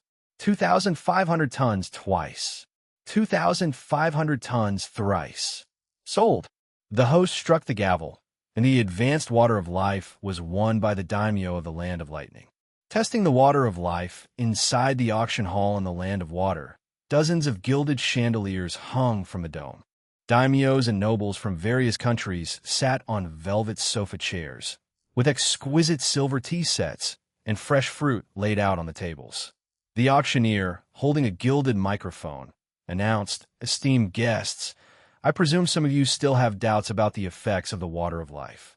To allow everyone to witness this miracle that transcends time with their own eyes, we propose inviting a guest to the stage to try a low-rank water of life and verify its miraculous efficacy on the spot." As soon as he finished speaking, the entire hall instantly fell silent. The daimyo of the land of wind, nearing 60, he yearned for youth but was unwilling to risk his health. If the water of life had side effects, the consequences would be unimaginable. After a moment of contemplation, he turned to look at the finance minister beside him and said in an unquestionable tone, "You go. Carefully observe every change in how you feel and report back to me, word for word." The finance minister was 62 years old this year, with most of his temples gray. Upon hearing this, he trembled, but he dared not disobey in the slightest. He could only bow his head and say, "Your subject obeys." He slowly stood up, straightened his slightly wrinkled brocade robe, and under the curious gazes of the crowd, slowly walked onto the auction stage, one step at a time. The auctioneer, with a gentle smile, handed over the low-rank water of life with both hands. "Please rest assured, we have completed experiments on 100 volunteers. Its safety has been repeatedly verified, and there are absolutely no side effects. You only need to drink it all, and you will feel the nourishment of life energy." The finance minister took the crystal bottle, and the cool bottle slightly eased his tense nerves. He took a deep breath, pulled out the stopper, and a sweet, fresh scent of herbs wafted towards him. He tilted his head back and drank the liquid in the bottle in one gulp. The liquid was slightly cool upon entering his mouth and slid down his throat into his stomach. Initially, he only felt a warmth in his abdomen. A warm current suddenly spread from his belly, flowing slowly through his limbs and bones like a spring stream. He could clearly feel his once stiff joints gradually becoming flexible, his sore muscles feeling as if they were being gently massaged by soft hands, and his cloudy eyes beginning to show a clear luster. The gazes of everyone below the stage were fixed on his face, and even their breathing became cautious. They watched as the white hair at his temples visibly faded, gradually turning a glossy black. Like a withered tree revitalized in spring, his entire physique became more upright. In just over 10 seconds, the decrepit finance minister transformed into a 30-year-old youth with a rosy complexion and an upright posture. Oh my God, he really became younger. This is simply a miracle. A gasp of astonishment instantly erupted from below the stage. The daimyo of the land of Earth suddenly leaned forward, resting his hands on the table. His eyes were burning, as if he wanted to see through the finance minister on the stage. The lightning daimyo next to him clenched his fists, and his breathing became rapid. The auctioneer, at the opportune moment, held up a slender, silver needle, its tip gleaming coldly. He said with a smile, "Esteemed guests, please observe closely. During the effective period of the water of life, the user's body will continuously receive nourishment from life energy.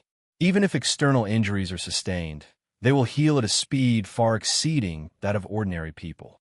He slowly walked to the finance minister, bowed slightly, and said, "Sir, to allow the esteemed guest to experience the effect more directly, may I borrow your arm?" The finance minister looked at his hands, which had become young and strong, and his heart was filled with shock.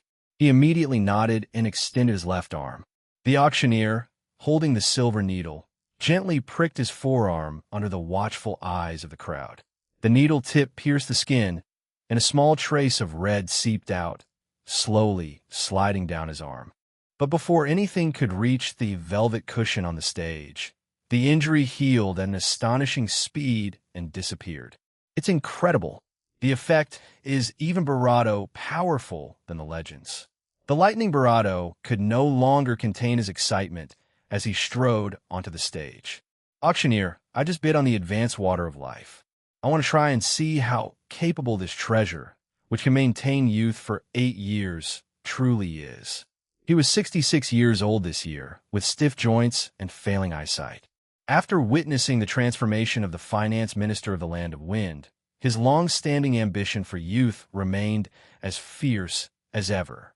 The auctioneer smiled and turned sideways.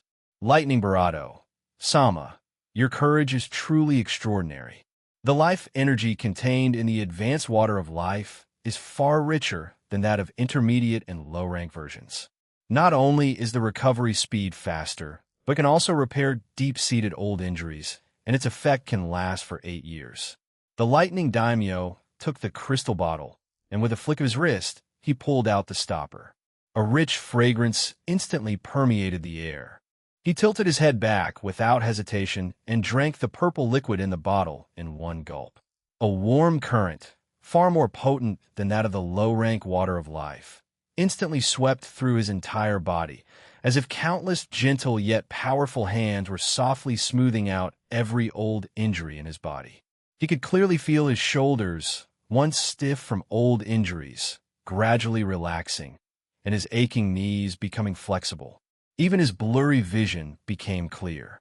He could see the patterns on the white jade pillars dozens of meters away with perfect clarity. He looked down at his hands. The callous skin on his palms had become smooth and firm, and even his fingernails were plump and lustrous. He slowly raised his head. Everyone below the stage held their breath, watching the astonishing changes occurring on his face. In just a moment, the lightning daimyo transformed from a weathered old man into a vibrant, robust man in his 30s. "Ha ha ha! Wonderful! Absolutely wonderful!" He couldn't help but burst into loud laughter, his voice as resonant as a bell. He moved his limbs, feeling the powerful strength emanating from his arms. Then, he performed several swift kicks and punches on the stage. Each movement was quick and powerful, a stark contrast to his earlier aged appearance. The auctioneer, with a smile, playfully remarked, "Your Highness, as far as we know, you have many wives and concubines in your residence. You should exercise barato discipline in your daily life. After all, excessive indulgence can wear down your spirit and shorten your focus on what truly matters, which would be a great pity." At these words, the entire hall immediately barato in laughter. The lightning barato was not annoyed. He slapped his thigh and laughed. "Thank you for the reminder, auctioneer. As long as I can maintain this youthful vitality, a few years of restraint are nothing. When I've enjoyed enough, you'll just bid on a few more bottles of advanced water of life." The laughter gradually subsided, but the fervor in everyone's hearts grew even stronger. Their gazes were fixed on the remaining water of life on the stage, their eyes filled with longing. The auctioneer, at the opportune moment, raised his microphone, and his voice became solemn once again. "Esteemed guests, the effects of the water of life are clear for all to see. Now, we continue with the bidding. First up is the low-rank water of life, with a starting bid of 300 tons of gold, and each increment must be no less than 20 tons of gold. Please raise your paddles to bid, esteemed guests." 320 tons. As soon as the words fell, a noble from a small country seated on the right immediately raised his paddle, his voice tinged with eagerness. 350 tons. Another noble followed closely, his eyes fixed on the low-rank water of life on the stage. The bidding instantly rose and fell, the silver paddles constantly raised under the lights, and the price soared. Ultimately, the low-rank water of life was acquired by the lightning daimyo for 720 tons of gold. He raised his paddle without hesitation, clearly intending to stock up on a few more bottles for unforeseen needs. 22,300 tons of gold. Next, we will be bidding on the star item of this auction, the advanced water of life. The auctioneer's impassioned voice, with the spotlight focused on him, announced, "The advanced water of life has a starting bid of 800 tons of gold, and each increment must be no less than 100 tons of gold. Now, let the bidding begin. 1,000 tons." The lightning daimyo raised his paddle almost instantly, clearly intending to intimidate others with his financial power. 1,200 tons. The earth daimyo immediately raised his paddle, his eyes firm, his fingers tightly gripping the paddle. He had already made up his mind to acquire the advanced water of life no matter what, even if it meant emptying the national treasury. The wind daimyo sat in his seat, his fingers lightly tapping the table, quickly calculating in his mind. The advanced water of life has significant effects and can maintain youth for 8 years. If he missed this opportunity, he might not get another chance. He looked up at the purple crystal bottle on the stage and abruptly raised his paddle. 1,800 tons. At this price, the entire hall instantly fell silent. The lightning barato frowned, instinctively wanting to raise his hand again, but thinking of the remaining gold in the national treasury, he could only reluctantly lower it, his eyes filled with regret. The earth barato hesitated for a moment, looked at the determined expression of the wind barato, and slowly lowered his paddle. The gold he brought was not enough to support a higher price, so he had no choice but to give up. 1,800 tons, going once. 1,800 tons, going twice. 1,800 tons, going 3 times. Sold.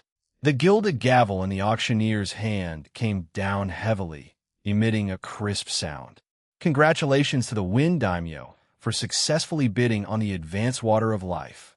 The wind daimyo breathed a sigh of relief, a triumphant smile appearing on his lips. He raised his hand to signal his attendant to make a note, his heart filled with anticipation for youth.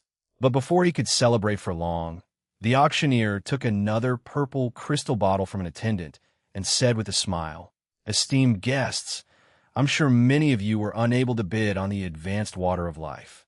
Next, we will begin bidding on the third advanced water of life. The starting bid is still 800 tons of gold, and each increment must be no less than 100 tons of gold. 1,000 tons. The Earth Daimyo immediately raised his paddle, his eyes filled with eagerness, clearly not wanting to miss this opportunity again. 1,500 tons. A mysterious noble hidden in the crowd suddenly raised his paddle, his voice deep but with a hint of confidence. The Earth Daimyo took a deep breath and raised his paddle again, with a hint of desperation. 1,700 tons. The mysterious noble hesitated for a moment, then finally shook his head and lowered his auction paddle. No one else in the hall raised their paddle, and the third advanced water of life was successfully acquired by the Earth leader. He let out a long sigh, a relieved smile appearing on his face, as if a heavy burden had been lifted. The clamor of the auction hall gradually faded, and the nobles left one after another with the treasures they had purchased. Meanwhile, in a secret room behind the auction hall, Shun drained the tea in his hand. Shikaku, holding an account book, reconfirmed the data.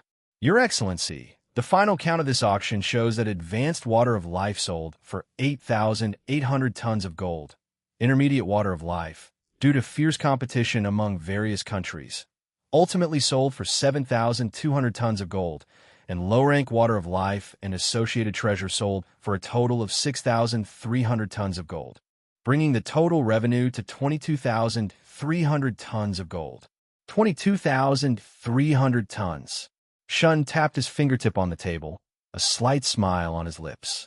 This time, the land of wind, land of earth, and land of lightning are expected to send 65 million immigrants. How to arrange them is a huge project. These people cannot be gathered together. They need to be dispersed and assigned to inland cities to prevent them from causing chaos. Shikaku closed his eyes in deep thought for 2 seconds, then slowly replied, Originally, the Land of Fire had a peak population of over 300 million. After many years of warfare, the population has sharply decreased to over 70 million, so arranging 65 million people is naturally not a problem. The key is settling so many people at once. The distribution of work, public order, and medical care for the new immigrants are the real major issues. Shun nodded slightly, indicating understanding. This is a special period, so we can only ask the original residents of the Land of Fire to help. This requires you to do a good job with publicity and reassurance. Shikaku's expression was serious as he respectfully responded, Understood, I will immediately arrange the relevant matters. However, messengers from the Land of Lightning and the Land of Earth have sent word that they will send 20 million immigrants to the border areas within 1 month. Shun frowned slightly, showing dissatisfaction. Then, he sighed, 1 month to relocate 20 million people to the border regions. There's a lack of food and drink there. Clearly, the daimyo of these two countries do not have the lives of common people at heart. Uchih, the logistics director, said with a troubled expression, to complete such a massive migration of immigrants in such a short time, the required food, and the allocation of various supplies, it's simply unimaginable. Hearing his subordinate's complaints, Shun smiled faintly and comforted him, Don't worry. I will handle the allocation of food and other supplies. Upon hearing this, Uchih felt relieved, but also deeply ashamed. He quickly bowed, humbly knocking his head on the table. This subordinate is incompetent and cannot share your highness' burdens. Shun waved his hand casually and said with a smile, There's no need to blame yourself so much. This is not your fault. This is a special period, and encountering such difficulties is inevitable. Moreover, for me, it's just a few large-scale spatial transports, which won't take too much time. Uchih raised his head, looking much more relaxed, though still ashamed. Shun rose and walked to the window, his eyes deep. They'll leave the other tasks to you. Make sure the person in charge of the settlement areas treat these new immigrants well, so they can live peacefully in the land of water. Understood, my lord. Shikaku bowed in response, his admiration growing. 4 Nations Alliance after his subordinates left, Shun casually opened a black spatial gate and stepped into it. The next second, the surrounding scenery changed. In the blink of an eye, he arrived in the secret room of the land of Akatsuki's base. Nagato sat in the center of the secret room, a flicker of vigilance in his eyes as he saw Shun's sudden appearance. Shun, however, appeared much more composed. He casually pulled up a chair and sat down without ceremony. Nagato, I am preparing to unify the ninja world. Are you willing to give up the land of Akatsuki that you established? Nagato's expression remained unchanged, as if it had nothing to do with him. From the day you asked me to establish the land of Akatsuki, I knew this day would come. Upon hearing this, Shun's smile deepened a few shades. You certainly understand things clearly. I'm looking for you this time because there's something I need you to do. I want you to take the lead in forming an alliance with the daimyo of the Land of Wind, Land of Earth, and Land of Lightning, to have them attack the Land of Water together. Nagato was stunned, then quickly understood. You want to find an excuse to unify the ninja world. As long as they make the first move, you can retaliate in the name of defending the Barato and completely eliminate the forces of the four nations. Shun nodded, his tone tinged with approval. They are already greedy for the water of life formula, and they harbor resentment towards me because of my past actions. With a little guidance, they will surely agree to the alliance. You just need to make them believe that a joint attack can reclaim their gold and common people, and also allow them to share the water of life formula, and they will readily fall into the trap. Nagato was silent for a moment, then slowly sighed. I understand. I will have Devapath come forward to persuade the daimyo of the three countries one by one to form the alliance. At that time, the four nations' allied forces will attack the Land of Water together, giving you a reason to retaliate. Shun nodded slightly. Nagato, I await your good news. Immediately after, his figure suddenly vanished, as if he had never been there. Nagato quietly gazed at the empty space, deep in thought. A month passed in a flash, and news of the Land of Wind, Land of Earth, reports that the Lightning Nation had exchanged ordinary people for gold and water of life quickly spread among the territories of several countries. In a village in the southern part of the Wind Nation, residents held wooden signs reading "Give us back our relatives" and surrounded the city lord's residence. In the neighboring territory, the mines had long ceased operation because the miners had been sent away and large areas of farmland lay barren. In the border towns of the bordering region, small-scale rebellions even broke out, with common people looting granaries and resisting the feudal lord's rule. Public discontent was like a suppressed volcano, ready to erupt at any moment. It was at this time that Devapath began his persuasion. Late at night, a strange figure suddenly appeared in the palace of the Land of Wind. Feeling the powerful oppressive aura from the other party, the daimyo of the Land of Wind instantly stood up. You, Pain, what do you want? Pain said coldly. Although our two countries had some unpleasantness in the past, there are no eternal enemies, only eternal interests. I am here to form an alliance with you to jointly resist the Land of Water. The daimyo of the Land of Wind was slightly startled, then asked warily, an alliance to resist the Land of Water. Why should I trust you? Pain said, currently, our biggest threat is the Land of Water. The Land of Water has emptied your treasury with the water of life, stolen your common people, yet refuses to share the formula. Now, the Land of Akatsuki is willing to lead an alliance, uniting the Land of Wind, Land of Earth, and Land of Lightning to attack the Land of Water. If successful, you will not only reclaim your gold and common people, but also receive the core formula for the water of life, ensuring eternal youth. The daimyo of the Land of Wind's expression changed slightly. The temptation of eternal youth swayed his heart. He finally gritted his teeth and said, will the Land of Earth and Land of Lightning agree to the alliance? Pain calmly said, they have already agreed. 7 days from now, the rulers of the four nations will meet in Blackstone City on the border of the Earth Province to discuss the plan to attack the Water Province.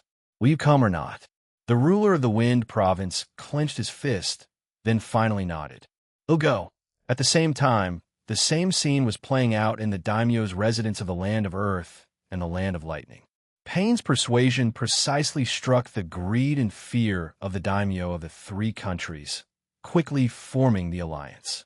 7 days later, in Blackstone City, on the border of the Land of Earth, the daimyo of the land of Akatsuki, Land of Wind, Land of Earth, and Land of Lightning gathered. Devapath, dressed in a black cloak, sat upright, exuding a powerful, oppressive aura.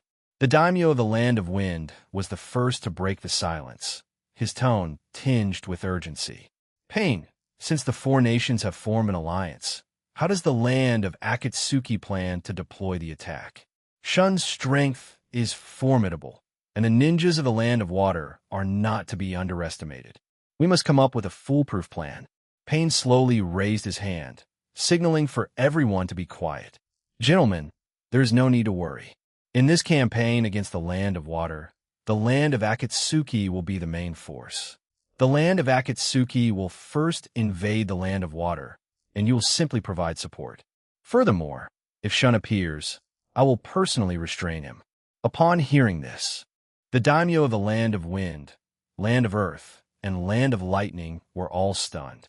They had not expected the Land of Akatsuki to voluntarily take on the main force role, and that Pain actually intended to restrain Shun.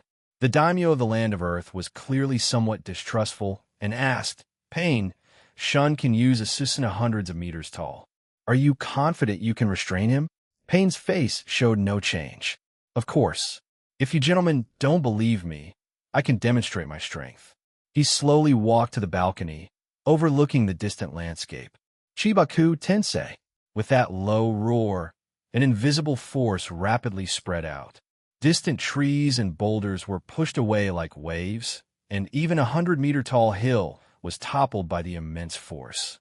When the dust settled from this force, the three daimyo gazed at the flattened wilderness, their eyes filled with shock and awe. The daimyo of the Land of Wind was the first to recover, gulping with difficulty. With Pain's terrifying power, restraining Shun should not be difficult. The daimyo of the Land of Earth and the daimyo of the Land of Lightning, their faces pale, nodded. They appeared respectful and convinced on the surface, but in their hearts, they thought, I didn't expect Pain of the Land of Akatsuki to also possess such terrifying power. I hope when he fights Shun, they both perish together. Pain, expressionless, returned to his seat after delivering that blow. 10 days from now, the main force of the Land of Akatsuki will launch the first attack, drawing the main forces of the Land of Water. As for you, you only need to have a Wagakure, Kimogakure, and Sunagakure perform a flanking maneuver. Let's set a small goal first. Drive the forces of the Land of Water out of the original Land of Fire territory. The daimyo of the three countries nodded in agreement. Good, well, follow your plan. We will certainly ensure the ninja villages cooperate. The impending war the doors to the royal palace of the Land of Water's council chamber were tightly shut. A massive military defense map hung on the wall, densely marked with red dots, like gaping, ferocious mouths, approaching the Land of Water's borders from the east, north, west, and northwest. Shikaku held a thick intelligence report, his forehead still dotted with fine beads of sweat. Shun-sama, the movements of the four nations' allied forces have been confirmed. The intel sent back by the Umbu has been verified 3 times, and the troop data is accurate. Iwagakure has gathered 17,000 ninjas, divided into 3 legions, advancing towards the northern border. Kimogakure has gathered 14,000 ninjas, divided into 2 legions, advancing towards the eastern border. Sunagakure has assembled 12,000 ninjas, with Raza personally leading them, stationed along the western border. The most troublesome is the Land of Akatsuki. Akatsuki has gathered 15,000 ninjas, personally commanded by the 6 Paths of Pain. They are currently lingering along the northwestern border, showing clear signs of aggression. After saying this, Shikaka Gulpex, his expression growing even more serious. The four nations' allied forces total 68,000 troops, spread across 4 fronts, putting no small amount of pressure on our defensive deployment. Shun slowly raised his head, sweeping his gaze over the people in the council chamber. We don't provoke trouble, but we also don't fear it. Since they want war, We shall accept it. His steady and powerful voice instantly calmed everyone's emotions. Minato, you will lead 15,000 ninjas to defend against Kumogekyu's attack. You must hold the border and await the unified counterattack order. Minato immediately stood up, responding solemnly, "Yes, I will definitely hold the line and never allow Kumogekyu's ninjas to take even a single step into the land of water. Shui, you will lead 18,000 ninjas and be stationed at the land of Earth's border." Shui stood up, his eyes filled with fighting spirit. "Understood. I will not fail your trust."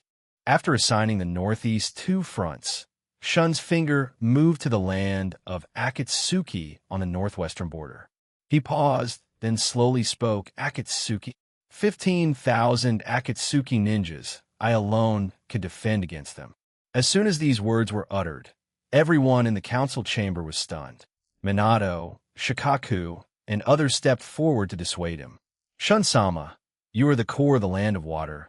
You absolutely cannot take such a risk. Akatsuki's 6 paths of pain possess strange abilities, and with 15,000 ninjas assisting him, it's too dangerous for you alone. Why don't we dispatch 15,000 ninjas to support you, even if it's just to tie down a portion of the enemy?" "Yes, Shun-sama, we are willing to go with you." The others also chimed in, their eyes full of worry. Shun raised a hand to interrupt them, smiling casually. "What are you worried about?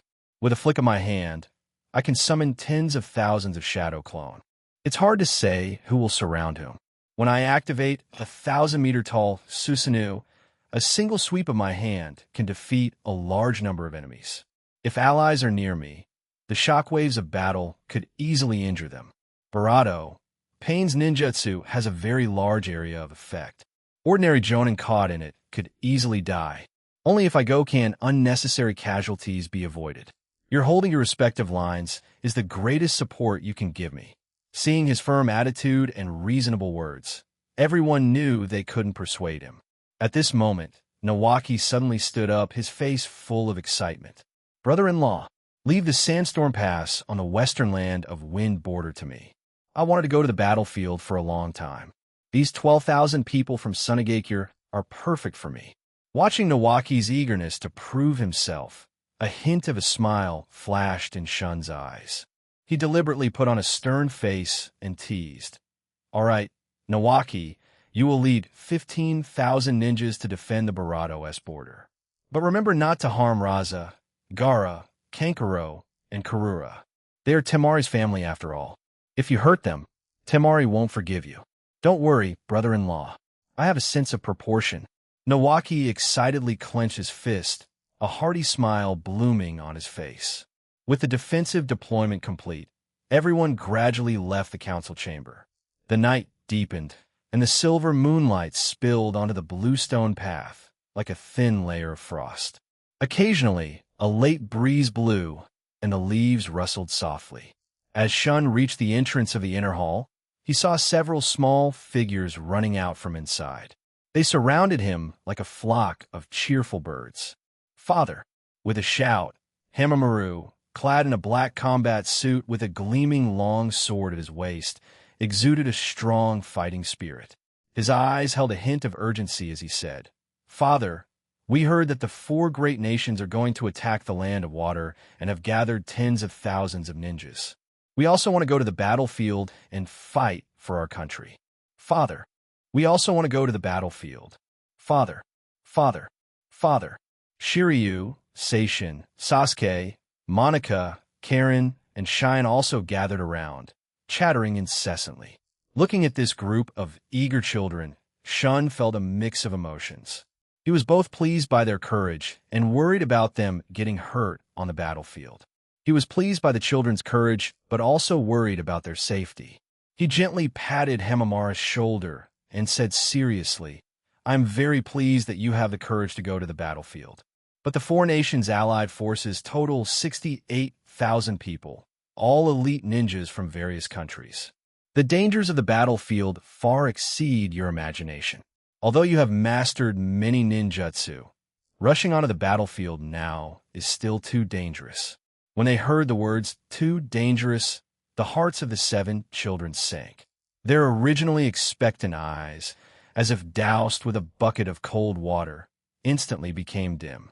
Hamamaru pressed his barato into a firm line, seemingly wanting to say something to refute his father, but ultimately remained silent. Just as the children's spirits hit rock barato, Shun's next sentence was like a ray of dawn. However, it's not impossible to go. Hearing this, the children's eyes rekindled with a glimmer of light. Hamamaru, Shiryu, Seishin, the 3 of you will go with Minato to the Kumogakure battlefield. Kumogakure ninjas are skilled in taijutsu and lightning release. You can go there to gain experience. Minato is very strong. Stay by his side and learn practical combat and command skills. Remember, you must obey Minato's commands and not act on your own. Yes, father.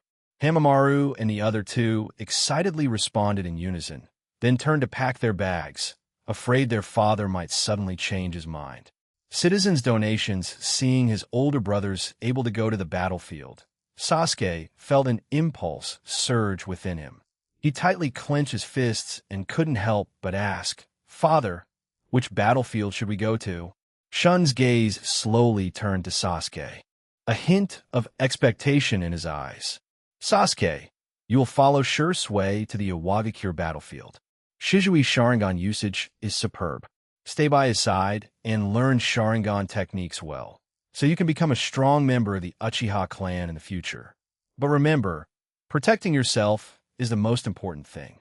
Sasuke nodded vigorously, his eyes filled with determination and resolve. "Doli, Fateh. I will not disgrace the Uchiha clan." Then, Shun's gaze slowly fell upon his 3 daughters. "Monica, Karen, Cheyenne, the 3 of you will go to the Sunagakure battlefield to assist Nawaki. Sunagakure ninjas specialize in wind release, puppets, and poisons. Since you all know medical ninjutsu, it's perfect for you to go and help treat the wounded. Remember, you're medical ninjas. Do not run to the front lines of the battlefield. Safety first, understood? Thank you, father. We will be careful." Accompanied by this crisp reply, the faces of the 3 daughters also bloomed with smiles as bright as spring flowers. At this moment, 3 small figures ran over: 9-year-old Ikki, 7-year-old Seiya, and his sister. Although these 3 little ones were still young, they were already students at the Ninja Academy. Now, they tightly clenched their small fists, looked up with their tender little faces, and shouted in unison, "Father, we want to go to the battlefield, too. We can help, too." Looking at the 3 little ones' serious expressions, a warm current surged in Shun's heart, and he couldn't help but smile. He slowly bent down, gently scooped his youngest daughter in his arms, then reached out and softly pinched her rosy little cheek. Finally, he said gently, "The 3 of you are still young, and you haven't even mastered your ninjutsu yet. Going to the battlefield now, facing those elite ninjas, would be too dangerous." Ikki looked up unwillingly, arguing stubbornly, "But father, we're not afraid of danger." Seeing this, Shun shook his head helplessly, then carefully placed Shun back on the ground. He then reached out and gently stroked the children's hair, his eyes filled with endless paternal love. "When you graduate from the Ninja Academy, and you've mastered enough strength to not only protect yourselves, but also others, I will naturally let you go to the battlefield. For now, your primary task is to focus on your studies at school and work hard to build a strong foundation so that in the future, you'll have the opportunity to become guardians of the land of water. Do you understand?" The 3 children looked at each other, exchanging glances. Although their faces all showed a hint of disappointment, they still nodded obediently and responded in unison, "All right, we will practice hard." Watching the children skip away, Shun's heart swelled with a sense of contentment. Although the children were still young, they were already beginning to understand responsibility and sharing. In the night sky, the moonlight was like water, clear and bright. Shun hoped his children would grow up safe and sound. The news of the 4 nations' allied forces pressing down quickly spread throughout the land of water. On the usually bustling streets, pedestrians walked with a greater sense of urgency. The laughter that was once everywhere turned into hushed discussions. Even the shouts of vendors in the market were a few shades weaker than usual, and the air was filled with an undisguised worry. People feared that this war would shatter their current stable lives, and that the hard-won happiness would be swallowed by the flames of war. In the square in front of the royal palace of the Land of Water's capital, a large crowd had gathered early in the morning. Among them were farmers who had recently immigrated, clutching small change wrapped in cloth. There were factory workers holding their accumulated wages, and there were elderly people, trembling as they pulled out a small cloth bag from their bosom, containing their life savings accumulated through frugality. The crowd voluntarily formed a long line, looking steadfastly towards the royal palace, wanting to donate this money to the country to support the Land of Water's frontline operations. Your Excellency, the public's enthusiasm for donations is very high. We have currently received 30 million Rio in cash, and many people have also sent food and clothing. Shikaku stood on the battlements of the royal palace, looking at the crowd in the square. Should we arrange for people to receive it? It would also reassure the public. Shun stood beside him, dressed in casual clothes, without his usual solemnity, appearing more approachable. He looked at the people in the square, a hint of warmth flashing in his eyes. Do not accept it, return all of it. However, the public's good intentions cannot be let down, so I must personally explain it clearly to everyone. It just so happens that the beautiful anchor from Land of Water TV requested an interview earlier to discuss frontline war preparations. So I will take this opportunity to explain the situation to all citizens. Shikaku paused for a moment, then nodded.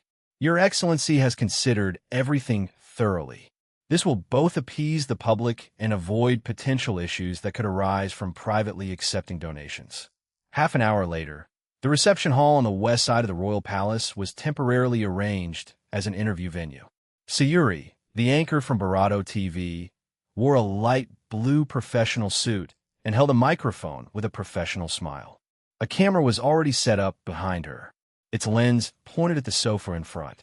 Shun was seated there, looking composed, his fingertips lightly resting on the armrest of the sofa. Shun-sama, thank you for taking the time out of your busy schedule to accept this interview. Sayuri nodded slightly to the camera, then turned to Shun. Recently, with the four nations' allied forces pressing, the people of the Land of Water are very concerned about the frontline situation, even coming to the palace spontaneously to donate money and goods. Do you have anything you'd like to say about this? Shun adjusted his sitting posture, his gaze passing through the lens, as if making eye contact with all the citizens. His voice was calm, yet powerful, clearly echoing through the live broadcast. First, I want to thank every citizen of the Land of Water for their good intentions. Your willingness to dedicate yourselves to the country deeply moves me. But I must clearly tell everyone that the Land of Water's national treasury is very abundant, sufficient to support all frontline operational needs. Whether it's weapons, provisions, or treatment for the wounded, there is no need to use the private property of the citizens. Sayuri promptly followed up. So, you refuse to accept donations simply because the national treasury is abundant? Are there any other considerations? Shun nodded, his tone becoming more serious. Privately accepting donations involves complex procedures and can easily lead to corruption and misappropriation. I cannot allow the good intentions of the people to become a tool for some individuals to seek personal gain.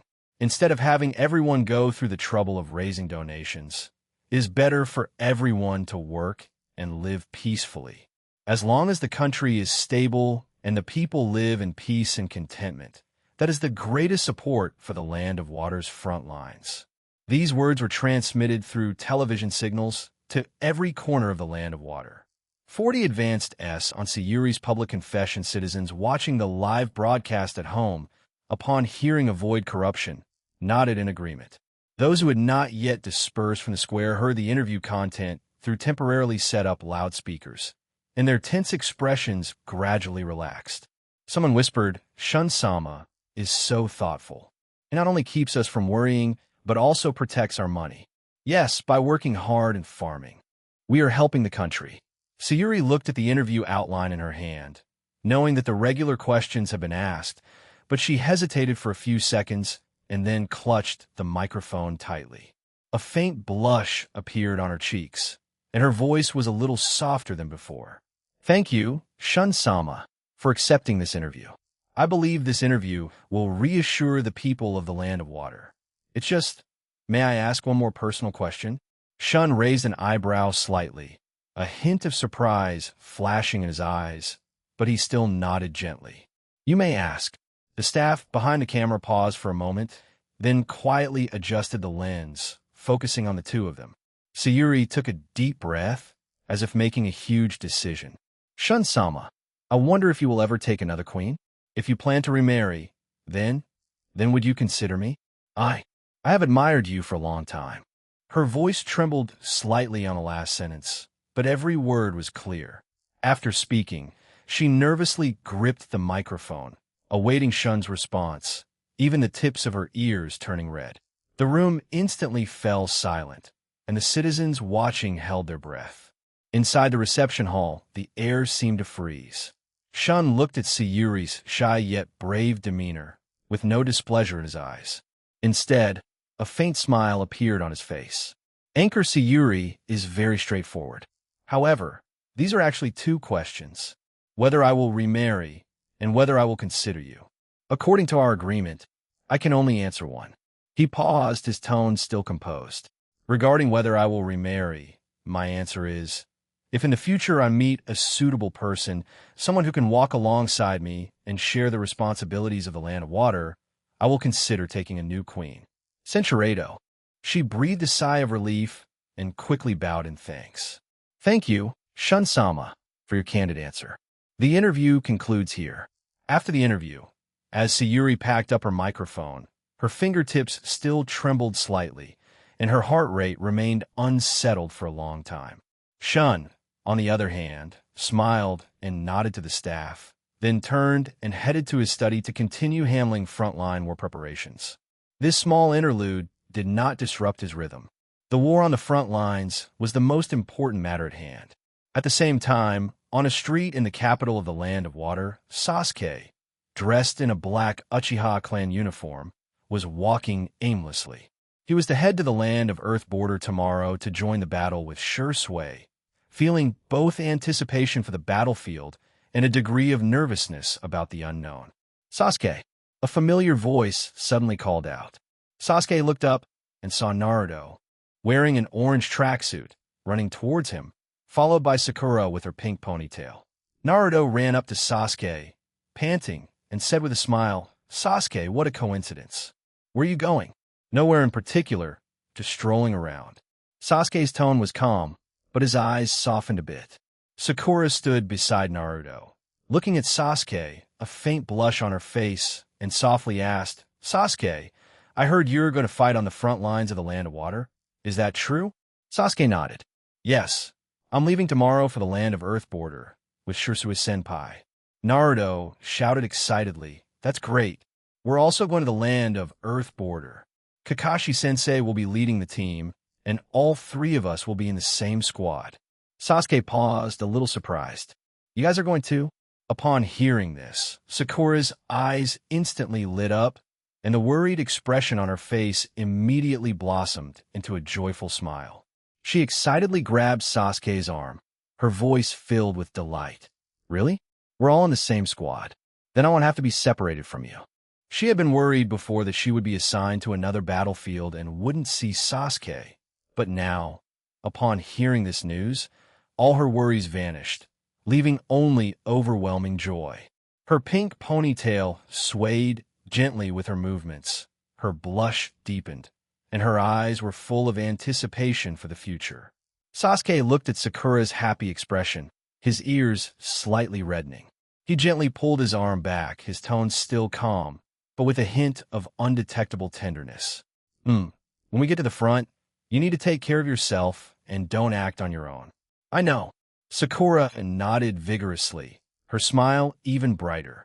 Naruto watched their interaction and teased with a smile. Oh, Sasuke, you really care about Sakura, don't you? Don't worry. When we get to the Land of Waterfront, it'll protect you guys. Sasuke rolled his eyes at him. Who needs your protection? Just don't hold us back. Hey, Sasuke, that's too much. Naruto immediately retorted, and the two began to bicker as usual. Sakura stood by, watching the arguing pair with a gentle smile. Sunlight filtered through the leaves, falling on the three of them, warm and bright. Although war was imminent, the thought of fighting alongside her friends filled her with courage. Early the next morning, the Land of Water's army officially set out. Minato led 20,000 ninjas towards Thunder Gorge. Shursui, with 18,000 Uchiha ninjas, as well as Kakashi, Sasuke, Naruto, Sakura, and others, headed to Rock Pass. Nawaki led 15,000 Senju ninjas to Sandstone Pass, and Shun, with 15,000 elite Umbu, walked towards Mist Swamp. The rhythmic and powerful footsteps of the army echoed through the streets of the Land of Water's capital. Citizens stood on both sides of the streets, waving the Land of Water's flag, seeing off the army. Their eyes were filled with trust and anticipation as they shouted, "Land of Water will win. Go!" Sasuke stood in the ranks, looking at the citizens on both sides, a strong sense of responsibility surging within him. He gripped the sword in his hand, secretly vowing to protect the Land of Water and these trusting citizens. Naruto also shed his usual playful demeanor, his eyes becoming resolute. Sakura stayed close to Sasuke, holding a medical kit, ready to treat the wounded at any moment. The 68. Several thousand elite members of the four nations' allied forces had gathered at the border, while the Barato's army rushed to various defense lines. A war that would determine the fate of the ninja world was about to officially begin on this land. And behind this war lay the steadfastness and hopes of countless people in the Land of Water, a yearning for peace and a stable life. In recent days, the segment where Sayuri boldly confessed her feelings for Shun during a news broadcast has become a hot topic of discussion on the streets and alleys.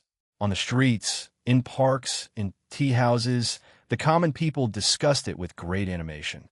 As Shun finished his meeting, a soft hand gently hooked onto his arm. Ino wore a crisp, light pink professional suit, her collar slightly open, revealing her fair neck. She held a folder in one hand and stepped close beside him as they walked together. A cunning smile played on her barato, and her eyes were full of gossipy gleam. "Shun-sama, you're finally back. Now the entire barato is talking about Sayuri. She publicly confessed to you on the news yesterday, which made many girls envious." She leaned in closer as she spoke, nuzzling his nose, and cooed. "You have such great self-control, causing such a stir and still being able to calmly discuss state affairs with officials." Shun raised his hand to grasp her hand resting on his shoulder and pinched her nose. "Why are you talking about her? What have you heard?" Ino leaned into his arm, barely concealing her excitement. "I just received news that Sayuri has taken her camera team to the border of the land of Akatsuki, saying she's doing frontline reports. It's clearly her chasing you to the front line." She looked up at him, a hint of calculation hidden in her eyes, yet concealed by a gentle smile. "Such a brave and devoted beauty. Don't you feel a little moved?" "I had someone check. Her father is the CEO of the Land of Water's largest TV station. Her family background is clean, and she has admired you since childhood, saying she wants to marry a hero like you. That's why she's never been in a relationship." At the end, she gently tapped his chin and spoke in a playful tone. "You troublemaker. Are you touched?" Shun held her hand, smiling with a hint of helplessness. "You girl, all your thoughts are spent on these things. Do you really want her to enter the palace?" Ino took the opportunity to hold his wrist, pressing his hand against her cheek, her eyes becoming more serious. "Sayuri is straightforward and deeply devoted to you. Seeing her reminds me of my former self. Censuredo, it might cause trouble. You seem barato flustered, after all." Ino stood on her tiptoes and gave him a quick, friendly barato on the cheek. "If you're really worried, why don't we go to the front line together? I can also stay by your side and help keep you focused." Ino's scheme, hearing Ino's words, Yakumo, who was standing by, organizing documents, looked up. She wore an elegant light blue uniform, with a jade pendant around her neck. Shun had personally put it on her last year for her birthday. Seeing them standing close together, she did not step forward to disturb them, only saying softly, "Shun-sama, if both you and Ino go to the front line, the daily affairs of the palace will need someone to manage. I will stay in the palace to receive intel and coordinate logistics, so you can be more at ease on the front line." Shun released Ino and walked over to Yakumo. "No need for so much trouble. A shadow clone in the palace is enough. If there's an urgent matter, I can return anytime using the Flying Thunder God technique. You come with us. I like the feeling of having both of you by my side. I'd be unaccustomed without you." Yakumo's cheeks flushed slightly, and she nodded softly. "I will follow Shun-sama's arrangements." Seeing this, Ino quickly stepped forward and linked arms with Shun, her tone returning to its usual liveliness. "Exactly. ITLL be more lively with the three of us. But Shun-sama, don't think you can keep changing the subject. The border of the land of Akatsuki is so dangerous. If something happens to Sayuri, a defenseless anchor, can you really be at ease?" She shook his arm, her eyes full of the implication of "I understand you." If you're truly touched, why not give her a chance and let her know your feelings? Shun was so pestered by her that he could only sigh helplessly. "All right, we'll talk about it when we get to the front line. If you keep this up, the teleportation array will get impatient." With that, he naturally put his arms around their waists, giving each of them a warm greeting on the cheek, which made them giggle. With the help of a spatial gate, the three quickly arrived at the city on the border of the land of Akatsuki. The atmosphere here was much more tense than in the palace. In the distance, on the hills, patrolling ninjas could be seen, and soldiers in the outpost were busy reinforcing fortifications and transporting weapons and supplies. Shun had just instructed the soldiers to arrange accommodation for Sayuri's team when Ino found an excuse and quietly went to see Sayuri. Sayuri was with her shooting team, shooting some daily scenes of the border. Just as the cameraman set up the camera, Sayuri was pulled away by Ino. Sayuri knew Ino. She was Shun's personal secretary, so her tone was respectful. She asked, somewhat bewildered, "Ino-sama, is there something you need me for?" Ino scrutinized her, and seeing some dust on the collar of her windbreaker, yet still unable to conceal her beautiful features, a look of satisfaction flashed in her eyes. She smiled and patted her shoulder. "Don't be so formal, just call me Ino. I know your feelings for Shun-sama. To dare to confess in front of a national audience, I admire that courage." Sayuri's cheeks instantly flushed, and her eyes darted away. I just think Shun-sama is very powerful and want to do something for the Barado." Ino smiled and poked her arm. "Don't pretend. Following Shun-sama all the way to the front line, and you still say it's just for work? I worked alongside Shun-sama for a long time. I can tell who has feelings for him at a glance." She changed the subject, her gaze becoming serious. "But I'm telling you, your judgment is correct. Although Shun-sama is Shun-sama, he doesn't have the airs of those nobles, and he is very kind to everyone around him." Sayuri's eyes brightened when she heard this. Cinchuredo, he acts proper on the surface, but he's actually very unconventional. He responds to boldness the most. You see how he's usually gentle with everyone, but if someone dares to get close to him, to be kind to him, he knows exactly what's going on in his heart. She paused, deliberately building suspense. "Let me tell you, last time I deliberately handed him the wrong file while he was handling state affairs, and took the opportunity to seek his attention playfully. Guess what? He told me I was being mischievous, but secretly brought me my favorite osmanthus cake." Sayuri's eyes widened as she listened, and she instinctively asked, "Really? So what should I do?" Seeing her hesitation, Ino still pretended to be sincere. "It's simple.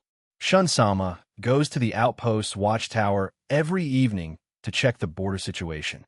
You can stop by there too. Talk to him about the live broadcast plan for the front line, and then express your admiration for him. Remember, don't be too deliberate, be natural." She held Sayuri's hand, subtly hinting, "And you need to know, those favored ones in Shun-sama's inner circle have many schemes. If you can gain Shun-sama's favor, when I'm marrying later, We can look out for each other, which is better than being bullied by others. Only then did Sayuri understand Ino's intentions, but she wasn't averse to them. She knew her family background was ordinary, and if she could truly enter the palace, having an ally like Ino would save her a lot of detours.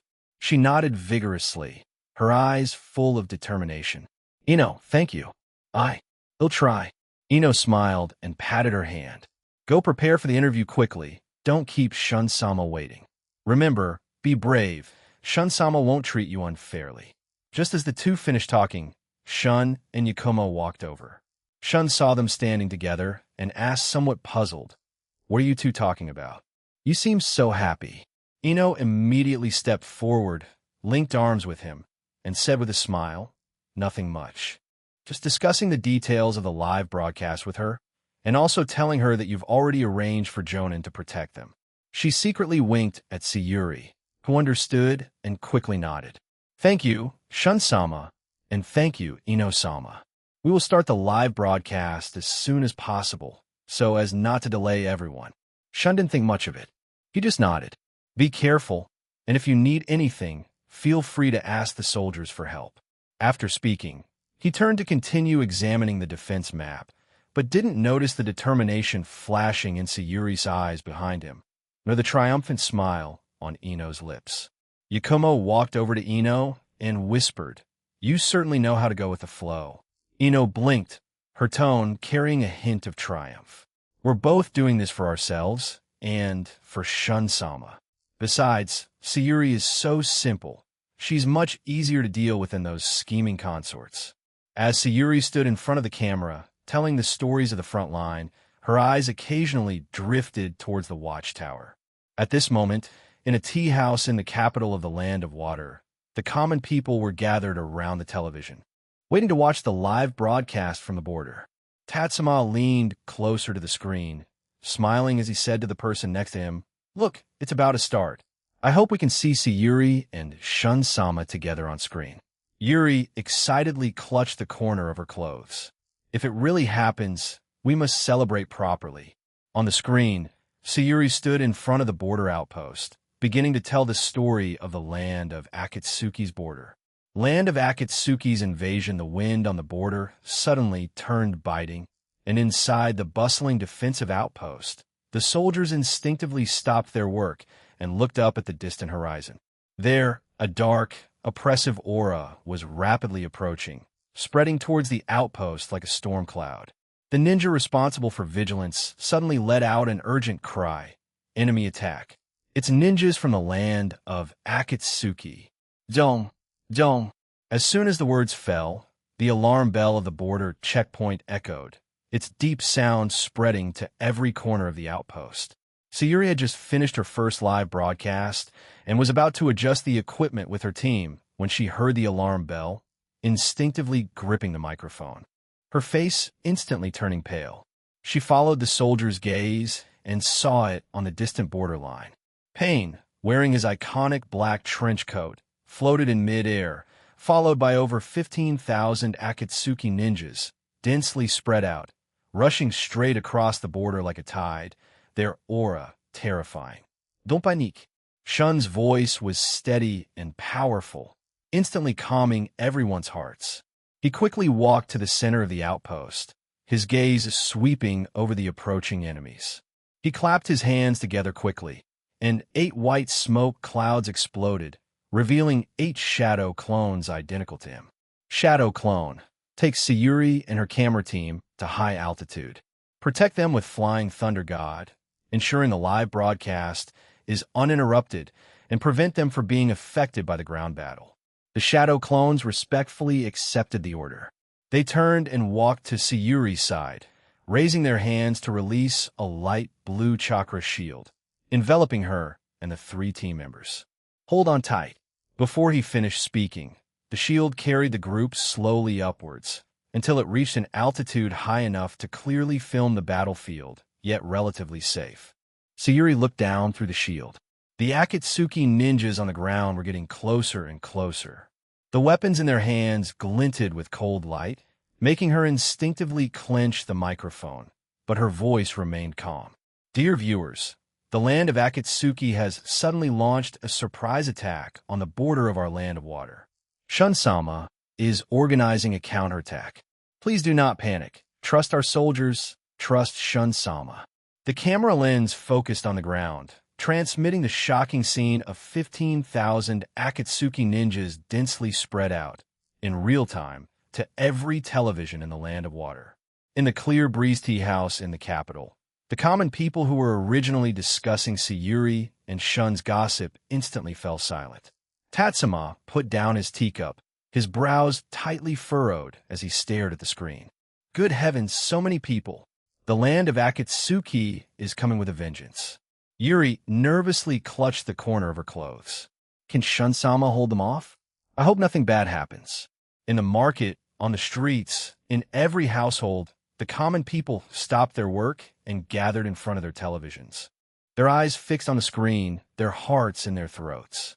On the ground, Pain flew into the air and shouted, "Shun, hand over control of the land of fire. Otherwise, today will be the day of your land of water's demise." Shun sneered, showing no intention of backing down. Want the land of fire?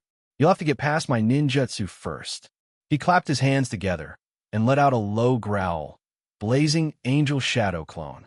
Countless golden rays of light suddenly appeared in the sky, and 3,000 blazing angel shadow clones, wearing golden armor and with fiery wings on their backs, slowly emerged from the light.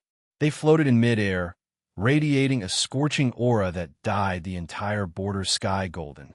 The common people watching the live broadcast saw this scene and instantly erupted in excitement. Tatsuma excitedly slapped the table. Good. It's the blazing angel. We're saved. The discussions in the tea house resumed, but the previous tension had turned into confidence in Shun. With a blazing angel here, those Akatsuki ninjas are no match at all. Attack! With Shun's command, 3,000 blazing angel shadow clones moved simultaneously. One blazing angel was the first to rush in front of an Akatsuki ninja, and before the opponent could react, he seized his barato, quickly made a hand seal with his other hand, and a spatial gate opened in front of him.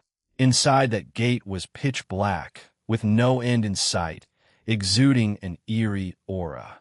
The blazing angel violently threw the ninja in his hand into the spatial gate, which then closed. There was no bloody scene, but it made the faces of the surrounding Akatsuki ninjas change drastically. What kind of ninjutsu is this? An Akatsuki ninja cried out in alarm, trying to retreat, but was grabbed by another blazing angel and similarly thrown into the spatial gate.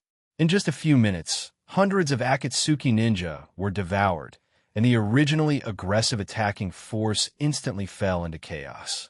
All these people were thrown by Shun to the roots of the god tree on the ancestral star. They would be caught in the infinite Tsukuyami and then enveloped by the god tree. They would all live, but they would become computing power dedicated to Shun, used to deduce ninjutsu or the law of time. In the face of this bizarre battle scene, the Akatsuki ninjas were terrified, and they involuntarily retreated again and again. At this moment, Devapath struck the sky with his palm. Shinra Tensei, in an instant, an invisible, powerful force with the momentum of an avalanche, rushed towards those blazing angel shadow clones. Bang! Bang! Bang! One by one, the blazing angel shadow clones turned into golden specks of light under the impact, instantly disappearing without a trace. In just a few seconds of the 3,000 blazing angels that had filled the sky, only a few scattered ones remained, floating sparsely in midair, appearing particularly frail. Sayuri in the sky clearly saw this scene through the chakra shield. The camera lens tightly focused on Devapath, transmitting his suffocating oppressive aura in real time to every television in the land of water. On the ground, the Akatsuki ninjas, seeing Devapath turn the tide with a single blow, did not swarm forward as they had before. A hint of hesitation appeared in their originally fierce eyes, and some even quietly took 2 steps back. Conan spread her paper wings and flew into the sky, shouting, "You all retreat one." 000 meters back and clear the battlefield. Leave this to us. Upon hearing this, the Akatsuki ninjas felt as if they had been granted a great pardon. They quickly turned and retreated, fearing that a moment's delay would drag them into the upcoming battle. Just as the ninjas were retreating, Azura Path suddenly moved. His mechanical arm clanked and transformed, and 12 black missile launchers extended from both sides of his arm, aimed at Shun floating in the sky. Whoosh, whoosh, whoosh. 12 tracking missiles, trailing white exhaust, flew towards the sky. Shun's eyes narrowed, but there was no panic on his face. He did not dodge, but instead brought his palms together. Fire release. Great fire annihilation. A giant fireball with a diameter of over 200 meters instantly formed, carrying scorching flames that could incinerate everything, descending straight from the sky. The 12 tracking missiles rushed into the fireball and were quickly detonated by the high temperature. Boom! Boom! Boom! A series of explosions rang out within the fireball, flames and thick smoke intertwined, illuminating half the sky. Conan quickly made hand seals, summoning 8 paper clones. The paper clones spread their paper wings and quickly flew into the sky to surround Shun. Explosive tag, paper shuriken. With a low shout, thousands of paper shuriken flew from the hands of the paper clones, raining down on Shun, each paper shuriken embedded with an explosive tag. Boom! Boom! Boom! The paper shuriken detonated one after another, explosions rising and falling, and thick smoke enveloped Shun's figure. Sayuri in the sky cried out in alarm. Oh no! Shun-sama is surrounded by explosive tags. In the tea house, Tatsuma suddenly stood up, slamming his fist on the table and making the teacups jump. Shun-sama, quick, get out of the way. In the market, the common people held their breath, their eyes fixed on the screen, some even closing their eyes, not daring to watch the next scene. Susanoo has shattered just as everyone thought Shun had met with disaster. A golden light suddenly erupted from the thick smoke. Sage art, Susanoo. The thick smoke was dispersed by golden light, and a golden giant over 1,000 meters tall emerged. The golden giant flapped the wings on its back, stirring up a whirlwind, and the 8 paper clones were instantly sliced into fragments by the wind, turning into smoke and disappearing. Conan's pupils contracted, and for the first time, an expression of shock appeared on her face, her paper wings trembling involuntarily. Watching the television screen, the people around cheered. Shun-sama is as powerful as a god. Devapath looked at the golden giant in front of him and pushed with both hands. Shinra Tensei, his Bodhi's chakra surged wildly, and a wave of energy several times more powerful spread out, forming a semicircular air blast that slammed into the golden Susanoo. Bang! The powerful repulsive force struck the golden Susanoo, creating a deafening roar, and the entire border ground shook violently. The 1,000-meter-tall golden Susanoo was actually forced back 2 steps by this force. Sayuri in the sky watched the retreating Susanoo, her heart once again in her throat, and said into the microphone, Shun-sama has activated the legendary Susanoo. Although it was pushed back 2 steps, we believe that Shun-sama will definitely win. In the tea house, the common people looked at the majestic golden giant on the screen, and their initially nervous emotions were gradually replaced by awe. Tatsuma took a deep breath and said to the person next to him, that is, Susanoo, the strongest jutsu of the legendary Uchiha clan. Yuri wiped away tears from the corners of her eyes, revealing an excited smile. That's great. Shun-sama is fine. High above the land of fire's border, Sayuri, protected by a chakra shield arranged by Shun, was holding a microphone and conducting a live broadcast. With the camera focused on the battlefield below, her voice carried a hint of nervousness, yet she maintained a professional calm. Ladies and gentlemen, we are now above the land of fire's border, where Shun-sama is fiercely battling pain of the land of Akatsuki and Uchiha Bido. As you can see, Cinchureto inside the daimyo's residence in the capital of the Land of Earth. The Earth daimyo clutched the armrest, staring intently at the screen before him.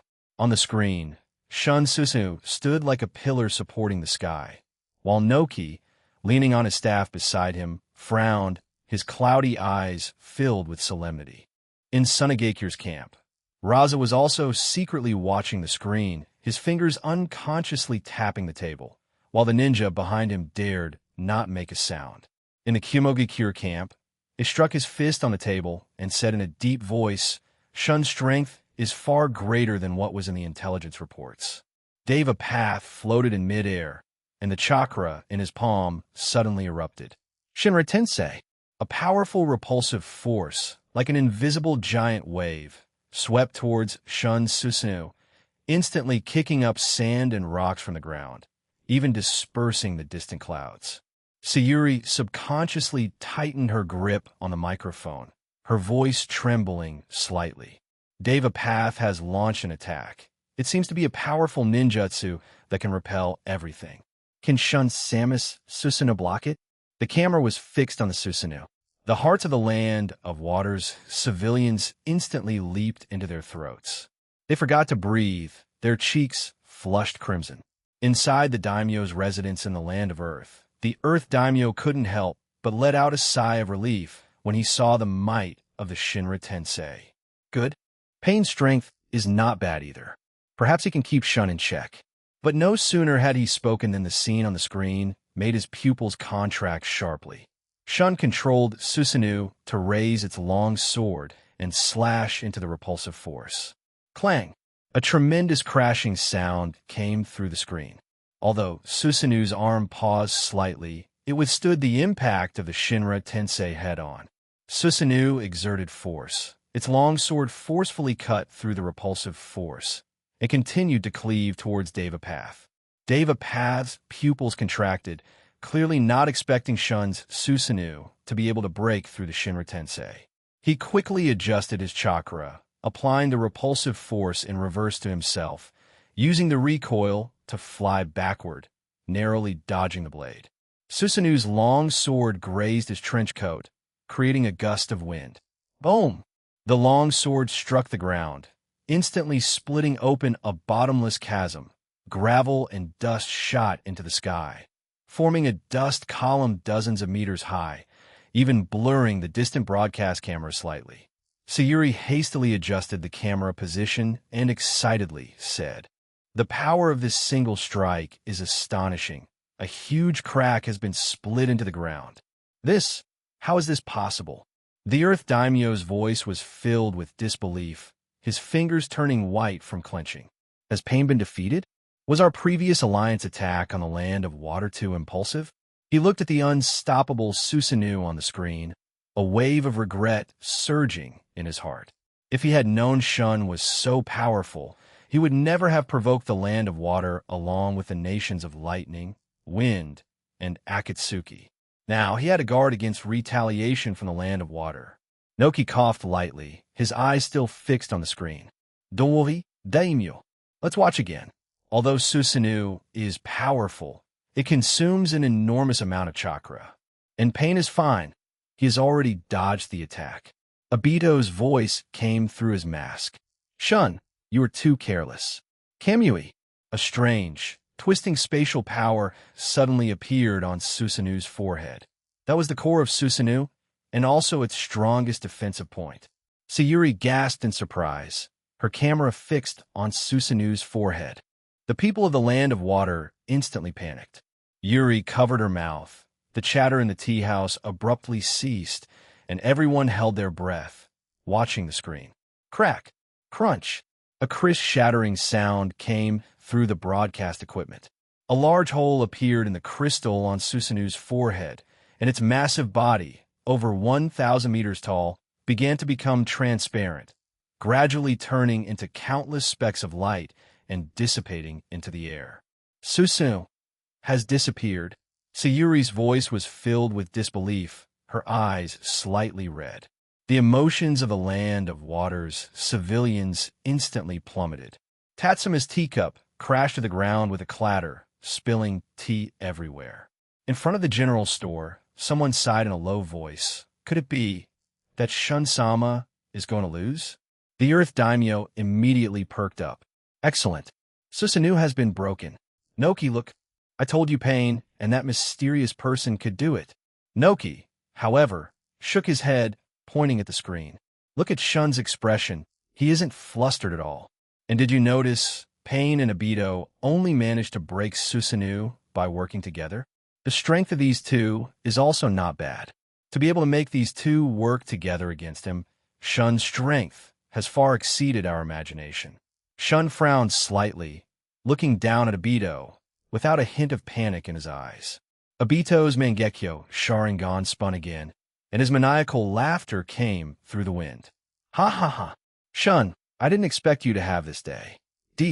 A spatial rift attacked Shun, clearly intending to deliver a fatal blow. Do you think you could defeat me like this? Shun's expression remained calm, and he quickly clapped his hands together. Blazing Angel Shadow Clone.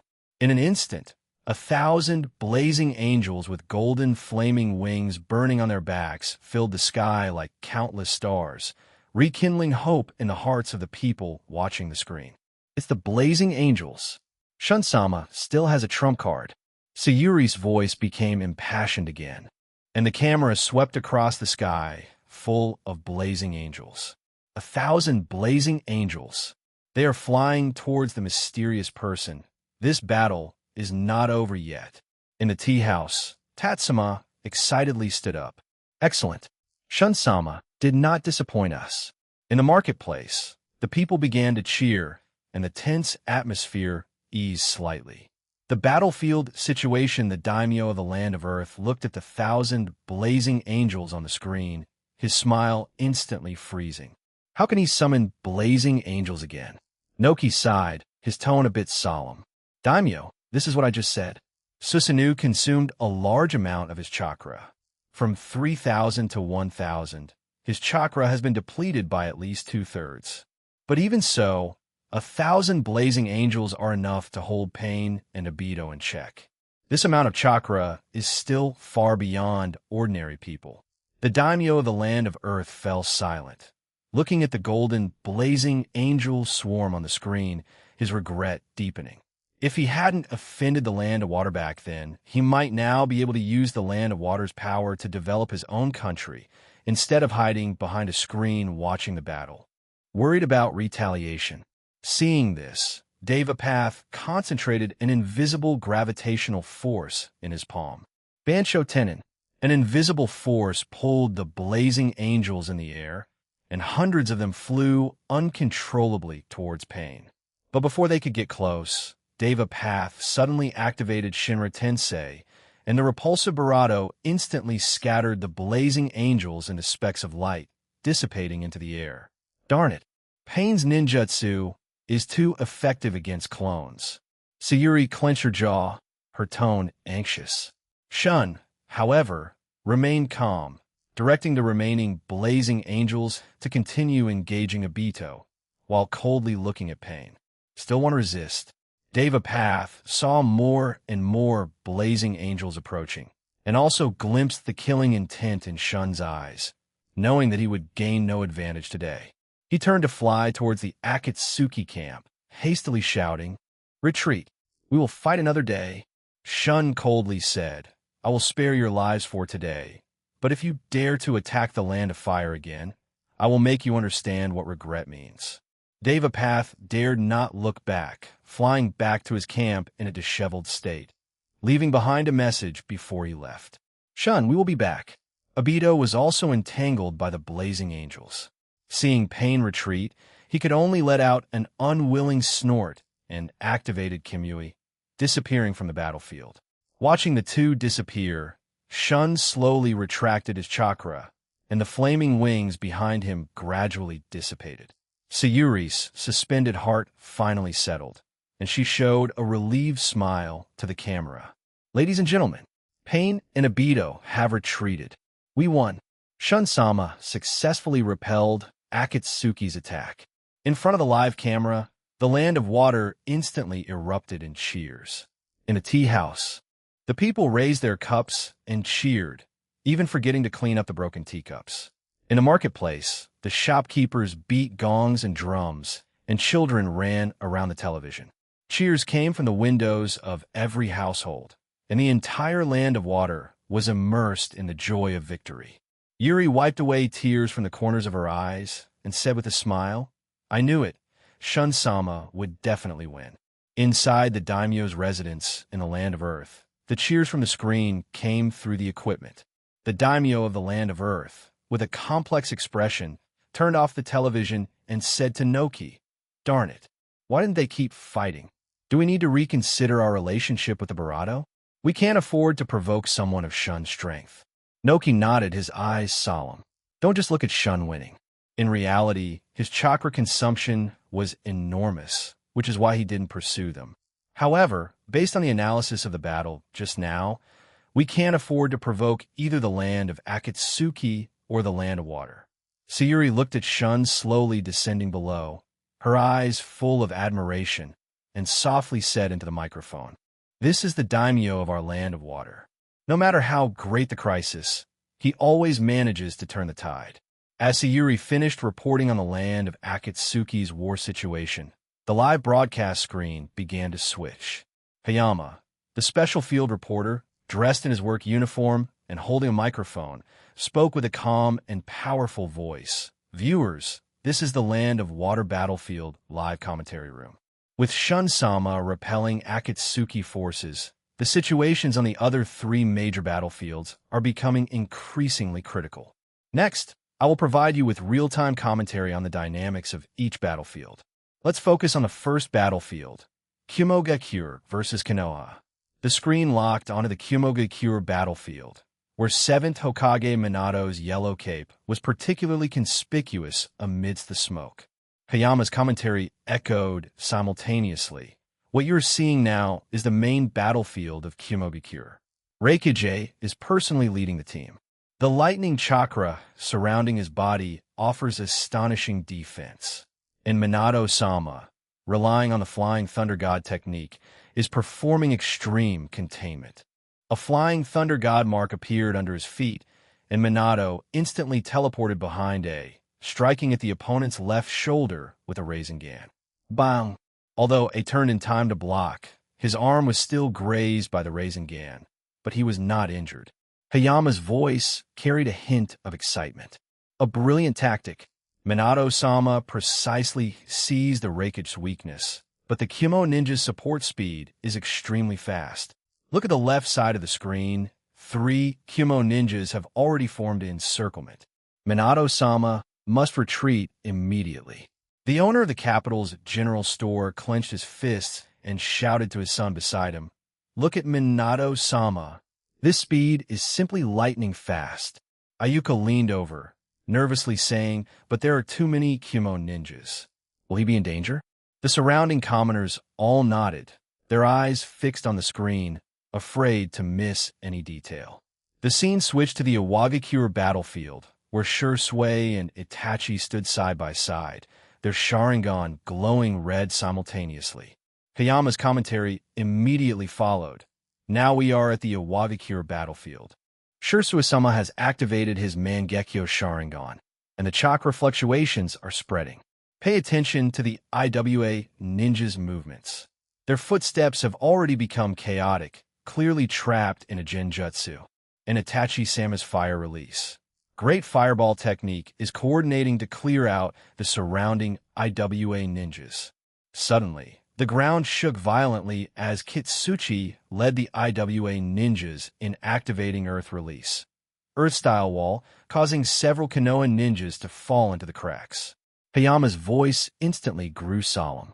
"Donji, Iwagakure's Earth-style wall is a large-scale surprise ninjutsu, and the Konoha ninjas' formation has been disrupted. Shursui-sama is saving people. He's actually taking Kitsuchi's punch head-on with his Barato. Look at the corner of his Barato. He's already injured, yet he hasn't retreated, still covering the young ninjas behind him." At this moment, the Clear Wind Tea House was in an uproar. Tatsuma slammed the table and shouted, "Shursui-sama is too brave. This is the backbone of the Uchiha. A young man next to him excitedly said, "Look at Itachi Samus Amaterasu. The black flames are burning Kitsuchi's arm. Quick, counterattack now." The shouts of the commoners rose and fell, some even waving teacups at the screen as if cheering for the front line. The scene of the Sunagakure battlefield followed, with Nawaki's figure flickering in and out of view amidst the sandstorm. Hayama's commentary carried a hint of gravity. The situation on the Sunagakure battlefield is the most severe. Gaara's sand tsunami covers an area of over 100 meters, and that wave of sandstorm just now engulfed 10 Konoha ninjas. Nawaki-sama has activated chakra enhanced strength, shattering Gaara's sand shield with one punch. But pay attention, he has been struck by a sand spear that pierced his barato. The sand spear lodged in Nawaki's barato as he winced from the impact, but the wound quickly healed. Look quickly. Nawaki-sama is holding a kunai and charging towards Gaara. Go! Royal family Hayama's voice was filled with admiration. The tenacious vitality and recovery power of the Senju clan are fully demonstrated in Nawaki-sama. Even severely wounded, he is still buying time for the Konoha ninjas behind him to retreat. However, Sunagakure Sand is both offensive and defensive, and the Konoha ninjas' casualties are continuously increasing. Another ninja is being strangled by sand. The situation is critical. An old farmer from the Sunagakure border had red eyes and said to his grandson beside him, "These Sunagakure people are too annoying. They used to frequently raid the land of fire, but unfortunately, we are all just ordinary people and can't do anything." The grandson clenched his small fists and loudly said, "Grandpa, I want to join the army. I want to help Nawaki-sama fight the Suna ninjas." The old farmer stroked his grandson's head, but tears couldn't help but flow down. The live broadcast screen suddenly switched to close-up mode, first showing Sasuke's figure. Hayama's commentary instantly became impassioned. "Viewers, what we are seeing now is Prince Sasuke of the Land of Water. He holds the Kusanagi sword, and the lightning chakra surrounding his body has already taken shape. Pay attention to this strike. He cleaved through an Idug, a ninja's earth spear. His barato are clean and precise, showing no airs of a prince. You know, Prince Sasuke is only 17 years old this year, yet he is already fighting on the front lines." The camera then swept over Hamamaru, Seishin, and Shiryu. Hayama's voice was filled with emotion. These three on the left are Prince Hamamaru, Prince Seishin, and Prince Shiryu. Prince Hamamaru's barato, Great Barato Ball technique, is suppressing the Kyumogakure ninja's attack. To protect a civilian ninja, he took a heavy punch head-on. The wound on his back is serious and clearly painful, yet he still hasn't retreated a single step. Prince Seishin has activated his Sharingan, predicting the Kyumogakure ninja's movements, providing precise tactical support to his teammates. Prince Shiryu can unleash dragons with his fists, and each dragon can slay several Kyumogakure ninjas, truly powerful. In the capital's market, the commoners, seeing the prince's display, instantly bravado in excitement. A vegetable vendor put down her basket and shouted to the people around her, "Look at our princes! Which one isn't fighting with all their might?" Prince Hamamaru has a wound on his back. It breaks my heart to see it. A young woman wiped away tears with her handkerchief. Prince Seishin is only 17 years old. To be on the battlefield so young, what reason do we have not to support them? More and more commoners gathered in front of the televisions, some holding signs that read "Go Princes." The close-up shot then switched to a medical tent, where Karen, Monica, and Shun appeared on screen. Hayama's commentary was gentle yet firm. What you're seeing now is the frontline medical tent. Princess Karen is transferring chakra to severely wounded ninjas. Her special physique allows for rapid chakra recovery for others. That ninja just now had lost consciousness, and it was Princess Karen who pulled him back from the brink of death with her own chakra. Princess Monica is suturing wounds. Her technique is precise, and her suturing speed is twice that of ordinary medical ninja, gaining precious treatment time for the wounded. Princess Shun has been continuously transferring chakra for over an hour, her face pale but still not stopping. The ninja in front of her, who originally had weak breathing, can now speak. A female doctor had red eyes and said to her colleague, "Medical ninjas face the most danger on the front lines." The princesses not only have to save people, but also guard against sneak attacks from Sunagekyo ninjas. They don't have an easy time. A wounded soldier who had just been discharged from the hospital excitedly said, "I was injured on the front line before, and Princess Karen saved me. Her chakra is so warm, just like sunlight." The commoners' emotions were fully ignited. Some began to pack their bags, saying they wanted to go to the front line as medical assistants. Others took out money, saying they wanted to buy nutritional supplements for the princesses, and the scene briefly got out of control. Shun, who was handling post-war affairs at the Land of Fire border, immediately rushed to the temporary live broadcast point after receiving a report from his subordinates. The screen switched to Shun's figure. He was wearing a ninja uniform, his face still bearing traces of gunpowder smoke, and he slowly spoke to the camera, "People of the Land of Water, I am Uchih Shun." Hayama's commentary appropriately lowered its volume, serving as background information. Shun-sama just finished the battle with the land of Akatsuki and immediately rushed here, without stopping, to comfort the commoners. As you can see, his sleeves are still stained from the fight. Clearly, he hasn't had time to tidy himself up, but what he cares about most is our safety. Shun's gaze was gentle yet firm. "I know you are very moved to see the princes and princesses fighting on the front lines, and you also want to contribute to the Land of Water. I appreciate this sentiment, but the battlefield is not a place for ordinary people. It is full of danger. Without ninjutsu, you would only sacrifice yourselves in vain.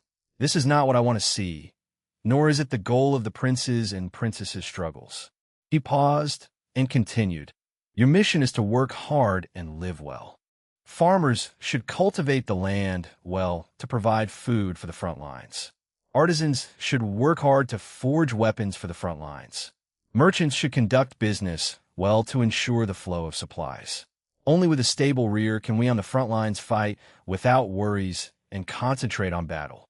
Leave the matters of war to us professional ninjas and soldiers."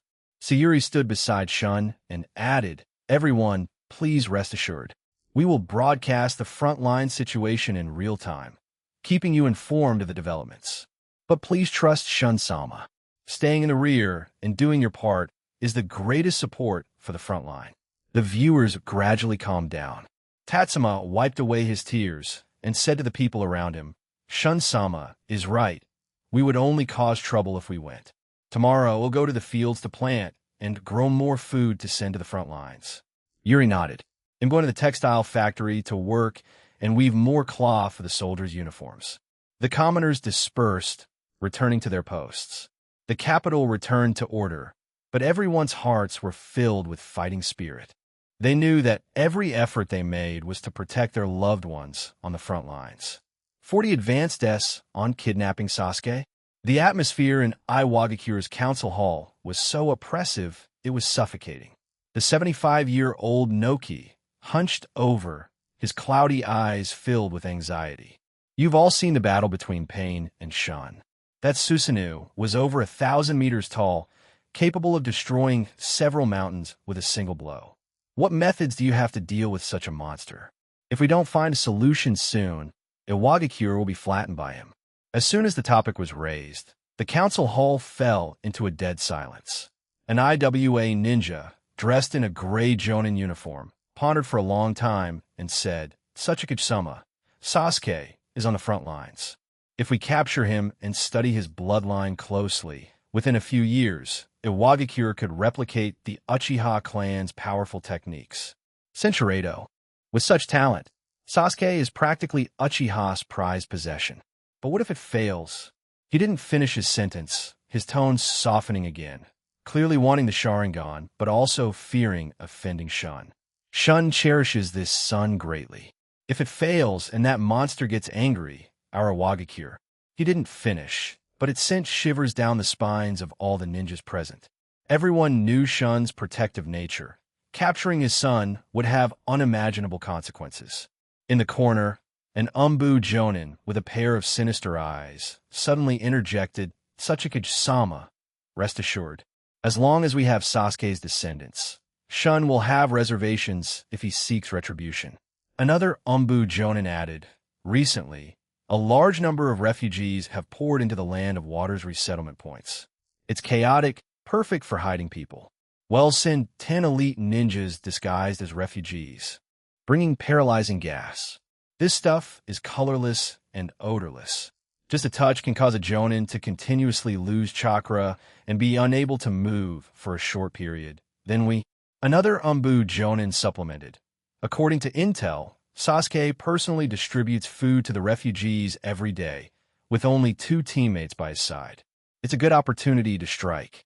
Noki's fingers tapped lightly on the stone table, the thump-thump sound exceptionally clear in the dead-silent council hall. He hesitated for a full half-minute, greed and fear warring in his eyes. Ultimately, fear of the future outweighed everything. "All right, Kitsuchi, you lead the team personally. Remember, you must capture Sasuke alive. He is Iwagakure's hope." Kitsuchi clenched his fists, his voice as deep as thunder. "I will bring Sasuke back to Iwagakure, unharmed." 3 days later, at the refugee resettlement point on the border of the Land of Water, the autumn wind swept past, carrying withered grass and dust, the stirred sand grains hitting the canvas tents with a rustling sound. The temporarily erected tents were arranged haphazardly, some canvas ripped with bowl-sized holes, barely patched with straw and rags.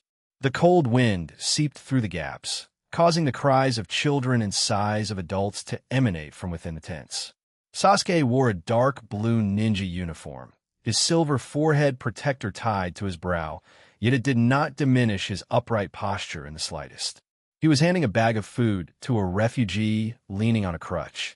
Even though the refugee was in rags and covered in dirt, he showed no trace of disdain. "Thank you, Sasuke-sama." A refugee dressed in tattered clothes took the food bag, a fawning smile on his face, and quickly gave a look to his companions nearby. Those people immediately understood, slowly surrounding him, pretending to adjust the rags on their bodies, but their fingers secretly pressed on the gas pouches at their waists.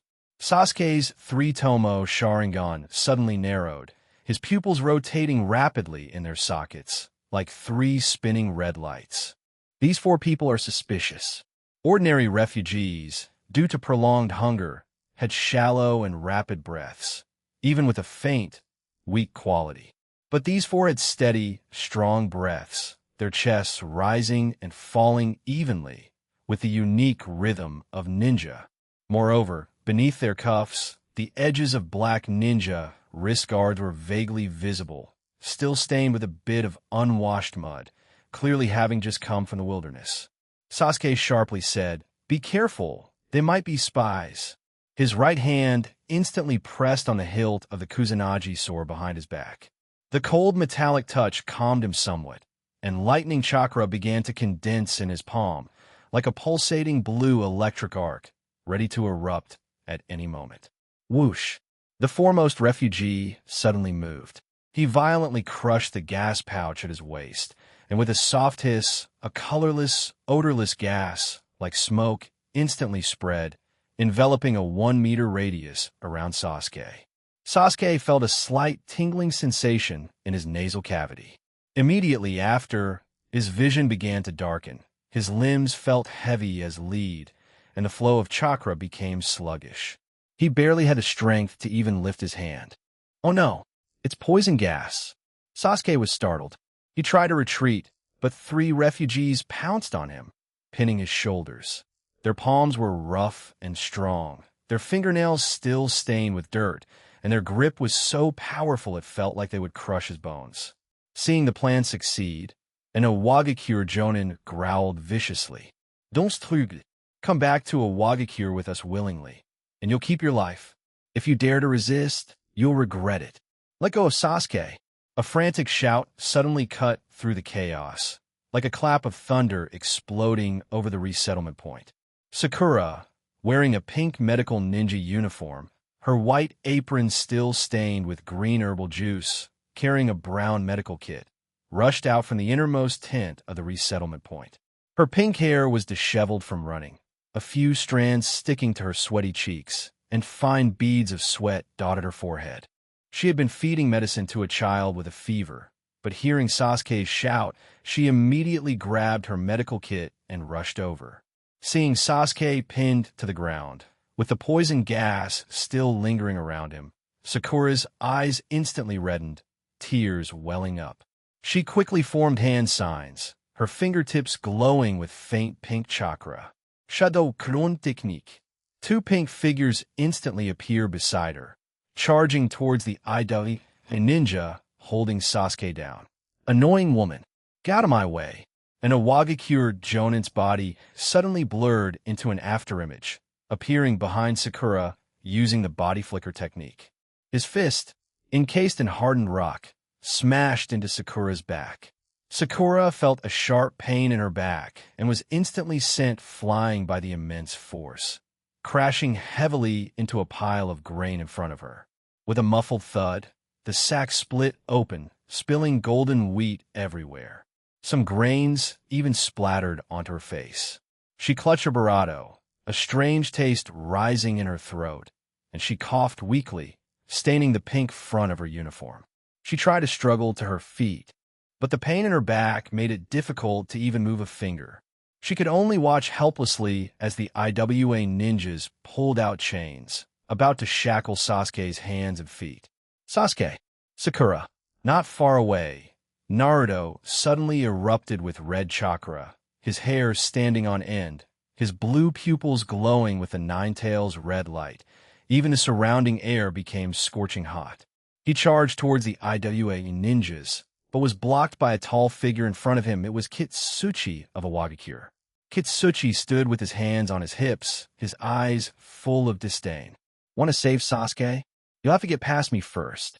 He quickly slammed his hands onto the ground, chakra surging down his arms into the earth.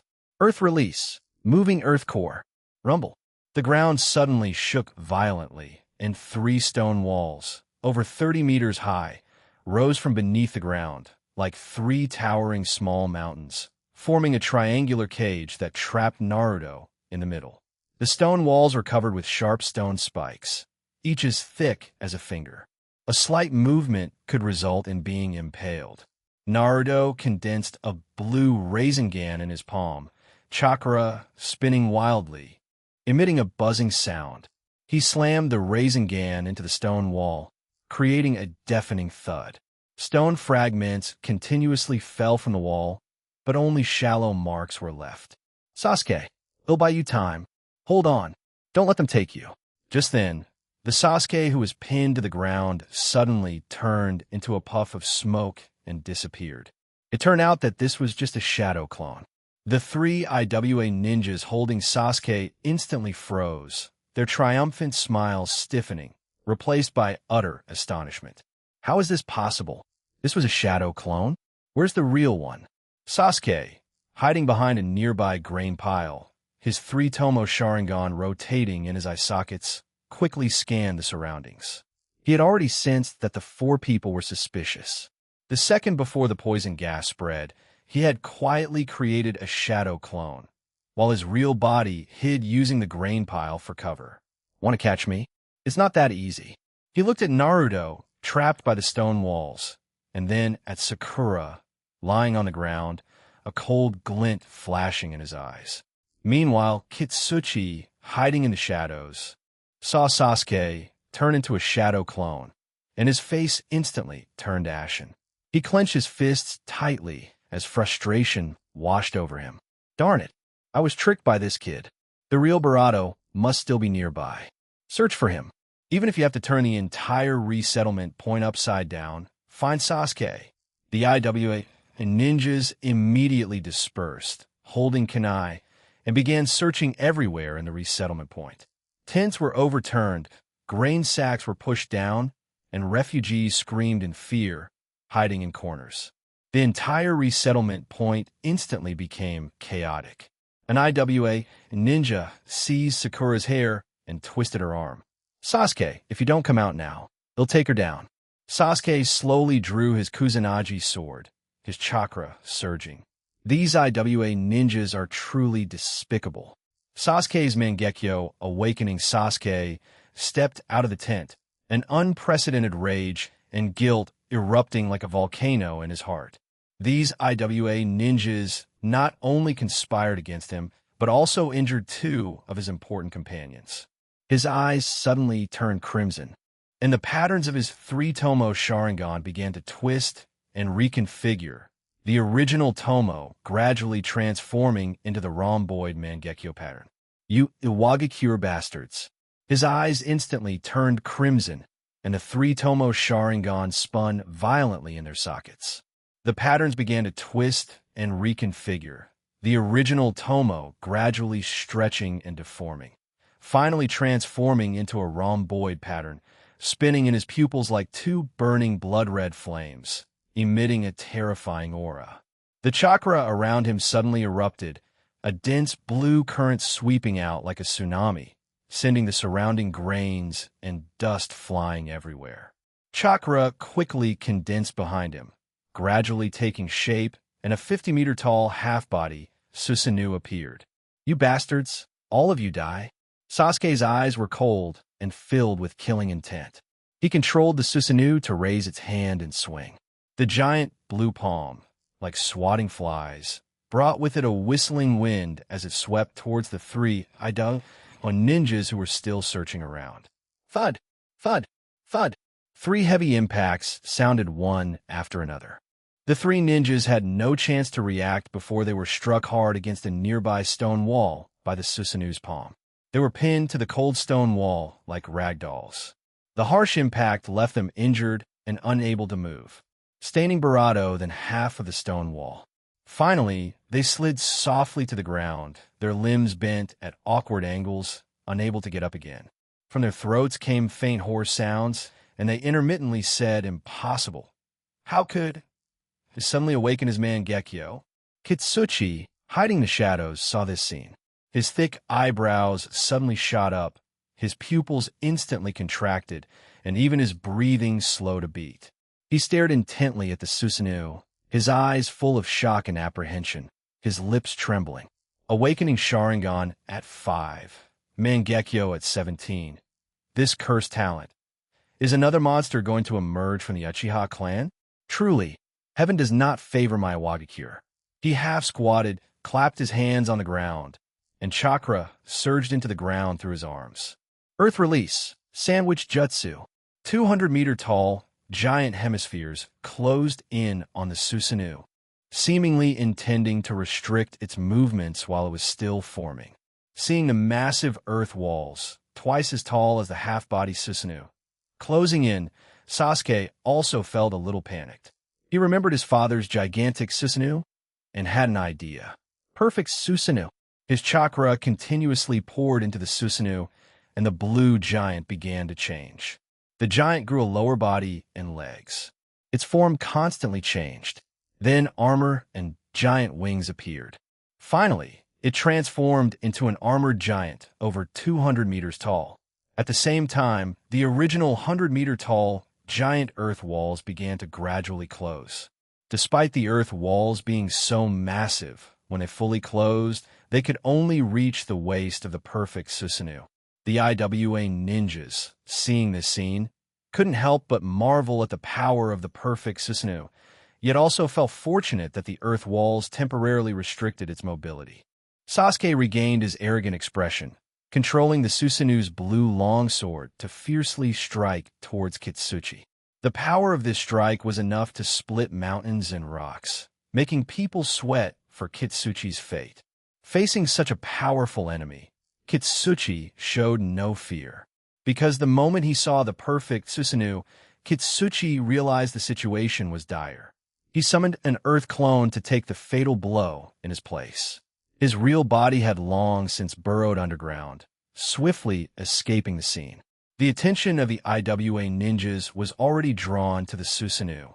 Naruto seized the opportunity to gather a large amount of chakra and unleashed a big ball Rasengan. The raising Gan became dozens of times larger than before, like a giant blue orb of light, smashing violently against the stone wall. Bang! The stone wall shattered with a crash, sending debris flying. Naruto burst out and rushed quickly to Sakura's side, carefully helping her up, his voice filled with worry. "Sakura, how are you? Medical ninjas will be here soon. Hang in there. Don't speak. Conserve your energy." Sakura nodded weakly, blood still on the corner of her lips. Her gaze fixed on Sasuke and the perfect Susanoo. She had never seen Sasuke like this before, like a dazzling light that made it impossible to look away. The Susanoo's 100-meter-long sword carved a dozens of meters deep gully into the ground, with shattered rocks and dirt sent flying by the immense force. The distant refugees, seeing this terrifying power, all huddled in their tents, not daring to make a sound. Kitsuchi's clone retreated in disarray, dodging the attack. Sasuke's voice sounded from within the Susanoo, his Mangekyo Sharingan filled with cold hostility. "IWA ninjas, you injured my comrades. Now you will pay the price." The perfect Susanoo powerfully broke through the earth wall's restriction, approaching Kitsuchi step by step, each stride causing the ground to tremble slightly, leaving a giant footprint as if proclaiming absolute power. The refugees at the settlement huddled in their tents, peeking out through the gaps, their eyes wide with fear and astonishment. The young prince who distributed food to them daily and spoke gently now seemed like a different person. The blue Susanoo was exceptionally dazzling amidst the chaos, making it impossible to look directly at, and they could only silently pray in their hearts for this battle to end quickly. Soon, ninjas from the land of water rushed forward, armed with kunai and shuriken, engaging the remaining IWA ninjas in battle. The clink-clink of kunai colliding, the boom of ninjutsu explosions, and the screams of ninjas rang out. An IWA ninja watched as his comrades fell one after another, and saw Kitsuchi being pressed back by the Susanoo, knowing that the tide had turned. "Quick, use Earth Release to escape. If we don't run now, we'll all die here. Earth Release, Earth Flow Divide." His body instantly transformed into an earthy yellow shadow, burrowing underground. The other IWA ninjas immediately reacted, following suit and disappearing underground, vanishing without a trace in the blink of an eye. Kitsuchi watched his subordinates flee underground, feeling anxious and angry, yet he knew that persisting would only lead to his demise. Clenching his jaw,